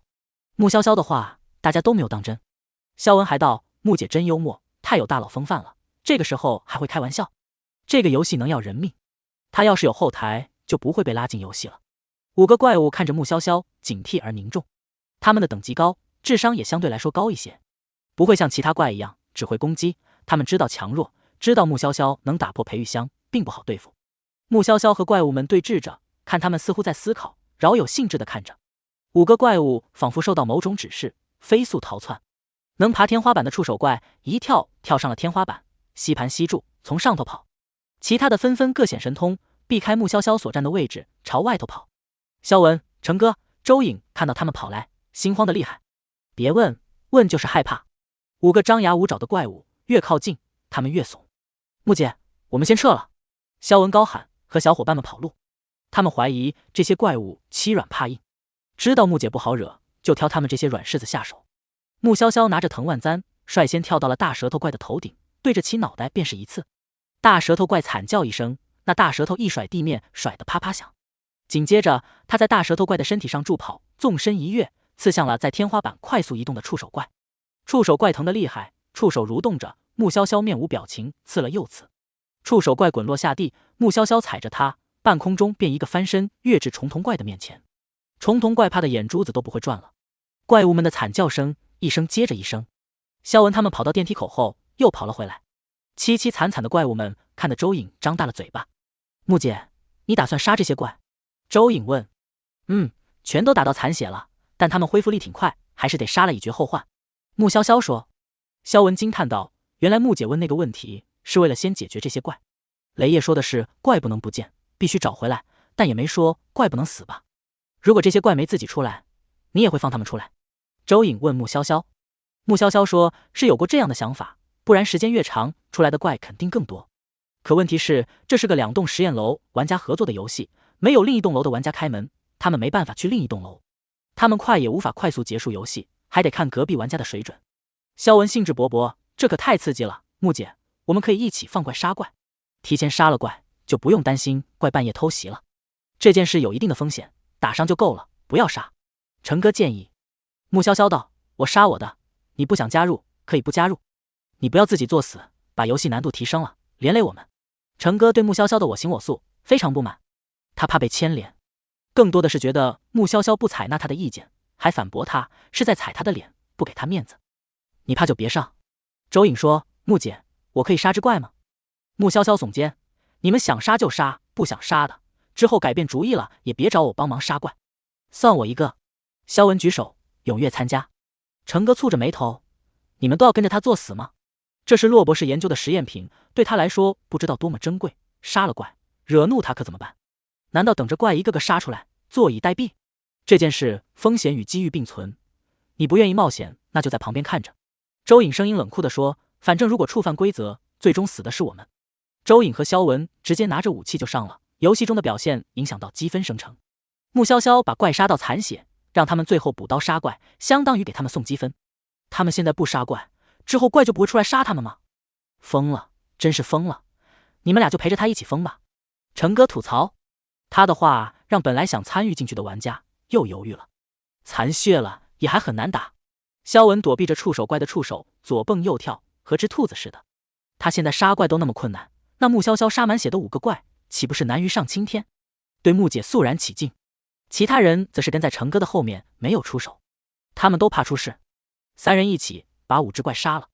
周颖擦了擦汗，对穆潇潇竖起大拇指：“你是我见过的女玩家中最强的。何止啊，男玩家也比不上穆姐。”萧文的呼吸急促，瞧瞧他杀个残血怪都喘得和破风箱一样，人家穆姐呼吸平缓，状态毫无改变。成哥双手环胸说道：“一会儿看雷夜来了，看你们怎么办。”为了验证自己的想法没有错，成哥和其他玩家没打算离开。也就过了5分钟罢了，雷夜过来了。3、5、7、9、11号实验品都死了。雷夜检查了一下实验品，眼神阴郁的看众人：“谁杀的？”穆潇潇举手，萧文和周颖也跟着举手。雷夜满脸愤怒，但一句话都憋不出来。他从未见过这样的骚操作。他想了想，说：“我去问洛博士，看他要怎么惩罚你们。”说完，他小跑着乘坐电梯去找洛博士。成哥摇了摇头，说：“看看，你们不听我的话，现在遭殃了吧？洛博士没露过面，又住在我们东楼的顶层，这配置一看就是东楼的 boss， 他来了还能留你们的命？”周颖没说话，但心里却想着，洛博士和穆姐都见2次了，穆姐现在不是活蹦乱跳的。萧文没见过洛博士，只听 NPC 雷夜提过，对未知 boss 的恐惧感升腾而起。穆姐，我们会没事的吧？萧文问穆潇潇，他需要一点信心。穆潇潇点头，没事。雷夜不知道怎么处理这件事，上楼去告状。告状的时候，听到了1号实验品所在的房间声响巨大，吓得雷夜直哆嗦。他怎么觉得他一说要惩罚穆潇潇，1号就吼得特响。洛博士应了一声，你不用管。楼下成哥等人听到楼上的动静，面色骇然，总觉得这是洛博士给他们的下马威。2分钟后，他们看到了洛博士。雷夜和个小跟班似的，怂怂的跟在洛博士后面。洛博士的容貌之俊美，属实罕见，大家都被他的容貌晃了眼。但当大家看到洛博士手里提着的红色袋子时，有点害怕，那里面一定装了某种折磨人的残酷工具。送你。洛博士将袋子给穆潇潇，这画面很养眼，要是放在现实里，妥妥的言情偶像剧。但这是在惊悚游戏里，就算那袋子很像礼品袋，肯定也不是礼物。送我？穆潇潇反问。洛博士道：“你说你做噩梦对你有好处。”他的声音温煦动听，可眼神却是冰冷的。明明像是关心的话，由他说却有着说不出的古怪。穆潇潇提着袋子说：“谢谢。”他还顺手把一张纸递给洛博士。洛博士一目十行地看着纸张上的文字，评价很好。这一幕属实把2个阵营的人都看懵了。雷夜挠了挠头，看不懂洛博士的做法。他还以为穆潇潇他们会和裴巧珊一样进那个实验室，但洛博士这样做一定有他的道理。成哥想不明白，在游戏里可以使用美色逃命的吗？这太颠覆他以往的想法了。这个游戏难道不是考验武力值、智力等方面的游戏吗？萧文抓心挠肺，特别想知道穆潇潇给洛博士的那张纸是什么。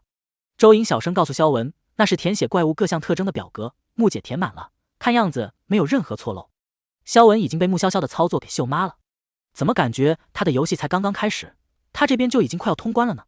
他都还没摸清楚怪物的各方面属性，表格一个空都没有填，人家已经把表格提交给 BOSS 了。睡前喝。洛博士瞟了眼礼品袋，提醒穆潇潇。知道了。穆潇潇弯了弯唇。有那么一瞬间，眼前的洛博士和边洛的身形重合在一起。他感冒的时候，边洛就陪着他去看病拿药。明明药盒上清清楚楚贴着用药方法，他还是会打电话提醒他要按时吃药，这个要吃多少颗，有的得饭后吃，有的得睡前吃。裴巧珊晕乎乎的走来，见到一大群人还在穆潇潇这边，他揉了揉额角，一眼看到了和穆潇潇站在一起的边洛。你是你？裴巧珊指着边洛，手指头颤抖。众人听到声音，看到是裴巧珊，一点都不惊讶。毕竟穆潇潇之前说过了，裴巧珊不会死。而且穆潇潇作死之后，洛博士没对他如何，还给他送礼，可见穆潇潇在游戏推测方面堪比预言家。你指着洛博士做什么？雷夜怒喝。裴巧珊惊恐地瞪圆了眼睛。洛博士？不可能，他怎么会是洛博士？他明明就……我怎么了？洛博士含笑问裴巧珊，浅淡的笑容，眼神冷冽如冰。裴巧珊哆嗦着，差点咬了舌头。他的眼神太冷了，他顷刻间被冰冷的眼神冻住，再说不出一个字，会被杀掉的。他看他的眼神就像是在看死人。骆博士没久留，送完东西就走。雷叶挠着头，看看穆潇潇，又看看他手里提着的礼品袋，满脸问号的走了。我在论坛上看到有人发帖子，说活菩萨以身饲虎，为了帮助大家通关，他把惊悚游戏玩成了恋爱游戏。成哥看向穆潇潇，你该不会是在效仿活菩萨吧？没有，穆潇潇说，我的宿主就是活菩萨本人，不用效仿。系统1314不再执着积分之后，觉得整个桶都升华了。观察人类多有趣，看看这些人被他的宿主震惊的都快哭了。他给了你什么？裴巧珊看向穆潇潇手中的红色礼品袋，是不是什么对通关有利的东西？他要是送礼助我通关，有必要在你们面前给我送礼物？穆潇潇从礼品袋中抽出了一盒助眠口服液，顾名思义，能帮助人促进睡眠，不再做噩梦。周颖，还有这样的 boss？ 玩家说自己做噩梦了， boss 就有求必应，送助眠口服液。这么宠玩家的 boss 是真实存在的吗？我被雷叶带走之后就被弄晕了，我不知道他对我做了什么。裴巧珊恐慌地啃着手指头，他一定对我做了不好的事。潇潇，你把这口服液给我尝一尝。穆潇潇道 boss 送的东西你也敢尝，勇气可嘉。裴巧珊本来都想伸手去抢了，但现在又把手缩了回去。万一那口服液里有毒呢？仔细想想，就算那 boss 长得像边洛，也不可能是边洛。正常来说，游戏里不管是人形怪还是非人形怪，即便不伤害他们，也不会对他们好。走吧，把你们负责的怪也杀了。穆潇潇对萧文和周颖说。裴巧珊走向成哥，成哥后退2步，你离我远点。裴巧珊气结，你打不过我。成哥有恃无恐，他的战斗力比不过穆潇潇，无法在穆潇潇面前放肆。但面对裴巧珊，他没什么可顾忌的。到了周颖喂养的实验品的房间，穆潇潇道，一边打怪一边认真观察研究怪物特征，填写表格，尤其是缺陷那一栏要填写详细，有缺陷的话被杀死也就情有可原了。周颖更加肯定穆潇潇的每一步都不是一时冲动，而是真的认真思考过。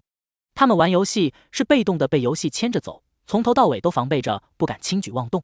穆潇潇这才是真的玩游戏，主动的思考，主动的做一些就连游戏都意想不到的举动。游戏规则固然让他们束手束脚，但头脑灵活，反过来利用规则，并且有强大的实力支撑，谁能说这是作死？这分明是把游戏玩明白了。穆姐，这是你第几局游戏？你玩游戏这么溜，一定是资深高玩吧？萧文问穆潇潇。穆潇潇比了个300关以上了吗？萧文问。穆潇潇说，这是我第3次进游戏。他敢这么玩游戏，是因为边洛给他总结了详细的游戏说明书。穆姐，学神，这表格的答案我不是很确定。萧文很担心填错，我先不填，用其他纸打个草稿，等你看过后觉得没问题，我再往上填。我也是。周颖说。穆潇潇道，可以，你们准备好了吧？我放怪了。萧文和周颖握着武器，严阵以待，紧张又有种舒爽的感觉。狗比游戏，他们不怕他了，他们现在有穆姐撑腰，不用提心吊胆怕游戏放怪。穆潇潇3下5除2把怪打伤后就交给2人，至于他则是在这个实验室地毯式搜查，寻找资料，时不时分心看一眼萧文和周颖以及被追杀的怪。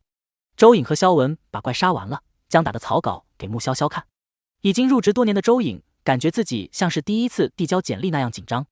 穆潇潇把2人的内容看了看，指出其中错漏后，让2人修改后誊抄到雷叶给的表格上。表格，雷叶和幽灵似的走了进来。周颖和萧文同时看向穆潇潇，穆潇潇点了点头，才将表格交给雷叶。穆潇潇拿着刚刚收集到的资料，问雷叶，我们东楼无法离开实验室，只能从西楼那边出去是吗？他在资料中看到了关于离开实验室的大门的描述，但他和周颖并没有看到那扇出去的大门，只有3楼那一扇通往西楼的门而已。雷叶的表情不太好，但想到骆博士给他送东西，他的态度又缓和了。只是他也没有告诉穆潇潇答案，而是拿着表格离开了。萧文瞅了眼穆潇潇手里的资料，问，还真有西楼？穆潇潇应道，看来想要通关需要前往西楼。周颖拧着眉，可是3楼通往西楼的门我们无法打开，只能等西楼那边的玩家打开。西楼的玩家需要找钥匙开门。穆潇潇说，这就是合作内容了。游戏不太可能给同一场玩家的难度差距太大，他们需要找钥匙。我们东楼肯定也有钥匙，而那必然是可以打开实验室大门的钥匙。所以西楼的人为了出去，必须在得到3楼的钥匙后，打开3楼的门，来到东楼找大门钥匙。萧文略一思考，也明白了游戏的设置，说白了就是两边都有钥匙，偏偏拿了钥匙都无法离开。他们算是比较被动的，就算是找到了大门钥匙，还得等西楼的玩家开门。那个，我有点担心西楼那边如果全军覆没。萧文担忧道，如果他们都失败了，我们岂不是无法前往西楼？大门就在西楼那里，没办法到西楼，岂不是代表没办法通关？周莹冷静地说，游戏应该不会给我们绝路，可能还有另一条隐秘通关的方法，只是这种方法难度肯定很高。继续搜资料，找钥匙。穆潇潇说。三人开始一边翻资料，一边搜刮钥匙。萧文特意背了一个包装钥匙，但即便拿了那么多钥匙，他们都觉得那些钥匙过于普通，不像是大门钥匙。晚饭时间，雷夜呼噜呼噜地喝着汤。不仅如此，他还从玩家的手里抢走了汤。被抢的玩家任由他拿走汤，躲得远远的。穆潇潇主动刷了一碗汤给雷夜。雷夜捧着汤，看着穆潇潇直咽口水。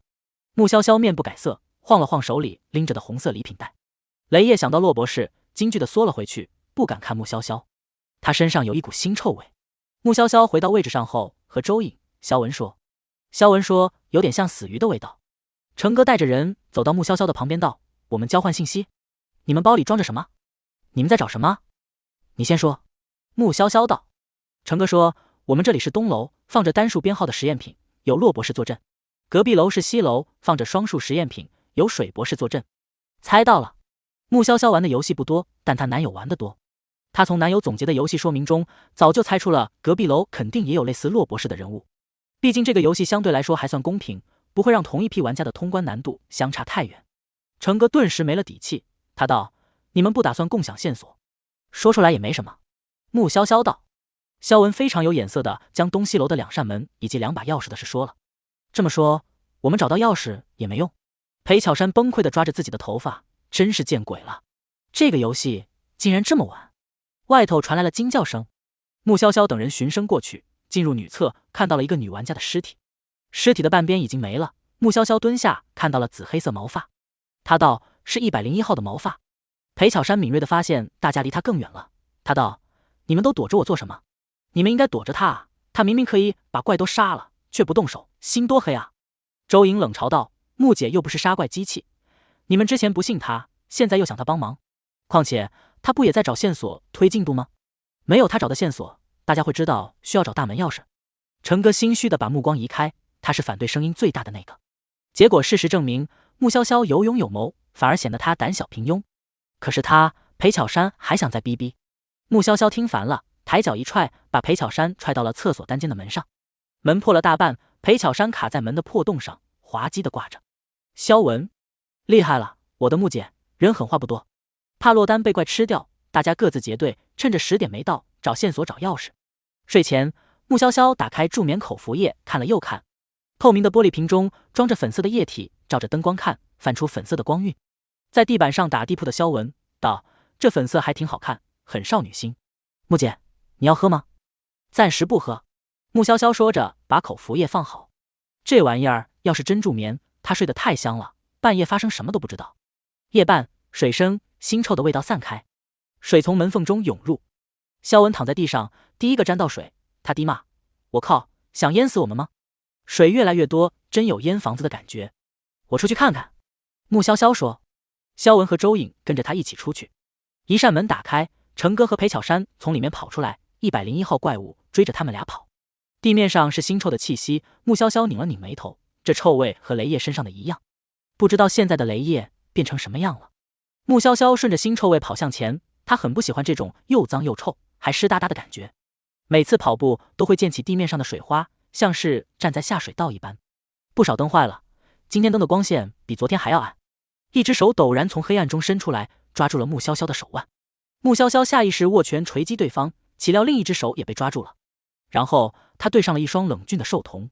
在黑暗中，兽瞳似发着光，淡黄的虹膜仿佛带着金光，锐利炫目。虽是兽瞳，但因贴得很近，能感受到对方是人形。穆潇潇仔细打量着他，这里实在太黑了，只能看出大概轮廓，但也足够他辨认出对方的眉眼和边落一样。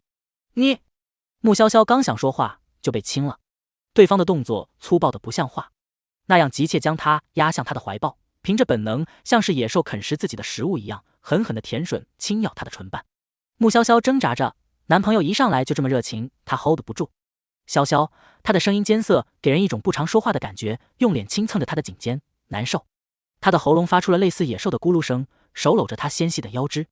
不要亲那么狠，她软着声音说，嘴唇都要被咬破了，会疼。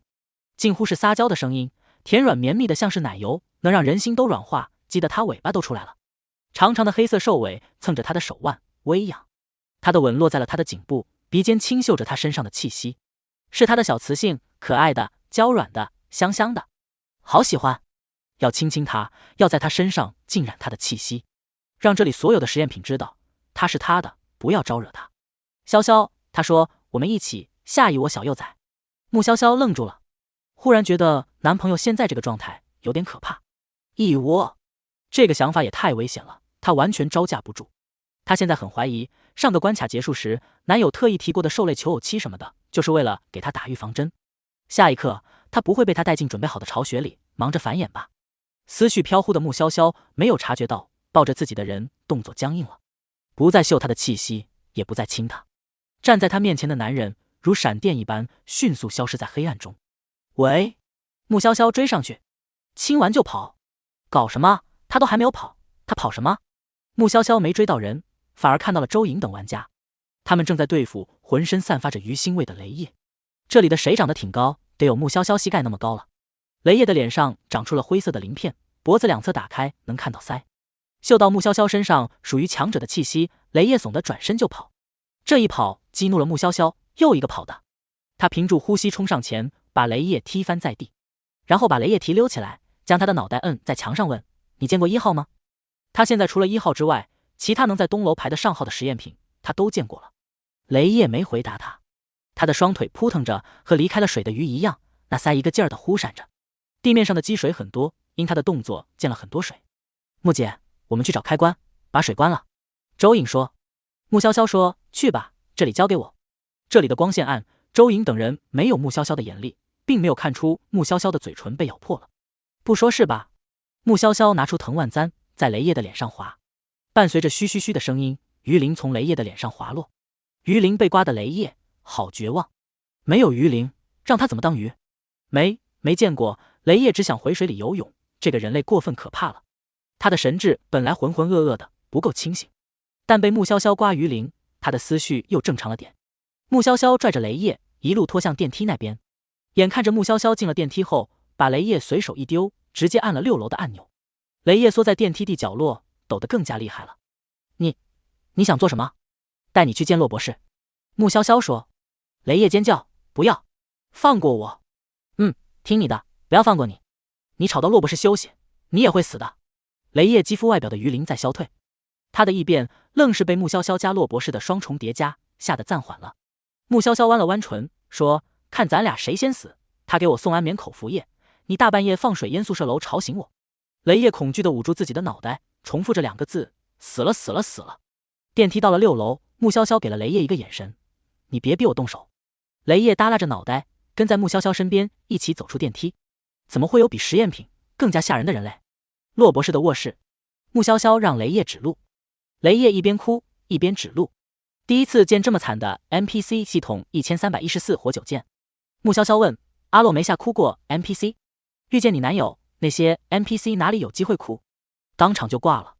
咚咚咚，穆潇潇很有节奏地敲着门，没人开门，但他还是很耐心地敲击着门。半晌，围着浴巾的洛博士冷着一张脸开了门。他戴着金丝边眼镜，眼神冷厉，生人勿近。大抵是刚刚洗过冷水澡，头发湿着，腹肌上还沾着水珠，肌理分明的肌肉线条让人想试试手感。洛博士好兴致，大晚上洗冷水澡？穆潇潇问。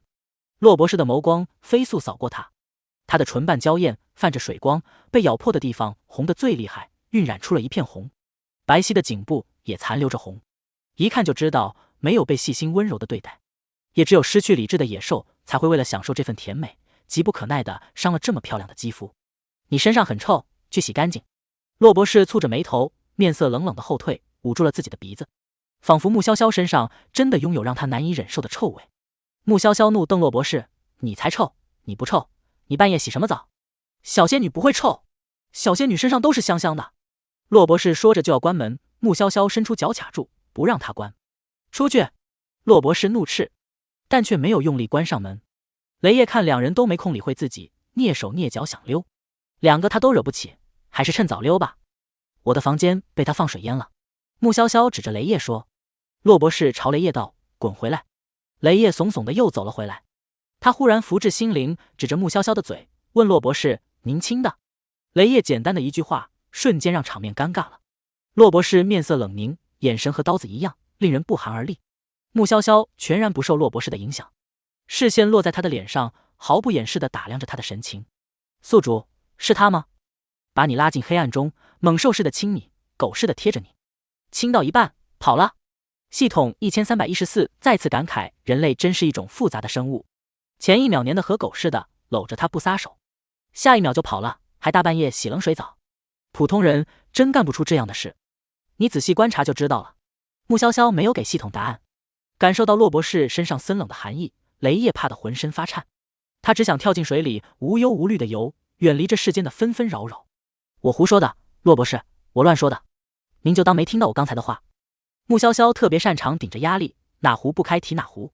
他的手指点过自己丰盈的唇瓣，漂亮的杏眼澄澈如水，整个人干净中透着点媚意，就像是不谙世事的小狐狸，刚刚修炼成精，天生媚骨，却因什么都不懂，天真又漂亮，让黑暗中的非人类想要将他牢牢箍紧在怀里。他问骆博士：“真的是你吗？”骆博士能嗅到他身上淡淡的香气，那香气如用果子浸泡过的蜜酒，清新的果香和甜甜的蜜结合，令人醺醺然。想把他搂进怀里，深嗅他身上的香甜气息，想亲吻他娇润的唇瓣，如潮水一般涌上来的冲动，让骆博士眼神阴鸷，声音冷厉。只有毫无理性可言的禽兽才会做出这样的事。穆潇潇耸了耸肩，说：“好吧，那我可以去看看1号吗？”“不可以。”骆博士拒绝。雷叶迷惑地看着骆博士，怎么觉得骆博士更生气了？那脸色比77号怪物的焦炭型外皮还要黑。无所谓，1号还会来找我的，不是吗？穆潇潇期待地说。雷叶，他都不敢见1号，为什么这个女人却很期待的样子？他不对劲。骆博士吩咐雷叶：“你下楼帮他们收拾房间，你们可以离开了。”“我帮他们收拾。”雷叶觉得骆博士也不对劲，现在只有他最正常。骆博士关上门的那一刻，摘下眼镜，眼中闪过金色的光泽。他咔吧咔吧将眼镜捏坏，镜片碎裂，镜架扭曲成团，暴力又优雅。穆潇潇带着雷叶下了楼。他道：“你快去拿打扫工具，还有空气清新剂也别忘了，别又去偷喝水，不然我把鳞片都给你拔掉。”雷叶缩了缩脑袋，去拿桶和抹布。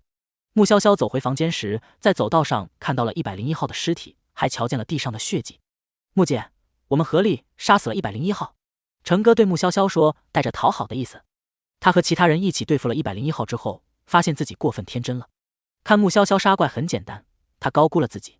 萧文指着地上那滩血迹，对穆潇潇道：“裴巧珊受伤了，不知跑哪去了。穆姐，那个，你能帮我们杀怪吗？我会给你积分作为酬劳。”成哥一个大男人，脸热得厉害，他觉得自己向穆潇潇低头太丢人了。可不低头不行，小命要紧。可以啊，只要你把90%的积分给我。穆潇潇说。成哥面色一变，道：“穆姐，您这要价也太高了，我不缺积分，你以为我稀罕你那点积分吗？”穆潇潇问。他不清楚成哥的积分有多少，但别人的积分再多都没有他多。他有边洛给的积分，稳居第一。好，我这就将积分转给您。成哥给穆潇潇看了总积分后，把积分给了他。其他人看到成哥这么做，纷纷效仿。但穆潇潇并非收取所有人的积分都按照90%来收，有的收50%，有的收60%。穆姐，我的积分最多，你还收90%？成哥糟心到想哭，为什么针对他？穆潇潇问，要不然我全收了。成哥打碎牙往里咽，忍了。他算是看出来了，他记仇的很，还有仇必报。人品不怎么样的，他要的多。穆姐，我们也交点。萧文说。周颖也主动示意可以交。你们俩就不用了。穆潇潇说，不缺那点积分。财大气粗，有底气。其他玩家都酸了，还是周颖和萧文深谋远虑，抱大腿抱得早。缓慢的脚步声在夜晚十分清晰。大家看到了一个人提着桶，拿着拖把，光线太暗，一时看不清对方是谁，但从身高轮廓判断，肯定不是裴巧珊。除了裴巧珊，大家都在这里，能来的只有怪。是雷叶。穆潇潇说。玩家们一阵机灵，严阵以待。那肯定不是普通的拖把，说不定是人头拖把。裴巧珊那么久没回来，可能已经变成拖把了。还有那桶里装着的，或许是心肝脾肺肾。雷叶加快脚步走来，穆潇潇道：“快点打扫干净，空气清新剂给我。”雷叶默不作声地将空气清新剂给他，然后开始拖地。他被他刮过鳞片，脸上的鳞片消退后，脸上的皮便破了好几处，看着有点可怜。见他沉默拖地，众玩家惊了 ：“Sigma， 这就是强者的世界吗？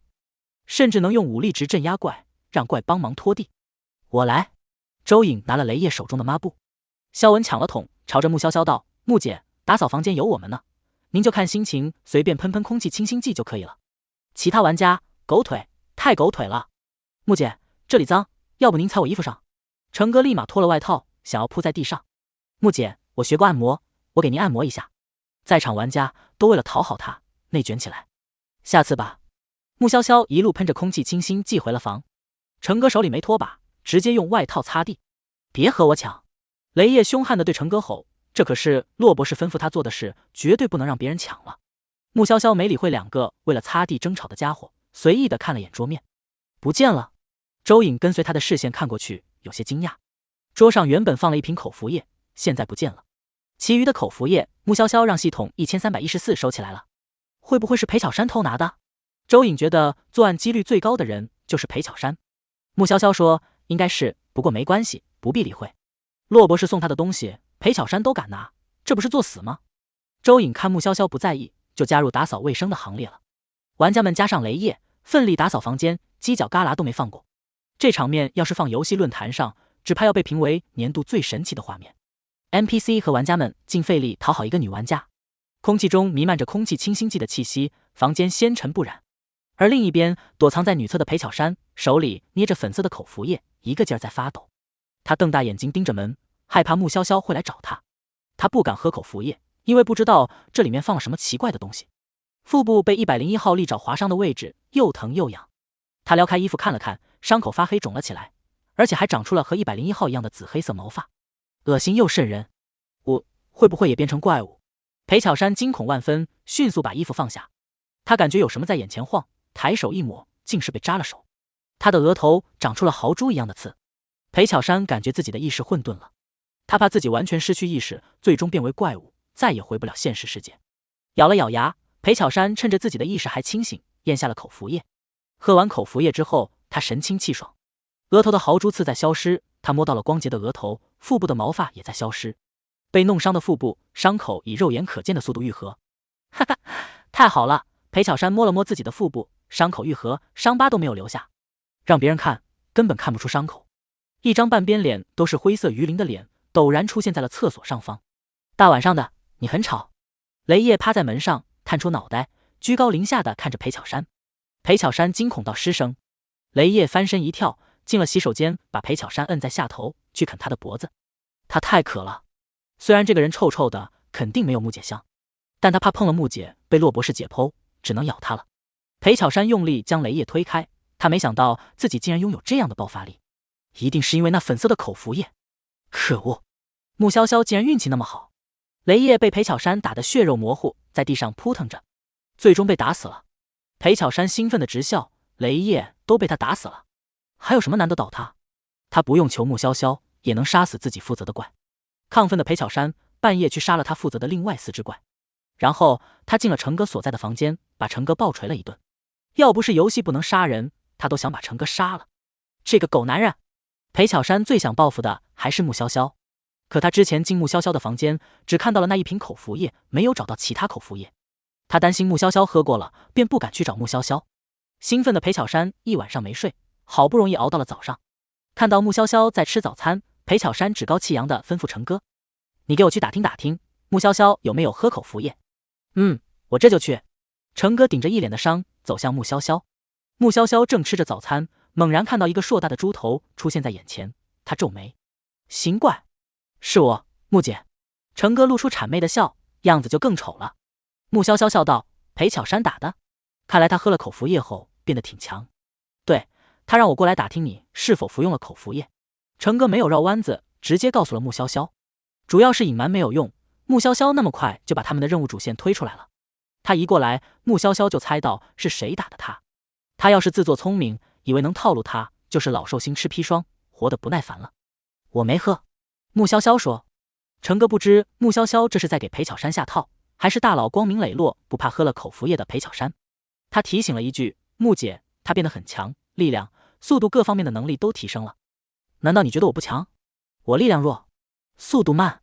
系统一直用边洛留下的东西给穆潇潇提升各方面属性，他的能力超乎裴巧珊的想象。当然不是，我这就去告诉他。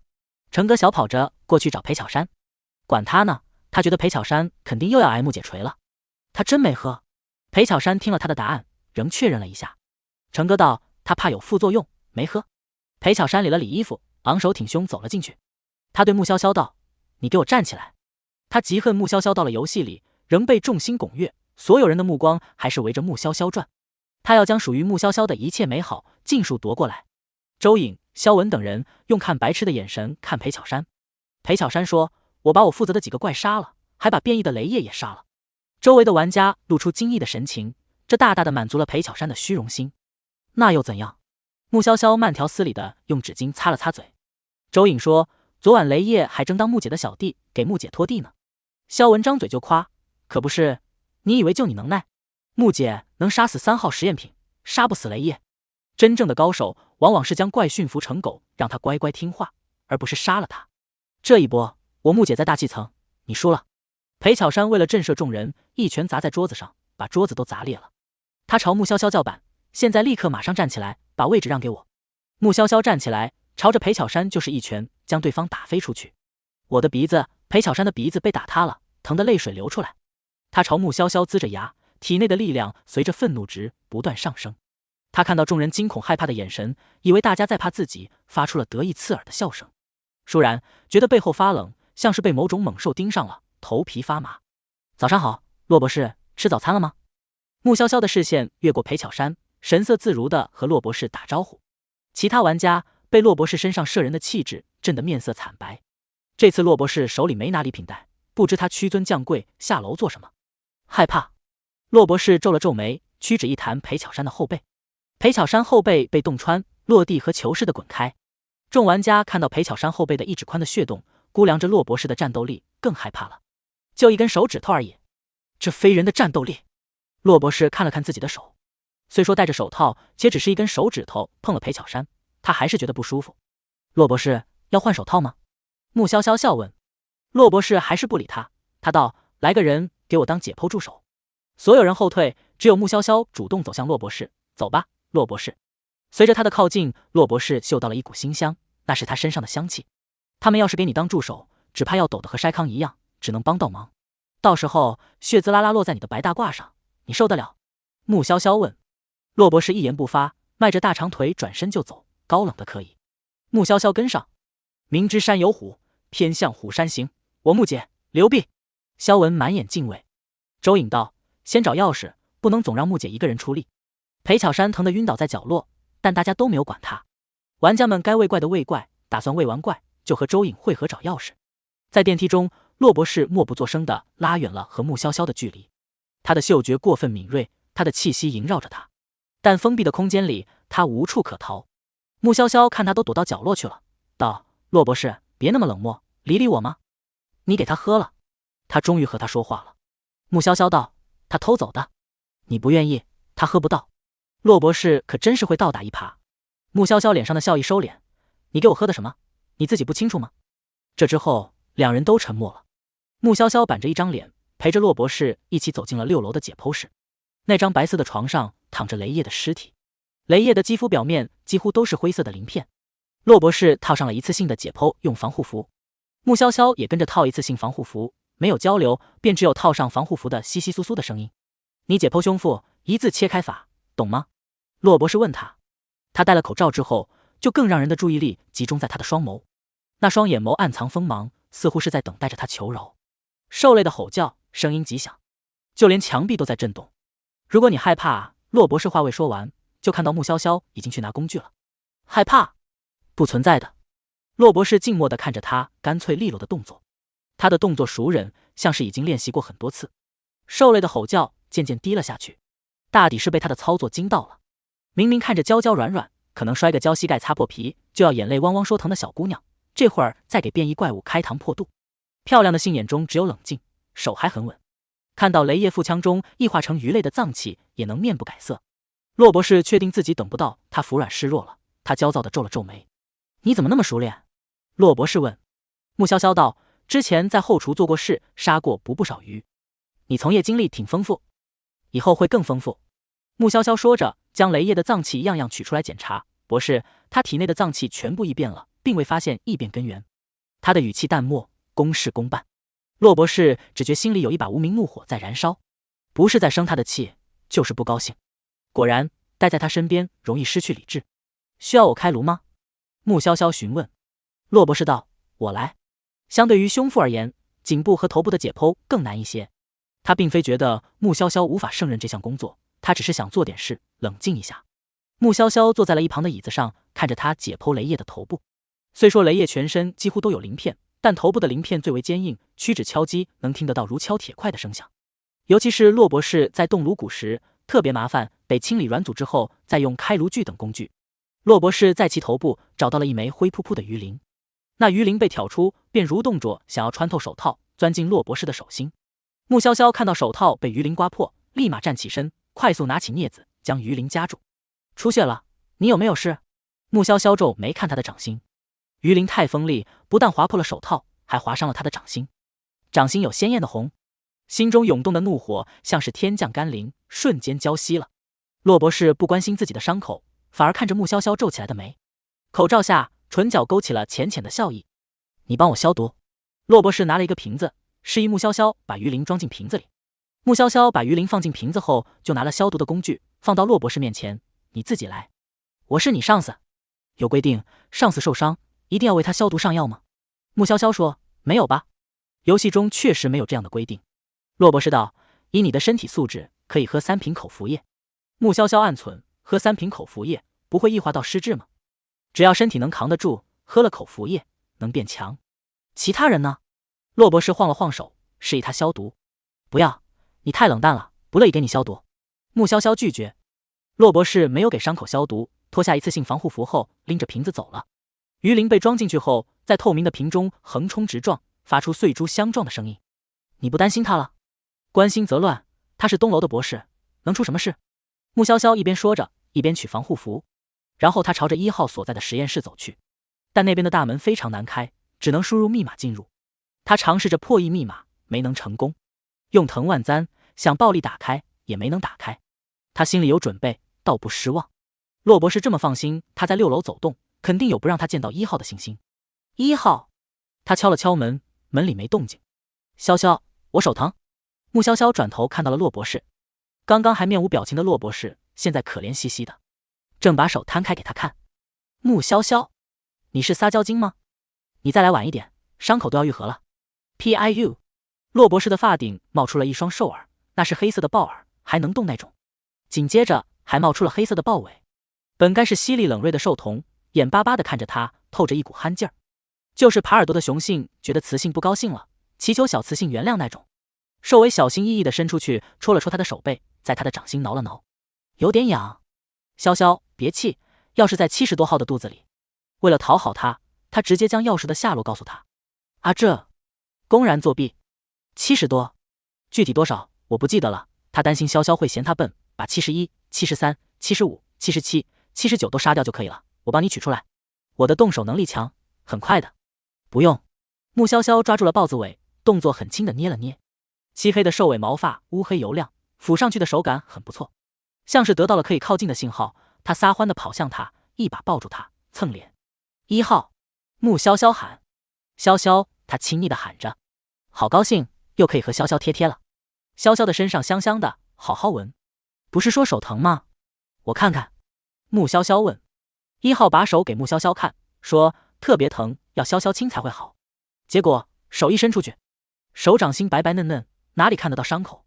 他有点心虚，把手缩回去，属于兽类的指甲冒出，没有伤口，制造伤口就可以了。他这样真的好像傻狗狗。你才是狗。穆潇潇在心中对系统。我没有骂他的意思，我只是想明白了，怪不得骆博士对你那么冷淡，他怕原形毕露，把蠢兮兮的一面给你看吧。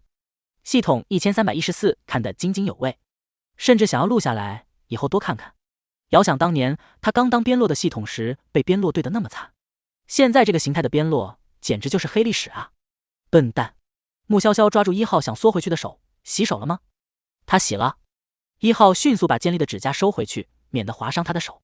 小磁性的小手那么软，那么白，不像他恢复力那么强，轻轻一碰就容易划破皮。穆潇潇低头亲了亲他的掌心，柔软的唇瓣落在手心，像是在掌心落下了一片羽毛，轻柔的不可思议。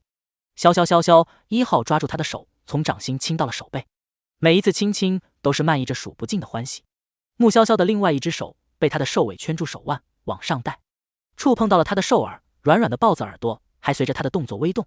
1号主动用脑袋蹭着他的手掌心，发出了兽类满足的咕噜声。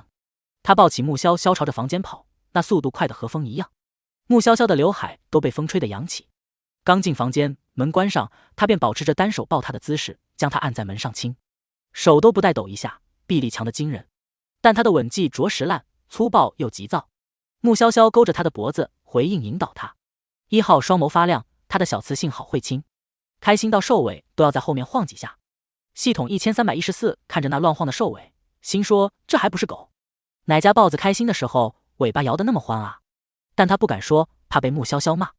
他们俩一个是护肤狂魔，一个是宠妻狂魔，惹不起。穆潇潇这次发现了1号到洛博士的转变，只是那些许的僵硬他察觉到了，便主动拉开了两人之间的距离。洛博士神色莫测地盯着他看，他在他的怀里那么娇小，眉眼艳丽，将春日的似锦繁花都比了下去。不是，你可以放下我，去洗澡了。穆潇潇说。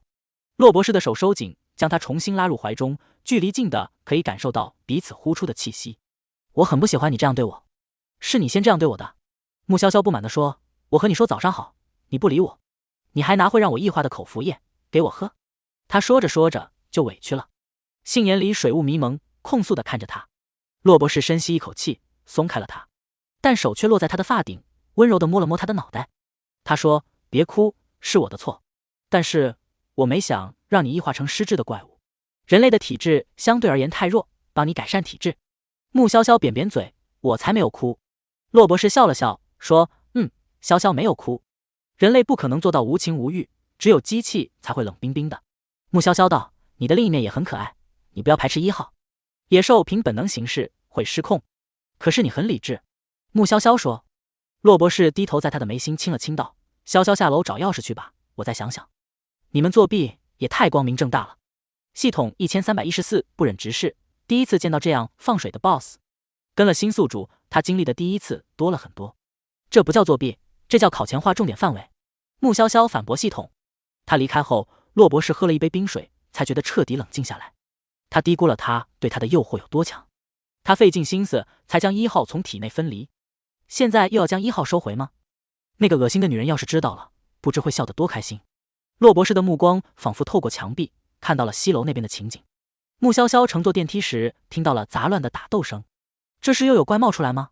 穆潇潇走出电梯，众玩家一看到他，一窝蜂朝着他跑来。C， 这怪也太丑了。穆潇潇看着奇形怪状的新怪，这怪头上长刺，身上不但有紫黑色的毛发，还有灰色的鳞片。穆姐，他是裴巧珊。周颖说。穆潇潇道，看出来了。穆潇潇、裴巧珊双眼通红地盯着穆潇潇，怨毒至极。穆潇潇说，你这是嫌自己死得不够快吗？还在做呢。裴巧珊的身体急速朝着穆潇潇扑来，但半道上倏然顿住了。裴巧珊捂住自己的喉咙，眼球暴起突出，她的身形逐渐鼓胀，如被吹了气的气球，难以驾驭的力量在身体里横冲直撞。死我也要拖着你。裴巧珊的声音已经辨不出原来的音色，沉闷嘶哑，和怪物的嘶吼很像，但他哪能靠近穆潇潇？穆潇潇直接卸了旁边一扇门下来，整扇门朝着裴巧珊砸过去。那扇门是金属门，极重，将裴巧珊压在下面，声音很响，还震得地面仿佛都晃动了。裴巧珊想爬起来，但体内不受控制的力量将她的身体洞穿，伴随着砰砰砰如气球炸开的声音，她彻底不动了。其余玩家看穆潇潇大显神威，妈了！不知道为什么，我一点都不惊讶。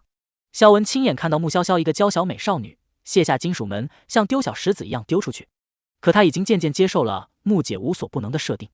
我也是，陈哥庆幸自己没和穆潇潇为敌，不然明年的今天，坟头的草都要比他高了。确认裴巧珊已经死了，穆潇潇道：“先去杀怪。”众人自然为他马首是瞻，跟在他身后听他号令。穆潇潇直接往71号奔去，大家没问他原因，反正都要杀。没准大佬是觉得7这个数字开头不错。穆潇潇手握重点范围，指挥着其他玩家：“你们记得剖开肚子看看，找找钥匙。钥匙在实验品肚子里。”饶是周颖再怎么沉稳，也忍不住骂：“这个狗比游戏太牲口了！杀怪的时候，谁会特意去剖怪的肚子？而且这里的怪还那么多。”肖文说：“是啊，还好木姐找到了线索。现在东楼包括穆潇潇在内，还有8个玩家。穆潇潇带着肖文、成哥、周颖杀怪，其他4个战斗力稍逊的玩家负责剖怪的肚子找钥匙。”木姐在77号的肚子里，一个玩家兴奋地大声喊。穆潇潇立马不管79号的尸体，去看77号。77号长得和焦炭一样，内脏也一片乌黑。那玩家戴着手套去摸的钥匙，手套都黑了，在手套上的钥匙也染上了黑色。木姐，您拿着吧。掏出钥匙的玩家说。没有人反对，众人能找到钥匙，多亏了穆潇潇。周颖拿出纸巾，把钥匙擦了擦。成哥见状，立马去拿酒精，说：“放在怪物的肚子里多脏啊，我消消毒，再给木姐。”肖文扼腕，他怎么就没能快速反应过来呢？穆潇潇收下了钥匙，道：“继续清怪吧。”又杀了一些怪后，玩家们下楼吃东西。穆潇潇让肖文搬去成哥的房间，随后和周颖回房。骆博士看到肖文不会有杀心，1号就不一定了，还是把肖文赶走比较好。穆潇潇拿了一瓶口服液出来喝，粉色的口服液，粉嫩漂亮的，和桃花汁液似的。木姐，你还喝？裴巧珊难道不是因为喝这个死掉的吗？周颖见他拿出口服液，悚然。裴巧珊那个状态过于可怕了，身上的血洞多得和筛子一样，一看就是体内的血液涌动爆开，洞穿了皮肉。没事，在身体承受范围之内可以的。穆潇潇打开一瓶，插入吸管。周颖紧张道：“木姐，你慢慢喝，我们观察观察。”穆潇潇喝完了一瓶，能够明显感受到身体有被改善。这个口服液还能美容养颜。木姐，你变得更漂亮了。周颖看着穆潇潇面如桃花，惊了。这年头的 boss 送的东西还能让人变得更美更强。boss 界的慈善家吧？那么明显吗？穆潇潇问。周颖拿了一面小镜子给他看，您看看，肤色变得更漂亮了。穆潇潇看向镜子里的自己，她现在这肤色莹润，还带着淡淡的粉，看着和桃花妖似的。我看裴巧珊用的时候也没有这种效果呀。周颖忍不住多看穆潇潇几眼，怎么会有人长得本来就漂亮，得到了 boss 送的礼物还能变得更严厉？毕竟是送我的礼物。穆潇潇看镜子里的自己还挺开心，不用如何就能够变得更好看，哪个女孩子不高兴？周颖看穆潇潇照镜子的状态，想到了大学时期舍友恋爱打扮照镜子的场景，两相对比，各种细节高度重合。但她立马拍了拍自己的脸，在游戏里木姐和谁谈恋爱？难道和 boss 吗？一定是因为粉色口服液太粉了，木姐现在的状态太好了，她才会想到谈恋爱。有节奏的敲门声响起。谁啊？周颖奇怪。我。骆博士说。周颖握住门把的手僵了僵。怎么想曹操？曹操道。他不过是在脑海里想了一下而已。我来吧。穆潇潇说。周颖从门缝看见穆潇潇和骆博士一起走了，还挺郎才女貌。想清楚了？穆潇潇问。骆博士道：试一试，若我压抑不住体内的兽性，潇潇就杀掉我吧。阿洛可以做到的。穆潇潇抓住他的手，握得紧紧的。他看着他，双眼亮如星辰。骆博士道：今晚会有几个实验品逃出来？他直接告诉他编号。实验品逃出来，这是游戏的设定，并非他可控的。来了来了，他又放水了。系统1314都忍不住为游戏默哀。他们俩联手，里应外合，游戏再怎么牲口都没用。好，我一会儿让他们防备好，把那几个实验品干掉。穆潇潇说着，指了指自己的脸。你看，我有没有变得更好看？有。那你怎么不亲我呀？穆潇潇问。他杏眼含笑，纤长浓密的睫毛卷翘，唇微微撅起，是腰吻的姿态。这话像是火星落在干草堆里，把骆博士克制着的情绪撩拨起来。远在楼顶的1号在嘶吼着，授予旁人听不懂，骆博士却一清二楚。1号在说：你不行，就换我来。想要和小雌性亲亲抱抱举高高。骆博士聪明反被聪明误，傻兮兮的。小雌性主动了，还不知道该怎么做，怎么可以让香香软软的小雌性失望？当然要抱着好好亲了。骆博士被1号鄙视了一番，面色微冷。憨憨蠢豹子，有什么资格说他？1号在说什么？穆潇潇问。不用管他。骆博士捧起穆潇潇的脸，低头亲了上去，甜软的像是触碰到了棉花糖，喜悦如蜜糖一样从唇边流淌进身体的每一处角落。1号气得连声吼：“小雌性是他的！”他牵了他的豹尾，还摸了他的豹耳。可恶！骆博士这个假正经，为什么渐入佳境，学亲亲学得那么快？小雌性会不会觉得他很没用？直到穆潇潇和骆博士分开，1号才消停下来。我找人杀怪去了。穆潇潇感觉再亲下去就要一发不可收拾了，还是就此打住吧，只是抱抱亲亲就好。我给你简单测测身体数据。骆博士从口袋中拿出了一个简单的身体测试仪器。穆潇潇乖乖地站着，任由他拿仪器对着他。好乖。骆博士收集好数据后，摸了摸他的脑袋。镜片下，那双平日里淡漠的眸子藏着浅浅笑意。穆潇潇抬手，踮脚也摸了摸他的头发。骆博士被摸头的时候，面色有点不自然，但很快低下头，任由他摸脑袋。看来3瓶还不是你的上限，可以4瓶。我试试挑战4瓶。穆潇潇说：“等你和1号结合，是不是就可以变成豹子了？”可以，那我就可以撸豹子了。穆潇潇就碰过对方的兽耳和兽尾，但手感很不错。1号又开始激动了：“小雌性想撸豹子，快放他出来！”骆博士点了点头，又道：“1号再怎么样也只是野兽，不要纵容他。”知道了。不过你把他关起来了，我怎么纵容？1号立即义愤填膺地吼叫着，赞同穆潇潇的话。如果不是骆博士情绪波动大，被穆潇潇挑动了七情六欲，他都无法利用骆博士的身体出来。骆博士一如既往无视1号的话语：“潇潇，我可能要过几天才能再见你。”骆博士对穆潇潇道。穆潇潇说：“不用我陪着你。”他知道他是打算去忙融合的事了。不必。骆博士不想让他看到他狰狞如野兽般嘶吼的样子。至于1号在他面前傻乎乎的样子，那是1号，关他骆博士什么事？乘坐电梯回顶楼时，骆博士看到电梯映着自己的脸，是带着笑的。穆潇潇带着玩家们去清怪。穆姐料事如神。哇塞，穆姐会算卦吗？这些怪竟然真跑出来了。面对玩家们的彩虹屁，穆潇潇淡定微笑，保持神秘。靠男朋友通风报信掌握情报这种事没有必要说，就让大家觉得他能掐会算吧。刚爬出培育箱的怪被玩家们围攻了，他们怕得不敢动，是被穆潇潇吓的，他的身上有1号的气息。穆潇潇带着玩家们组团杀怪，连续3天都没有见到骆博士。其他玩家在他的带领下渐渐放松下来，都快忘记骆博士的存在了。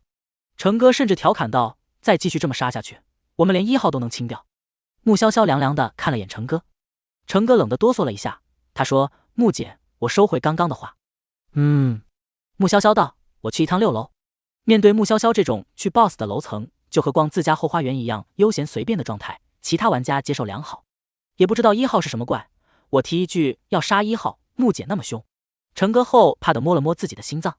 肖文说：“可能穆姐觉得1号长得好看，又战斗力强大，想驯服完1号好看的可能性似乎不大。周影响到其他怪的形态，实在无法想象1号会长得好看。大佬的心思很难猜啊。不知道西楼那边进展怎样了？我们要是找到了，怪也快清光了。再继续下去，我们可能只能无聊到吹牛打牌了。”穆潇潇乘坐电梯上了6楼。6楼静悄悄的，听不到多余的声响。穆潇潇走向关1号的实验室，这次门直接开了。他走进去，1号并不在里面，只看到了一个透明的培育箱。这培育箱和其他培育箱不一样，里面还套着一层铁笼，黑色的铁笼栏杆很粗，都快有穆潇潇的手臂那么粗了。穆潇潇打开了培育箱，摸了摸里面的软垫，软垫倒还挺软和。被兽类盯上的感觉让穆潇潇后背一麻，他转过身看到了巨大的黑豹。黑豹拥有流畅的身体线条，油光水滑的黑色皮毛，摄人的黄色兽瞳。他的步伐很轻，优雅而迅速的到了穆潇潇的跟前，那速度比闪电可快多了，而且还没有多余的声响。穆潇潇刚想动，就被黑豹的尾巴圈住了腰。阿洛，他喊。黑豹的眼睛紧盯着他，鼻子在他的身上嗅着，很香的气息。喜欢，好喜欢。只是巨大的身形差让黑豹有点烦躁。他用脑袋想要拱一拱他的脸，就觉得他连抱都抱不住他这么大的脑袋。小雌性太过纤细了。阿洛，变回人形，知道吗？穆潇潇主动伸出手摸了摸黑豹的大脑袋。黑豹歪着脑袋看他，似乎听不懂他在说什么。这骆博士的意识被压下去了。系统1314斤了。如果骆博士没有出意外，应该不会放任1号冒出来，更不可能到现在都不出现。这肯定是两者融合后1号占据了上风。黑豹用尾巴将他推到了软垫上。穆潇潇皱着眉头喊：“骆博士。黑豹不明白他在喊什么，是别的雄性的名字吗？怎么可以叫别的雄性的名字？黑豹警告性地朝着穆萧萧低吼，露出了尖锐的兽牙。穆萧萧想把他的尾巴拽开，却被他用爪子按住了。爪子没有把尖锐指甲收回去，穆萧萧感觉自己要是乱动，就有被划伤的危险。果然，他失去理智了，不会像以前那样注意到这种小细节。穆萧萧不高兴地皱着眉，硕大的脑袋朝着他身上拱，只想与他亲近，发出了委屈的低吼。明明是他先惦记其他雄性，怎么还生他的气？黑豹急切地靠近他，但因他的体型过于巨大，只能用毛茸茸的脑袋蹭他，浓厚密实的兽毛蹭在他的脖颈，湿热的呼吸像是夏季里绵密的风，将他笼得密不透风。呼吸间皆是兽类充满野性的气息。黑豹只觉自己像是在花丛中打滚，能嗅到小雌性的身上的香气，但还是不够，想要嗅到更多香气。他的利爪轻轻一勾，将他外面披着的白大褂都勾破了，可以看到里面的香槟色衬衫。怎么还有？黑豹不满。穆萧萧觉得再继续这样下去，他迟早得像粽子似的，粽子叶全被包了。宿主，用簪子刺他吧。系统1314看黑豹越发焦躁，总觉得一个弄不好，黑豹的爪子就会伤到穆萧萧。把口服液给我。穆萧萧道：3瓶。他吨连续喝了3瓶，感觉自己浑身充满了力量，抬脚便朝着黑豹的大脑袋一踹。黑豹纹丝不动，兽瞳里还有着对他炽热，发出了宠溺的低哼。兽爪一滑，将他的牛仔裤都划开叉了，露出了银白如玉的小腿。穆萧萧立马缩回了脚，他震惊地看着黑豹的大脑袋。黑豹的舌有倒刺，他的小腿都红了。见他缩回身体想逃，黑豹凑近他，视线灼热，欲壑难填。再这样下去要糟。穆萧萧揪住了黑豹的毛发，借力起身，额头对准他的大脑袋。黑豹歪着头，以为小雌性想亲近自己，开心地收回了兽尾。宿主，你不会是……穆萧萧对黑豹用了头锤攻击，看得系统1314整个桶都呆了。他的宿主也太虎了。黑豹被他用脑袋砸，晕乎乎地晃了晃脑袋。穆萧萧趁机往培育箱外跑。黑豹对着他发出了暴怒的吼叫，豹尾想再次圈他，不让他跑。穆萧萧跑出了培育箱，脚却被豹尾圈住。他迅速按了外面的关门按钮，门降下就要夹住豹子的尾巴。穆萧萧喊道：收回你的尾巴。黑豹不乐意，尾巴被降落的门卡住，疼得龇牙叫，也不肯把尾巴缩回去。尾巴晃动着，想要把门强行打开。他的大眼睛可怜兮兮地看着他，兽瞳似泛着一层水光。小雌性要跑，好生气，也好难过。穆萧萧只好去按昏迷喷雾的按钮，培育箱内冒出了滚滚白雾。其他培育箱的外面没有这些按钮，或许是骆博士自己改造的。黑豹察觉异状，用兽爪切豆腐似的划破牢笼之后，又划培育箱。培育箱出现裂痕后，就用巨大的身体去撞击培育箱。培育箱碎裂那一刻，黑豹朝着外面一扑，护住了外头的穆萧萧，免得培育箱的碎片刺伤他。培育箱里的白色雾气散溢出来，满室皆是白雾。黑豹都在这浓郁的白雾中渐觉昏沉。穆萧萧屏住呼吸，想从黑豹的爪子下溜出来，但脚还被豹尾环着。黑豹的利爪这次收了，但光是那带着肉垫的爪子颇难逃脱。甚至于他动了动之后，晕乎乎的黑豹还朝着他低吼，爪子按得更紧了。穆萧萧被他按得呼吸错乱，一下子吸入了一口白雾。这白雾是为1号设置的，就连1号都会晕，更何况穆萧萧。穆萧萧失去意识，昏睡过去。黑豹也觉得晕乎乎的，见小雌性昏迷了，就缩回爪子，紧紧用兽尾圈住他的腰。他趴下，让小雌性靠着自己，大脑袋朝着他拱了拱，但也仅此而已，什么都没能做就晕了过去。穆萧萧站在一个装修摆设温馨的客厅中，他听到厨房那里传来叮的声音，便走过去。系统，这里是哪里？穆萧萧问。系统1314没有回应。穆萧萧走到厨房，看到了在厨房穿着碎花裙的女人。女人的脸上挂着恬淡的笑意，发丝用发夹夹好，慵懒又居家。女人将三明治和牛奶摆放在桌上，浑然没有看到穆萧萧。穆萧萧伸手在女人的眼前晃了晃，女人神色不变，看样子是真的看不到他。小洛，早餐做好了。穆萧萧听到女人的话，视线一转，看到了缩小版的洛博士。妈妈。缩小版洛博士甜甜的喊。穆萧萧有被他萌到，这也太可爱了。究竟是怎么从甜甜的小可爱长大变成冷冰冰的大冰块？快吃早餐吧。女人抚摸着他的发顶，满目温柔。吃过早餐，女人送小洛去幼稚园，穆萧萧跟着一起去了。坐在车上，外面的一切都是模糊的，唯有小洛和女人清清楚楚，很真实。穆萧萧暂时没有找到离开的方式，就坐在草莓小凳上，看着小洛的日常活动。这里的布置充满童趣，色彩绚丽。他坐的草莓小凳子旁边还有蘑菇小凳子以及西瓜凳，对面还有一个大象滑滑梯。他后面的走廊挂着漂亮的红色的灯笼以及彩色的小风车，风一吹，小风车就旋转起来。游戏时间，他们在玩老鹰抓小鸡，大家轮流当老鹰，今天是小洛当老鹰。穆潇潇关注小洛比较多，所以在他发生异变的瞬间就站起身了。小洛的眼睛变成了豹子的金黄色，龇着牙扑向了扮演母鸡的红裙小女孩。红裙小女孩吓得尖叫，却腿软跑不掉。锐利的兽爪划过小女孩的脖子，血溅在她身上，尖叫声、哭声交织在一起。所有人用看怪物的眼神看着小洛。小洛呆呆地看着自己的兽爪，指尖还残留着血。小洛看向其他人，他们惊恐的后退，躲避着他的目光，生怕自己是下一个受伤的人。保安拿着电棍跑过来，有些害怕小洛此刻的模样。小洛受不住他们厌恶的目光，他跑了，速度极快。他跑得累了，缩在安静的角落里闷声哭泣。所有人都怕他。你看得到我吗？穆潇潇明知道他不可能看到自己，还是试图和他说话。小洛没有反应，确实看不见他。怪物，你这个怪物，快，怪物在这边，杀死他！穆潇潇听到喊叫声，皱了皱眉头，怎么会来得那么快？那些人追着小洛，棍棒打在他身上，不管小洛跑到哪里，都会有人立刻出现围攻他。他被打得伤痕累累。夕阳西下，女人沐浴着夕阳，朝着小洛展开怀抱。小洛，妈妈最珍贵的小洛，别过去！穆潇潇伸手想拽住小洛，小洛听不到穆潇潇的声音，也看不到他。他伸出的手穿过他的手腕，只能眼睁睁地看着他像是倦鸟归巢般扑进了女人的怀中。穆潇潇大步跟上他，叹了一口气。他仰起脸，脸上有青紫色的淤伤，却笑得那样快乐。妈妈，我不是故意的，我不想伤害他，他们好多人追着我打。提到被追着打的经历，小洛怕得直发抖。属于他的平凡生活，因为今天的变故戛然而止。女人的嘴角挂着病态的笑意，她捏起小洛的下巴。那是他们的错，一群只有劣等基因的东西，不配活在这个世上。女人阴狠地说，你要净化这个世界，让那些劣等的爬虫全部消失。小洛怔怔地看着女人的脸，愣住了。他看过的动画片里的反派和母亲此刻阴森的表情相重合。穆潇潇拧着眉头，冷冷地盯着女人看，明知道触碰不到，还是抬脚朝着女人踹过去。结果自然是无事发生。他就知道这个女人有问题。普通人听说儿子出了这种事，早就慌得不成样了。看到孩子遍体鳞伤，只会心疼，而不是露出骄傲的笑意。而且那些追着小洛跑的人也很奇怪，如影随形，根本甩不掉。小洛的移动速度很快，又慌不择路，让人难以判断他会从哪里跑。寻常人哪能那么快找到他的每一个落脚点？只可能是他被定位了。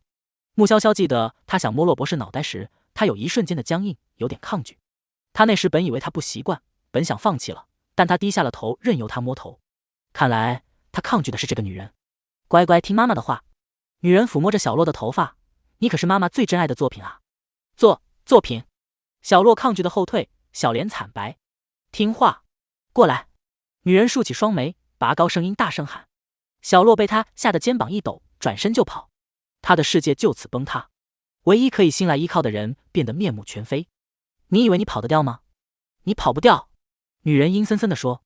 穆潇潇跟在小洛身边，看着他从被棍棒追着打到被刀枪追着打。小洛不想杀人，可是他控制不住，身体受到一定的威胁就会完全兽化。兽化后的他完全失去意识，只知道杀戮，会将伤害他的人用兽爪撕裂。每次清醒过来，看到自己浑身是血，他就崩溃的不行。他会用水清洗很多遍，但不管怎么洗，他都觉得自己身上的血腥味浓重到刺鼻。穆潇潇看着就心疼，他想把小洛受过的一切苦痛加诸在女人身上。小洛脸上的笑容没有了，他痛恨自己身上带着那所谓的高等基因，他只想当一个普通人。画面加速，时间一转眼就过去，几秒的时间，穆潇潇看着小洛成长为了一个冷酷的少年。为了控制自己的嗜杀，小洛还是回去找那个女人了。我就知道你会回来。女人胜券在握地说，只有我能帮你完成更高级的进化。小洛面无表情，冷冷的没有说话。除去面容稍显稚嫩，在气质上几乎与洛博士重合。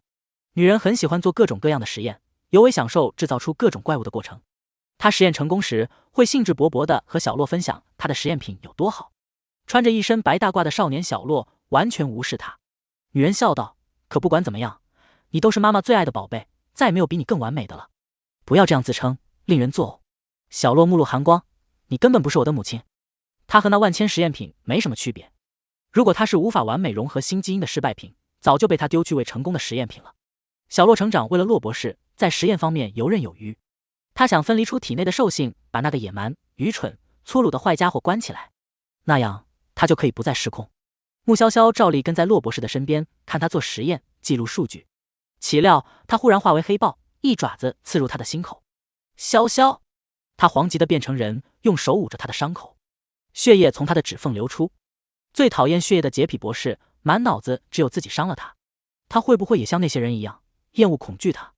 他甚至不敢去看他的眼神。亲爱的，该醒了。穆潇潇忍着剧烈的疼痛，捧着他的脸亲他。他要化解他的心结，让他不再担心会失控伤了他。他信任他，他的理智回笼，必然不会伤到他。温柔的嗓音春风般吹过耳畔，柔润的唇瓣贴在他的唇上，黑白分明的杏眼满是爱意地看着他。他在血腥味弥漫的漆黑小道找到了光，得到了救赎。穆潇潇清醒过来，在洛博士意识里受到的疼痛并没有带到现实中来，身体似乎靠在毛绒软垫上，舒服的他想喟叹一声。他发觉豹尾还环着自己的腰，黑豹还睡着，他便悄悄抓起豹尾，想要移开豹尾。因为不确定自己刚刚那个举动能不能唤醒洛博士，他还是得先和黑豹拉远距离。处在求偶期的黑豹太暴躁了，是纯纯的野兽，不想和黑豹打一场，指不定两败俱伤。说道理也是行不通的，野兽只会凭本能行事，哪里会好好听他的？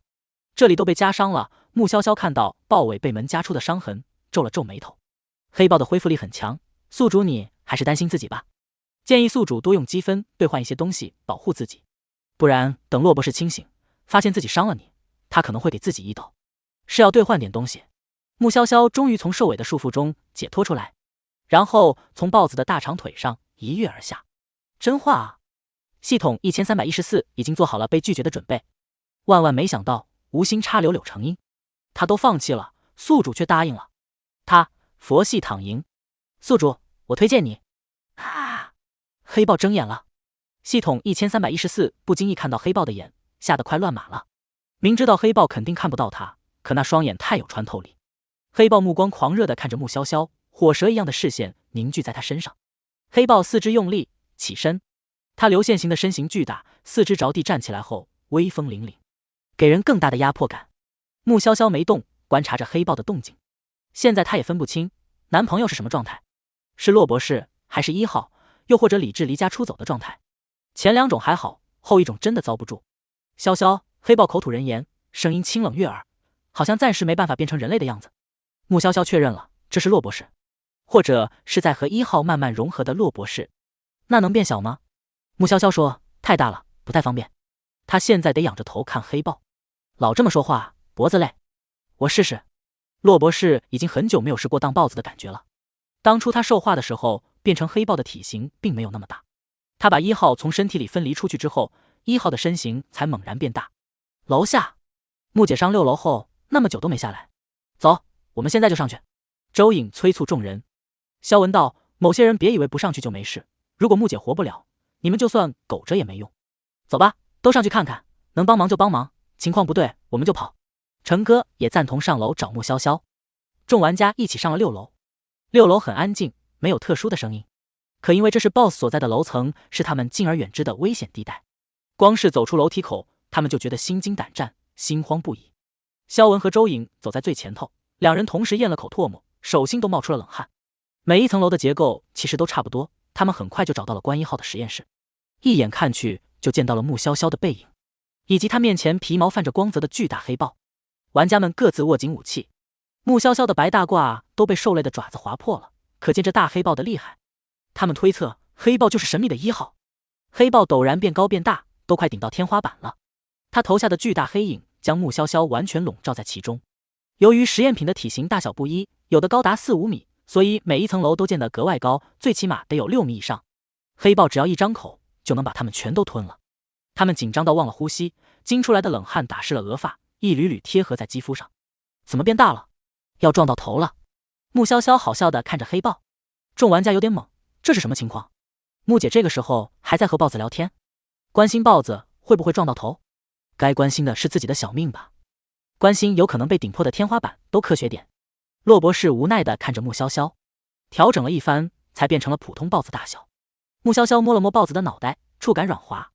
他夸道：“真丝滑。”按理说，豹子的皮毛应该比猫要粗糙得多，但黑豹的手感却比他碰过的猫的皮毛更柔顺。黑豹主动地蹭了蹭他柔软的手掌心，变成了豹子，嗅觉直线上升，能闻到他身上的香气。骆博士想到了雌豹以气味和声音释放求偶信息，这个念头刚冒出来，他就立马刹车了，免得冒出更多糟糕的想法。变成了野兽，思想也会朝着野兽的方向走。木姐，这是1号吗？周颖问。他的后背被汗水打湿，现在后背一片凉意，但心却是暖的。大家现在都没有生命危险就好。穆潇潇回答：“1号。”木姐还真驯服了1号。肖文双眼泛着金光：“我可以摸摸黑豹吗？”1号和其他实验品不一样，是长得威猛帅气的大黑豹。光是看着木姐撸豹子，他就蠢蠢欲动。在现实世界里，哪里有机会撸那么凶悍的豹子？真的超级想撸 Era 看，还想拍张照发朋友圈。黑豹朝着肖文吼了一声，声音不大，但那冷冷的兽瞳足够让人看出黑豹的拒绝。我不摸了。肖文举起双手做投降状。比起撸豹子，还是小命更重要。成哥问：“骆博士呢？”1号是骆博士亲自管的实验品，把骆博士最看重的实验品驯服拐走，想一想都觉得很可怕。骆博士大概会抱走吧？不知道。穆潇潇的手已经从黑豹的脑袋摸到了黑豹的耳朵，软软的耳朵随着他手的揉捏前后动着，发出了舒服的呼噜声，特别像是在撸猫。那这黑豹，周颖问。木姐打算一直带着。骆博士都没反对，小黑豹又喜欢我，当然要带着了。穆潇潇肯定地说：“这段时间我就住6楼好了，你们先下楼，待会儿我找你们开怪。”大家看穆潇潇被撕破的白大褂，知道他可能要换个衣服，便识趣的下楼了。不过他们都还挺轻松，觉得有穆潇潇带着，就像是满级玩家带他们玩游戏一样，第一次感受到了玩这个惊悚逃生游戏的乐趣。宿主不打算换东西了是不是？系统1314眼看着积分随风远走，他就不该高兴那么早。用积分换套衣服。穆潇潇说：“积分换的衣服能放储物格，以后用吧。”能，但很少有人这样做，因为别人难得拥有储物格，储物格的空间小，要放肯定放保命的东西，而不是放衣服。但他不用担心这些，边洛给他准备的储物格多。穆潇潇特意给骆博士看商城，问：“你看哪一套好？”“这一套吧。”黑豹抬起爪爪选衣服，穆潇潇趁机捏了捏黑豹爪子上的粉色肉垫 ，Q 弹 Q 弹的。“你好粉哦，黑色和粉色搭配起来还挺好看。”他说。捏爪爪一脸满足。黑豹速战速决选了一套衣服，白色衬衫加黑色阔腿裤，简约风挺好。穆潇潇又换了个界面，里面的呢？穿哪种？黑豹扭头了，也不知脸红了没有。穆潇潇不再逗黑豹，衣服兑换出来之后，在白衬衫上画了一只威风凛凛的黑豹。衣服上的画极其传神，金黄色的兽瞳，漂亮如琥珀，锐利如刀锋。我们站一起，绝对超大。穆潇潇迫不及待想换新衣服了，他快速洗了个澡，换上衣服给黑豹看。漂亮。黑豹的视线看向衣服上的小黑豹，他喜欢这幅画。桌子上已经摆放好食物了，穆潇潇道：“都准备好吃的了，真贤惠。”黑豹无奈地接受他的调侃。吃完东西后，穆潇潇问：“那个欺骗你，让你叫他妈妈的女人是西楼的水博士吗？”“是他。”骆博士回答。“我算是认贼作母了吧？他骗你，他坏。”穆潇潇的拳头都硬了。就算只是这个副本的 BOSS 剧情设定，他也想把水博士大卸8块。要肉垫还是要耳朵？黑豹将脑袋歪向他，爪子也抬起来。这是看他不高兴，想要哄他。不做选择，我都要。穆潇潇走到沙发那里坐着，拍了拍自己的腿，说：“可以给你枕着。”黑豹乖乖地趴在他腿上，隔着薄薄的布料能感受到他的体温，淡淡的香气萦绕在鼻尖。穆潇潇抓起兽爪，开开心心地戳着粉粉嫩嫩的肉垫丸，捏了兽耳，又撸了黑豹的后背。好了，别撸了。黑豹趴在沙发上。再继续下去会情动。黑豹移动了一下，不再枕着他的大腿，自己趴在沙发上。作为一个单身豹，求偶期都是这么硬扛下来的。遇到了喜欢的人，随便被撩拨一下就会受不了。穆潇潇看黑豹把脸都埋进沙发里了，显然不太习惯现在的身体状况。要是他这样，估计也羞耻的不行。他道：“你歇着，我下去一趟。”下楼和其他玩家会合。穆潇潇带着他们一起打怪，反正闲着也是闲着，杀怪多了还能拿积分。木姐，骆博士不在6楼，他会不会在水博士过来时和水博士联手？萧文担忧地问。穆潇潇说，不会，骆博士和水博士关系并不融洽，甚至可以说有仇。大家只以为穆潇潇这是在6楼找到的线索，并没有多问。有穆潇潇在，杀怪的效率很高。成哥看穆潇潇那杀怪速度，都想喊他杀怪杀慢点了，不然怪杀完了，他们真的得闲到数头发丝了。穆潇潇陪着他们杀了一批怪后，就又回6楼了。他没在房间看到黑豹，而是在控制室看到了黑豹。黑豹正坐在一台大型电脑面前，爪子轻轻敲击键盘，那坐姿说是人类穿了黑豹玩偶服也有人信。我给你兑换一套服装。穆潇潇对黑豹道。不用换，衣橱里有很多。穆潇潇就带着黑豹一起去衣橱找衣服。衣橱内的衣服多数是深色系，低调奢华。他选了一套深蓝色的西装外套，白色衬衫以及蓝银条纹的领带。穆潇潇帮黑豹把衬衫穿上，然后是西装外套，最后把领带也打了。黑豹变小了，现在的体型有点撑不起这一套，便在照镜子的时候稍稍将身形变大了一些，适应衣服的大小。通体漆黑的帅气黑豹穿着一套禁欲的西装，野性与优雅碰撞。西装暴徒，高贵冷酷，可以拍广告大片了。穆潇潇觉得男朋友真的是变成什么样都好看。宿主要买相机吗？可以拍下留念，以后要是有机会通关，你们还能把照片带到现实中去。系统1314对穆潇潇很有信心，谁让边洛已经成为这个游戏的最大间谍？有边洛给穆潇潇开后门，他或许会成为黑暗深渊的通关第一人。你不早说。穆潇潇道。系统1314，推销错了方向，是我的错。谁能知道他想要的是这种东西，而不是保命的东西呢？相机并非药物、武器等能帮助通关的东西，积分设置低，很便宜。穆潇潇当场就兑换了。他拉着黑豹陪自己拍了好多张照片。玩闹了许久，他洗了个澡出来，道：你这个状态不方便，我帮你洗吧。骆博士犹豫着，我就洗后背和四肢。穆潇潇说。穆潇潇在浴缸中放了水，让黑豹伸出爪爪试探温度是否合适。黑豹探爪爪后觉得水温合适，身手敏捷地跳进了浴缸中。黑色的毛发被水打湿，颜色变得更深。给黑豹洗完澡后，穆潇潇拿了柔软的大浴巾给黑豹擦干，紧接着拿了兑换的宠物梳给黑豹梳毛发。梳子还有按摩珠，他能看出黑豹挺舒服。宿主，你兑换这些有的没的，是不是有点浪费积分？穆潇潇道，以后说不定还能用。边洛各个关卡形态不一样，没准以后还会变成老虎、狮子之类的。系统1314觉得他说的很有道理了。黑豹乖乖地趴着，大脑袋枕在他的腿上。兑换的宠物沐浴露还挺香，你都变得香香的。穆潇潇轻嗅他的前额，他亲了黑豹的前额，倏然觉得有点不对劲，毛茸茸的触感变得光滑。黑豹的变化很迅速，变成了带着兽耳和兽尾的人形状态。由于黑豹状态不着寸缕，现在仅有方才用过的大浴巾随意搭在他净瘦的腰肢上。别说，这身材就是国际男模拍摄出来的诱惑硬照，超欲。再加上男友那张能秒杀娱乐圈顶流爱豆的脸，清冷又禁欲，能把人血槽清空。潇潇，我忍很久了。骆博士的音色低沉悦耳，他伸出手勾住他的脖子，让他不得不维持着低头的姿势。只是稍稍一错位置，便从他亲他额头的姿态变成了两唇相碰。这之后，穆潇潇的生活日常变成了和玩家们杀怪、陪男友。基本上主要活动项目是这两个。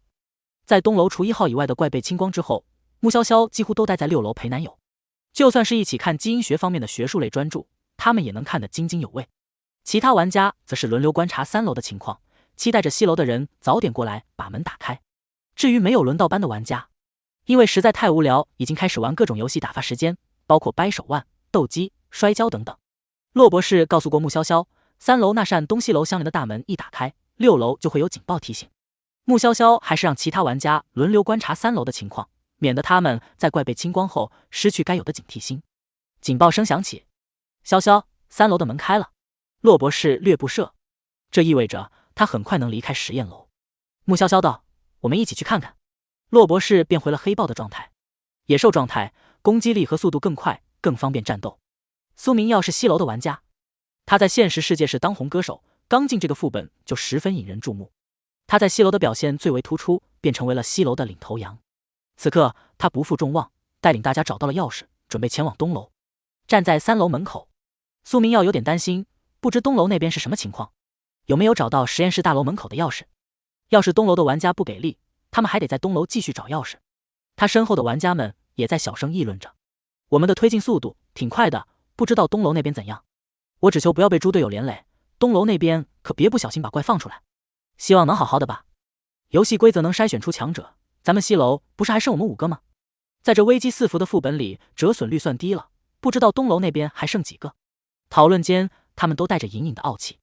钥匙旋转了几圈后，苏明耀终于打开了门。推开大门，看到的就是站在最前头的漂亮女孩。她身后的其他人都成了背景板，存在感瞬间降低。她拥有夺目的美，肌肤雪白到仿佛泛着光，乌黑的发丝编了2个蓬松的麻花辫，还将粉色发带也编了进去，青春又活泼。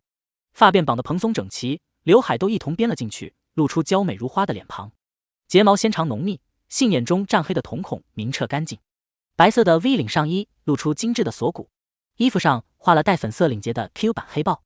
衣服下摆掖进牛仔裤裙中，腰线漂亮，双腿白又直。很奇怪，她看着娇滴滴的，却有大佬气质。或许是因为野性十足的黑豹乖乖的在她旁边，正用危险的兽瞳盯着他们看。饶是这只黑豹穿着白色西装，戴上了可爱的粉色领结，也难掩浑身桀骜的兽性。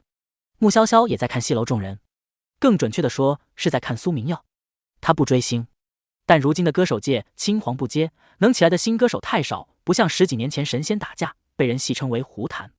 苏明耀长相英俊，自带痞气，结果唱情歌时深情款款，低吟浅唱，反差大，容貌好，业务能力强，非常吸粉。穆潇潇的闺蜜方心月就被苏明耀圈了粉。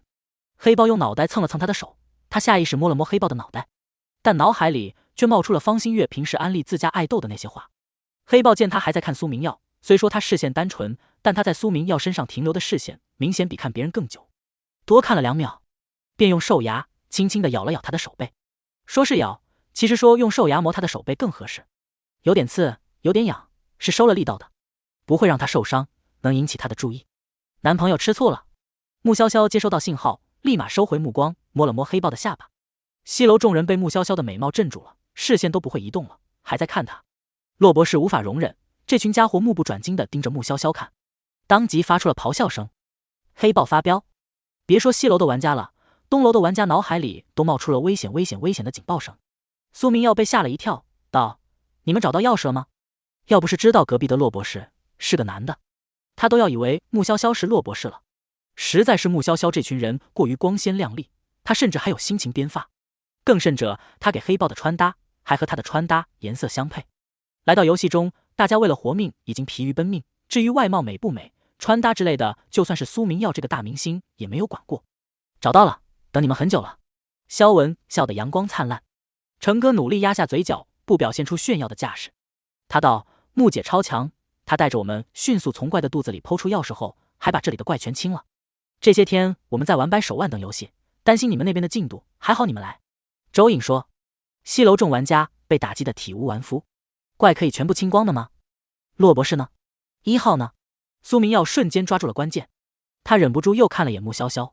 不用东楼的人介绍，他就知道她是他们口中的木姐。也只有在游戏中游刃有余的人才会在意外貌。其实穆潇潇也没有那么在意外貌穿搭，这不是闲着了吗？他就兑换了衣服，又给黑豹准备了衣服，玩起了穿搭拍照。西楼其他玩家醒悟过来，严重怀疑东楼的人在吹牛。1号是所有实验品中数字最小的，代表实力最强。他们杀西楼双数的怪都困难了，东楼再牛叉也不太可能把1号也杀了吧。1号在这里呢。穆潇潇摸了摸黑豹的脑袋，黑豹乖顺的任由他摸头，乖巧的像是一只黑色大猫咪。谁能想得到这是1号呢？苏明耀还以为黑豹是穆潇潇在游戏中得到的宠物，1号都能驯服，一看木姐就知道您不是简单的人，气场太强了。西楼玩家进门前的傲气荡然无存。穆潇潇道：走吧，我带路。苏明耀说：西楼的路我熟。穆潇潇本来没有异议，但身形线条流畅的黑豹却傲然地扬起头，走在了最前面。大家都只能看黑豹的背影，一时间觉得这豹子又傲又有点骚，像是处在求偶期，要散发魅力吸引对象。黑豹更熟悉路线，就让他带路吧。穆潇潇说。西楼最初是水博士所建，当初小洛在羽翼未丰满之前，就在西楼作为实验体被水博士研究。后来洛博士掌握了自己的势力后，才建立东楼。若是论熟悉，除了水博士之外，最为熟悉西楼的绝对是洛博士。可以。苏明耀有点匪夷所思，他怎么觉得这黑豹讨厌自己？黑豹步伐优雅地走在前头，穆潇潇稍后一些跟在黑豹后面。带路的黑豹不太专心，虽然没回头，一直走着，但那长长的黑色尾巴时不时会去圈穆潇潇的手腕，勾勾她的手指。白如玉的手与墨如黑曜石的兽尾，白与黑，柔弱与张狂，和谐美好。他们走到了西楼，乘坐电梯到了负一楼，大门就在西楼的负一楼。风平浪静到诡异，所有人都紧张极了，担忧前面有什么等着他们。负一楼空气不流通，众玩家一走出电梯，便嗅到了一股沉闷的味道，像是破旧仓库打开时的灰尘味。明明没有风，却有着侵入骨髓的寒凉。这一股寒意以及昏暗的光线加重了玩家们的不安，总觉得下一秒会有实验品从黑暗中冒出来攻击他们呢。这游戏哪里有那么简单？他们现在要离开了，肯定会有怪出来堵路。大门就在前面。苏明耀感觉气氛过分沉闷，开口打破了安静。肖文好奇地问苏明耀：“你们见过水博士吗？”见过一次，他在我们中挑选了一个玩家，把那个玩家变成了怪物。他太强了。苏明耀提起水博士，话语沉重。那个女人身上的深井冰气息过分浓重，让人看一眼就害怕。骆博士好像没对我们做过什么。成哥悄悄地看了眼穆潇潇，或许有，只是他们不知道。因为穆姐和骆博士私下见过几次，不知道有没有打起来。他们能安心无忧走到这里，多亏了穆姐。苏明耀道：“那你们可真幸运。”东楼的玩家异口同声：“我们最幸运的是遇到了穆姐。”穆姐本人穆潇潇淡定地接受大家的夸奖。她正在和黑豹玩，黑豹的兽尾去碰他的手心，他一抓，兽尾便飞速移开。苏明耀注意到穆潇潇的举动，心说：“这就是大佬吗？竟能训怪，退能玩这种充满童趣的游戏。大佬玩的游戏能说幼稚吗？不能。”黑豹金黄的眼睛盯着黑暗中的某一角。负一层的空间很大，有的灯坏了，那一片就陷入黑暗中。但是作为被改造者，黑豹夜能视物的能力比穆潇潇更强。吼！黑豹朝着黑暗咆哮，这一声比之前吼西楼众玩家还要响亮，吓得西楼的实验品们瑟瑟发抖。高跟鞋哒哒哒落地的声音踩在大家的心口，压得人呼吸困难。黑暗中渐渐出现了一个人形轮廓，玩家们屏住呼吸，目不转睛地看着那人。水博士。穆潇潇看着那人说，他是除了骆博士之外视力最好的人，在大家还在仔细看时，已经看清楚了水博士的五官。水博士和穆潇潇在梦境中看到的一样，长相温婉，柳叶眉，鹅蛋脸，有大家闺秀的娴雅气质。可水博士的手里却拿着一把锋利的手术刀。一号，到我这边来。水博士恨恨地看了眼穆潇潇，他亲手创造的几近完美的实验品，却在亲近别人，只是一个低贱的普通人类而已。黑豹不理会水博士，脑子有坑才靠近他。你们一个都别想跑！水博士愤怒了，面色扭曲的厉害，像是脑子有什么大病一样。他指着穆潇潇说，尤其是你，我要把你剁碎了，为我的实验品。实验品各种各样的嘶吼从楼上传来，声音越来越近。之前的风平浪静，果真是暴风雨来临前的平静。这个副本的难度也太高了，苏明耀头都大了。本以为只是来10几个怪追一下他们，哪知一直不怎么露面的水博士忽然发了疯。其实难度本来不该这么大，因为以前过这个副本的玩家连1号都没机会看到。而穆潇潇和1号关系融洽，快把水博士气坏了。水博士才亲自过来堵玩家。穆潇潇也明白这个副本难度加大和他有些关系，因他而提升的难度就由他解决好了。你们先走。穆潇潇把钥匙给周颖，你带着大家离开。穆姐。周颖不赞同的摇头。穆潇潇说，没事，我有1号，你们就别留下来抢我积分了。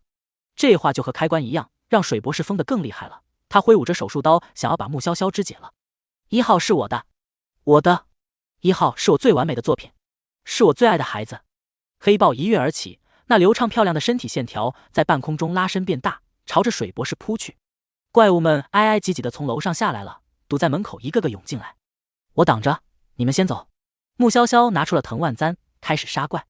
周颖、肖文等人感动得不行，就连苏明耀等西楼玩家也被穆潇潇感动到了。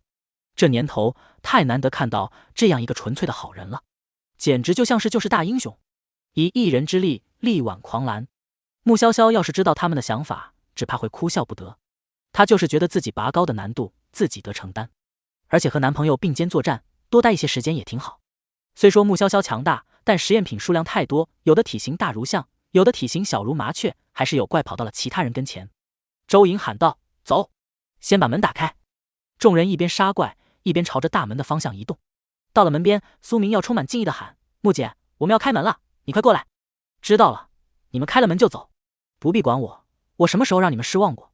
穆潇潇不想现在就和他们一起通关，不然出了大门就见不到男朋友了。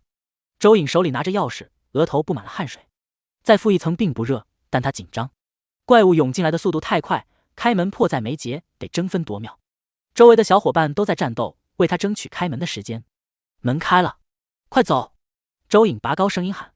除了穆潇潇之外，玩家们基本上都聚集在周颖的旁边。他这话是喊给穆潇潇听的。门一推开，光明涌入负一层。虽说只能看到外面的光亮，但看到光已经很给人安全感了。走吧。穆潇潇假装朝着门的位置移动。大家看穆潇潇一路切瓜砍菜似的，杀怪速度让人直呼666，便纷纷走进大门。怪太多，他们扛不住。这个关卡通关，只要通过大门就好，并不需要把 BOSS 杀了。所以，就算水博士和洛博士还在，他们也不担心。但穆潇潇想弄死水博士，这是他们想不到的。穆姐，你超美超飒，我特别喜欢你。一个游戏玩家跑进大门时，高声喊：“以后说不定没机会见了，趁机表白。”穆姐，我也喜欢你。玩家们大起胆子，纷纷表达对他的喜爱，大多都是对偶像的喜欢。但这群人还是成功让洛博士怒了，豹尾变长，一甩把剩下的人全部推进大门。都离我女朋友远点！穆潇潇见其他玩家都离开了，放下心来，他可以大干一场了。移动的速度快如闪电，手里的藤蔓簪刺入攻击他的怪物。你还在看他？水博士的手术刀朝着黑豹的眼睛刺去。1号是他最为得意的作品，如果不是1号太不听话，他一点都不想伤害1号。锐利的兽爪抓向水博士的手，把他的皮肉都翻卷掀了起来，却无法将水博士的手撕下来。外皮底下是黑色如甲虫类外壳的东西，铠甲一般保护着他。饶是已经把外皮划破，也无法看到血液。手术刀已经到了近前，黑豹张口咬住那手术刀，尖利的兽齿咬合能力超强，把手术刀咬断。紧接着又对水博士进行撕咬。水博士避开黑豹，伤口处无一例外都有黑色的甲虫壳一样的东西。他像是撕拉物品的外包装袋一样，把自己的外皮一一扯下来，露出了底下黑漆漆的一片铠甲。黑甲遍布他全身，就连脸上都有。整个人的形态看上去和黑衣人差不多。我能创造你，也能毁了你。1号，水博士愤怒地喊道。他本以为孩子只是叛逆期，迟早会理解他，明白他创造新物种这个功绩堪比创世神。奈何1号不听他的，却对基因未曾进化的劣等人类千依百顺。不要脸的家伙，你才应该毁灭！穆潇潇跑到黑豹的旁边，与黑豹并肩作战。涌进来的实验品已经被他杀得差不多了，有的躺在地上苟延残喘，装死不愿意起来。能活下来的实验品智力都不错，见穆潇潇那么能打，可不敢迎难而上。水博士抚摸着自己的手臂，感受着那冰凉有硬度的外壳。他道：“只有我能赋予生物新生命，让他们进化重生。你一个低等人类，懂什么？”穆潇潇和黑豹对视一眼，发起进攻。水博士被他们围攻，防得了穆潇潇，防不了黑豹。时而黑甲被黑豹锋利的爪子划出痕迹，时而被穆潇潇的簪子划出痕。再坚硬的黑甲被连续攻击，也迟早会被破坏。你的武器从何而来？水博士问。是1号给你找的吗？他能理解1号的利爪有多锋锐，但那藤蔓做的簪子看上去就很普通，可攻击力却出乎意料的惊人。你管我武器做什么？我看你比较关心1号，我和你说说我和1号的日常吧。1号在我身边特别乖，和小猫似的，任由我撸。穆潇潇说。水博士快气死了，他创造出来的1号才不是愚蠢的家猫。穆潇潇见水博士的攻击越来越快，但也毫无章法，显然被刺激的理智渐无。趁着穆潇潇拉仇恨，把水博士的注意力全部吸引走。黑豹来了一波快速攻击，狠狠地将水博士后背的黑甲划破，掀出一个大口子，几乎要从后背掏出他的心。水博士迅速避开黑豹的致命攻击，却被穆潇潇从正面刺穿了黑甲，簪子以无坚不摧之势刺入他的心。与此同时，兽爪也从后面嵌入，前后都受了致命伤。是你！水博士倒地时终于反应过来，小洛。因为黑豹一直没开口和他说话，他一直以为这是1号，还以为洛博士用了什么手段，让1号那个憨憨变得更聪明了。叫那么亲热干嘛？和你很熟吗？穆潇潇按着水博士的脑袋，用藤蔓簪再次朝着水博士的心口刺去。水博士的心脏已经变得血肉模糊，但正在渐渐恢复。他就不信了，水博士还能强大到无限修复，一次不行就2次，多次几次总能把水博士杀了。黑豹看水博士的手脚想动，率先用爪子把水博士的手脚卸了。是他让你变强的，对不对？你要知道，小洛是我一手教出来的孩子，不是你们赢了我，是我战胜了我。水博士知道自己离死不远了，他索性从另一个角度寻找胜利。穆潇潇扯了扯唇角，你还挺会自我安慰。水博士的目光开始涣散，身体轻微的抽搐着。他还坚信着自己才是这个世界上最强的高等物种。潇潇，簪子是谁给你的？黑豹的身形变化，渐渐变成了人形。洛博士很在意地看着穆潇潇手里的藤蔓簪，灵敏的嗅觉能让他嗅到其他雄性的味道。为什么有那么多雄性惦记自己的雌性？想到雄性这个词汇，洛博士皱了皱眉头。他和1号融合了，思维被野兽影响。身为人类，用雄性、雌性这些词汇，怪怪的。这是我超级喜欢的人给我的。穆潇潇说着，瞥了眼水博士。水博士还未断气，这个关卡仍属于双 boss 的设置，关卡的主导权还没有落到洛博士的手里。洛博士的眉头皱得更厉害，他问：谁？前男友？对啊，我前男友送的。既然是前男友，就是分手了。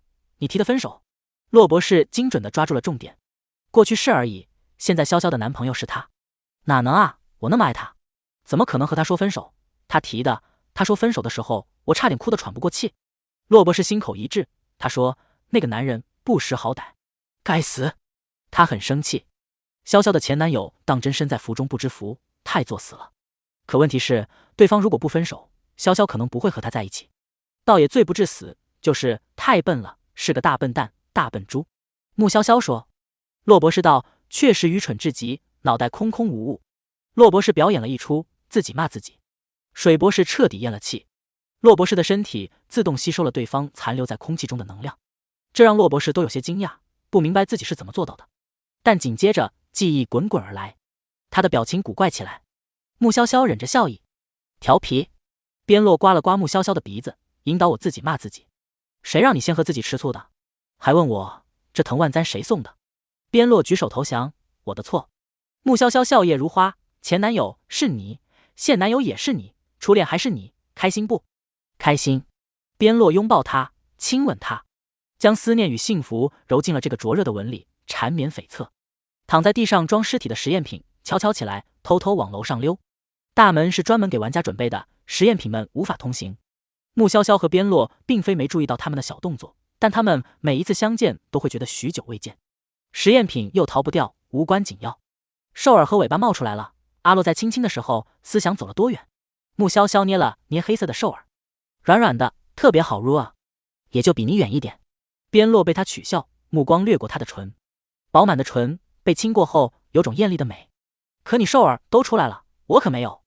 边洛挑了挑眉，我帮你。穆潇潇有不祥的预感，送一滴血给你。边洛说，他之前已经服用了口服液，身体能够承受他的血液。穆潇潇说，不用了吧，要的，什么好东西都想给你。边洛的手指摩挲着他脸上的软肉，软软嫩嫩的小脸蛋透着气色很好的桃粉，仿佛可爱的小寿桃。手指从他的脸颊抚到了唇边，灼热的指尖温度以及指尖的脖茧刮着软嫩的唇瓣。他说，你自己咬，有点下不了口。穆潇潇不大想把他的手指咬出血。系统1314一点都不意外。他杀怪不眨眼，但前提是那个怪不是边洛。只要是边洛，就算是对方变成失去理智的野兽，他也舍不得用藤蔓簪伤他，还傻乎乎的用头锤撞他，要痛一起痛。好吧。边洛收回手，咬破自己的舌尖，再次吻向他。穆潇潇感受到了一丁点心甜，但也就那么一点点而已。紧接着就觉得有一股力量流向了四肢百骸，那力量涌动的速度可比口服液的速度快得多，简直就像是黑豹奔跑的速度。头顶有点痒，尾椎骨的位置也是。我们现在一样了。边洛含笑看着穆潇潇发顶的黑色兽耳，它过分可爱，有了豹耳，却让人觉得像是猫耳娘。恭喜玩家获得关卡 BOSS 赠送的礼物。我就知道，又有新礼物了，以后能爆化了。系统1314老神在，接受自然。穆潇潇抬起手摸了摸自己发顶的豹耳，还挺新奇，就是这耳朵太敏感了，碰一碰他就收回了手。他还回头看了眼身后的尾巴，尾巴随着心意动着。他尝试着圈住了边洛的手腕，然后又去圈边洛的尾巴玩。要试试半兽状态的速度吗？边洛和他玩闹了一会儿，问他，那你来追我试试看。穆潇潇说，让我10秒。边洛说，好。穆潇潇跑得飞快，感受到了风从身侧吹过的感觉。这个状态的速度比他平时要快得多。宿主，看你们这么跑，我想到猎豹了。雄性猎豹在求偶的时候会和雌豹相互追逐，至少200公里。穆潇潇和边洛没跑那么久，毕竟也只是玩一玩罢了，犯不着跑马拉松。边洛利用这个关卡的权限，让穆潇潇在副本里多留几天。穆潇潇又恢复到了之前在东楼的状态，要么是和边洛玩，要么是杀实验品。那些实验品藏得再好都没用，总能被爆化的穆潇潇找到。半兽化之后，速度、嗅觉等方面能力提升，还能变出尖利的兽爪，真的是非常方便了。光是闻一闻就可以定位实验品的位置。宿主，上面发来警告，让你快点走出大门。走不了，没看到 BOSS 缠着我，不让我走吗？穆潇潇看向朝自己走来的边洛，他刚杀一个怪，边洛就找来了。不走就不走吧，反正也不会怎样。系统1314看了眼 BOSS 本人边洛，他的宿主没乱说，确实是 BOSS 不让他离开。游戏有自己的规定，但副本 BOSS 也有一定的权限。在副本中，只要没有违规，就算是游戏都无法干涉太多。穆潇潇把西楼的怪也清了个遍，这些分对他来说和白捡的一样，他当然是选择努力薅羊毛了。用了积分就得加倍从游戏里赚回来。系统1314，还得是你，我的宿主，业内扣分第1人。实在无法让穆潇潇继续留在副本中，边洛亲自送他走到大门口。门外一片光明，门内的负一层光线昏暗。阿洛要是也能一起走出去就好了。穆潇潇依依不舍地拉着他的手。会有那么一天，他陪着他走进大门，可他们相互消失在对方眼前。他被遣送回了负一层，而他则是到了系统空间。他不能在游戏副本中停留太久，而他不能陪他回到现实。宿主，你又多了一个外号。穆潇潇疑惑，有玩家在论坛上夸你是驯兽师，凶猛的实验品被你训成了乖乖的小猫咪，又是热帖。当然，你是论坛明星。穆潇潇无惊无喜道，我怎么觉得我每次都能血洗论坛？这是事实。宿主现在的等级可以前往玩家休息区桃源城，要去看看吗？很多玩家会在那里逗留。现在没兴趣，我回现实。以后有兴趣了，或许会去逛一逛现实世界。苏明耀回到现实后，死活想不起一丁点关于穆潇潇的外貌和称呼之类的信息。游戏有玩家保护机制，出了游戏后会模糊化玩家在游戏里对其他玩家的现实信息记忆，再次进入游戏又会再次清晰起来。除非2个玩家在现实生活中面对面，记忆才有可能在现实中清晰起来。而在现实生活中一旦认识，游戏里得到的任何关于现实信息的记忆则不会受到影响。苏明耀只记得那是一个很漂亮的女生，她善良强大，硬扛 BOSS， 让他们先通关。他想找到她，可世界之大，他不知道去哪儿找。以前他还庆幸有玩家保护机制，省了很多麻烦，因为他是明星，在游戏里被认出来，要是被追到现实中，会生出很多不必要的事端。但他万万没想到，不用他找，2人就机缘巧合碰上了。潇潇，你行李收拾好了吗？方新月给穆潇潇打了个电话。穆潇潇疑惑，收拾行李？方新月无奈提醒，你不是答应过我和我一起去苏明耀的演唱会吗？我票都买好了，你临时有事没空去？睡午觉刚醒，一下子没反应过来。穆潇潇说，我有空，按照原定计划一起去吧。为了陪男朋友，需要特训，需要进游戏，但也不能把好友忘了。穆潇潇隐约记得西楼的玩家中有一个明星，但由于游戏保护机制，他一时没能想起对方的名字。应该不会那么巧。穆潇潇低声道。系统1314。问题是真的很巧。穆潇潇和方新月乘坐高铁一起去了隔壁市。方新月担心穆潇潇因为边落的事痛苦，好不容易出来玩，当然得好好玩。2人玩了一整天，方新月累得快走不动道了，却见穆潇潇手里提着东西，不见皮色。你是会仙法吗？都不会累的。方新月不管多少次都会觉得穆潇潇是个很神奇的人，娇小的身体里藏着无穷的力量，天生体力好，后天也练了。穆潇潇回道。次日，方新月白天腰酸背痛，直呼自己平时太懒了，都没运动，就玩那么一天就玩不动了。穆潇潇给方新月按摩，帮他缓解肌肉酸痛。下午的时候，方新月已经原地满血复活，神采奕奕地准备着应援物，灯牌、发箍等等，一样不少。穆潇潇没有追过星，愣是从方新月的举动明白了大家怎么追星。演唱会现场氛围热烈，粉丝们为了表现自己的喜爱，声嘶力竭地回应着苏明耀。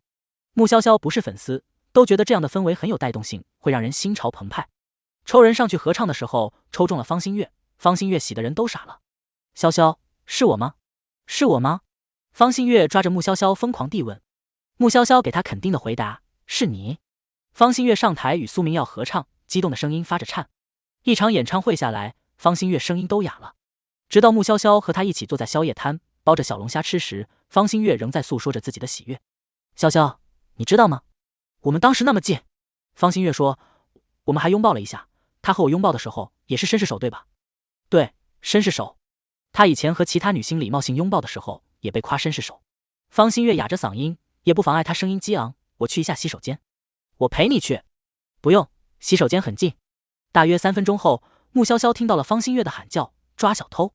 他跑过去，就见方新月和一个戴着口罩的高挑男生指方向，那个一身黑。穆潇潇见那男生追上去，也跟着追。潇潇，你悠着点。方新月喊。周围的人闻言都觉得穆潇潇太冲动。乔乔好友多担心，你控制好力道，别把人打伤了。方新月又喊了一句。围观群众，离谱！刚刚那个男生眼睛长得好像苏明耀啊！方新月拍了拍脸，肯定是看错了。穆潇潇超过了先追的男生，男生大抵不服气，加快速度又追穆潇潇。小偷被二人追得和狗似的，心惊胆战。但小偷跑着跑着，发现追他的男生跑过头了。小偷有点猛，这是在追他还是在赛跑？穆潇潇按住小偷的肩膀，给了他一个擒拿手，轻而易举将人制服。跑过头的苏明耀，他好丢人！我是打算超过他，和你夹击他。苏明耀对穆潇潇解释。穆潇潇抬眸看他，四目相对，两人都记起了游戏里的事，隐约模糊的记忆像是擦干净了水雾的玻璃，能看清楚了。你这么弱吗？抓个小偷还需要夹击？穆潇潇把方新月的包拿了回来。苏明耀只觉更丢人了，他问穆姐能加个微信吗？以后关于游戏的事我们可以讨论一下。穆潇潇犹豫了，她想到了吃醋的男朋友。你的朋友是我的粉丝不是吗？苏明耀问。我可以给他签名。他认出了方新月是抽上台的幸运粉丝。加吧。穆潇潇答应了。方新月走过来，瞧见他们已经抓到小偷了，半点不意外。苏明耀在方新月的面前摘下口罩，露出俊朗的面容。他勾着唇角打招呼，嗨。痞气的俊美容貌这么一勾唇，就带着桀骜不驯的坏。方新月都不敢看他能勾得人腿发软的眼神。你好，你可能不知道你是我的粉丝，我粉的偶像和我 say hi 了。方新月怀疑自己在做梦，甚至连自己说错话了都不知道。现在知道了。苏明耀把口罩戴上，眉眼含笑。他的小粉丝也太逗了。方新月，好帅好帅，我的偶像太英俊。穆潇潇无语，第一次见到被偷的人还笑得那么开心。把小偷送去警局后，苏明耀让司机把方新月和穆潇潇送回酒店。第二天还想带两人一起去玩。第二天二人要回去，穆潇潇拒绝了。临睡前，方新月问穆潇潇，潇潇，苏明耀是不是对你一见钟情啊？即便他有粉丝滤镜，也看出了苏明耀对穆潇潇的不同。不管是专车送回酒店，还是外出游玩的邀请，他都只是被捎带的。我又不是万人迷。穆潇潇屈指弹了弹方新月的额头，他只是佩服我而已。佩服？佩服我跑得快。他为了追我，都超过小偷了。方新月听到偶像的囧事，忍俊不禁。关灯后，方新月照例玩手机。他见班级群的消息数量超多，有点奇怪，就默默窥屏，越看面色越凝重。潇潇，裴巧珊失足落水，人没了，而且方新月捏紧了手机，看向对床的穆潇潇。手机屏幕的亮光照射在方新月脸上，她的脸显得阴郁森然。而且什么？穆潇潇毫不意外地问。他就知道裴巧珊会闹幺蛾子。方新月总结自己在群里看到的内容。裴巧珊给大家群发了定时邮件，说他会死，你是杀他的真凶。但是大家都不信，谁不知道一直以来是他针对你？只是这件事太过稀奇，如果是意外，裴巧珊怎么会知道自己快要死了？拿自己的性命陷害别人，也太奇怪了。吃完瓜就早点睡吧，明天还要坐车回去。穆潇潇全程很淡定。次日，穆潇潇坐车回家时，发现不少人发消息艾特自己，他们发的内容大同小异，都在说裴巧珊的事。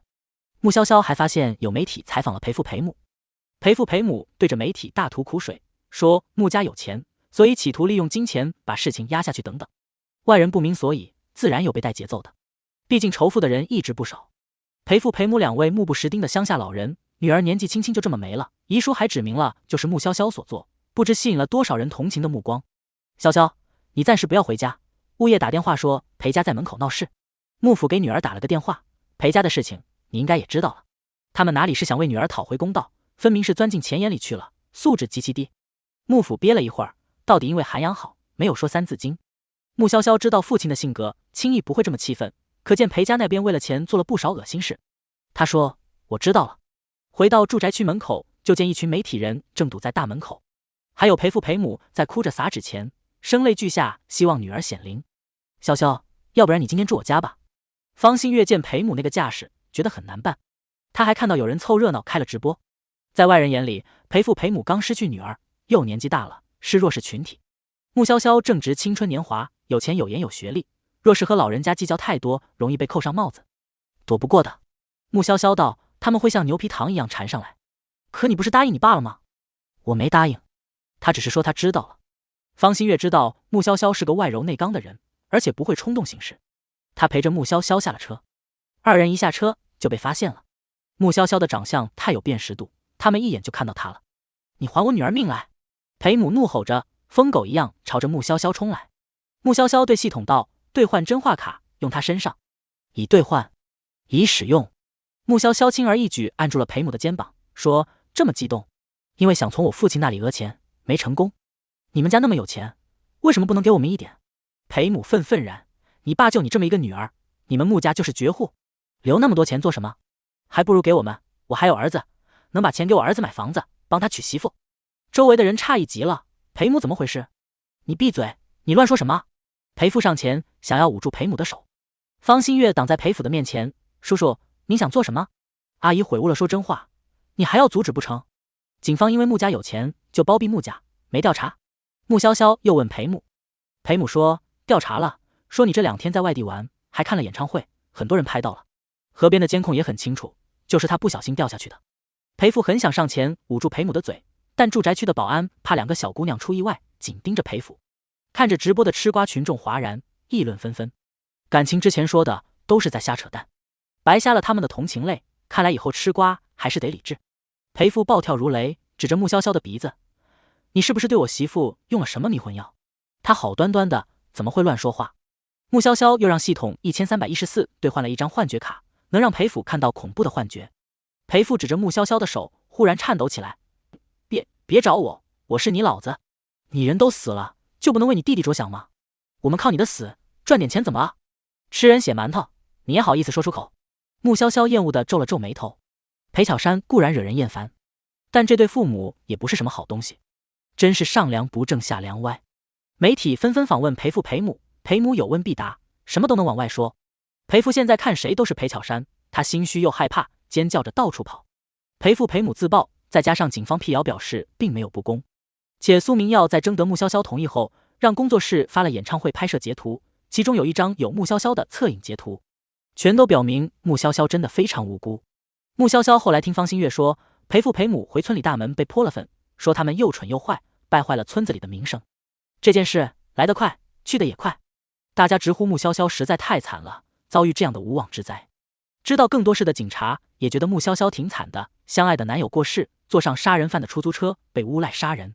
穆潇潇心态很好，觉得这都不是什么事儿。苏明耀，穆姐，你大概什么时候下副本？我有组队卡，要和我组队吗？穆潇潇，现在。苏明耀，打扰了，赶集都没那么勤快吧，3天进游戏一次。他是跟不上这进度了，还是赶下一趟吧。穆潇潇进入了新的关卡，他发现自己站在教室里，周围是或坐或站的学生，穿着红白黑3色为主的制服，制服上统一绣有诡异学院4个字，但他们和被按下了暂停键一样，全部都一动不动。扫了眼教室里的各种细节，他判断这是大学。这次有游戏提示，提示1，游戏人物扮演关键词柔弱娇美。提示2，谁也不能信，要扮演。穆潇潇说，不扮演这个角色设定，应该也不会被抹杀，只是容易招来杀身之祸。是这样，不过宿主最好小心，有提示的关卡一般不那么容易通过。是吗？穆潇潇随口一问。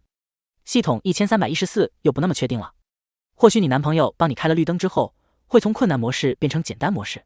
没有他帮忙，你这么能打，似乎也不难。像是有人按了继续播放键，周围人动的同时，大家的声音钻入了穆潇潇的耳中。你用了吉凶异测 App 吗？我用了，超级好用。咱们诡异学院研究出来的 App 可真是造福人。穆潇潇拿出手机，看到自己的手机上也有吉凶异测 App， 之前的几个关卡没有手机，这次能用手机，或许就是因为这个 App。木木，又在看 App 啊？一个短发女生笑眯眯地走到穆潇潇跟前，穆潇潇弯唇笑了笑，在不明情况之前，还是尽量演个娇弱的小姑娘吧。别看了，这 App 不提醒也好。短发女生说，没有福也没有祸，平平安安过日子也没什么不好吧。穆潇潇开始套话，套话过程堪称滴水不漏。她很快知道了基本信息：一，她在游戏里的名字叫木木；二，短发女生叫马静琪，是木木的好友。没能套出更多信息，因为上课了。我要和会长他们开会，木木你自己去食堂吃吧。课后，马静琪对穆潇潇说。穆潇潇看到马静琪走向一个男生，还笑着朝那男生喊会长。男生长得高瘦，容貌温文儒雅，但穆潇潇只是多看了他2眼，他就立马转过头看穆潇潇，眼神犀利。穆潇潇眼神无措地垂下眼眸，似乎在不好意思。她的演技过于逼真，活脱脱是个娇柔害羞的小女生。马静琪，你盯好木木。会长在和马静琪转身时，声音严肃地说。马静琪一改在穆潇潇面前的笑脸，表情阴冷。我会盯好他，如果他，我会亲手抓住他，审判他的罪行。穆潇潇并不知道食堂在哪里，但跟着大刘走就能找到，并不用担心。只是他走着走着，忽然手机就震动了。穆潇潇拿出手机，看到吉凶异测 App 自主打开了，而且上面自动跳出了一个鲜艳的红框，红框中有小凶这2个大字。他没有改变路线，手机屏幕上小凶这2个字跳动得更加厉害。手机换个方向移动，小凶2字跳得稍微慢一些。不知道是什么灾难。穆潇潇挺好奇，宿主，你不避开吗？避开了怎么知道这个 App 是不是准确？和本关卡的主线有没有关系？穆潇潇反问。如果这个 App 有效，是不是代表这个副本的难度比想象中更高？因为游戏不可能对玩家那么仁慈，还专门送个 App 帮助玩家趋吉避凶。可是你的娇柔人设，周围有不少人，容易崩人设。穆潇潇没有瞻前顾后，非常乐观。走一步看一步吧，不然畏畏缩缩，不知道什么时候能弄清楚通关要点。我尽量在不崩人设的情况下，搞清楚这个游戏的主线。如果崩了也没关系，大不了被诡异学院的鬼怪追杀。要是真这样，你又要上论坛首页了。玩家开局 OOC 被全学院追杀。吉凶异测 App 大抵是发现了穆潇潇明知山有虎，偏向虎山行的作死精神，已经从文字提醒阶段变成了文字加语音提醒。小凶，小凶，小凶！语音提醒的声音是嘶哑如乌鸦一般的音色，声音粗嘎，又接连不断说着不好听的话，刺耳又让人不舒服。但穆潇潇周围的人却没有看他。穆潇潇有意无意让路过身边的人瞄他的手机，因为他的手机界面是鲜红的一片中有硕大的小凶2字，很容易引起别人的注意。看来只有本人能知道预测结果，不管是文字还是声音。穆潇潇观察周围的人，得出结论：宿主小心！一块石头从天而降，砸向穆潇潇的头顶。石头虽然不大，但从上面掉落，一定会把他的头砸破。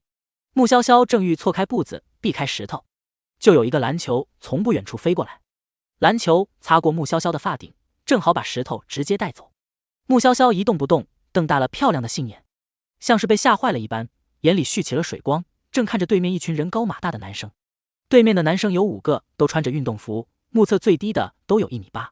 站在中间那个人戴着黑色的口罩，眼神桀骜，还带着点匪气。虽然口罩遮住了大半边脸，但那优越的身材比例特别吸引人。石块和篮球落在地面上，石头落地后就不动了，篮球还砰砰砰跳了好几下，滚落到穆潇潇的脚边。野哥可真行，救了个小美人。千钧一发之时，砸石救人，这命中率绝了。美女，你还不快把篮球给我们野哥送过来？救命之恩，不是应该以身相许吗？小美女，我们野哥还缺个女朋友。对面的男生吹着口哨，调笑的意味浓厚，一个个起着哄。系统1314看着野哥，虽说戴着口罩，但一看那双眼，他就觉得像边落。穆潇潇咬了咬唇，有点委屈的看着野哥。系统1314看穆潇潇，这全是感情，毫无技巧的演技，明白了。对面那个野哥多半是边落了，他们感情那么好，他凭借一双眼认出他，正常操作。野哥被他这小眼神一看，不满地踹了脚吹口哨吹得最起劲的男生。滚蛋，懂不懂尊重女生？穆潇潇听得野哥凶厉的声音，似又被吓了一跳，肩膀都抖了抖。野哥的舌尖顶了顶上颚，暗忖着这女孩子怎么那么娇，声音大一点都能被吓着。知道野哥不高兴了，几个男生对视着朝穆潇潇道歉：对不住啊，小美女，我们乱说的。不过单身这件事我们没乱说，嘿嘿嘿。狐朋狗友们说完话，笑嘻嘻的跑了。很有眼力见地把空间留给两人。穆潇潇弯腰捡起篮球，朝野哥走去。野哥懒懒散散的朝着他走，步态看着慵懒，但身高腿长，随便几步就到了穆潇潇跟前。压迫感和荷尔蒙的气息随之而至，他身上的气息和他这个人一样强势。穆潇潇双手捧着篮球给他，他只用单手就抓住了篮球。纤长的手指抓在橙色的篮球上，骨节分明，每一根手指都长得很漂亮。你的手看上去好小。野哥随口说了一句，我单手就能把你的手都拢在掌心。穆潇潇垂眸看自己的手，又看看他的手，纤细的手指紧张地蜷了蜷。你想抓我的手？美美娇娇的漂亮小姑娘大抵是觉得羞涩，害羞地把手缩到了背后，除了脸颊外，眼尾也泛着红，一看就是那种很好欺负，可能说一句重话都要哭出来的小娇娇。谁能想得到这个小娇娇一发威，猛兽都能打死呢？不是，野哥皱了皱眉头，他刚刚说话没过脑子，纯粹是觉得他的手小小的。他的手背看上去是白白软软的嫩肉，衬得他的手又大又糙。哦，原来你不想牵我的手。穆潇潇的手又悄悄地从背后移到了身侧。野哥，其实挺想牵的，不过说了实话，似乎不太礼貌，还有对人家耍流氓的倾向。穆潇潇朝着他扬起甜甜的笑，我叫木木，谢谢你。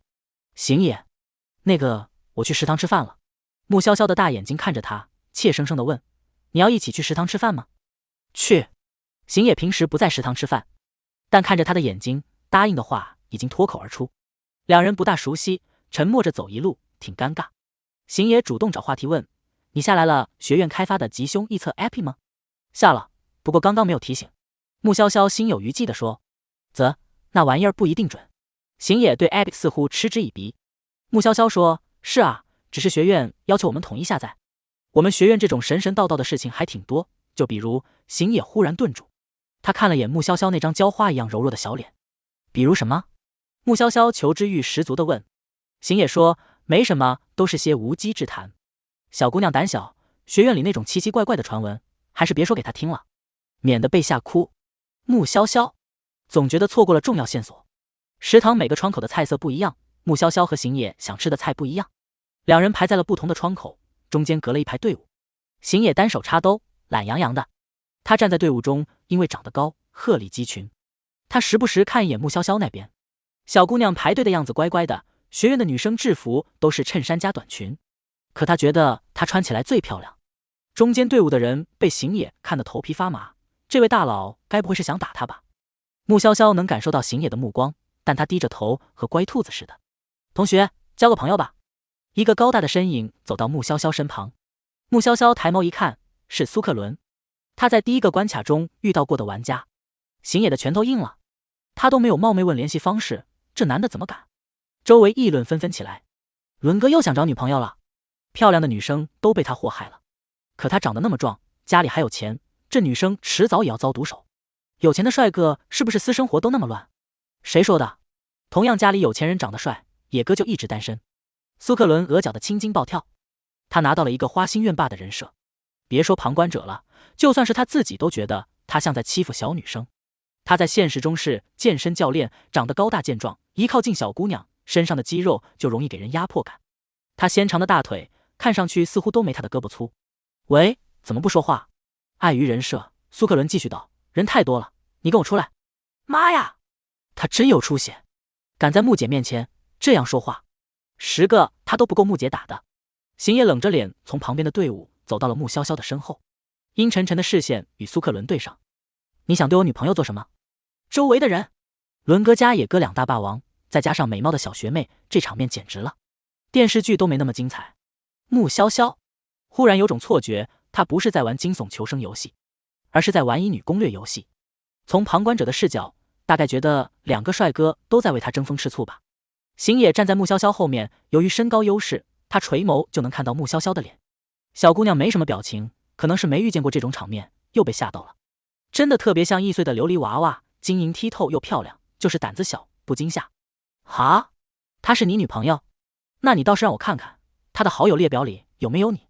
苏克伦看到行野冷厉的眼神，其实不想和他起冲突，但碍于原主的人设问题，他不可能被行野吓一下就跑。他打开自己的聊天软件，给穆潇潇看自己的头像账号名。把人带出去私下说话是不太可能了，只能期待穆姐记住他的账号，到时候私下加他。邢爷拧眉，怎么可能没有？我女友的好友列表里没有我，难道有你吗？他的音色懒散，配上那副老子最刁，你是个小垃圾的表情，听起来慵懒又欠揍。穆潇潇对苏克伦说，有的。靠！苏克伦收回手机，脸色沉沉的走了。打好了饭菜后，邢野坐在了穆潇潇的对面，他摘下口罩，露出了皮相俊美、骨相优越的脸。穆潇潇这才能完全看到对方的脸，和边落有像，也有不像的地方，多了一丝天生的痞气。俊美的脸攻击性也变得更强，笑起来是个坏男孩，不笑的时候显得凶巴巴的。你知道吧，我刚刚是为了帮助你才那样说，不是想占你便宜。邢野对他说，刚刚那个不是什么好东西，换女友的速度比换衣服还快，他就是看你漂亮，想占便宜。穆潇潇发了一张好人卡，我知道，谢谢你，你真好。我们加个联系方式吧，我怀疑他下次还会找你。他找你，你就告诉我。邢野拿出手机，打开加好友的二维码图案，让他扫。穆潇潇拿出手机看了眼邢野的微信，微信名直接是真名，头像是篮球。滴一声，他扫码加人。邢野看新好友，他的头像是个乖软的小兔子，萌萌的。你也太乖了，让你加好友就加好友，因为加了好友也可以拉黑。邢野一僵，问你想拉黑我？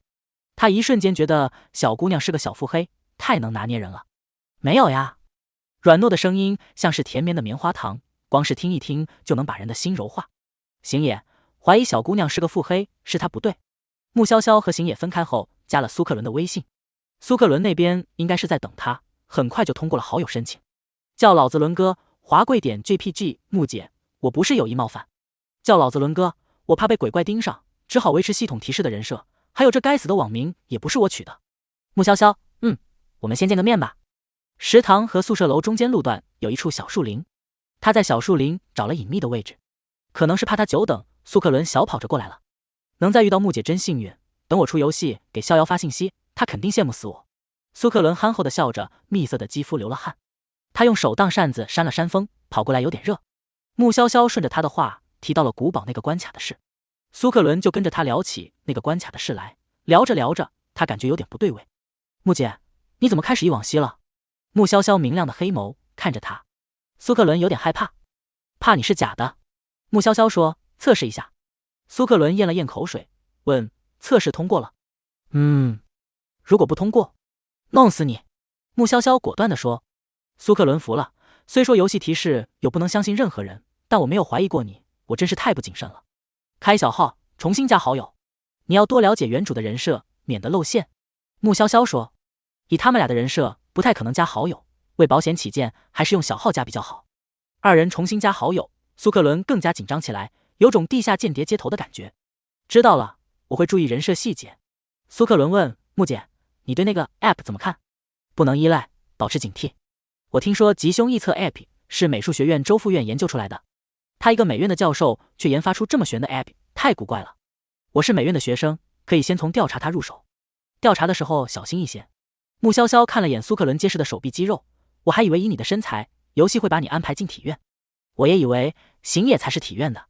穆姐，你和邢野，你是想从他那里套话吗？还是说，你发现他是玩家，想测试测试他？苏克伦摸了摸鼻子，他拿捏不准邢野是玩家还是 NPC。如果是 NPC， 他只能说穆姐的魅力无敌，他不可能是玩家。穆潇潇肯定地说，邢野一副老子拽上天的样，对他有天然好感，还和边落长得相似，大概率是他男友。不管怎么看都不会是玩家。哦，苏克伦没有怀疑穆潇潇的话。穆潇潇说，诡异学院有很多古怪的传说，我调查这些传说1个月的时间没到，你怎么又进游戏了？我奶奶癌症晚期，很危险，我希望能用积分治好她的病。提起现实的事，苏克伦声音都有点发颤，可能因为已经是个成年男人了，在现实生活中强颜欢笑久了，看到穆潇潇那双平静的眼睛，他忍不住说起了现实的事。以前我一直在想，我怎么那么倒霉，进了这个要命的游戏。现在想想，能进游戏也挺好。遇到了这种人力无法改变的事情，唯有这种不可思议的力量才能改变。我小时候身体不好，爸妈感情不和，又觉得我常年病恹恹的，浪费他们的时间、精力、金钱，就不要我了。他们各自组成新的家庭，是我的奶奶不肯放弃我，天天支着摊子起早贪黑赚钱，帮我养好了身体。穆潇潇问，还差多少积分？你不会要借积分给他吧？转人积分是要扣手续费的。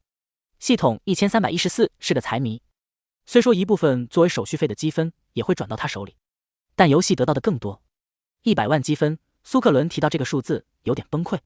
他不知道要连续进多少次游戏才能攒够那么多积分，可如果不快一点，他也不知道奶奶能撑多久。穆潇潇果断道：“我把积分转给你。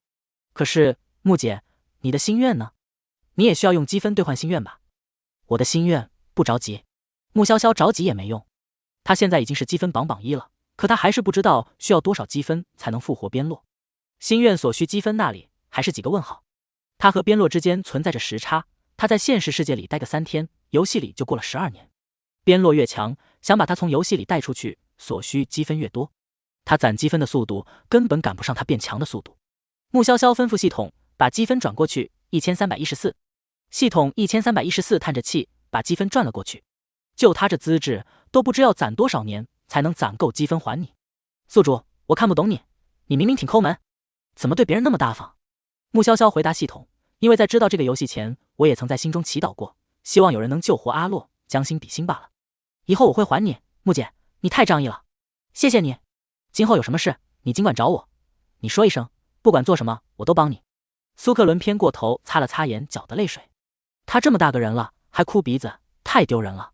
两人都刚进游戏，对这个关卡的很多事还不了解，简短的交流完毕就分开了。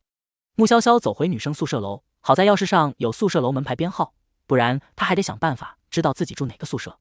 两人宿舍床边贴着名字，和他同宿舍的是马静琪。穆潇潇先观察原主摆放东西的位置，然后才开始翻东西，加深对原主的了解。还有各种聊天软件以及微博等消息，他全部都看了个遍。宿舍老师吹哨提醒大家午休时马静琪还没有回来。宿舍门上有一块透明的玻璃，也就3指来宽，人眼刚好可以从外面可以看到里面，感受到被盯视的感觉。穆潇潇看到那里多了一双眼睛，正在外面盯着往里瞧。他躺下闭眼睡午觉，门口那双眼才消失。门外那双眼是查寝看大家有没有午休的宿舍老师。穆潇潇是被人盯醒的，对方的眼神如有实质，在冷冷地审视他，可以感受到对方就站在他床前。看到马静琪手里拿着一把刀，站在床边看着他。琪琪，你拿刀做什么？穆潇潇揉了揉眼睛，声音里有着刚睡醒的慵懒。即便室友拿着凶器，他也能因为原主和马静琪的好友关系，装出足够信赖而毫无戒备的样子。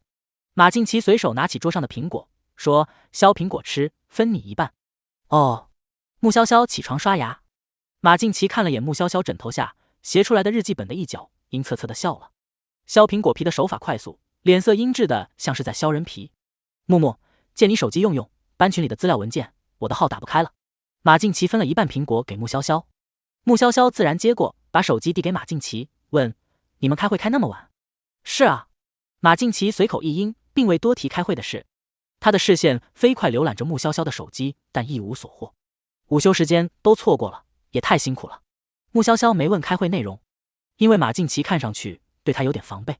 明明在开会之前，马静琪对他还挺友好的，看样子他的开局又不太幸运，不知为何就被怀疑了。下午有体育课，原主选修的课程是交际舞，马静琪对跆拳道更感兴趣，所以两人分开了。学交际舞的男生比较少，很多都是女生和女生合作。穆潇潇扫视一圈，没看到哪个女生朝自己走来，倒是有一个男生朝着他走来了。木木，今天秦芳请假，我当你的舞伴怎么样？男生看看他的手，又看看他纤细的腰。他选修这门课，被好友笑话进万花丛中，就是为了找机会和木木跳舞。不要。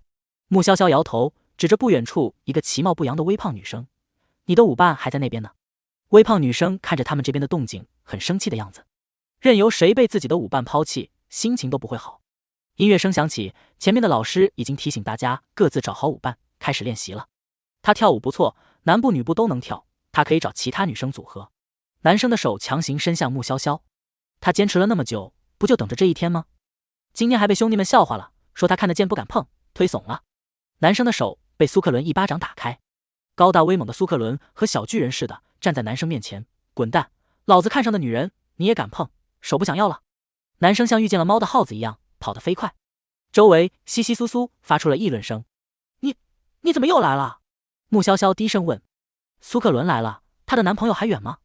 苏克伦是边落的诱捕器吗？这不是打听了你的课表，特意过来吗？苏克伦凶神恶煞地说，你以为你跑得了？我打听过了，你和行野压根不熟。他和拎小鸡似的，扯着他的衣领往后走。果然，他过来看看是对的。木姐模样太招人了，现在又需要维持人设，他得用自己的恶名震一震这些对木姐有歪心思的人。那边那个男生，你想做什么？前头的舞蹈老师不悦训斥。苏克伦笑嘻嘻地说，我就是和他说2句话，马上就走。说完话快点走，别影响我们。知道了。苏克伦嬉皮笑脸地应道。穆潇潇和苏克伦站得远了，旁人听不清他们俩在说什么，只是看一眼他们的表情，就觉得穆潇潇像是被饿狼威胁的小兔子，可怜唧唧的。事实上，对不住，穆姐，我刚刚扯你衣领是我的错，您大人不计小人过。苏克伦的表情有多凶狠，声音就有多卑微。小事情不用每次都道歉，说正事。穆潇潇道。周副院死了。苏克伦说，因为当时有人靠近，来不及看其他的，只能离开。穆潇潇说，我这边原主的好友开始怀疑我了，我应该还没有出现和人设不符的地方。他是和学生会会长接触后开始怀疑我，或许会长有办法识别我们和 NPC 的区别。苏克伦悚然，那他还能知道我们是玩家不成？ NPC 知道我们不是本人就会追杀我们吗？可是我们的身份本来就是游戏设定的，原本就不存在这个人。说到底 NPC 没有真正的自我，都是这个游戏的棋子，按照游戏规则行事，所以维持好人设吧。穆潇潇说。苏克伦一脸凶狠地走了，他感觉自己这辈子也就这个关卡能在穆姐面前这么放肆了。穆潇潇笑着走向微胖女生，问，我和你跳好不好？微胖女生被那个男生嫌弃，心里正窝火呢，所以男生回头找她，她直接拒绝了。见穆潇潇笑容干净单纯，像是伸出小爪爪的可爱小仓鼠，微胖女生哪能拒绝？错的是那个男生，又不是木木。长得漂亮有什么错？我跳男步。微胖女生道，你是叫木木吧？我叫李玲，很普通的名字吧？人不好看，名字也普通。你哪里不好看了？你跳舞的时候特别好看。穆潇潇说，自信又强大。他说的是实话，在和苏克伦聊天时，他也在注意着前方的情况。李玲被美女夸了，但是我有点胖，怎么减都减不下来。你只是微胖而已，不要那么焦虑，慢慢减。心理压力过大也会让人变胖。穆潇潇道，一边和李玲跳舞，一边慢悠悠地聊着。慢慢的，他把话题转到了诡异学院的怪诞传说。李玲打开话匣子之后就停不下来了。你听过我们鬼大找替身的传说吗？穆潇潇咽了咽口水。你继续说。一副又怂又菜又爱听鬼故事的样子。李玲见他怕，也不渲染什么恐怖气氛了。听说是几十年前有一届30多个人吧，意外身亡，一直想找机会回来。所以要是发现身边哪个人变得和以前不一样了，那就是被恶鬼占据了身体。对付恶鬼只需要送他们去审判就可以了。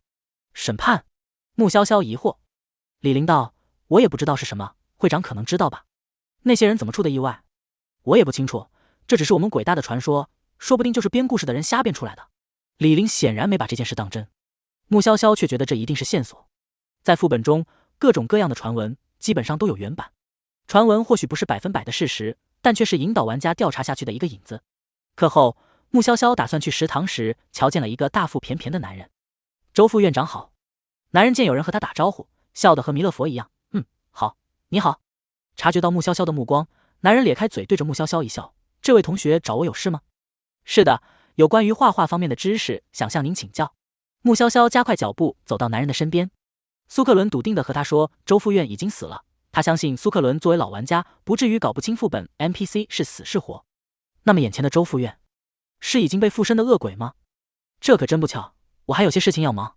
周副院的眼中冒出危险的幽光，今晚8点到10点我都有空，你到我的办公室，我给你解答问题。穆潇潇点头，好啊。周副院挂着诡异的笑离开。木木，行野小跑向穆潇潇，野哥。他顿住脚步等他。科伦那家伙是不是又欺负你了？我听说你在学交际舞的时候他去找你了，你怎么不给我打电话？穆潇潇说，当事人很多，他没有欺负我，我怕麻烦你。其他人现在都知道你是我女朋友了，要是你被欺负了，我会很丢脸，所以你不要怕麻烦，你的事就是我的事。行野这辈子第一次对一个人那么上心，舍不得别人动他一根手指头。穆潇潇点头，从今以后我送你上下课。行野用不容人置疑的语气说。小姑娘娇滴滴的，乖乖软软又听话，看着就特别招人。他不在的时候，指不定被人欺负成什么样。穆潇潇看着邢野那匪气霸道的眼神下深藏着的不安，再次点头：“好啊，谢谢你，野哥，我带你出去吃饭。”邢野嫌弃食堂大多数饭菜不太好吃，想带他出去吃好吃的。穆潇潇犹豫了。邢野问：“我保护你，你不得请我吃饭？”“我请客。”外头的馆子，邢野显然很熟悉，选定一家家常菜馆，就上了2楼的包间。问他有没有忌口的之后，就开始点菜。“你刚刚在和周副院说话？”邢野问。穆潇潇说：“有些问题想请教他。他很危险，你最好不要靠近他。”“哪里危险了？”“直觉。”邢野道：“我的直觉很准的。”穆潇潇一脸信赖的颔首。邢野抬手摸了摸他的发顶，怎么那么乖？吃完饭后，穆潇潇打算去结账，结果发现邢野已经结账了。他问：“说好我请客的，怎么最后你付钱了？你这胃口和小奶猫似的，小小的，和你一比，我就是大胃王，我吃得多，肯定要我付钱。”邢野说到做到，把穆潇潇送回寝室。马静琪在窗户口悠悠地看着他们这对俊男美女。穆潇潇抬眸看过去时，马静琪已经不看了。他回到寝室，马静琪一脸热情地请穆潇潇吃冬瓜糖。“谢谢，我不吃。”穆潇潇摇头。宿主原主的日记上不是说他喜欢吃冬瓜吗？说是日记本，但没有天天记录。毕竟天天在诡异学院3.1线，并没有多少值得写的内容。偶尔原主随便记下简短的内容。在最新一篇中，日记里写了原主爱吃冬瓜。不吃？马静琪挑眉。穆潇潇有点难过。是啊，我冬瓜过敏，你忘了吗？还是说琪琪觉得替身的传说是真的，怀疑我已经不是我，所以仿冒我的字迹写日记，还故意试探我。他知道那一篇日记是假的，字很像，但他能鉴别出来有不同的地方。发现有问题，还特意在原主各种聊天软件、分享软件上找线索。最终了解到原主吃冬瓜过敏。马静琪慌了，他道：“对不起，木木，我也不想怀疑你，但是会长说你也有嫌疑。会长凭什么断定我有嫌疑呢？”穆潇潇气呼呼地鼓着脸，即便生气，但声音也软甜得很，没有多大威慑力。“我会和会长说你没有嫌疑，你放心。”马静琪看好友难过，心里不是滋味。琪琪说的我都信。穆潇潇一副很好哄的样子，当即消了气。系统1314看穆潇潇这演技，觉得马静琪会像邢野一样被穆潇潇拿捏得死死的。马静琪又道：“我听说你和邢野在谈恋爱，是怎么回事？他不好，你别让他靠近。他是个好人，他帮过我。”穆潇潇特别认真地为邢野证明：“你不能因为他长得有点凶，就觉得他坏，他也不想长得那么凶。”马静琪好友过分天真了，好怕他被叫邢野的狼叼走。更让马静琪心烦的是，上晚自习的时候，邢野要送穆潇潇去，我陪着木木就行。马静琪挡在中间，不让邢野靠近穆潇潇。邢野懒得和马静琪计较，绕道到穆潇潇的另一边。他道：“柯伦来了，他那一身腱子肉，你能挡得住？”马静琪恨得咬咬牙，说：“他这不是美。”哟，木木。苏克伦蹲在石台上，嘴里叼着一根棒棒糖，痞里痞气的和穆潇潇打了一声招呼。他看到穆潇潇说周副院又活了，心里烦闷，就缩着棒棒糖在这里等着他，能和他说上一句话，他都安心些。“柯伦，你不要随便打扰女生。”马静琪吼。苏克伦冷声一笑：“我和木木打招呼，他都没意见，关你什么事？你离我女友远点。”邢野握了握拳头，手背青筋暴起。苏克伦嗤笑：“那你叫木木一声女朋友，你看看人家答应吗？”马静琪笑看两个臭男人相互伤害，他看他们俩都不顺眼，不管谁的吃瘪，他都高兴。女朋友？邢野悄悄看了眼穆潇潇，然后对苏克伦信心十足道：“这有什么难的？一点挑战性都没有。”即便心里已经忐忑不已，不知道穆潇潇会不会配合，听邢野的语气让人无法怀疑他。就连苏克伦都在心里犯嘀咕：“会答应的。”穆潇潇说。苏克伦受伤了，一咬牙把嘴里的棒棒糖咬碎了。“穆姐，我不要面子的吗？您这句话一出，我当场就成了反派人物，听到了吗？离远点。”邢野有了穆潇潇的肯定，更加嘚瑟了。虽说他觉得穆潇潇这只是给他面子才向着他，但能向着他已经够了。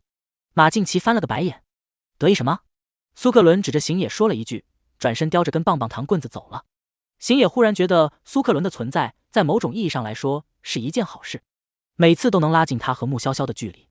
邢野一路护送穆潇潇走到教室，他没有进去，他插着都站在门口，目送穆潇潇坐到位置上。身材颀长的俊美少年，光是站在门口就足以形成一道特殊的风景线。更不要提他的目光追随着穆潇潇，故事感十足，已经足够其他人脑补很多了。大家都是大学生了，提起这些事大大方方，没多少扭捏。有女生直接问穆潇潇：“木木，你在和行野恋爱吗？”穆潇潇礼貌地笑了笑，就被大家认为两人真的在恋爱。行野见穆潇潇在大家起哄的笑声中，脸色渐渐泛红，道：“够了，见好就收。”木木脸皮薄，他身上有种压人的气势，尤其是不笑的时候，让人觉得他在生气，顿时鸦雀无声。走了。行野朝着穆潇潇挥挥手，穆潇潇也对他挥手。行野好凶啊，木木你不怕吗？前排的女生问。穆潇潇说：“他不凶啊，不但不凶，还亲自接送。”又有女生道。马静琪一脸不高兴：“别说了，自习。”大约过了半小时，穆潇潇对马静琪道：“琪琪，我和周夫人约好了，要去问她一些问题。要我陪你吗？”“不用，你不是还要管纪律吗？”穆潇潇走出教学楼，和苏克伦碰了面。苏克伦左右瞅瞅，一副做贼心虚的样子。“看什么呢？”穆潇潇问。苏克伦道：“我这不是看行野吗？真怕他忽然冒出来说一句，离我女朋友远点。穆姐，他是个很重要的 NPC 吗？你这么宠着他？他现在快得行野 PDST 综合症了，总觉得行野会突然出现在穆姐身边，以至于和穆姐大晚上见面都有种自己是3要插足的错觉。他很重要。”穆潇潇含糊回答。苏克伦没深想，反正一个 NPC 罢了，又不是穆姐的对手。穆姐想套消息，摸主线，那是手到擒来。他道：“周副院的办公室是单人办公室，还挺大的，里面的摆设挺杂，画、石膏像这些都有。”穆潇潇和苏克伦的手机同时震动起来，两人拿起手机，手机上吉凶易测 APP 自动启动，测出了结果。鲜红的大凶2个字像是血液写成一样，在安静的夜色下触目惊心。夜风一吹，苏克伦的心凉了半截。穆姐，是大凶。我的也是大凶。穆潇潇的语气平静，还挺想见识一下的。苏克伦咽了咽口水，嗓子有点干涩。他说：“穆姐，求照，要不然你别去了。”穆潇潇询问。苏克伦说：“我还是去吧。虽然大凶很可怕，但2个人一起去，有个照应。” App 大概很不满两人作死的行为，再次启用了语音播报。穆潇潇能听到 App 循环的提醒声音：“大凶，大凶。”这声音听多了，会让人有种危险无处不在的感觉。苏克伦也听到了自己手机的播报，他皱着眉头，没办法关闭，这玩意儿一直在耳边吵闹，搞得我心浮气躁。冷静，这 App 哪有那么神？穆潇潇说：“人定胜天。”高高的路灯闪烁了一下，因为在调 App 稍微走得慢一些的苏克伦看到穆潇潇的影子动了。穆姐，影子！苏克伦如同惊弓之鸟一样，背脊紧绷，汗毛倒竖，纤细漂亮的影子拉长，但陡然间笼罩了一个更大的身影，就像是穆潇潇的面前站着一个高大的男生，盖过了穆潇潇的身影。穆潇潇转头的瞬间，那多出来的身影像是飘飞而过的轻纱，一下子就没入黑暗中不见了。什么也没有。穆潇潇说。苏克伦的心脏还在狂跳，他道：“穆姐，我真的看到了，不是错觉。”穆潇潇说：“我一直觉得鬼怪不主动攻击，大多数时候分为4种情况。第一，能力不足，只能吓唬人，根本不足为惧。第二，游戏限制，时间没到，或者是玩家没有进入属于鬼怪的领域，就无法攻击玩家。第三，鬼怪想告诉玩家方向，或提示玩家前方危险，别去。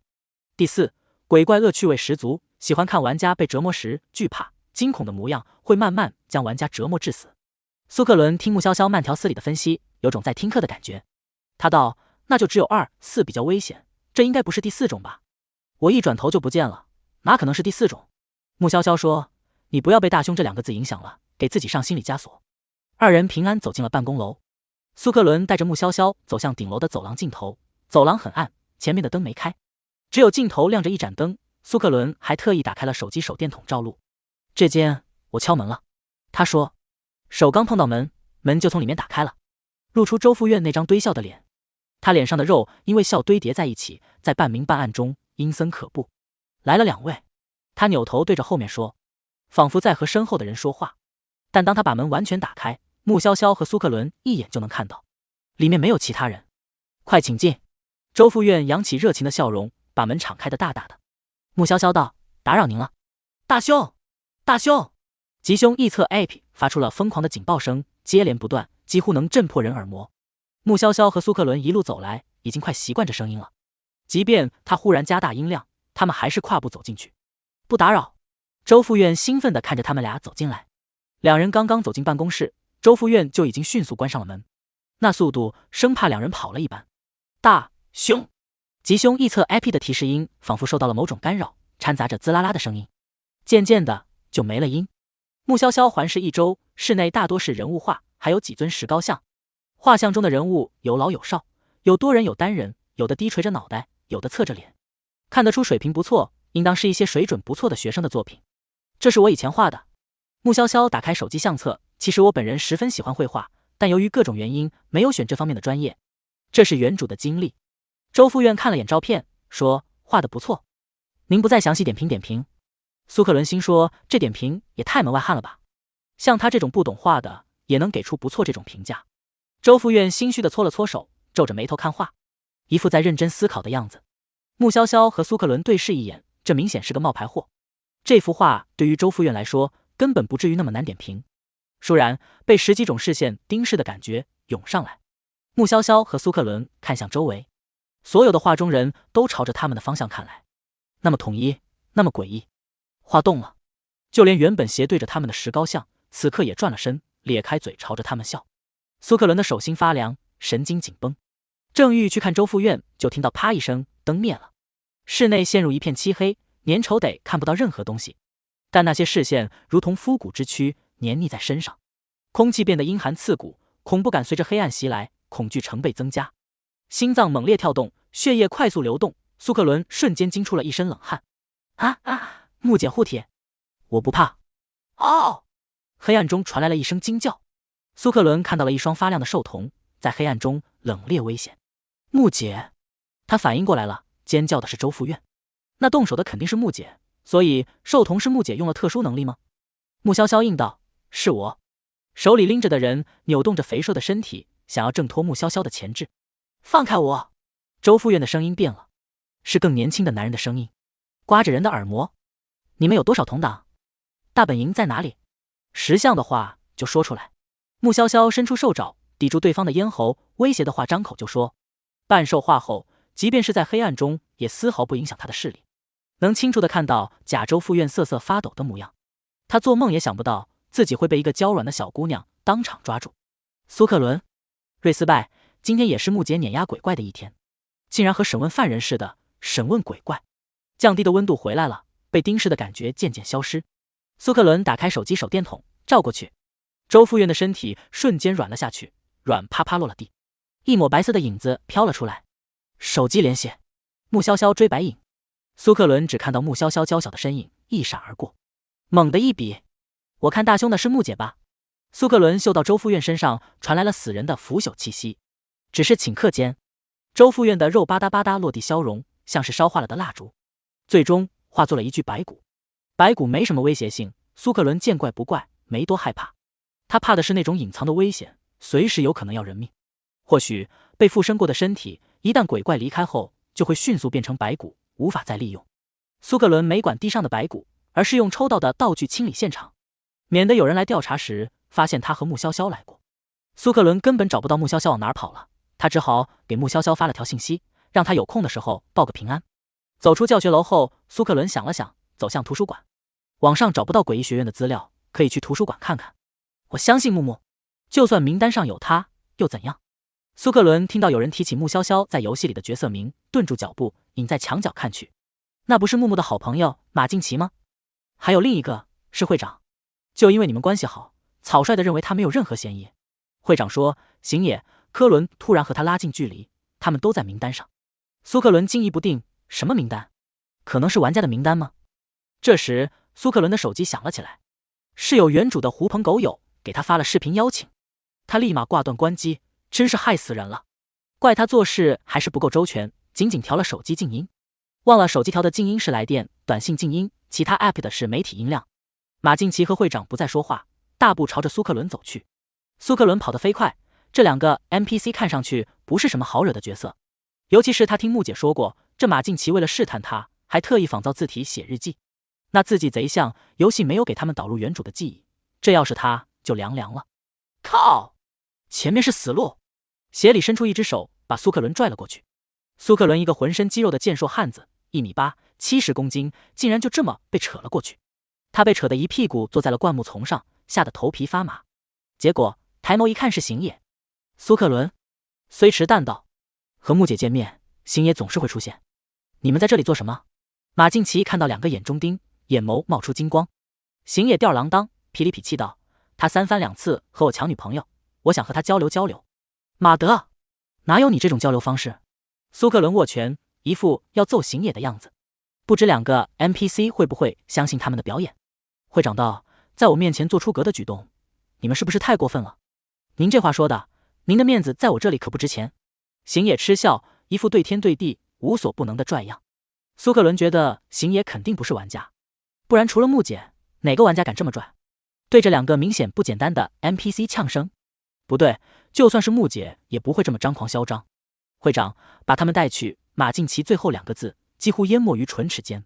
但苏克伦猜得出来，他说的是把他们带去审判。他和穆潇潇现在还不知道传说中的审判是什么，但总觉得很危险。我的面子是不值钱，但我可以通知你的父亲。会长说。行野白了会长一眼，这么大了，出事还告状？是的，会长道。行野被噎住，他咬牙切齿，不动手。会长颔首，给了马静琪一个眼神，走吧。可是马静琪不太愿意走，但被会长眼神催促，只能离开。他们走后，周围安静下来。苏克伦拍了拍身上的叶片，他道：“哼，怂货。”虽然不知道行野为什么帮他，但想到木姐说行野不是玩家，他还是维持人设演吧。别演了，行野说：“我也是玩家。”苏克伦呆怔地看着行野，在他心目中，穆潇潇就是权威，木姐说的话就是参考答案，怎么可能有错？游戏里的人可不知道玩家这些事情。行野懒懒散散地瞥了眼苏克伦，身上的狂傲没有收敛，看着就不好惹。苏克伦疑惑：“你真是……别废话了，木木呢？”我不知道，他也是玩家啊。行野的嘴角噙着一抹笑，语调藏着一点意料之外的惊喜。苏克伦也不知道他这个笃定的答案是怎么推测出来的，怕被套出更多信息，苏克伦急匆匆走人，不想再和行野说下去。他得把行野是玩家的事告诉穆潇潇。走远了的马静琪问会长：“为什么就这样放过他们？”我自有安排。会长眸中尽显睿智，仿佛一切尽在他的掌握中。另一边，穆潇潇追着白影到了鬼大的废弃校舍。废弃校舍已经很久没人住了，但当他追过去时，整栋校舍的窗前似乎都有白影站着。穆潇潇越靠近，就发现那些白影距离窗边越近，一个个白色的人脸贴合在窗边，空洞洞的眼睛和嘴巴发着死白死白的光，他们都用充满恶意的眼神盯着他，冰冷黏腻的视线定在他身上。穆潇潇走进宿舍楼，把附身周副院的白影拽住，白影吓得身形的边缘都变成了波浪形。他才发现他并非抓不住他，而是想看看他从而来。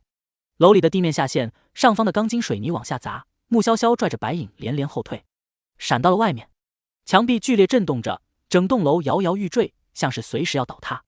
窗户边的白影们都张大了嘴，黑洞洞的嘴似乎越来越大。穆潇潇手里的白影身形渐淡，似乎被他们吞噬掉了。谁在那里？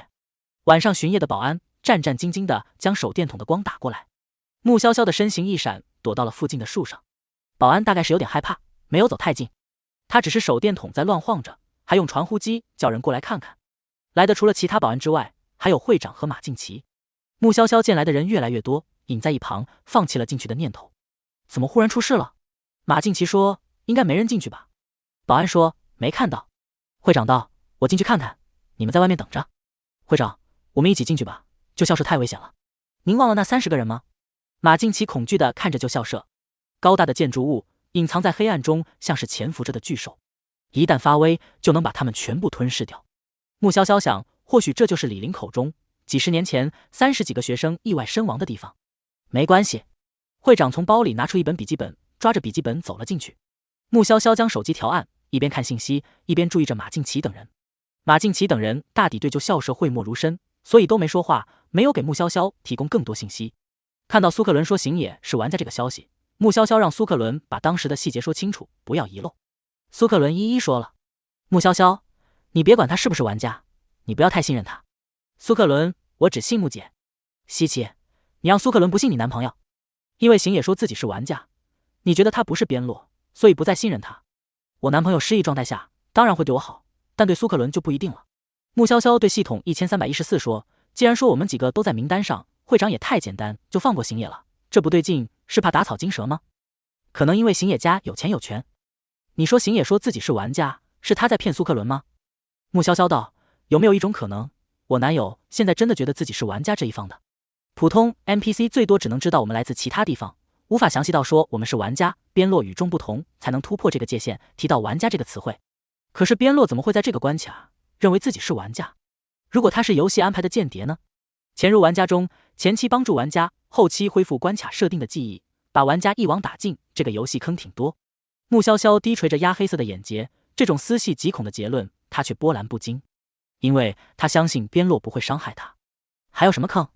穆潇潇说，你看，第一个被替代的是周副院，而周副院是研究出吉凶异策 App 的人。就目前为止 App 给我的提示还算有点用。如果玩家真的开始依赖这个软件，而假的周副院却更改了程序呢？那岂不是能骗玩家去送死？他和系统说的同时，也把 IP 这部分分析发给苏克伦。关于边洛的事，他暂时没说。苏克伦惊得头皮发麻，还好假的周副院没了，他也没有依赖 App 你就没信过。至于边洛，不管他是什么身份，对你来说影响都不大，反正你是他的太阳，他是围着你转的向日葵。大约过了10来分钟，会长从楼里走出来，叮嘱保安在附近巡逻，别让人随便靠近。会长和马静琪离开后，穆潇潇也离开了旧校舍。回到宿舍，穆潇潇给行野发信息，告诉他自己先回寝室了。行野，我也是玩家，你可以信任我。穆潇潇，信？你不是玩家也信你，因为你是我男朋友。行野看着简单的一个字信，便觉这个字带来了太多的喜悦，胸腔中涌动着的喜悦让他大晚上还想多跑几圈才能冷静下来。马静琪回来时，穆潇潇和他说，不知道周副院去哪儿了，我敲门都没人开。这样啊。马静琪心不在焉，心里还在想着最近发生的事，留给他们的时间不多了，他们必须要快点找到那些藏匿在他们中间的异类。穆潇潇问马静琪，琪琪，你有什么烦心事吗？没什么，马静琪说，你离废弃的男生宿舍远一点，千万不要过去。为什么？死过人很多。穆潇潇见好就收，没再问。午夜12点，会长一个人坐在书桌前，书桌上摆放着一面镜子，镜子映照出他冷漠的脸，白天的斯文儒雅被一种迫切期待取代。他拿出笔记本，笔记本的前面记录着上百人的名单，他已经把名单背得滚瓜烂熟，没有在名字的页码上停留，直接翻到了后面空白的一页。他抓着黑色的水性笔在白色的纸张上涂抹，渐渐的涂抹出了一个黑色的影子。他低声呢喃着，像是在吟唱某种咒语。黑色的影子从笔记本上爬出来，钻进了镜子里。曾经涂抹出黑影的纸张洁白一片。会长的喉咙发出了干涩的咳嗽声，他哑着嗓音喊，行野，靠你了。靠行野显然是靠不住的。行野本尊在宿舍里睡着了，他无意识翻身时没有影子投在墙壁上，漆黑的人影钻过了一面又一面镜子，终于找到了朝思暮想的人。至于会长那段冗长又晦涩的请求，黑影就没当回事，从镜子中钻出来，顺着墙壁移动到了他旁边的墙壁。小影子悄悄地伸出了小拇指，勾了勾他的手指，小心翼翼地想要触碰他。察觉他没有醒来，小影子想要更加过分一点，悄悄地握了握他的手，捏了捏他柔软的手背。他的手可真白真软。穆潇潇瞬间清醒，一眼看到墙壁上投射出来的影子，小影子立马缩回手，呲溜一下窜出去老远，从墙壁溜到了阳台的镜面上，那逃跑路线别提有多丝滑了。小影子伸出手捂了捂自己的脸，特别不好意思，大晚上偷偷牵他手被发现了，怕吓到他，只能跑得比狗撵还快。不过他的手好好牵，还想牵。穆潇潇回想着方才影子的轮廓，心道是阿洛。看着发型轮廓，影子的比例有点像行野，应该是。他又来占你便宜了。不过这个状态还挺纯情，牵个手被发现就跑。对天对地的行野内心住着一个纯情大男孩，这个反差也太萌了。穆潇潇弯了弯唇，闭上眼装睡。小影子竖着耳朵听到了穆潇潇均匀的呼吸声，怀疑穆潇潇没看清楚自己，就又悄悄地顺着墙壁到穆潇潇的身边。潇潇真好看，小影子在心里想，即便看他千千万万遍也觉得好看。小影子悄悄伸出手想碰他，又怕吓醒他，手伸出来又缩回去。系统1314快要被小影子怂怂的表现给笑死了。他伸手想牵你又不敢，这是什么纯情大男孩的羞涩初恋情节？之前的关卡可都是直接要抱抱要亲亲的。穆潇潇在小影子再次伸出手时，精准抓住对方的手握住。小影子的身形边缘都荡漾起了波纹，因为太过高兴，人形影子瞬间变成了爱心影子，和潇潇牵手了。有男朋友的陪伴，穆潇潇睡得格外香甜。虽说男友这个怪物形态乍一看容易被吓到，但他对他各种非人类的形态已经有所准备，仔细想想觉得影子状态也挺可爱。她的男朋友就是特别可爱，不接受任何反驳。相比起穆潇潇，行野睡得并不好。早上起床时，他的低气压把舍友吓得蹑手蹑脚，尽量降低存在感。他抓了抓头发，晨起的发丝被抓乱，更显桀骜。俊俏的脸上孤傲的剑眉微皱，漆黑的瞳孔幽深。只是在梦里牵个手而已。至于心神荡漾吗？既然都是玩家，有什么理由压抑感情，继续忍耐下去呢？今天就去告白，告白成功就光明正大牵手。路上遇到行野的人都觉得野哥今天走路带风，一副神挡杀神，佛挡杀佛的拽样。当行野杀到穆潇潇所在的课室时，所有人都感受到了那种迎面而来的威慑力，怀疑行野要过来找人干架。那一身大佬的气质贼能压人。行野，你爱做什么？马敬奇站起身，不悦地盯着行野看。行野不理会马敬奇，而是柔声叫穆潇潇：木木，出来一下。方才还是那种能拿着西瓜刀从街头砍到街尾的形象，现在面对穆潇潇，摇身一变成那种可以围着小熊围裙给女友做满汉全席的温柔形象，反差大的跌破众人的眼镜。大家看看行野，又看看穆潇潇，桀骜不驯的恶犬被小仙女训得收起了利爪，服服帖帖，有种奇妙的相配感。马敬奇的手机震了震，他看到新消息，面色大变。穆潇潇看到了他的信息，是会长发来的，提到周副院去世的消息。木木，保护好自己，别被狗咬了。马敬奇抓紧手机，小跑着离开。他现在有更重要的事要做。行野避开想撞击自己的马敬奇，眼神勾人的看着穆潇潇。穆潇潇在众多人八卦的目光下走向行野。随着穆潇潇越来越近，行野感觉自己的心跳紊乱起来，那是一种无法克制的情绪。有什么要冲出来？观望的人太多，行野的视线落在他的手上，眼神与他对视一眼，眼神像是在礼貌地问能不能碰。穆潇潇微微颔首，行野强势地牵起他的手往楼上走。吃瓜群众爆发出了哇哦的夸张声音，有的还从窗户口探头去看两人离开的背影，感觉真的特别像一匹饿狼把小白兔叼走了。相比起1楼，2楼静悄悄的。行野确认2楼没有其他人之后，回到穆潇潇身前。高大的男生，漆黑的眼眸认认真真地看着他，有种锋芒毕露的帅气。我喜欢你，你要是喜欢我，我们就在一起。行野说话直接，没有拖泥带水。穆潇潇说：如果不喜欢呢？追你。行野话语坚定地说，他能感受到穆潇潇对他的不同，他对他至少有好感，不然大家同样是玩家，怎么在他和苏克伦飙戏的时候，穆潇潇会选择他？穆潇潇说：你得让我考虑考虑，你长得美，考虑多久都可以。行野轻笑着，骨子里的自信和痞气显得他对一切似乎游刃有余，笃定着他迟早会点头答应。他不想表现得太迫切，免得吓着他。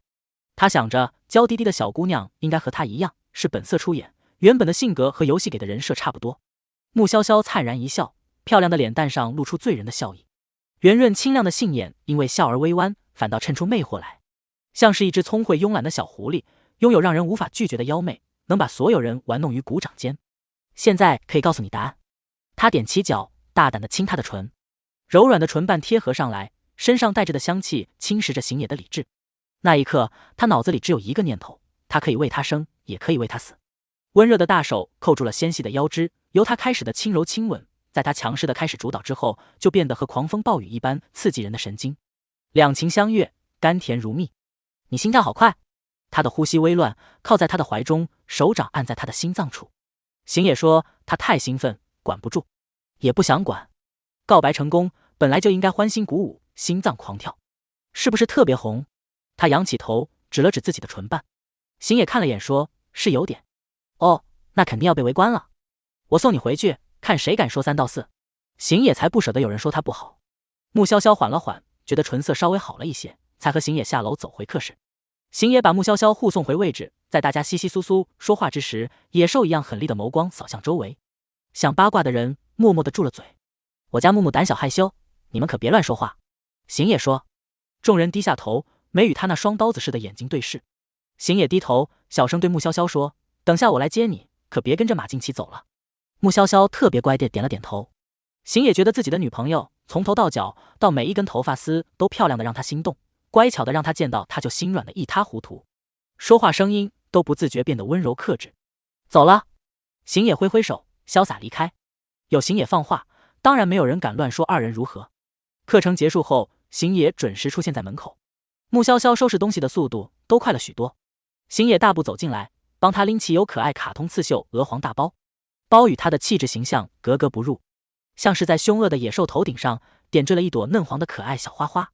避开旁人的视线，他们在废弃宿舍附近与苏克伦见面。噗！苏克伦看到行野背的包，哈哈大笑：“兄弟，你崩人设了。单身狗没有崩人设的机会，真可怜。”行野态度散漫道。苏克伦这才注意到穆潇潇和行野牵起来的手，包包可能是为了方便装书，包体过大，过分醒目，让他忽略了最应该注意的事。穆姐，苏克伦不理解，说好的，就算这家伙是玩家，也不要太相信这家伙呢，有必要牺牲到这个份上吗？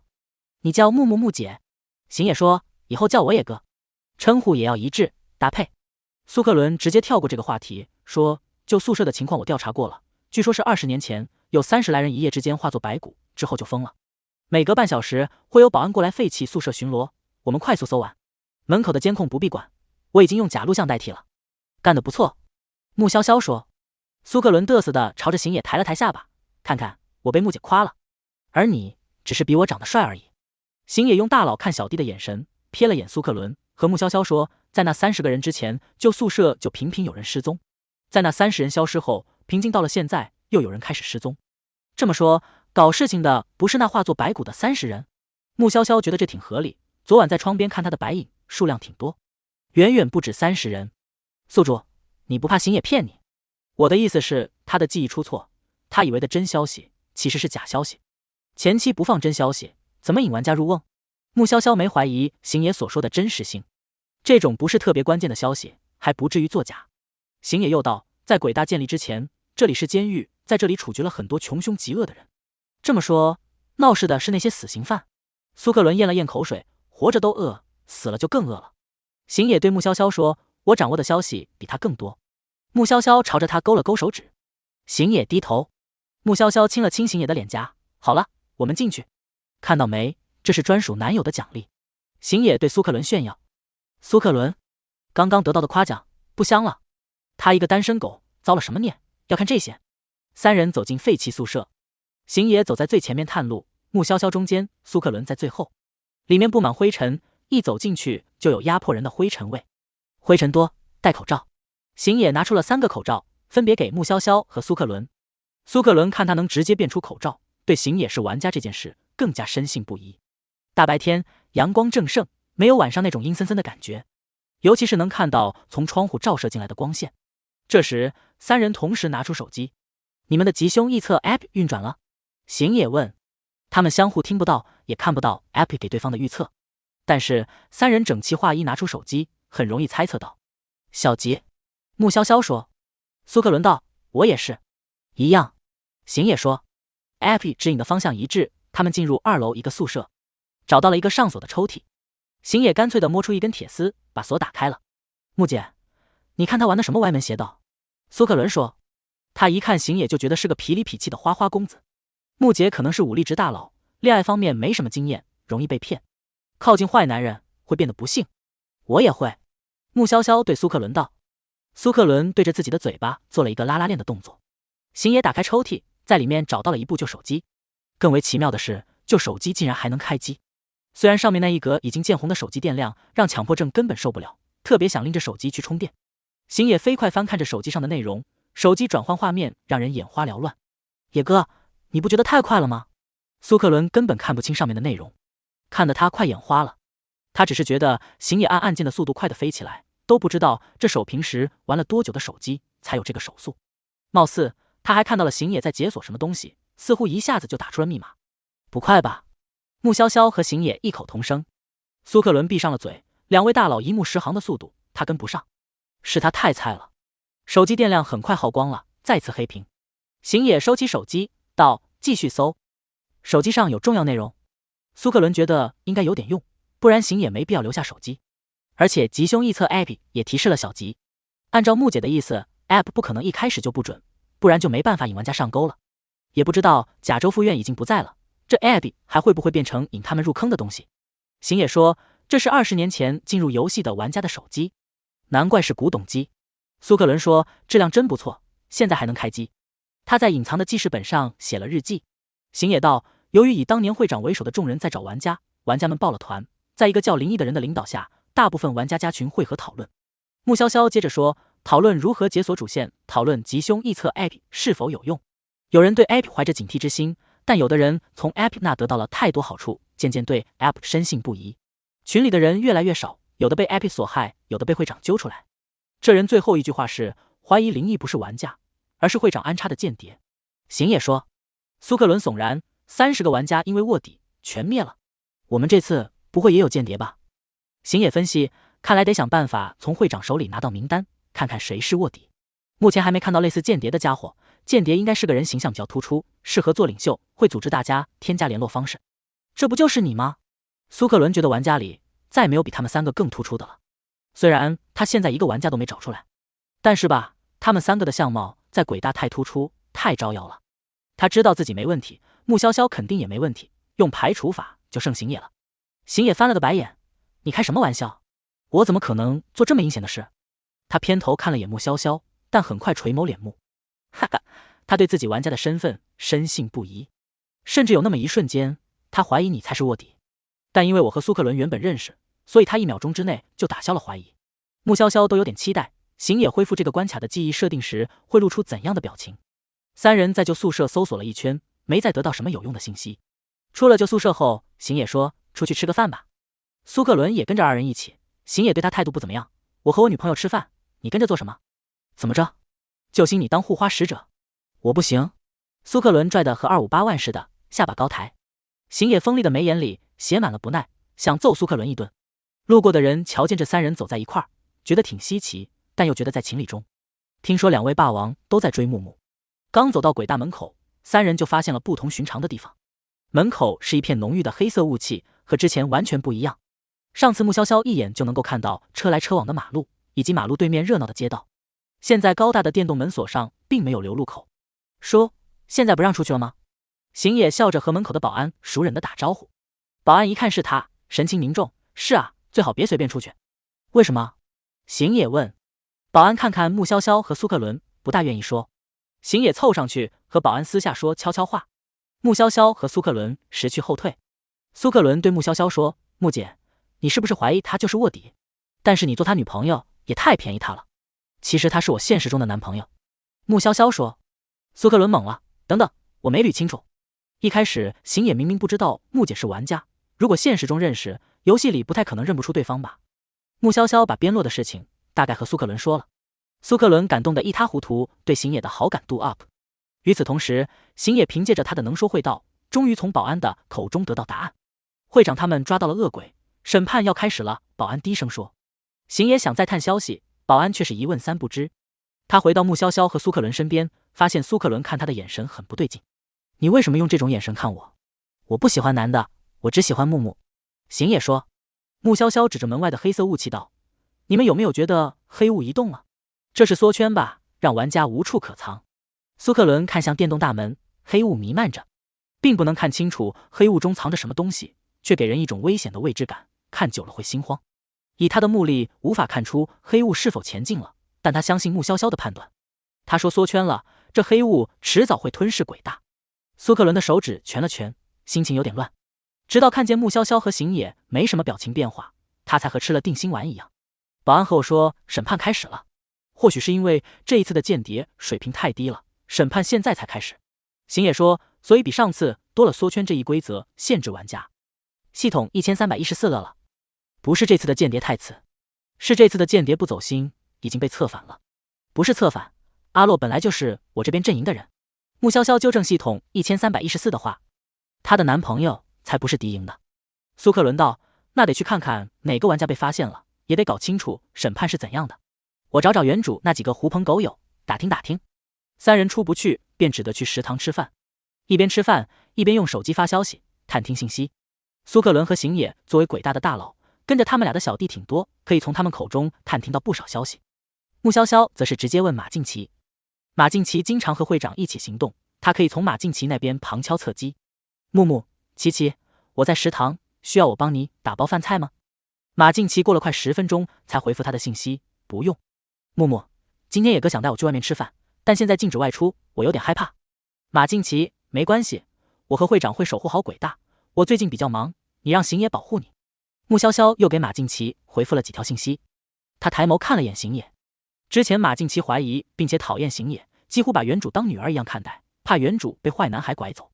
现在却说可以让行野保护他，能有这样的转变，是因为会长和马静琪说了行野是间谍吧？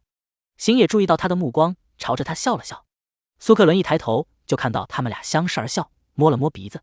打听清楚了，被发现的人在游戏里叫张贤仁。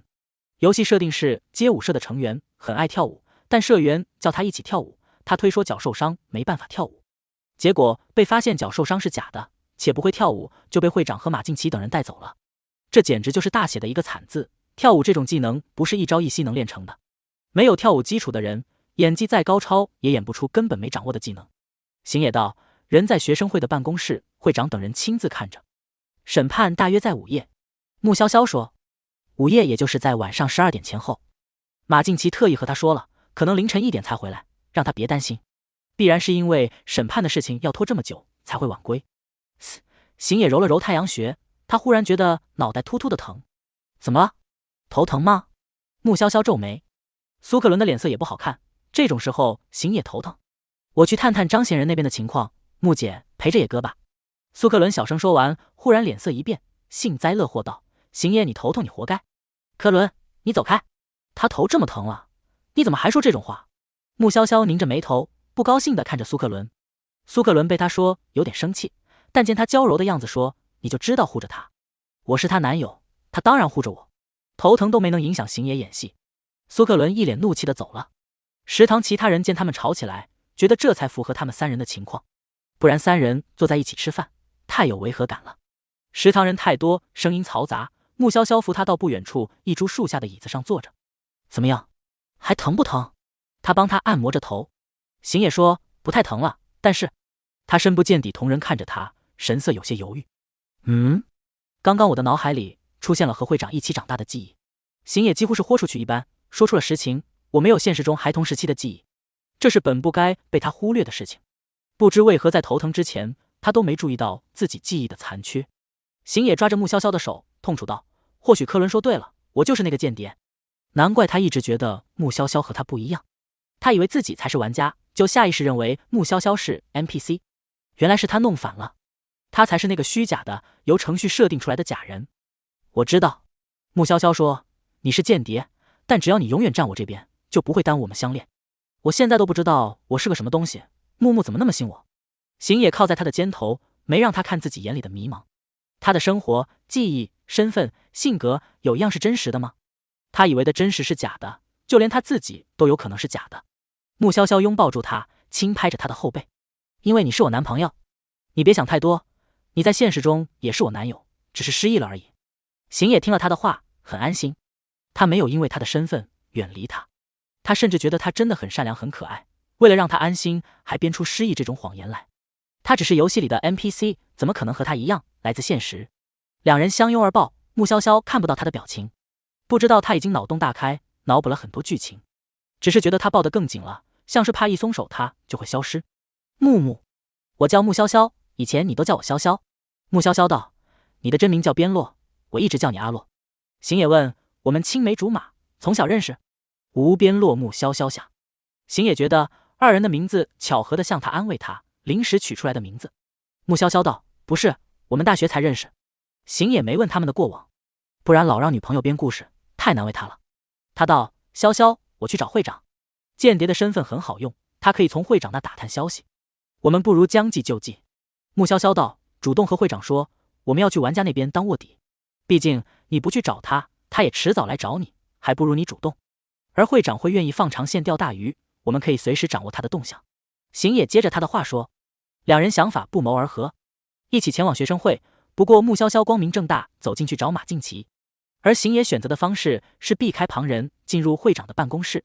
会长老鹰一样犀利的眼神，在确认进来的人是行野后，柔和了。找到几个人了？一个都没找到，藏得太好了。行野懒散地坐到桌子上，居高临下地看着会长，这次是你赢了，你先找到人。会长的表情并不乐观，时间快来不及了。我当然知道时间来不及了，所以才特意来这一趟。行野潇洒从容道，就看会长愿不愿意和我演戏了。会长推了推眼镜，眼睛恰巧遮盖住他眼中的锋芒，说说看。和原计划一样，我假装是他们中的一员，从你手中救下张贤人，以张贤人为饵，引诱出更多异端。行野道，会长说省时省力的办法，不过在这之前你先闭上眼。你连我都不信？行野不屑撇嘴，但还是闭上双眸。他的肢体放松，人坐在桌子上，两双大长腿垂落着，骨节分明的手放在身侧的桌上，深褐色的木质桌子衬得他的手白如玉雕。会长抓起行野的手，行野皱眉，你可别对我做奇怪的事，我女朋友生气，我会揍你的。你也觉得木木没有问题？他当然没有问题，谁会和异端谈一场没有未来的恋爱？我头脑发昏才会做这种事。行野的真实想法，遇到潇潇的时候脑袋就发昏了。也对，会长说。行野感觉自己的食指触碰到了湿润绵软的东西，然后会长将他的手指按在了某个地方。可以了，睁开吧。会长说。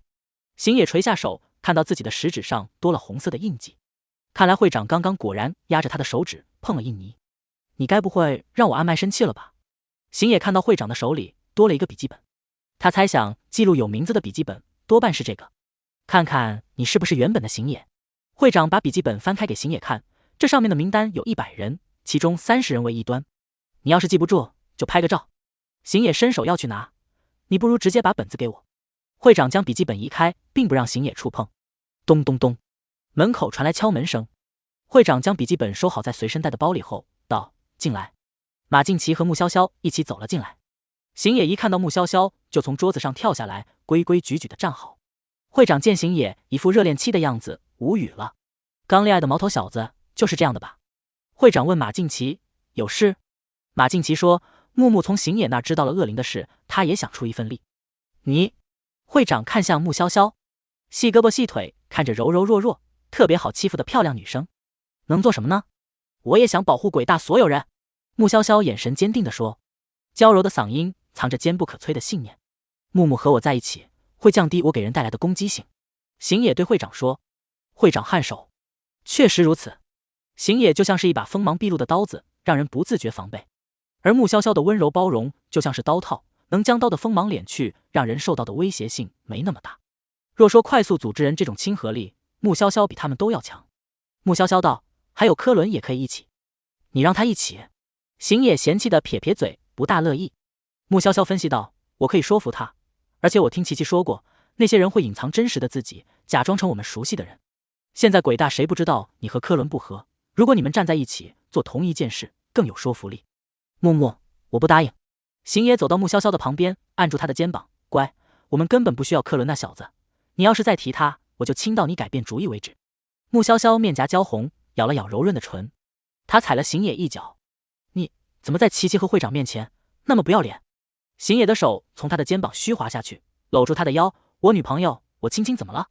说着还亲了亲他的脸颊，看着他的脸上立马染上了云霞似的色泽，内心蠢蠢欲动。马静琪咬牙切齿，低声道，野狗。时间紧迫，木木的提议我答应了。行野，你的反对无效。会长严肃地说。会长真上道，我方又多了一个卧底。行野反向帮助会长坚定想法，你就不怕我撂挑子不干？你不会，你难道要当木木心目中的孬种？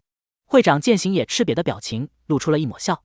行野说，行吧，简单说一下计划，你得全力配合我。合理的都可以。会长说。另一边，被绑在小屋子里的张贤人惶恐焦急，屋子里的窗帘拉上，透不进一丝光线。他不知时间过了多久，只知道等到夜幕降临，那群人会弄死他，他无法逃脱，只能绝望等死。就在这个时候，门被踢开了，亮光照射在门口那个身材颀长的身影上。陡然看到光，张贤人眯了眯眼，看到了行野那张俊美如神奇的脸。行野走到张贤人面前，帮他把绳子解下。野哥，张贤人低喃，不是吧？这位也是玩家？这么醒目，容易被大家观察的人都没被发现。别废话，跟我走。行野给了张贤人一个眼神，示意他跟着自己走。张贤人手脚有点麻，走得比较慢。路上遇到了会长派出的人，都被行野打倒了。张贤人全程处在野哥果真是大佬的震惊中，被行野带到了废弃男生宿舍。他看到了穆潇潇和苏克伦。木科伦，张贤人问行野大佬，我们都是同一阵营的。穆潇潇回答，我们是同一阵营的。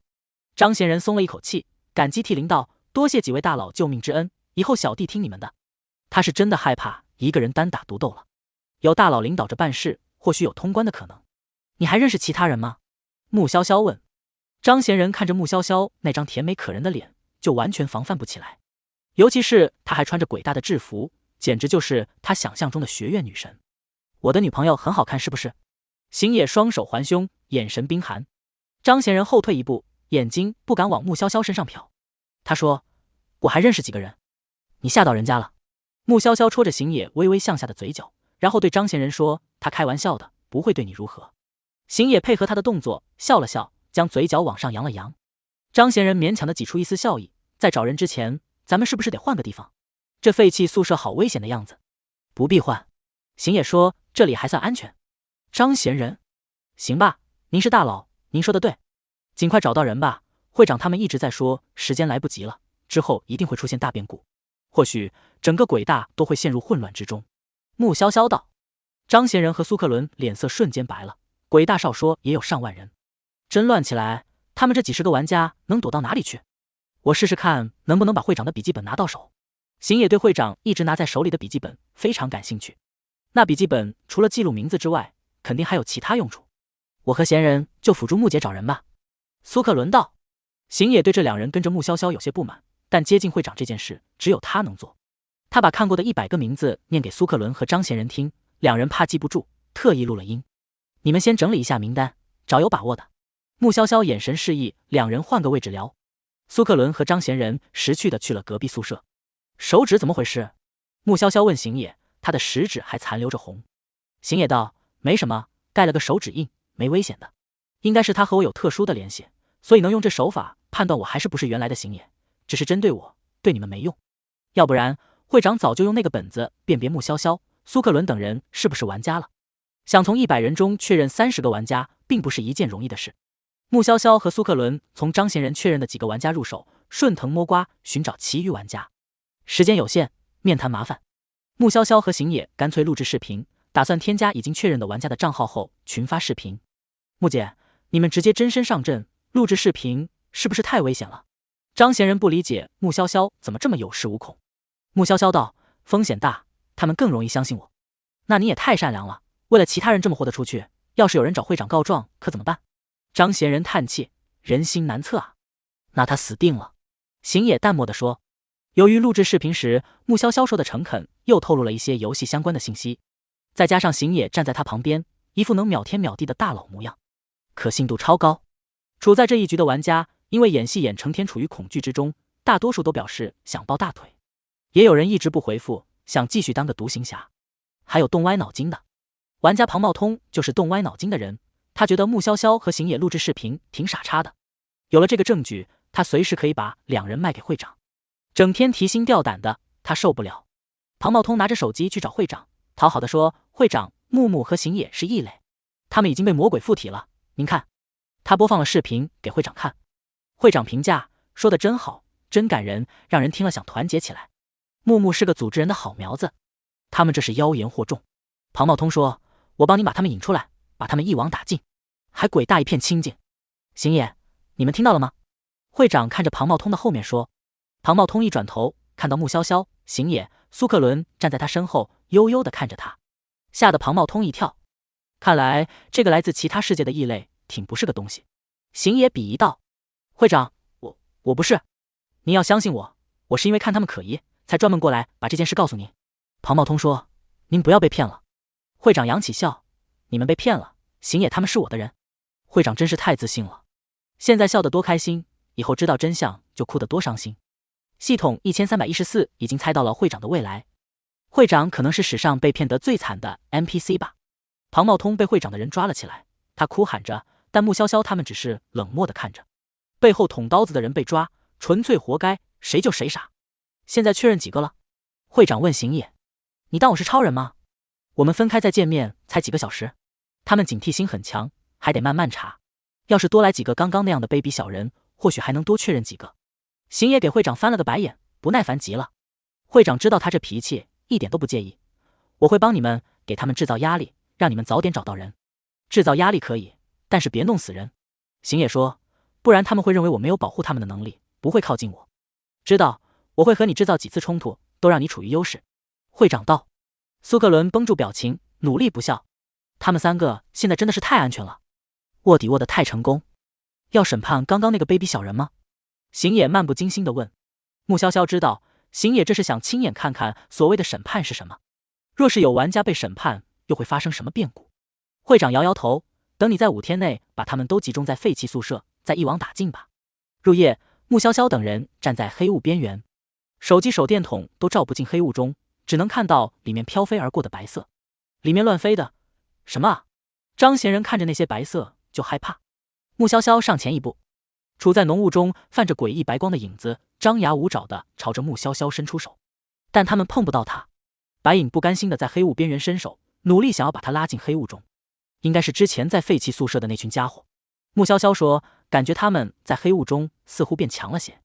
黑雾往前移动了一点，白影们伸出手差点触碰到穆潇潇。行野抬手一挡，白影的手被拍回了黑雾中。白影空洞洞的嘴张大，似乎被打得疼了。张贤人揉了揉眼睛，他怎么觉得刚刚野哥的手背似乎有黑影覆盖，但仔细看又什么都没有，数量也太多了。苏克伦看着就背脊发凉。穆潇潇的手机震动着，他低头回复着消息。其他玩家有什么问题都想和他交流，能和他认真沟通的玩家态度都不错。像庞茂通这种为了保命就出卖玩家的人有，但相对来说并不多。我送潇潇回去。行野道。张贤人则是跟着苏克伦，打算去苏克伦的寝室过夜。伦哥，我都被会长盯上了，去你宿舍待着，很容易被举报吧？张贤人问。苏克伦道，你就放1万个心吧，有我们在呢，会长不会抓你。他们都直接把张贤人的行程告诉会长了，会长可放心了。为了不打草惊蛇，会长只会装睁眼瞎。我待在宿舍里帮木姐筛选人，今晚可能会开电脑查资料，熬夜筛选。张贤人也想出一份力。我们一起找，还有这些人不用查了。苏克伦说着给张贤人看了一个名单。张贤人疑惑，你们这么快就确认这20个人不是玩家了？苏克伦点头，这可是会长亲口说的。会长那么信任他们，把什么消息都告诉他们，他都开始同情被蒙在鼓里的会长了。行野送穆潇潇到了宿舍门口，他道，早点睡，不要一直回复他们消息，你比他们所有人都要重要。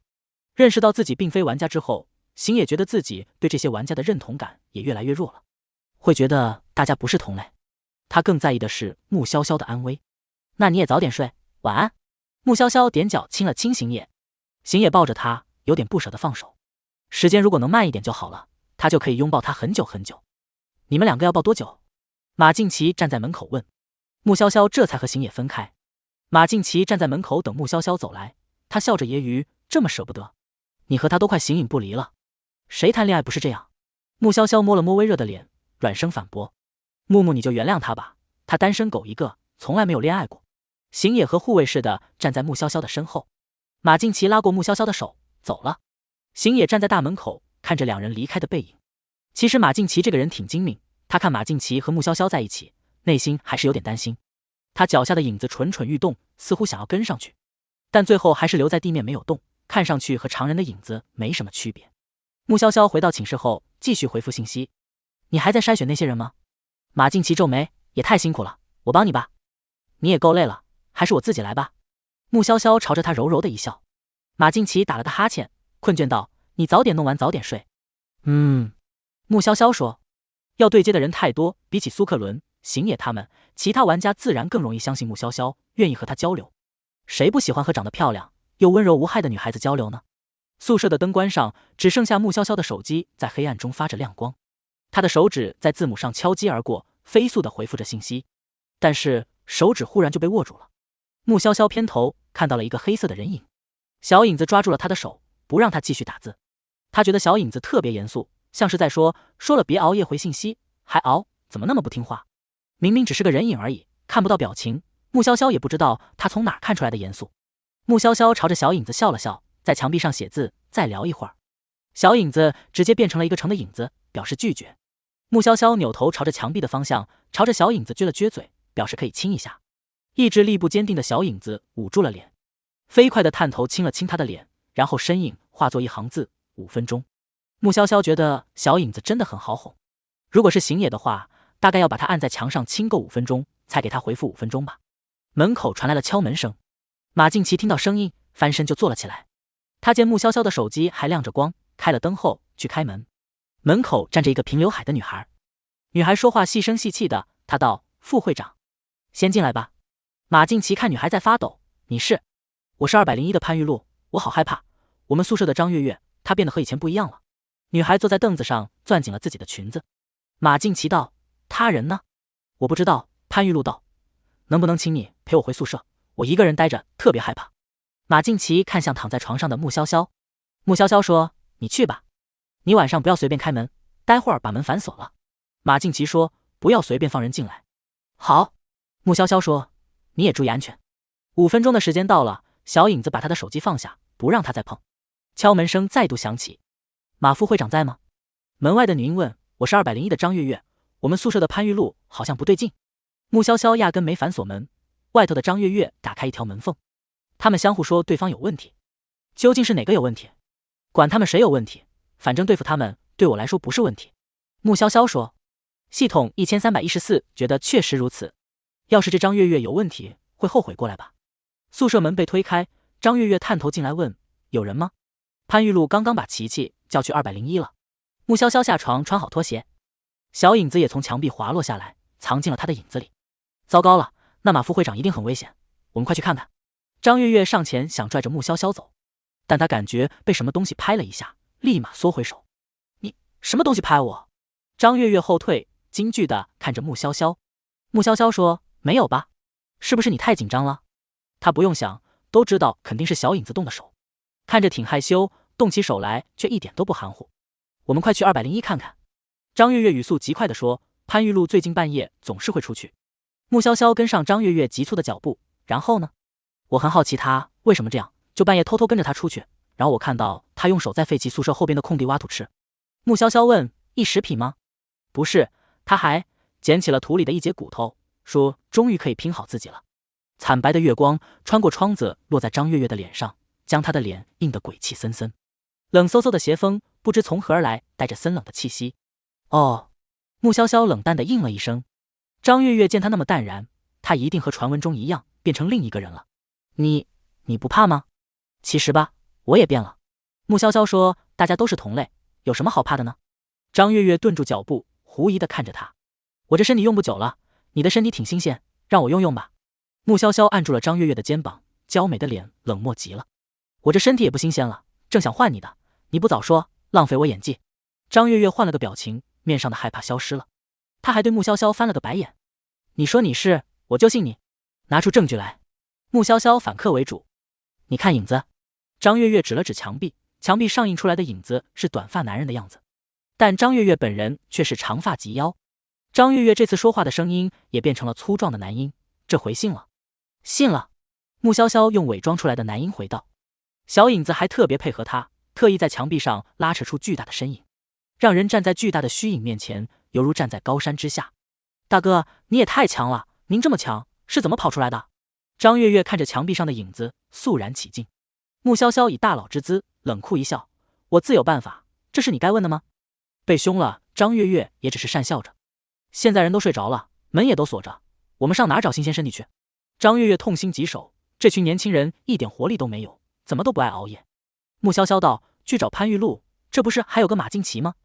可一个马静琪哪够我们俩分？”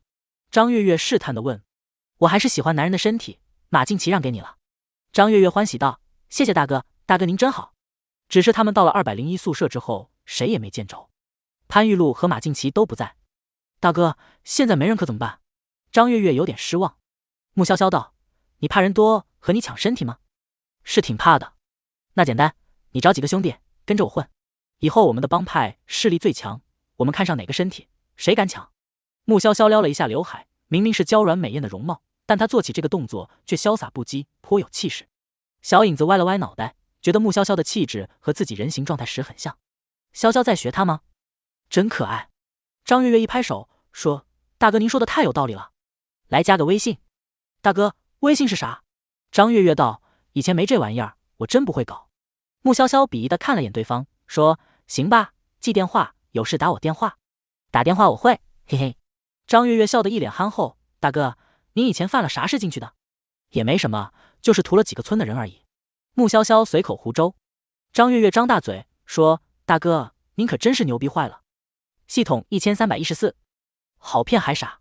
穆潇潇给马静琪发了个信息，怎么还没回来？马静琪，潘玉露有问题，我把他带到会长那边审了，你先睡，我带着钥匙呢。张月月探头看过来，大哥，这是套马静琪消息呢，潘玉露也是我们这边的。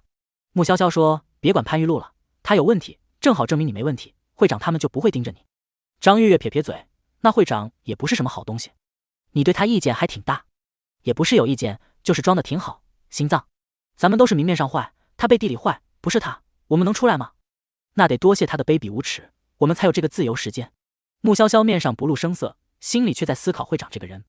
之前他还思考过让会长和鬼怪们打起来，现在看起来可能性不大，只是不知两者之间有什么联系。那倒是，你还站在这里做什么？争分夺秒，去找人啊！穆潇潇吩咐。张月月出去外面苦哈哈找同类，穆潇潇回宿舍睡觉。你做间谍越做越熟练了，这次还从头做起，直接当领导。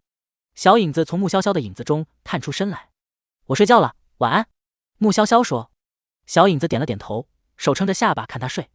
次日，穆潇潇是在惨叫声中醒来的。他打开窗户往楼下看，见到一个高大的男生拿着刀子在砍人。那男生笑得疯狂，脸上是杀人的愉悦。他的躯壳里换了人。穆潇潇见过那个男生，看着高大，实际上挺腼腆。会长带着人过来追拿刀砍人的男生，恐惧感因为这件事忽然蔓延开来。试问谁受得了熟悉的朋友忽然抱起把自己干到这种事呢？邢野连续给穆潇潇发了几条信息，他告诉他伤人事件已经发生了好几起了，让他在宿舍等他过来接他。张贤仁他们也给穆潇潇发来消息，告诉他现在的情况。马静琪更是焦头烂额，让他不要单独行动，鬼大的情况会越来越糟糕。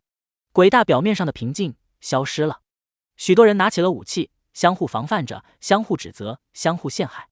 鬼大彻底乱了起来。看来会长他们口中的时间来不及了，就是指越来越多坏家伙找到身体，开始残害鬼大的人。穆潇潇说，跑出来的家伙都是坏人，而且随着时间的推移，越来越多强大的坏人冒头。为什么他们非要找身体？系统1314问。没身体，他们更傻，能力不足的话都不会说。之前待在废弃宿舍，那么多个白影都不敢来攻击我，只是齐心协力把天花板弄塌而已，一群垃圾。系统1314。那家伙都占了张月月的身体，还这么傻，没身体的时候得傻得多伤心啊！苏克伦给穆潇潇发了一条语音信息：呜呜，穆姐，我差点被那个砍刀杀人狂魔剁手，还好我躲得快，那家伙可真是牲口。穆潇潇给苏克伦发了个表情包安慰他。敲门声响起，穆潇潇见外面的人是邢野，便开了门。现在外面很乱，我让苏克伦他们去收集食物了。邢野你没？现在外头的人还在抢武器，没有想过鬼大失去了正常运转之后，食物也很重要。穆潇潇说了昨晚张月月的事，你不是先和我说自己以身犯险？邢野道，这不是有你陪着我吗？你一点都不记得吗？穆潇潇说，你的影子一直陪着我。邢野听他这么说，有点恍惚起来。他在梦中隐隐约约觉得自己一直跟着穆潇潇，保护着他。他还以为是日有所思夜有所梦。这么说我连个人形 NPC 都不是，我只是个影子。邢野嫌弃极了，黑乎乎的一团肯定很丑，很可爱的。穆潇潇反驳，还会给我比心。邢野皱着眉头，特意在宿舍里找方位，看自己身后的影子。他道，我也能给你比心，怎么比都行。你怎么老爱自己吃自己的醋？穆潇潇站起身抱住邢野，轻啄他的唇，不吃醋了，好好分析分析会长的事行不？行。邢野亲了亲他的唇，在我记忆中会长是一个挺平凡的人，好像忽然就变得很厉害了。故事里经常有这种为了获得聪明才智力量等东西，把不该放出来的东西放出来了。穆潇潇推测，或许会长为了摆脱平凡，把那些东西放出来，他是为了弥补过失，才想把玩家送去镇压那些东西。邢野说，上一批玩家就是被献给了恶灵，换来了几十年的安宁。穆潇潇继续往下推，所以所谓的审判其实是献祭吗？我们的推测可以在审判的时候验证。邢野思索，只是得收集几个被替身的家伙，放进废弃宿舍，引会长审判。那些家伙滑不溜丢，也不好找。一通电话打进来，穆潇潇看到来电显示是张月月，他道，送上门来了。大哥，我找了好几个坏人潜力股，咱们在哪儿见面？张月月的声音有点颤。虽说大家都是坏人，但坏人也怕更坏的。旁边那个满身血拿着砍刀笑得一脸变态的家伙，他这个变态看了都觉得变态。去废弃宿舍见吧。穆潇潇说。张月月正要回答，手机就被人抢了。就凭你也想当老大？赶紧滚过来，让老子砍死你！看你还敢嚣张！砍刀狂魔凶巴巴地说。穆潇潇用更加张狂的语气道：给老子等着，现在就过去弄死你！他说完就挂了电话。邢野困惑地看着他，潇潇，你……刚刚他好像出现幻觉和幻听了。他温柔可爱小鸟依人的女朋友放出了凶厉森然的狠话，谁听了不得喊一声穆姐。你看我演的像不像？是不是特别有你平时那拽劲儿？穆潇潇挽住邢野的手，纤长浓密的睫毛营造出无辜感，小脸白嫩无害，长得又乖又软，声音还甜甜糯糯的。邢野觉得大概是女友的演技太出色，青出于蓝而胜于蓝。二人前往废弃宿舍。张月月一看穆潇潇，立马站直身体喊：大哥，这是谁？我新收的小弟。穆潇潇指了指邢野，是不是看上去可拽？张月月点头，这一看就让人想揍，太帅太拽了。在张月月的后面站着一群面色不善的家伙，他们审视着穆潇潇和邢野，他们的身上或多或少都带了血，可见鬼大的骚乱与他们脱离不了干系。哟哈，找的女人的身体，这脸和身材真带劲儿，大哥能让我玩玩吗？一个脸上有抓痕的男生舔了舔嘴唇，把玩着手里的辫子。穆潇潇看向他手里的辫子，不同发色的头发编在一起，这明显是不同人的头发，而且头发上还染着血。玩了几个身材不错的妞，把头发留下来当纪念。大哥，你这身体的头发也挺好看，我也想留。脸上有抓痕的男生又道。邢野如豹子一般快步走上前，眼神凶悍，他一拳打在对方脸上，然后拽着对方的衣领猛地往地上捶打。这个家伙是活腻了，才敢在潇潇面前说这种污言秽语，敢对大哥不敬，该死！邢野拳拳到肉，只把对方揍到晕过去。他身上的戾气过于浓重，一秒就让张月月他们相信邢野绝对是个做了很多坏事的大坏蛋，不然普通人无论如何都没有这种气场。张月月拍马屁，大哥不愧是大哥，刚收的小弟也这么凶，砍死你！砍刀狂魔举着刀子砍向穆潇潇，他身上脸上的血液已经干了，颜色凝固成了深红近黑的颜色。邢野看到大刀砍向穆潇潇的头顶时，牙眦欲裂，俊美的脸上戾气横生。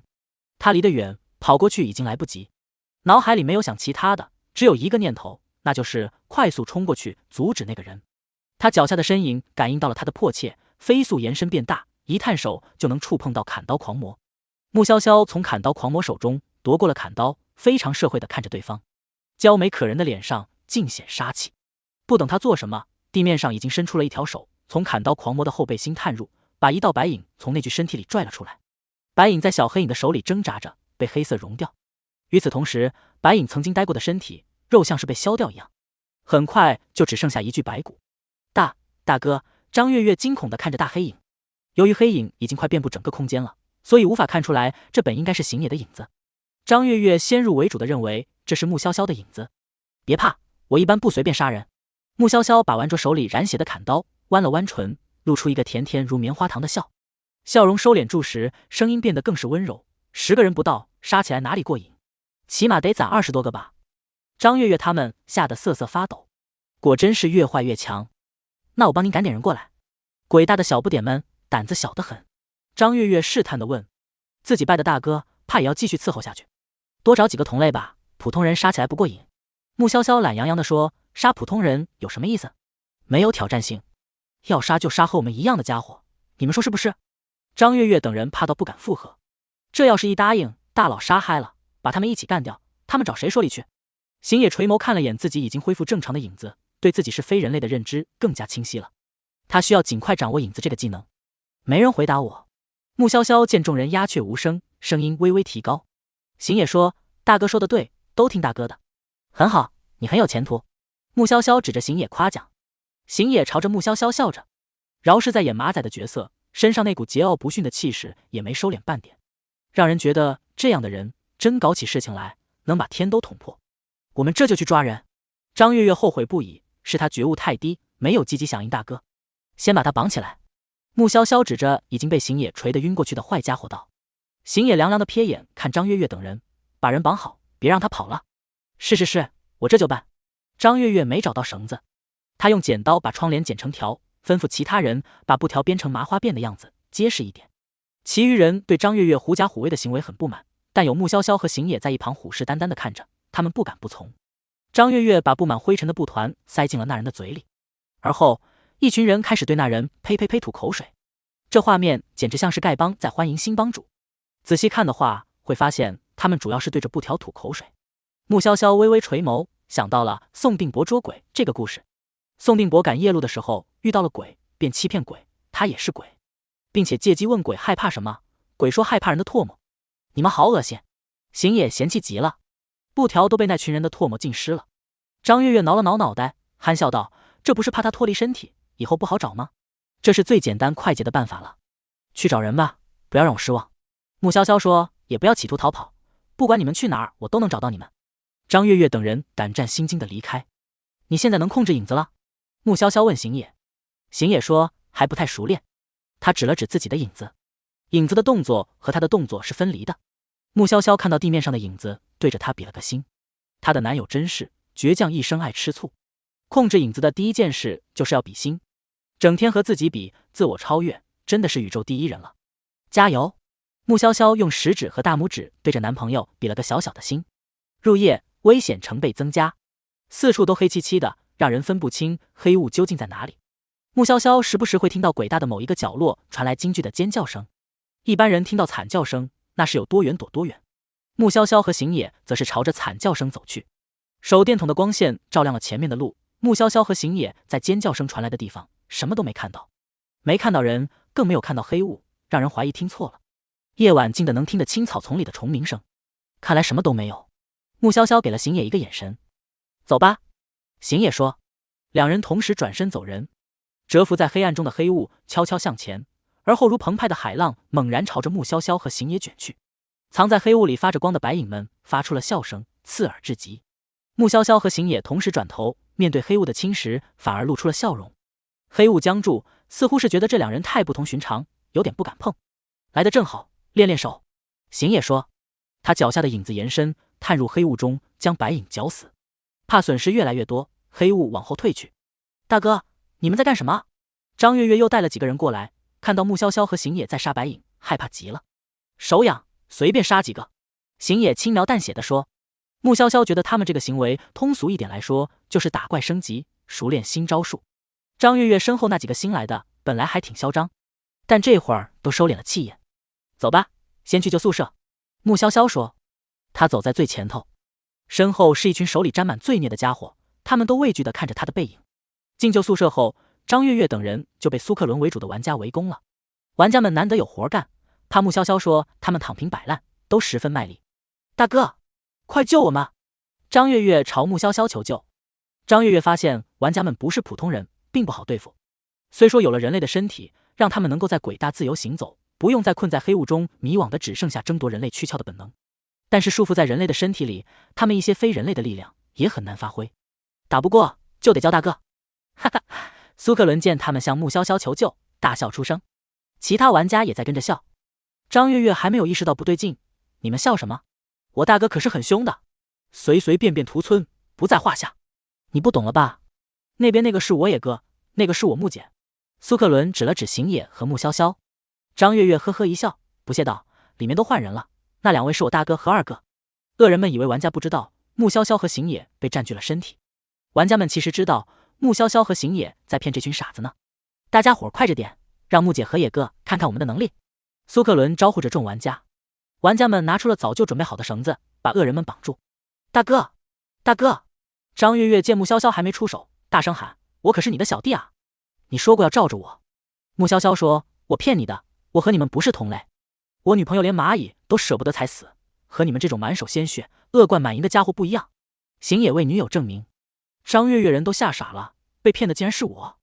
他想要脱离这个身体，逃窜到黑雾中保住性命，奈何身体根本无法脱离。别想跑了，你们跑不掉的，这绳子我们特意涂了唾沫浸润，把我们弄得口干舌燥。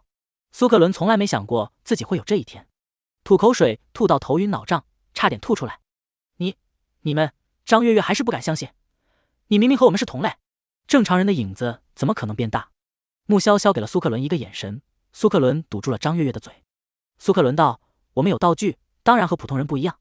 其他玩家也没信张悦悦的话。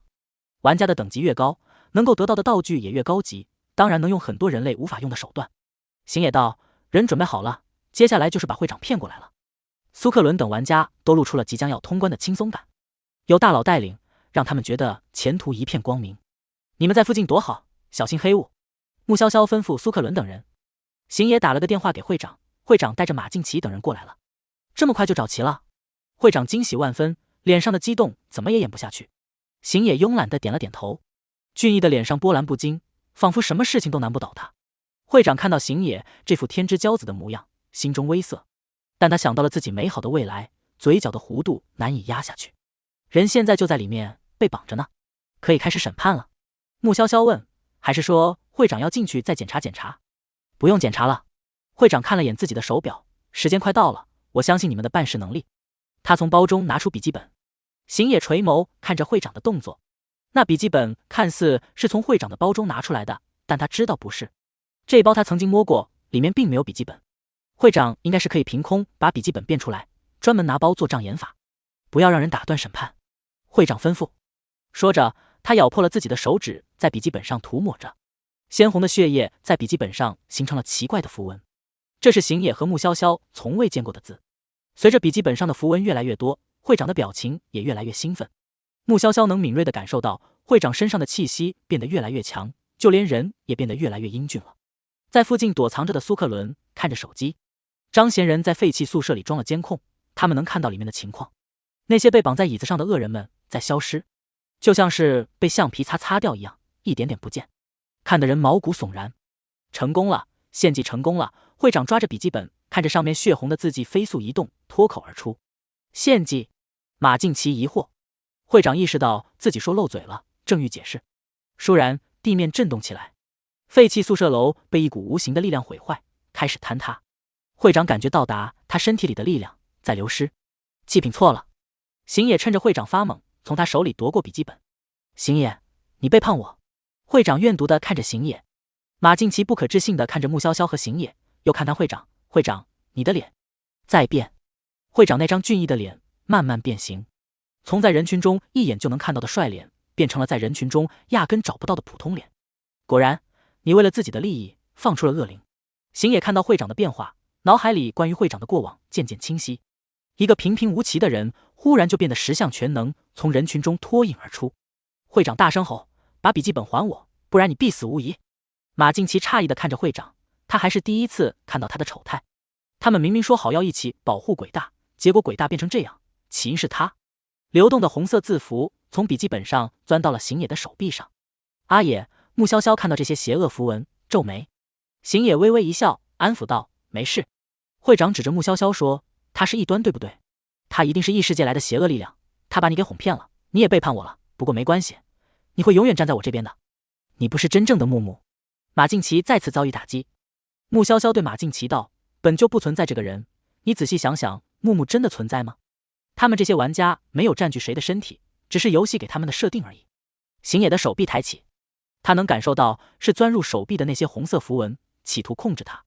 行野，你逃不出我的手掌心。会长见行野的模样，笑了：“快过来。”红色符文在行野的身体上游走，就连脸上都蔓延了。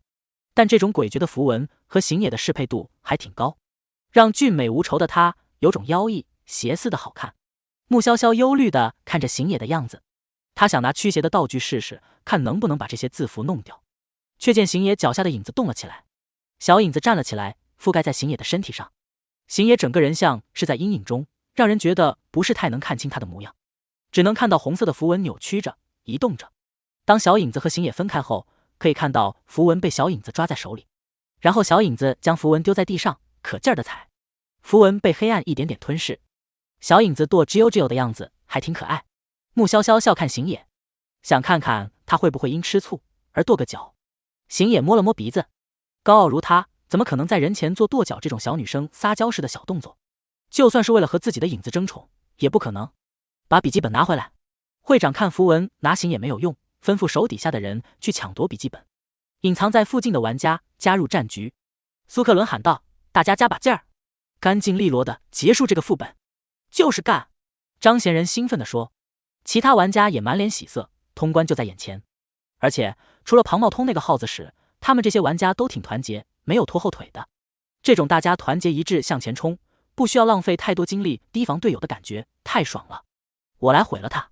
穆潇潇从行野的手里拿过笔记本，想把笔记本撕了，但是这笔记本看着和普通的纸张一样，却很难撕烂。别白费心思，你扯不破。会长就没把穆潇潇的举动放在眼里。穆潇潇拿出藤蔓簪，在笔记本上一戳，笔记本流血了，还发出了尖锐的叫声。蛰伏在鬼大附近的黑雾剧烈的抖动起来。当场被打脸的会长气得脑袋发昏，咬牙切齿：我杀了你，杀了你！会长，不要！马敬奇想拦着会长，却被会长一把推开。你对一个异端有了感情？马敬奇跌坐在地上，他含泪道：可这一切不是你造成的吗？他只是想保护鬼大，并不想伤害任何人。会长没能靠近穆潇潇，行野挡在会长的身前。你为了一个女人背叛我？会长耿耿于怀，他以为他们的关系坚不可摧，可是行野却为了一个不知道从哪冒出来的女人和他作对。行野没有回答会长的话，他不想和会长探讨兄弟友情重要还是爱人爱情重要，他相信自己的直觉，只想遵从本心，保护潇潇，不想站在潇潇的对立面。笔记本在穆潇潇的手中犹如活物，扭动着想要逃。穆潇潇紧攥着笔记本，尖利的簪子在笔记本上划了一道又一道。你们触怒他了，他来了。会长指着不远处的人形黑雾说。人形黑雾里的白影一点点融入黑雾中，黑雾越发凝实。那是什么玩意儿？苏克伦惊叫。用手电筒照射，能看到一个比旧宿舍还要高大的人形黑雾。人形黑雾握着拳头朝着穆潇潇砸来。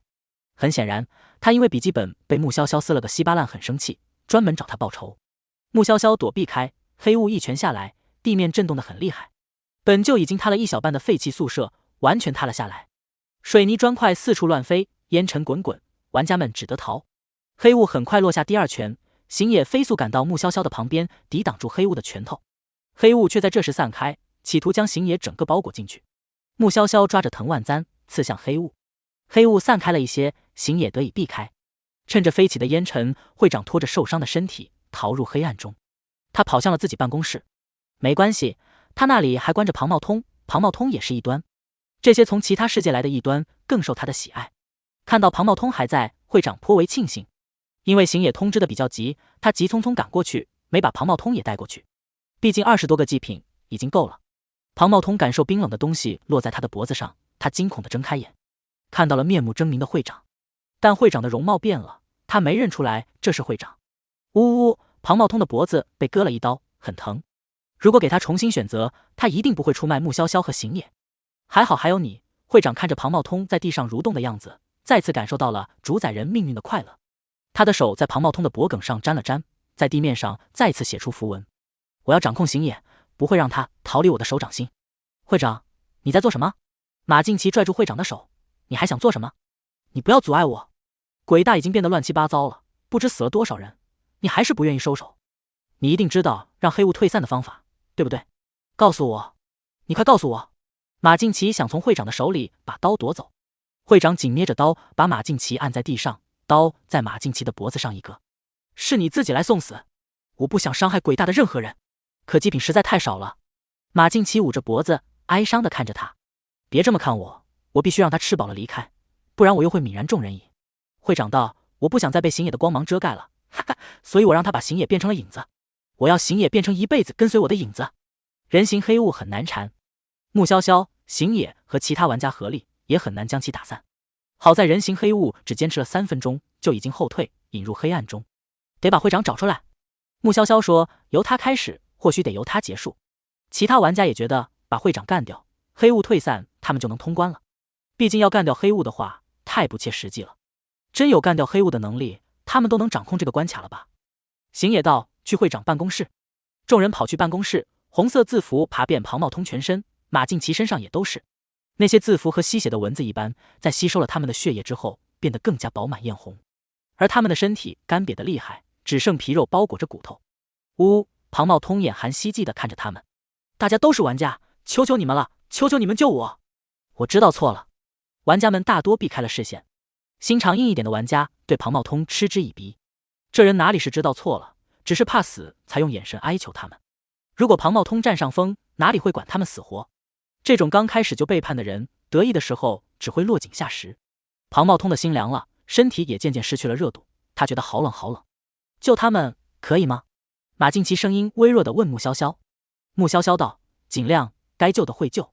会长现在走到了穷途末路，想找玩家献祭比较难，因为献错了祭品，黑雾很生气，剥夺了会长的力量。他猜想黑雾对祭品的喜爱程度，或者说能量高低排行，应该是玩家 NPC 白色光影。会长失去笔记本，失去黑雾的优待，想献祭玩家没能力，只能选择鬼大的 NPC 了。救鬼大的 NPC 也是在阻止会长变强，那就够了。马静琪笑着闭上了眼，苍白的脸上有着浅浅的笑意。玩家触发马静琪的心愿，完成马静琪的心愿，本关卡结束后有惊喜。能有什么惊喜？穆潇潇问系统。不知道。边洛以前玩游戏不怎么刷 NPC 好感度，没触发过这种东西。我也没见过其他人能像你这样让 NPC 明知你们不是同类，还是愿意信任你。系统1314觉得穆潇潇真的是一个很神奇的人，他的外貌娇美无害，只是浅浅一笑就特别容易让人信任他。玩家相信他， NPC 也相信他。马静琪和庞茂通的身体在空气中消失了，仿佛从来没有存在过一样。但红色的字符还在，如同吸血的水蛭，想要爬向穆潇潇。行野脚下连着的小影子握起小拳头，打，把红色字符打没了。玩家们见到这一幕，并未怀疑行野的身份，就觉得大佬应该是用了某种特殊道具，或者是在游戏中觉醒了特殊能力。马静琪挺惨一姑娘。苏克伦感叹，他以为玩家是占据 NPC 身体的恶人，想要守护鬼大才会拼命找玩家，不像会长抱有私心，只能说是游戏不做人吧。张贤仁道，我们玩家也很难啊。像马静琪这样纯粹的 NPC 无辜，像他们这样的玩家也无辜，大家都是为了自保。NPC 哪里知道游戏设定玩家这种东西，这个怪诞的游戏就是 NPC 的真实世界。可玩家们也不是自愿进入游戏的，是为了活下去才努力玩游戏。我去广播室一趟，让 NPC 躲食堂里。穆潇潇说道，伦哥来分组吧，部分留守食堂，部分出去找会长。好，我来分组。苏克伦乐得直笑。穆姐叫他伦哥了，还是在那么多玩家面前叫他伦哥，太正面子了。你跟着潇潇。行野指着自己的影子说。小影子飞速的点头，然后一挪就到了穆潇潇的影子旁边。行野，虽然知道这也是我，但怎么就那么不爽？其他玩家还在分组，穆潇潇和行野就已经行动起来。在其他玩家看不到的时候，穆潇潇半兽化，黑色的豹子兽耳以及那弯曲起来的兽尾，衬得乖巧可爱的他多了一分野性。小猫咪吗？行野看着他的兽耳有点手痒，特别想摸一摸。喵！穆潇潇手握起小拳头，歪头学猫叫。漂亮的圆润杏眼里闪过金色的光泽，兽耳和兽尾同时动了动。这样卖萌真的太犯规了。收敛了利爪的野兽和家养的小猫咪一样，让人觉得驯服了小猫咪的时候，其实是被小猫咪驯服了却不自知。行野被萌得不要不要的，捏着他的下巴用力的亲了一下，然后飞速离开他的视线。等解决会长，轻哭你。微沉的声音霸道极了，光是听他放出来的狠话，都知道在这个节骨眼被女朋友撩拨，却没时间亲亲抱抱举高高，有多么不甘心，又有多么想和他亲近。穆潇潇一笑，身形飞跃，如迅猛逃跑的豹子。小影子没料到他的速度那么快，飞快地跟上了。黑色的兽尾随着他的跑动在半空中摇动着。小影子伸出小爪子摸了摸兽尾的影子，穆潇潇就有种尾巴真的被行野触碰了的感觉。而随着小影子和行野的联系越来越紧密，行野除了能看到小影子的视野外，就连触感也能共同。他的食指和大拇指摩挲了一下，似乎能够感受到手指触碰兽类皮毛的柔软触感，像是在抚摸一匹缎子。小影子又捏了捏兽耳，看着兽耳抖了抖，捂脸。星号 Omega 反斜杠星号，耳朵抖抖的样子，可爱。穆潇潇有种天道好轮回的感觉，之前他一直捏男友的兽耳，现在轮到他被捏了。兽耳和兽尾真的特敏感，被捏的感觉痒痒的。不要随便捏了。穆潇潇偏头对身后的小影子说。小影子低着头，手背在身后，一副低头认错的样子，显得有点小委屈。呜呜，因为行也很想摸，小影子能有什么办法？穆潇潇掠过了已经被争抢一空的小超市。灾难来临，大家都想囤积食物，找个地方藏起来。穆潇潇到了广播室门口后，解除兽化，回头看了眼。小影子在他的后面对着他比了一个 OK 的手势，表示后面有他在，谁也无法偷袭他。穆潇潇抓住门把手一扭，没能开门。门内传来了阴幽的声音，有人在唱戏，调子凄惨阴森。穆潇潇用簪子一戳，把锁头弄坏了。开门的一瞬间，一个人影闪过，唱戏的声音戛然而止，滴答滴答的血液落在门前的地板上。穆潇潇按门口墙壁上的开关，灯没亮。他打开手机手电筒，照了照里面，没人。他弯腰用手指点了点地面的血迹，是颜料的味道，不是非人类。他若无其事去调试设备，电源并没有被切断，灯没亮是因为灯被破坏了。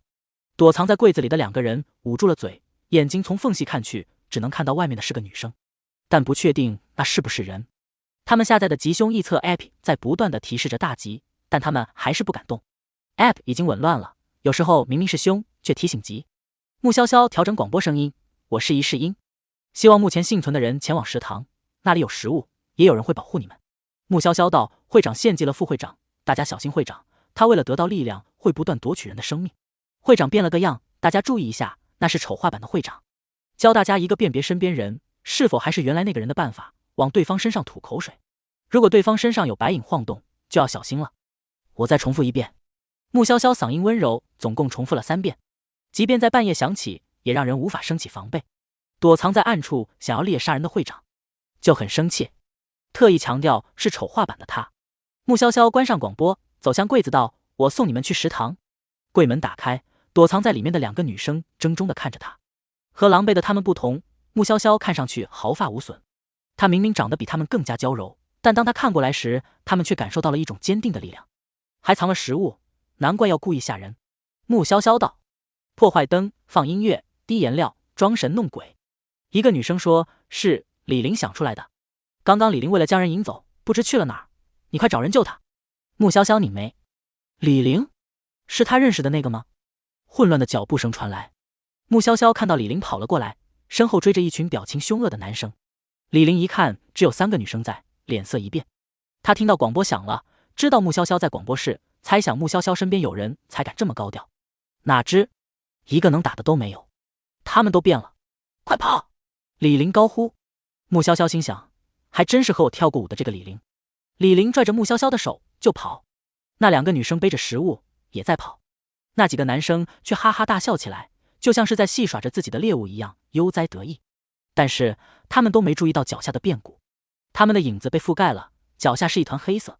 啪嗒嗒，李玲回头看了眼，就见到几个骨头架子落了地，追他们的人全部变成了白骨。他们死了？李玲疑惑。大家都看白骨之时，小影子滋溜一下，和溜冰似的跑到了穆潇潇的面前，对着他比耶：先去食堂吧。穆潇潇的声音柔和，却很有力量感。李玲见穆潇潇这表情，就知道那几个白骨和穆潇潇有关。其实不管怎么想，都会觉得这么娇美的女孩子，大晚上一个人在危险的轨大走动，是一件很诡异的事。但更诡异的是，李玲完全无法怀疑穆潇潇，她只觉得穆潇潇的脸上写满了真诚。副会长他真的……李玲哽了哽，被会长杀了。穆潇潇说，他临死前希望我们能团结起来，保护更多人。李玲对另外2个女生道：快编辑信息群发，让好友赶去食堂。2个女生很信任李玲，所以李玲说什么他们都照做。穆潇潇也在看手机信息，回复着玩家的信息，部署大家搜索巡逻的位置。他和行野主动接下黑雾边缘的巡逻区域，让其他人离黑雾远一点。看到玩家们说进食堂的 NPC 都得接受吐口水的验证，有问题的当场干掉。穆潇潇觉得这个安检方式真的很有味道。前往食堂的路上，穆潇潇遇到了苏克伦。苏克伦和几个 NPC 发生了冲突。我们凭什么信任你们？ NPC 紧张地盯着苏克伦。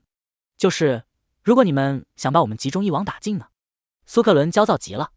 好人坏人脸上又没有写字，他要怎么证明自己是好心拯救 NPC？ 穆姐！苏克伦喊，这几个人很倔强，我说不通。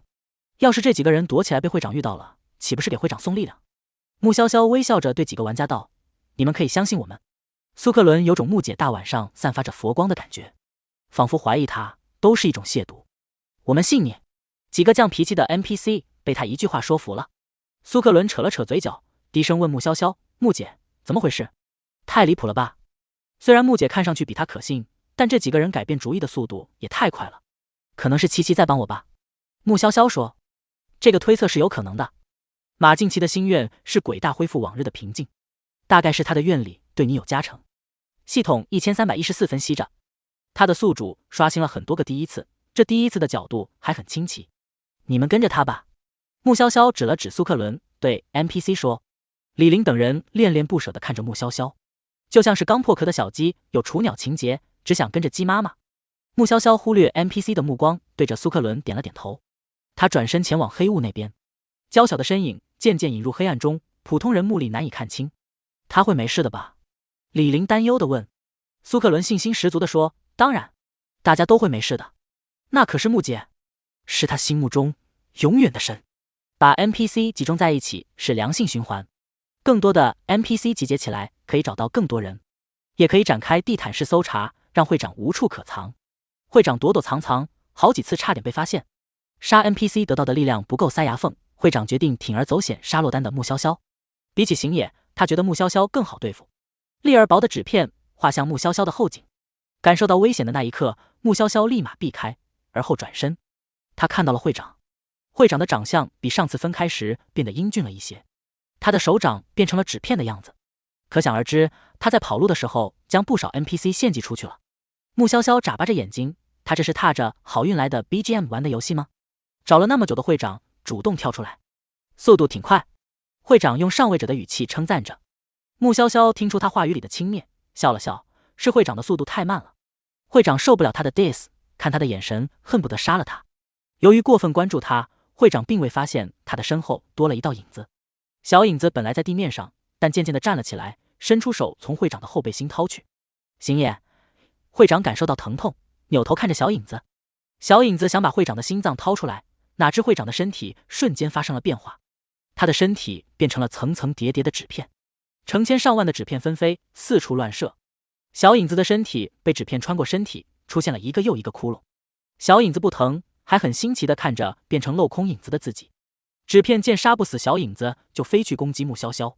刀片一样的纸张划向穆潇潇，只需要轻轻划过他的天鹅颈，就能割掉他的脑袋。但是穆潇潇在这时半兽化了，尖锐的爪子划破了纸片，兽化后速度和防御力都增强，就连尾巴都能把纸片甩烂。会长终于意识到，看上去娇弱的穆潇潇其实并不好惹，是他以貌取人，草率了。小影子已经修复好了身体，把身上的窟窿补上了，蹦跶着过去踩纸片的影子，踩一个影子就烂一片纸。嫌弃踩得慢了，小影子就地一滚，滚过地面纸片影子。而穆潇潇的攻击更是凌厉霸道，地面上不知被撕裂了多少片纸张。会长内心沉重，再继续下去他会死，得跑。会长分出3份纸片，其中2份纸片分别用来拖延穆潇潇和小影子的步伐，另外1份逃跑保命。他的战术还算成功，挡住了穆潇潇、小影子。奈何跑路跑到一半遇到了行野。会长想骂娘。随着纸片被穆潇潇和小影子破坏的数量越来越多，会长越发难以支撑这个形态。他只能变成人，但缺了胳膊也少了腿。行野，你要赶尽杀绝吗？会长苟延残喘。行野道，换作是你不斩草除根？不用你动手，我自己来。会长的肌肤一寸寸裂开，均裂出了蜘蛛网似的裂痕，从裂痕处渗出血液，变成了一个血人。血液扭曲成了一个奇怪的字符，黑雾猛然扩大了范围，瞬间笼罩了整个鬼大。食堂内，玩家和 NPC 见浓雾侵蚀过来，天灵盖都快被凉意掀起来了。我这盏灯可以撑40秒。张贤人拿出了一盏灯，灯光驱散黑暗，让黑雾一时无法靠近。又有玩家道，下一波我来，我的铃铛可以撑35秒。苏克伦喊道，用道具撑下去，没防护类道具的就和我在边缘杀怪，多杀一个是一个。他忧虑地看向窗外，窗外已经一片漆黑，外面的灯光无法穿破那片粘稠的黑，他们完全无法看到还在食堂外面的穆潇潇和行野是什么情况。黑暗中，白色光影目标明确，全部朝着穆潇潇和行野涌来。小影子一看就觉得好危险，想都没想就冲上去抱住穆潇潇。白色光影凝聚在一起，冲击力巨大，掀起来的风让人睁不开眼。阿野，穆潇潇看向行野，行野的身形被白色淹没。放开我！穆潇潇想推开小影子，小影子纹丝不动，接受着白影暴力的冲击。这些爆裂充满恶意的灵魂，由于会长的引导，对他们的仇恨值瞬间飙升到了极限，所有的力量都涌上来，想要抹杀他们。小影子的念头很单纯，那就是紧紧拥抱他，不让他受到一丝伤害。穆潇潇看到行野那边的白影被黑影吞噬，黑影渐渐扩散，把越来越多白影吞掉。他松了一口气，虽说现在行野也变成了影子状态，但没受伤就好。黑影吞噬完了白影，仍不满足，又开始吞噬黑雾。黑雾只想逃，但逃不掉，黑影无处不在，关卡有崩坏危险，即将送玩家离开本关卡。卡顿的机械音在穆潇潇的脑内响起，这是游戏总系统的声音，冰冷无机智。系统1314的机械音都要比它活泼多了。其他玩家也收到了一样的提示音，他们的心情很复杂。能离开没有生命危险，但第一次遇到关卡崩坏这种事，不知道积分和经验能否增加，不然的话也太忧伤了。都走了99步了，就差这最后一步。潇潇拥抱穆潇潇的小影子变成了行野的样子，吸收了黑雾和白影的黑影涌入他的身体。他眉眼含笑地看着他，身后是包裹着恶意的黑暗，怀中是属于他的光明。我说过，解决了会长要轻哭你。霸道强势的吻落下，在食堂的玩家们见黑雾退去，想看看外面如何了，但外面安静得很，黑漆漆的一片，根本看不清。他们不知道，有人不想让他们看清楚那里发生了什么。在黑暗中，高大痞气的男孩抱着娇小的鲍尔小美人，亲了又亲，亲得他眸中水光潋滟，亲的豹尾圈住他的手。行野喜欢他可爱的小豹儿，亲一亲还会抖，喜欢柔韧的小尾巴，轻轻碰一碰就会害羞的到处藏。关卡崩，运行正常，玩家可正常游戏。穆潇潇连半兽化什么时候自动解除都没注意，他靠在行野的怀中，呼吸紊乱，漂亮的杏眼清亮无比，似含着一泓水。眨巴一下，有一滴泪滑落。他含嗔带怨道：太野蛮了，被亲哭了。他吻过他的眼角，是掉他的泪珠。他柔声道：都怪行野，阿洛也学会甩锅这一套了。穆潇潇拧了一把他的腰，没用多大力。行野甩锅给小影子，边洛甩锅给行野，甩来甩去都是自己甩锅给自己。边洛道：潇潇是想要温柔一点的。穆潇潇还没回答，就又被亲了。他换了一种亲吻的模式，温柔到让人灵魂都感受到熨贴，就很会。之前是狂风暴雨，特别刺激，现在又变成柔风细雨，让人在这份温柔里沉溺。穆姐，野哥，你们还好吗？苏克伦高声大喊。一部分玩家随着他从食堂中走了出来，另一部分玩家还在食堂中和 NPC 在一起。NPC 们从玩家之前用道具已经猜测出了他们和自己不一样，但因为被保护了，并不害怕玩家。还好，边洛扬声回答。一线光明驱散了黑暗，越来越亮，晨光照耀大地，阴霾和恐惧因为阳光而消散。苏克伦看到穆潇潇和边洛好好的站在那边，兴奋的大喊：穆姐，我收到通关提示了。站在他旁边的几个玩家也高兴得不得了。穆潇潇微笑着点头。穆姐，野哥再见。神啊，让我以后的关卡也遇到穆姐和野哥吧。苏克伦美滋滋的想着，我可是有穆姐好有味的人，以后可以和穆姐一起下副本。食堂里 NPC 看着玩家们离开，露出了笑意。玩家们因为通关的缘故，一个个离开副本。穆潇潇并未收到通关成功的消息，他对这已经习惯了。其他玩家都离开副本后，整个副本的时间如静止了一般，除了穆潇潇和边洛，其他的人或者物都不动了。穆潇潇问：这个世界最大的能量就是那些黑雾吧？那些黑雾是什么？罪恶。边洛回答：嗜杀、嫉妒、恐惧，所有的恶意都包含在里面。感觉全世界好像只剩下我们了一样。穆潇潇听不到任何声音，感觉怪怪的，他握紧了边洛的手。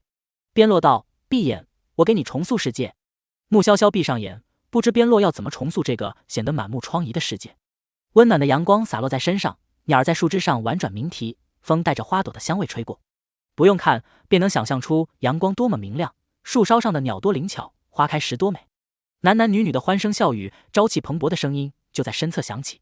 温热的唇瓣落在穆潇潇的脸颊。边洛，在路上就亲潇潇，你还要不要脸？马静琪气恼的声音传来。穆潇潇睁开眼，看到鬼大的男生女生中间有一个特别醒目的身影，那是马静琪。你该找个男朋友了，我和潇潇的事你少管。边洛搂着女友的细腰，呛声。马静琪气到跺脚，潇潇，你能不能管管他，别纵容他。穆潇潇再见到马静琪，唇角扬起了一抹笑。我男友纵容我，我没办法对他苛刻呀。甜甜软软的声音让人不忍苛责。马静琪叹气，哎，你被他吃得死死的。你们俩继续浪吧，我走了。所有人都觉得是边洛拿捏你，明明是你拿捏边洛。穆潇潇道：你复活他了，他成了黑雾的祭品，我吸收了黑雾，自然能将他释放出来。边洛说：带你体验几天鬼大的平静生活，没有黑雾，没有白影，没有无处不在的会长。穆潇潇大一的时候，边洛已经大四，两人在大学的相处时间其实没那么多。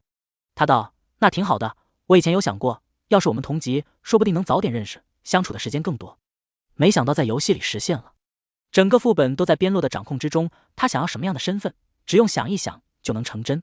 穆潇潇体验了一把鬼大的锦鲤生活，和边洛去上受欢迎教授的课，不用占座，自然有座位。去食堂吃饭，食堂阿姨没有用斗勺绝技，都是他喜欢的菜，还分量多。喝能中奖的饮料，开一瓶中一瓶，一瓶一瓶又一瓶。就连艳阳天都有云遮太阳，帮他挡着刺眼灼热的光，而其他人被太阳晒到发红。这是来自世界之主的偏爱，所有的爱意都藏在细节里，让整个副本世界的所有物都哄着他，倾尽全力让他感到快乐。你这是让全世界都围着我转了吧？穆潇潇不舍得抱着边洛，明明是我在围着我的全世界转。边洛轻抚着他的发丝，眼神缱绻情深。穆潇潇说：“你的全世界有没有和你说过，真的超爱你？”有，但是这样的表白再来1000次也很让人惊喜。不用他说话，他就已经知道答案了，因为他看到了旁边怒放的花朵，天边的白云也染上了羞答答的红，一切都是灿烂而美妙的样子。他脚下的影子蹦跶着跳到了他的影子旁，一把将他的影子抱住，狂热的亲吻着。明明正主什么都没做，但一切感同身受，能感受到吻得很热烈。莫名就觉得看自己的影子和男友的影子亲亲抱抱有点难为情，像在看自己和男友的小电影。喂，为什么不直接亲呀？穆潇潇问。他们送了你礼物，我当然也要送。这霸道又带着痞气的笑容是行野的样子。穆潇潇羞耻道：什么叫他们，都是你好不好？切骗男友自己搞一出修罗场大戏，真是够够的。穆潇潇脸滚烫着回到了系统空间。恭喜玩家获得 BOSS 送出的礼物，恭喜玩家获得本关卡特殊惊喜。穆潇潇猜 BOSS 的礼物应该和影子有关系，果不其然，他获得了一定的控制自己影子的能力，等于多了一个化身。夜晚用影子探路特别方便，不过这和半兽化一样，有使用时间限制，需要熟练增加使用时长，但对大部分玩家来说已经是很难得的高级能力了。至于本关的特殊惊喜，应该是完成马静琪的心愿触发出来的惊喜。穆潇潇查看特殊惊喜，信赖之机。穆潇潇在边洛给的游戏攻略上没看过这东西，一般人很难刷出 NPC 这么高的信赖度。边洛没见过，太正常了，我都没听说过。系统1314长见识了，1000个玩家有1000种玩法，他的宿主玩游戏的方式比较奇特。穆潇潇查看信赖之机的作用，信赖之机特殊能力可升级，一定程度上增加 NPC 对玩家的信赖。玩家可尝试与对你有好感度的 NPC 交友，看来需要有好感度才有用，如果 NPC 对我有恶感，这个能力的作用不大。穆潇潇说。反过来说，但凡对你有点好感度的 NPC 都很容易被你骗，作用巨大。不要说骗，我会骗人吗？穆潇潇露出了一抹无害的笑容，黑白分明的眼澄澈动人，一看就是不会说谎，容易被骗的乖乖女模样。系统1314，刚刚经历的那个副本，你做了2个阵营的间谍，先把会长耍得团团转，之后又把附身张月月的白影子戏耍到死不瞑目。穆潇潇仿佛知道系统1314在想什么，他道：我那叫惩恶扬善。系统1314觉得自己的宿主很好的诠释了什么叫白切黑，不过他对自己阵营的那些好人也真是好的令人发指，有危险他真上。这次游戏论坛的热帖又在说我吗？穆潇潇已经习惯了，每次出来热帖都是他。2大热帖，一个在说深海公会不干人事，另一部分则是在说单人积分榜一大佬真是豪横，一口气刷掉了100万积分。在猜测你用那100万兑换了什么，有人说是道具，有人说是权力，有人说是金钱，也有人说是寿命。穆潇潇，论坛上每天都有我的传说，但他们都不知道我是谁。苏克伦给你留言了，你回复吗？消息是穆潇潇在副本时发来的。苏克伦，穆姐，你就是榜一滚滚。苏克伦，能遇到你，我一定用光了这辈子的好运。穆潇潇，他本来是随便回复，哪知苏克伦那边秒回了。苏克伦，穆姐你回复了，我截图给逍遥看，羡慕哭他。穆潇潇，我下游戏了。苏克伦，再见，乖巧点 GPG。穆潇潇回到现实世界，猛然一下子放松了，他在床上伸了一个懒腰。第二天，穆潇潇下班后照例去找陪练大叔练习。陪练结束后，他拿到手机才发现苏明耀发的信息。苏明耀，穆姐，你下一轮进游戏，我们一起组队好吗？穆潇潇可还记得苏明耀并不想频繁进游戏，也不知道是什么让他改变了念头。想到他是方新月的偶像，他回复了一个字：好。穆潇潇回家后接到了方新月的电话。潇潇，不开心？穆潇潇听着方新月的声音，有点委屈。方新月道：“我收到消息，说是耀耀的演唱会和新专辑，公司领导本来答应了，但因为耀耀不愿意陪领导家的千金吃饭，就卡演唱会和专辑。明面上说是这些都不赚钱，容易亏本，其实大家都懂。”穆潇潇耐心地听着方新月的吐槽，以及各种关于苏明耀被公司压榨的事。等方新月把要说的巴拉巴拉完之后，他道：“苏明耀知道你们这些粉丝那么支持他，不管再艰难，他都会把自己喜欢的事业继续下去。人生在世，总要为自己喜欢的事经历些艰苦，继续坚持下去。潇潇，你真是太好了，和你说完我觉得轻松多了。你不是有苏明耀的联系方式吗？你可以给他发。”方新月怂了：“我不敢。那他岂不是在你的好友位里积灰了？我试试。潇潇，你要是有什么不开心的，也可以和我说。”穆潇潇道：“不开心的事呀，暂时没有。听你吐槽苏明耀领导，你金句频出，我听得挺开心。在游戏里能够再遇到边洛，回到现实中可以和爸爸妈妈一起吃饭聊天，好友方新月会和他说追星的那些事，这些温馨又显得寻常的小事，构成他平凡的生活。人间烟火总归是接地气、普通而寻常的。试过游戏里的跌宕起伏，回归这种平凡，让他很踏实。”方新月发了好几条消息，让穆潇潇选择，究竟发哪一个给苏明耀好？穆潇潇选了最简单的第一个。方新月发完消息后，收到了2个字：谢谢。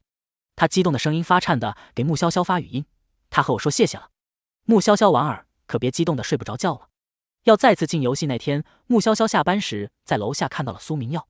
门口的保安对穆潇潇道：“那边那个人有点可疑，你小心点。”“那是我朋友。”穆潇潇说，“可能是怕被认出来，帽子、口罩、黑超一样不少，看着确实像某些不怀好意的坏人。”穆潇潇与苏明耀一起去了附近一个餐厅包厢吃饭。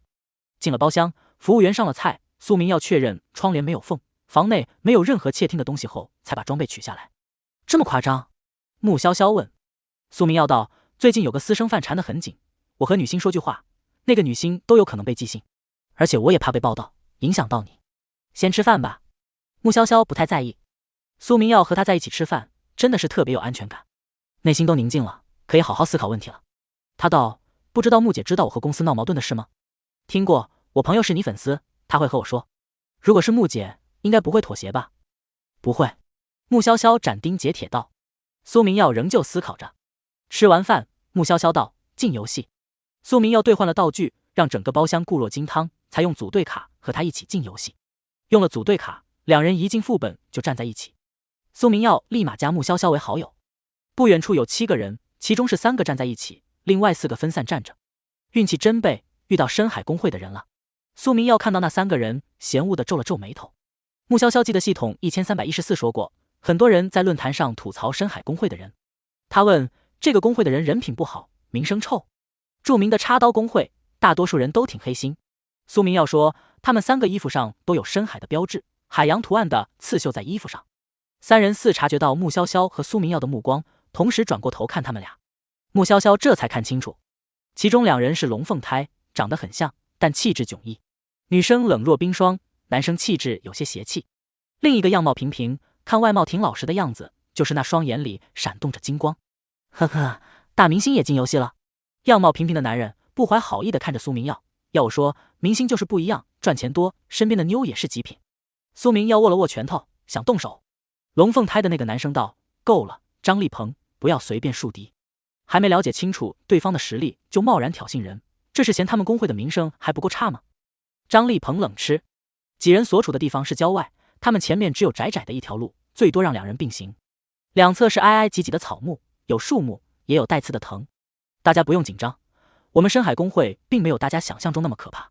我是深海公会的秦卫。龙凤胎中那个男生自我介绍：“这是我的妹妹秦爽。”虽然秦卫已经这么说了，但其他玩家都没有贸然靠近他们3个。自我介绍就免了吧，你看他们都不领情，走了。张立鹏率先往小路走去，破破烂烂的小路有不少碎石。快走到小路的尽头时，他们看到了一个身着烂衣、蓬着头发的人蹲在一个石碑面前，碎碎念着什么。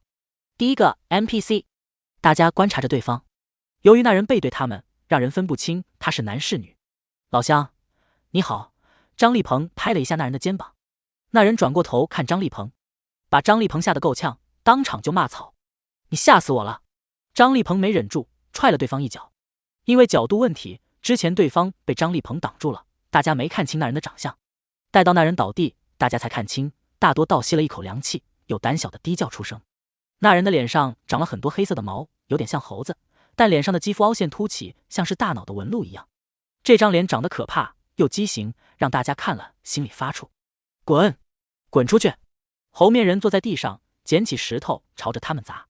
张立鹏被砸到，气呼呼地抡起拳头往猴面人身上打。真晦气，看老子不打你！猴面人身材瘦小，哪里是闯了好几关的张立鹏的对手，只能躺在地上缩着身体，发出可怜的呜呜声。看弱小的猴面人委顿的模样，张立鹏越打越兴奋，越发暴虐。够了！穆潇潇出声阻止。张立鹏扭头看穆潇潇：“你又是哪里来的圣母？”猴面人趁着张立鹏转头时，飞速地看了眼穆潇潇，而后身材灵巧的一钻，扭进了林子里。想打架吗？苏明耀也看不惯张立鹏的做法，在游戏里还那么嚣张，对 NPC 说打就打，让 NPC 黑化了，容易连累大家。好了，张立鹏，不要把生活的不如意带到游戏里来。秦卫象征性地劝了一句。张立鹏显然忌惮着秦卫，就算秦卫说一句不怎么走心的劝告，他也还是闭嘴去观察石碑了。石碑上写着3个字：尚德村。但是上字被猴面人用尖锐的石头画了很多道，隐隐约约可以看到猴面人写了一个歪歪扭扭的丧字。尚德村和丧德村可是2种截然不同的意思。基于这个惊悚生存游戏的尿性，大家都倾向于这个村子的真名应该叫丧德村。几位客人，你们终于来了。一个拄着拐杖的脖子以极快的速度朝着他们走来，他的速度实在太快，让人怀疑他的脚根本没跛。脖子像是突然出现的，他出生时大家才发现他来了，而且他看众人的眼神过分热切，看得人浑身不舒服。我是尚德村的村长，欢迎你们来尚德村旅游。脖子双眼放光，快跟我来，再走一会儿就到我们村了。玩家们跟上村长。看到村落时，大家率先看到了一株高大的榕树，那榕树长得又粗又壮，树枝纵横交错，撑开的树冠像是一把巨大的伞，树皮粗糙，生长出无数气根，像是长了长须的老者。那是人头！一个玩家惊悚地叫出声。榕树下似乎挂着不少面色苍白的脑袋，正咧着嘴朝着他们笑。村长扭头朝大家一笑，那笑容和榕树下挂着的脑袋笑容是同一款，嘴巴咧到最大，笑得十分僵硬。是假的，我们怎么可能做得出挂人头这么凶残的事情呢？这是老一辈留下来的习惯，防坏人的，让坏人觉得我们村不好欺负。村长带着玩家从村头走到了村尾最大的房子里，一路上安静的不像话。村长道：“这是我家，大家住我家，明天我带你们去看你们想看的。”玩家们都一脸懵，也不知道剧情安排是什么。一个玩家脱口而出：“什么想看的？”村长猛然凑近那人，脸几乎对到那玩家的脸上：“你不知道吗？”阴冷的声音，暴突的眼睛，死死地盯着他看。我知道。那玩家回答。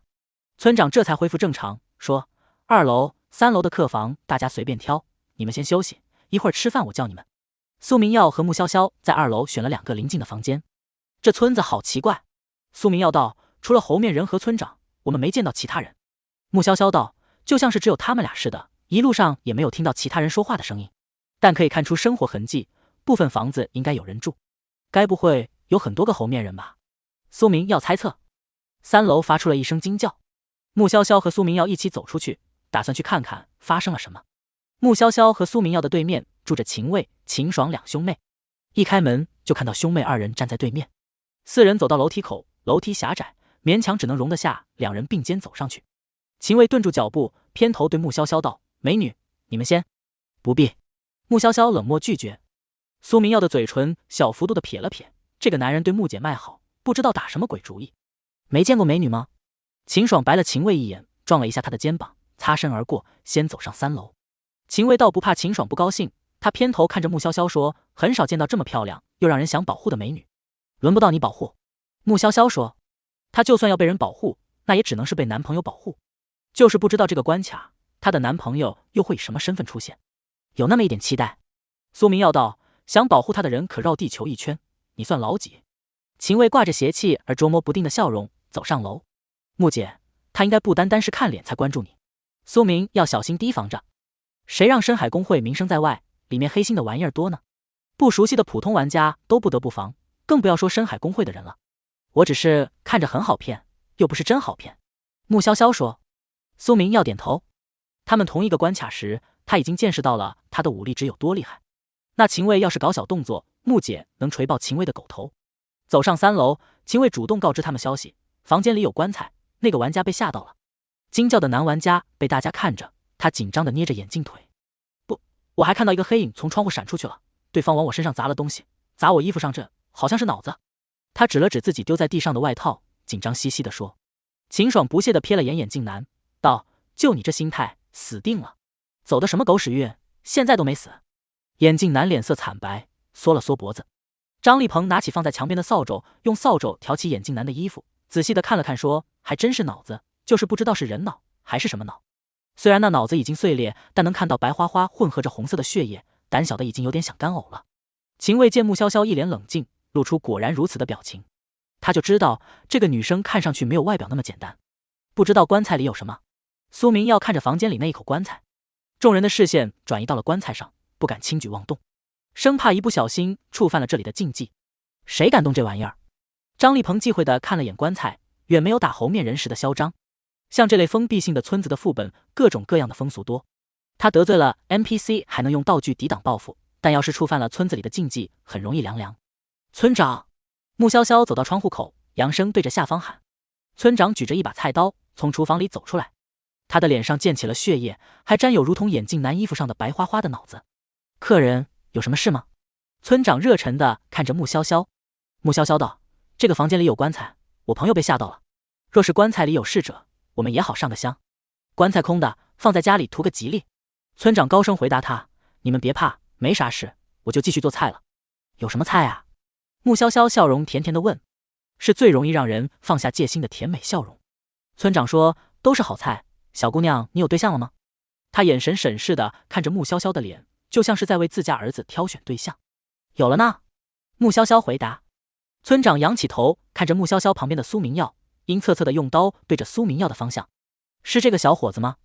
苏明耀总觉得村长那狠厉的眼神像是想把他给剁了。或许木姐点个头说是，村长就会把菜刀直接飞上来砍死他。不是。穆潇潇摇头。村长道：你来旅游他不陪着你，不是合格的好对象，趁早分手的好。不要。穆潇潇脸上挂着笑，笑意却没有在眼里绽开。村长没再说话，转身又回厨房去了。谁家放个空棺材图吉利？张立鹏踹了一脚眼镜男，喂，你把棺材推开看看。眼镜男畏畏缩缩的上前推开棺材盖，里面果然什么都没有。张立鹏骂骂咧咧道：尼玛，以后少大惊小怪，真晦气。眼镜男缩着脑袋走向苏明耀，那个，我可以和你们同行吗？他觉得苏明耀应该很强，毕竟敢跟深海公会的人叫板。你得让我看到你的价值。苏明耀说，他要是在副本里无敌了，有人来投奔他，他当然可以不假思索就保护别人，可他没有强大到那种份上，不可能随便要拖油瓶。眼镜男期待地看向穆潇潇，穆潇潇弯了弯唇，对眼镜男道：我们相互不了解，你不怕我们把你当探路石吗？有的玩家团体喜欢吸纳弱者，并非大发善心，而是想多几个替死鬼。没危险的时候让替死鬼当小弟跑腿，有危险的时候就把替死鬼推出去。眼镜男擦了擦额角的汗水，畏惧地看了眼穆潇潇。众人各自离开，在其他房间随意地看着，想寻找线索。苏明耀道：关于棺材，有的地方确实有这样的习俗，先做好棺材，放在家中升官发财，希望自己能长寿。听说过这样的习俗。穆潇潇说，村长问对象这件事，或许这里缺女人。苏明耀想到不少陷于山村的少女的故事，神情凝重起来。他说，如果是猴面人这样的找媳妇确实困难，只是猜测看看其他房间的情况。穆潇潇说，2、3楼除了那一口棺材没什么特别的。众玩家都觉得线索应该在1楼，毕竟村长的房间就在1楼。玩家想探索1楼房间时，听到厨房那边的叫骂声：偷吃！你竟敢偷吃！村长厉声大骂。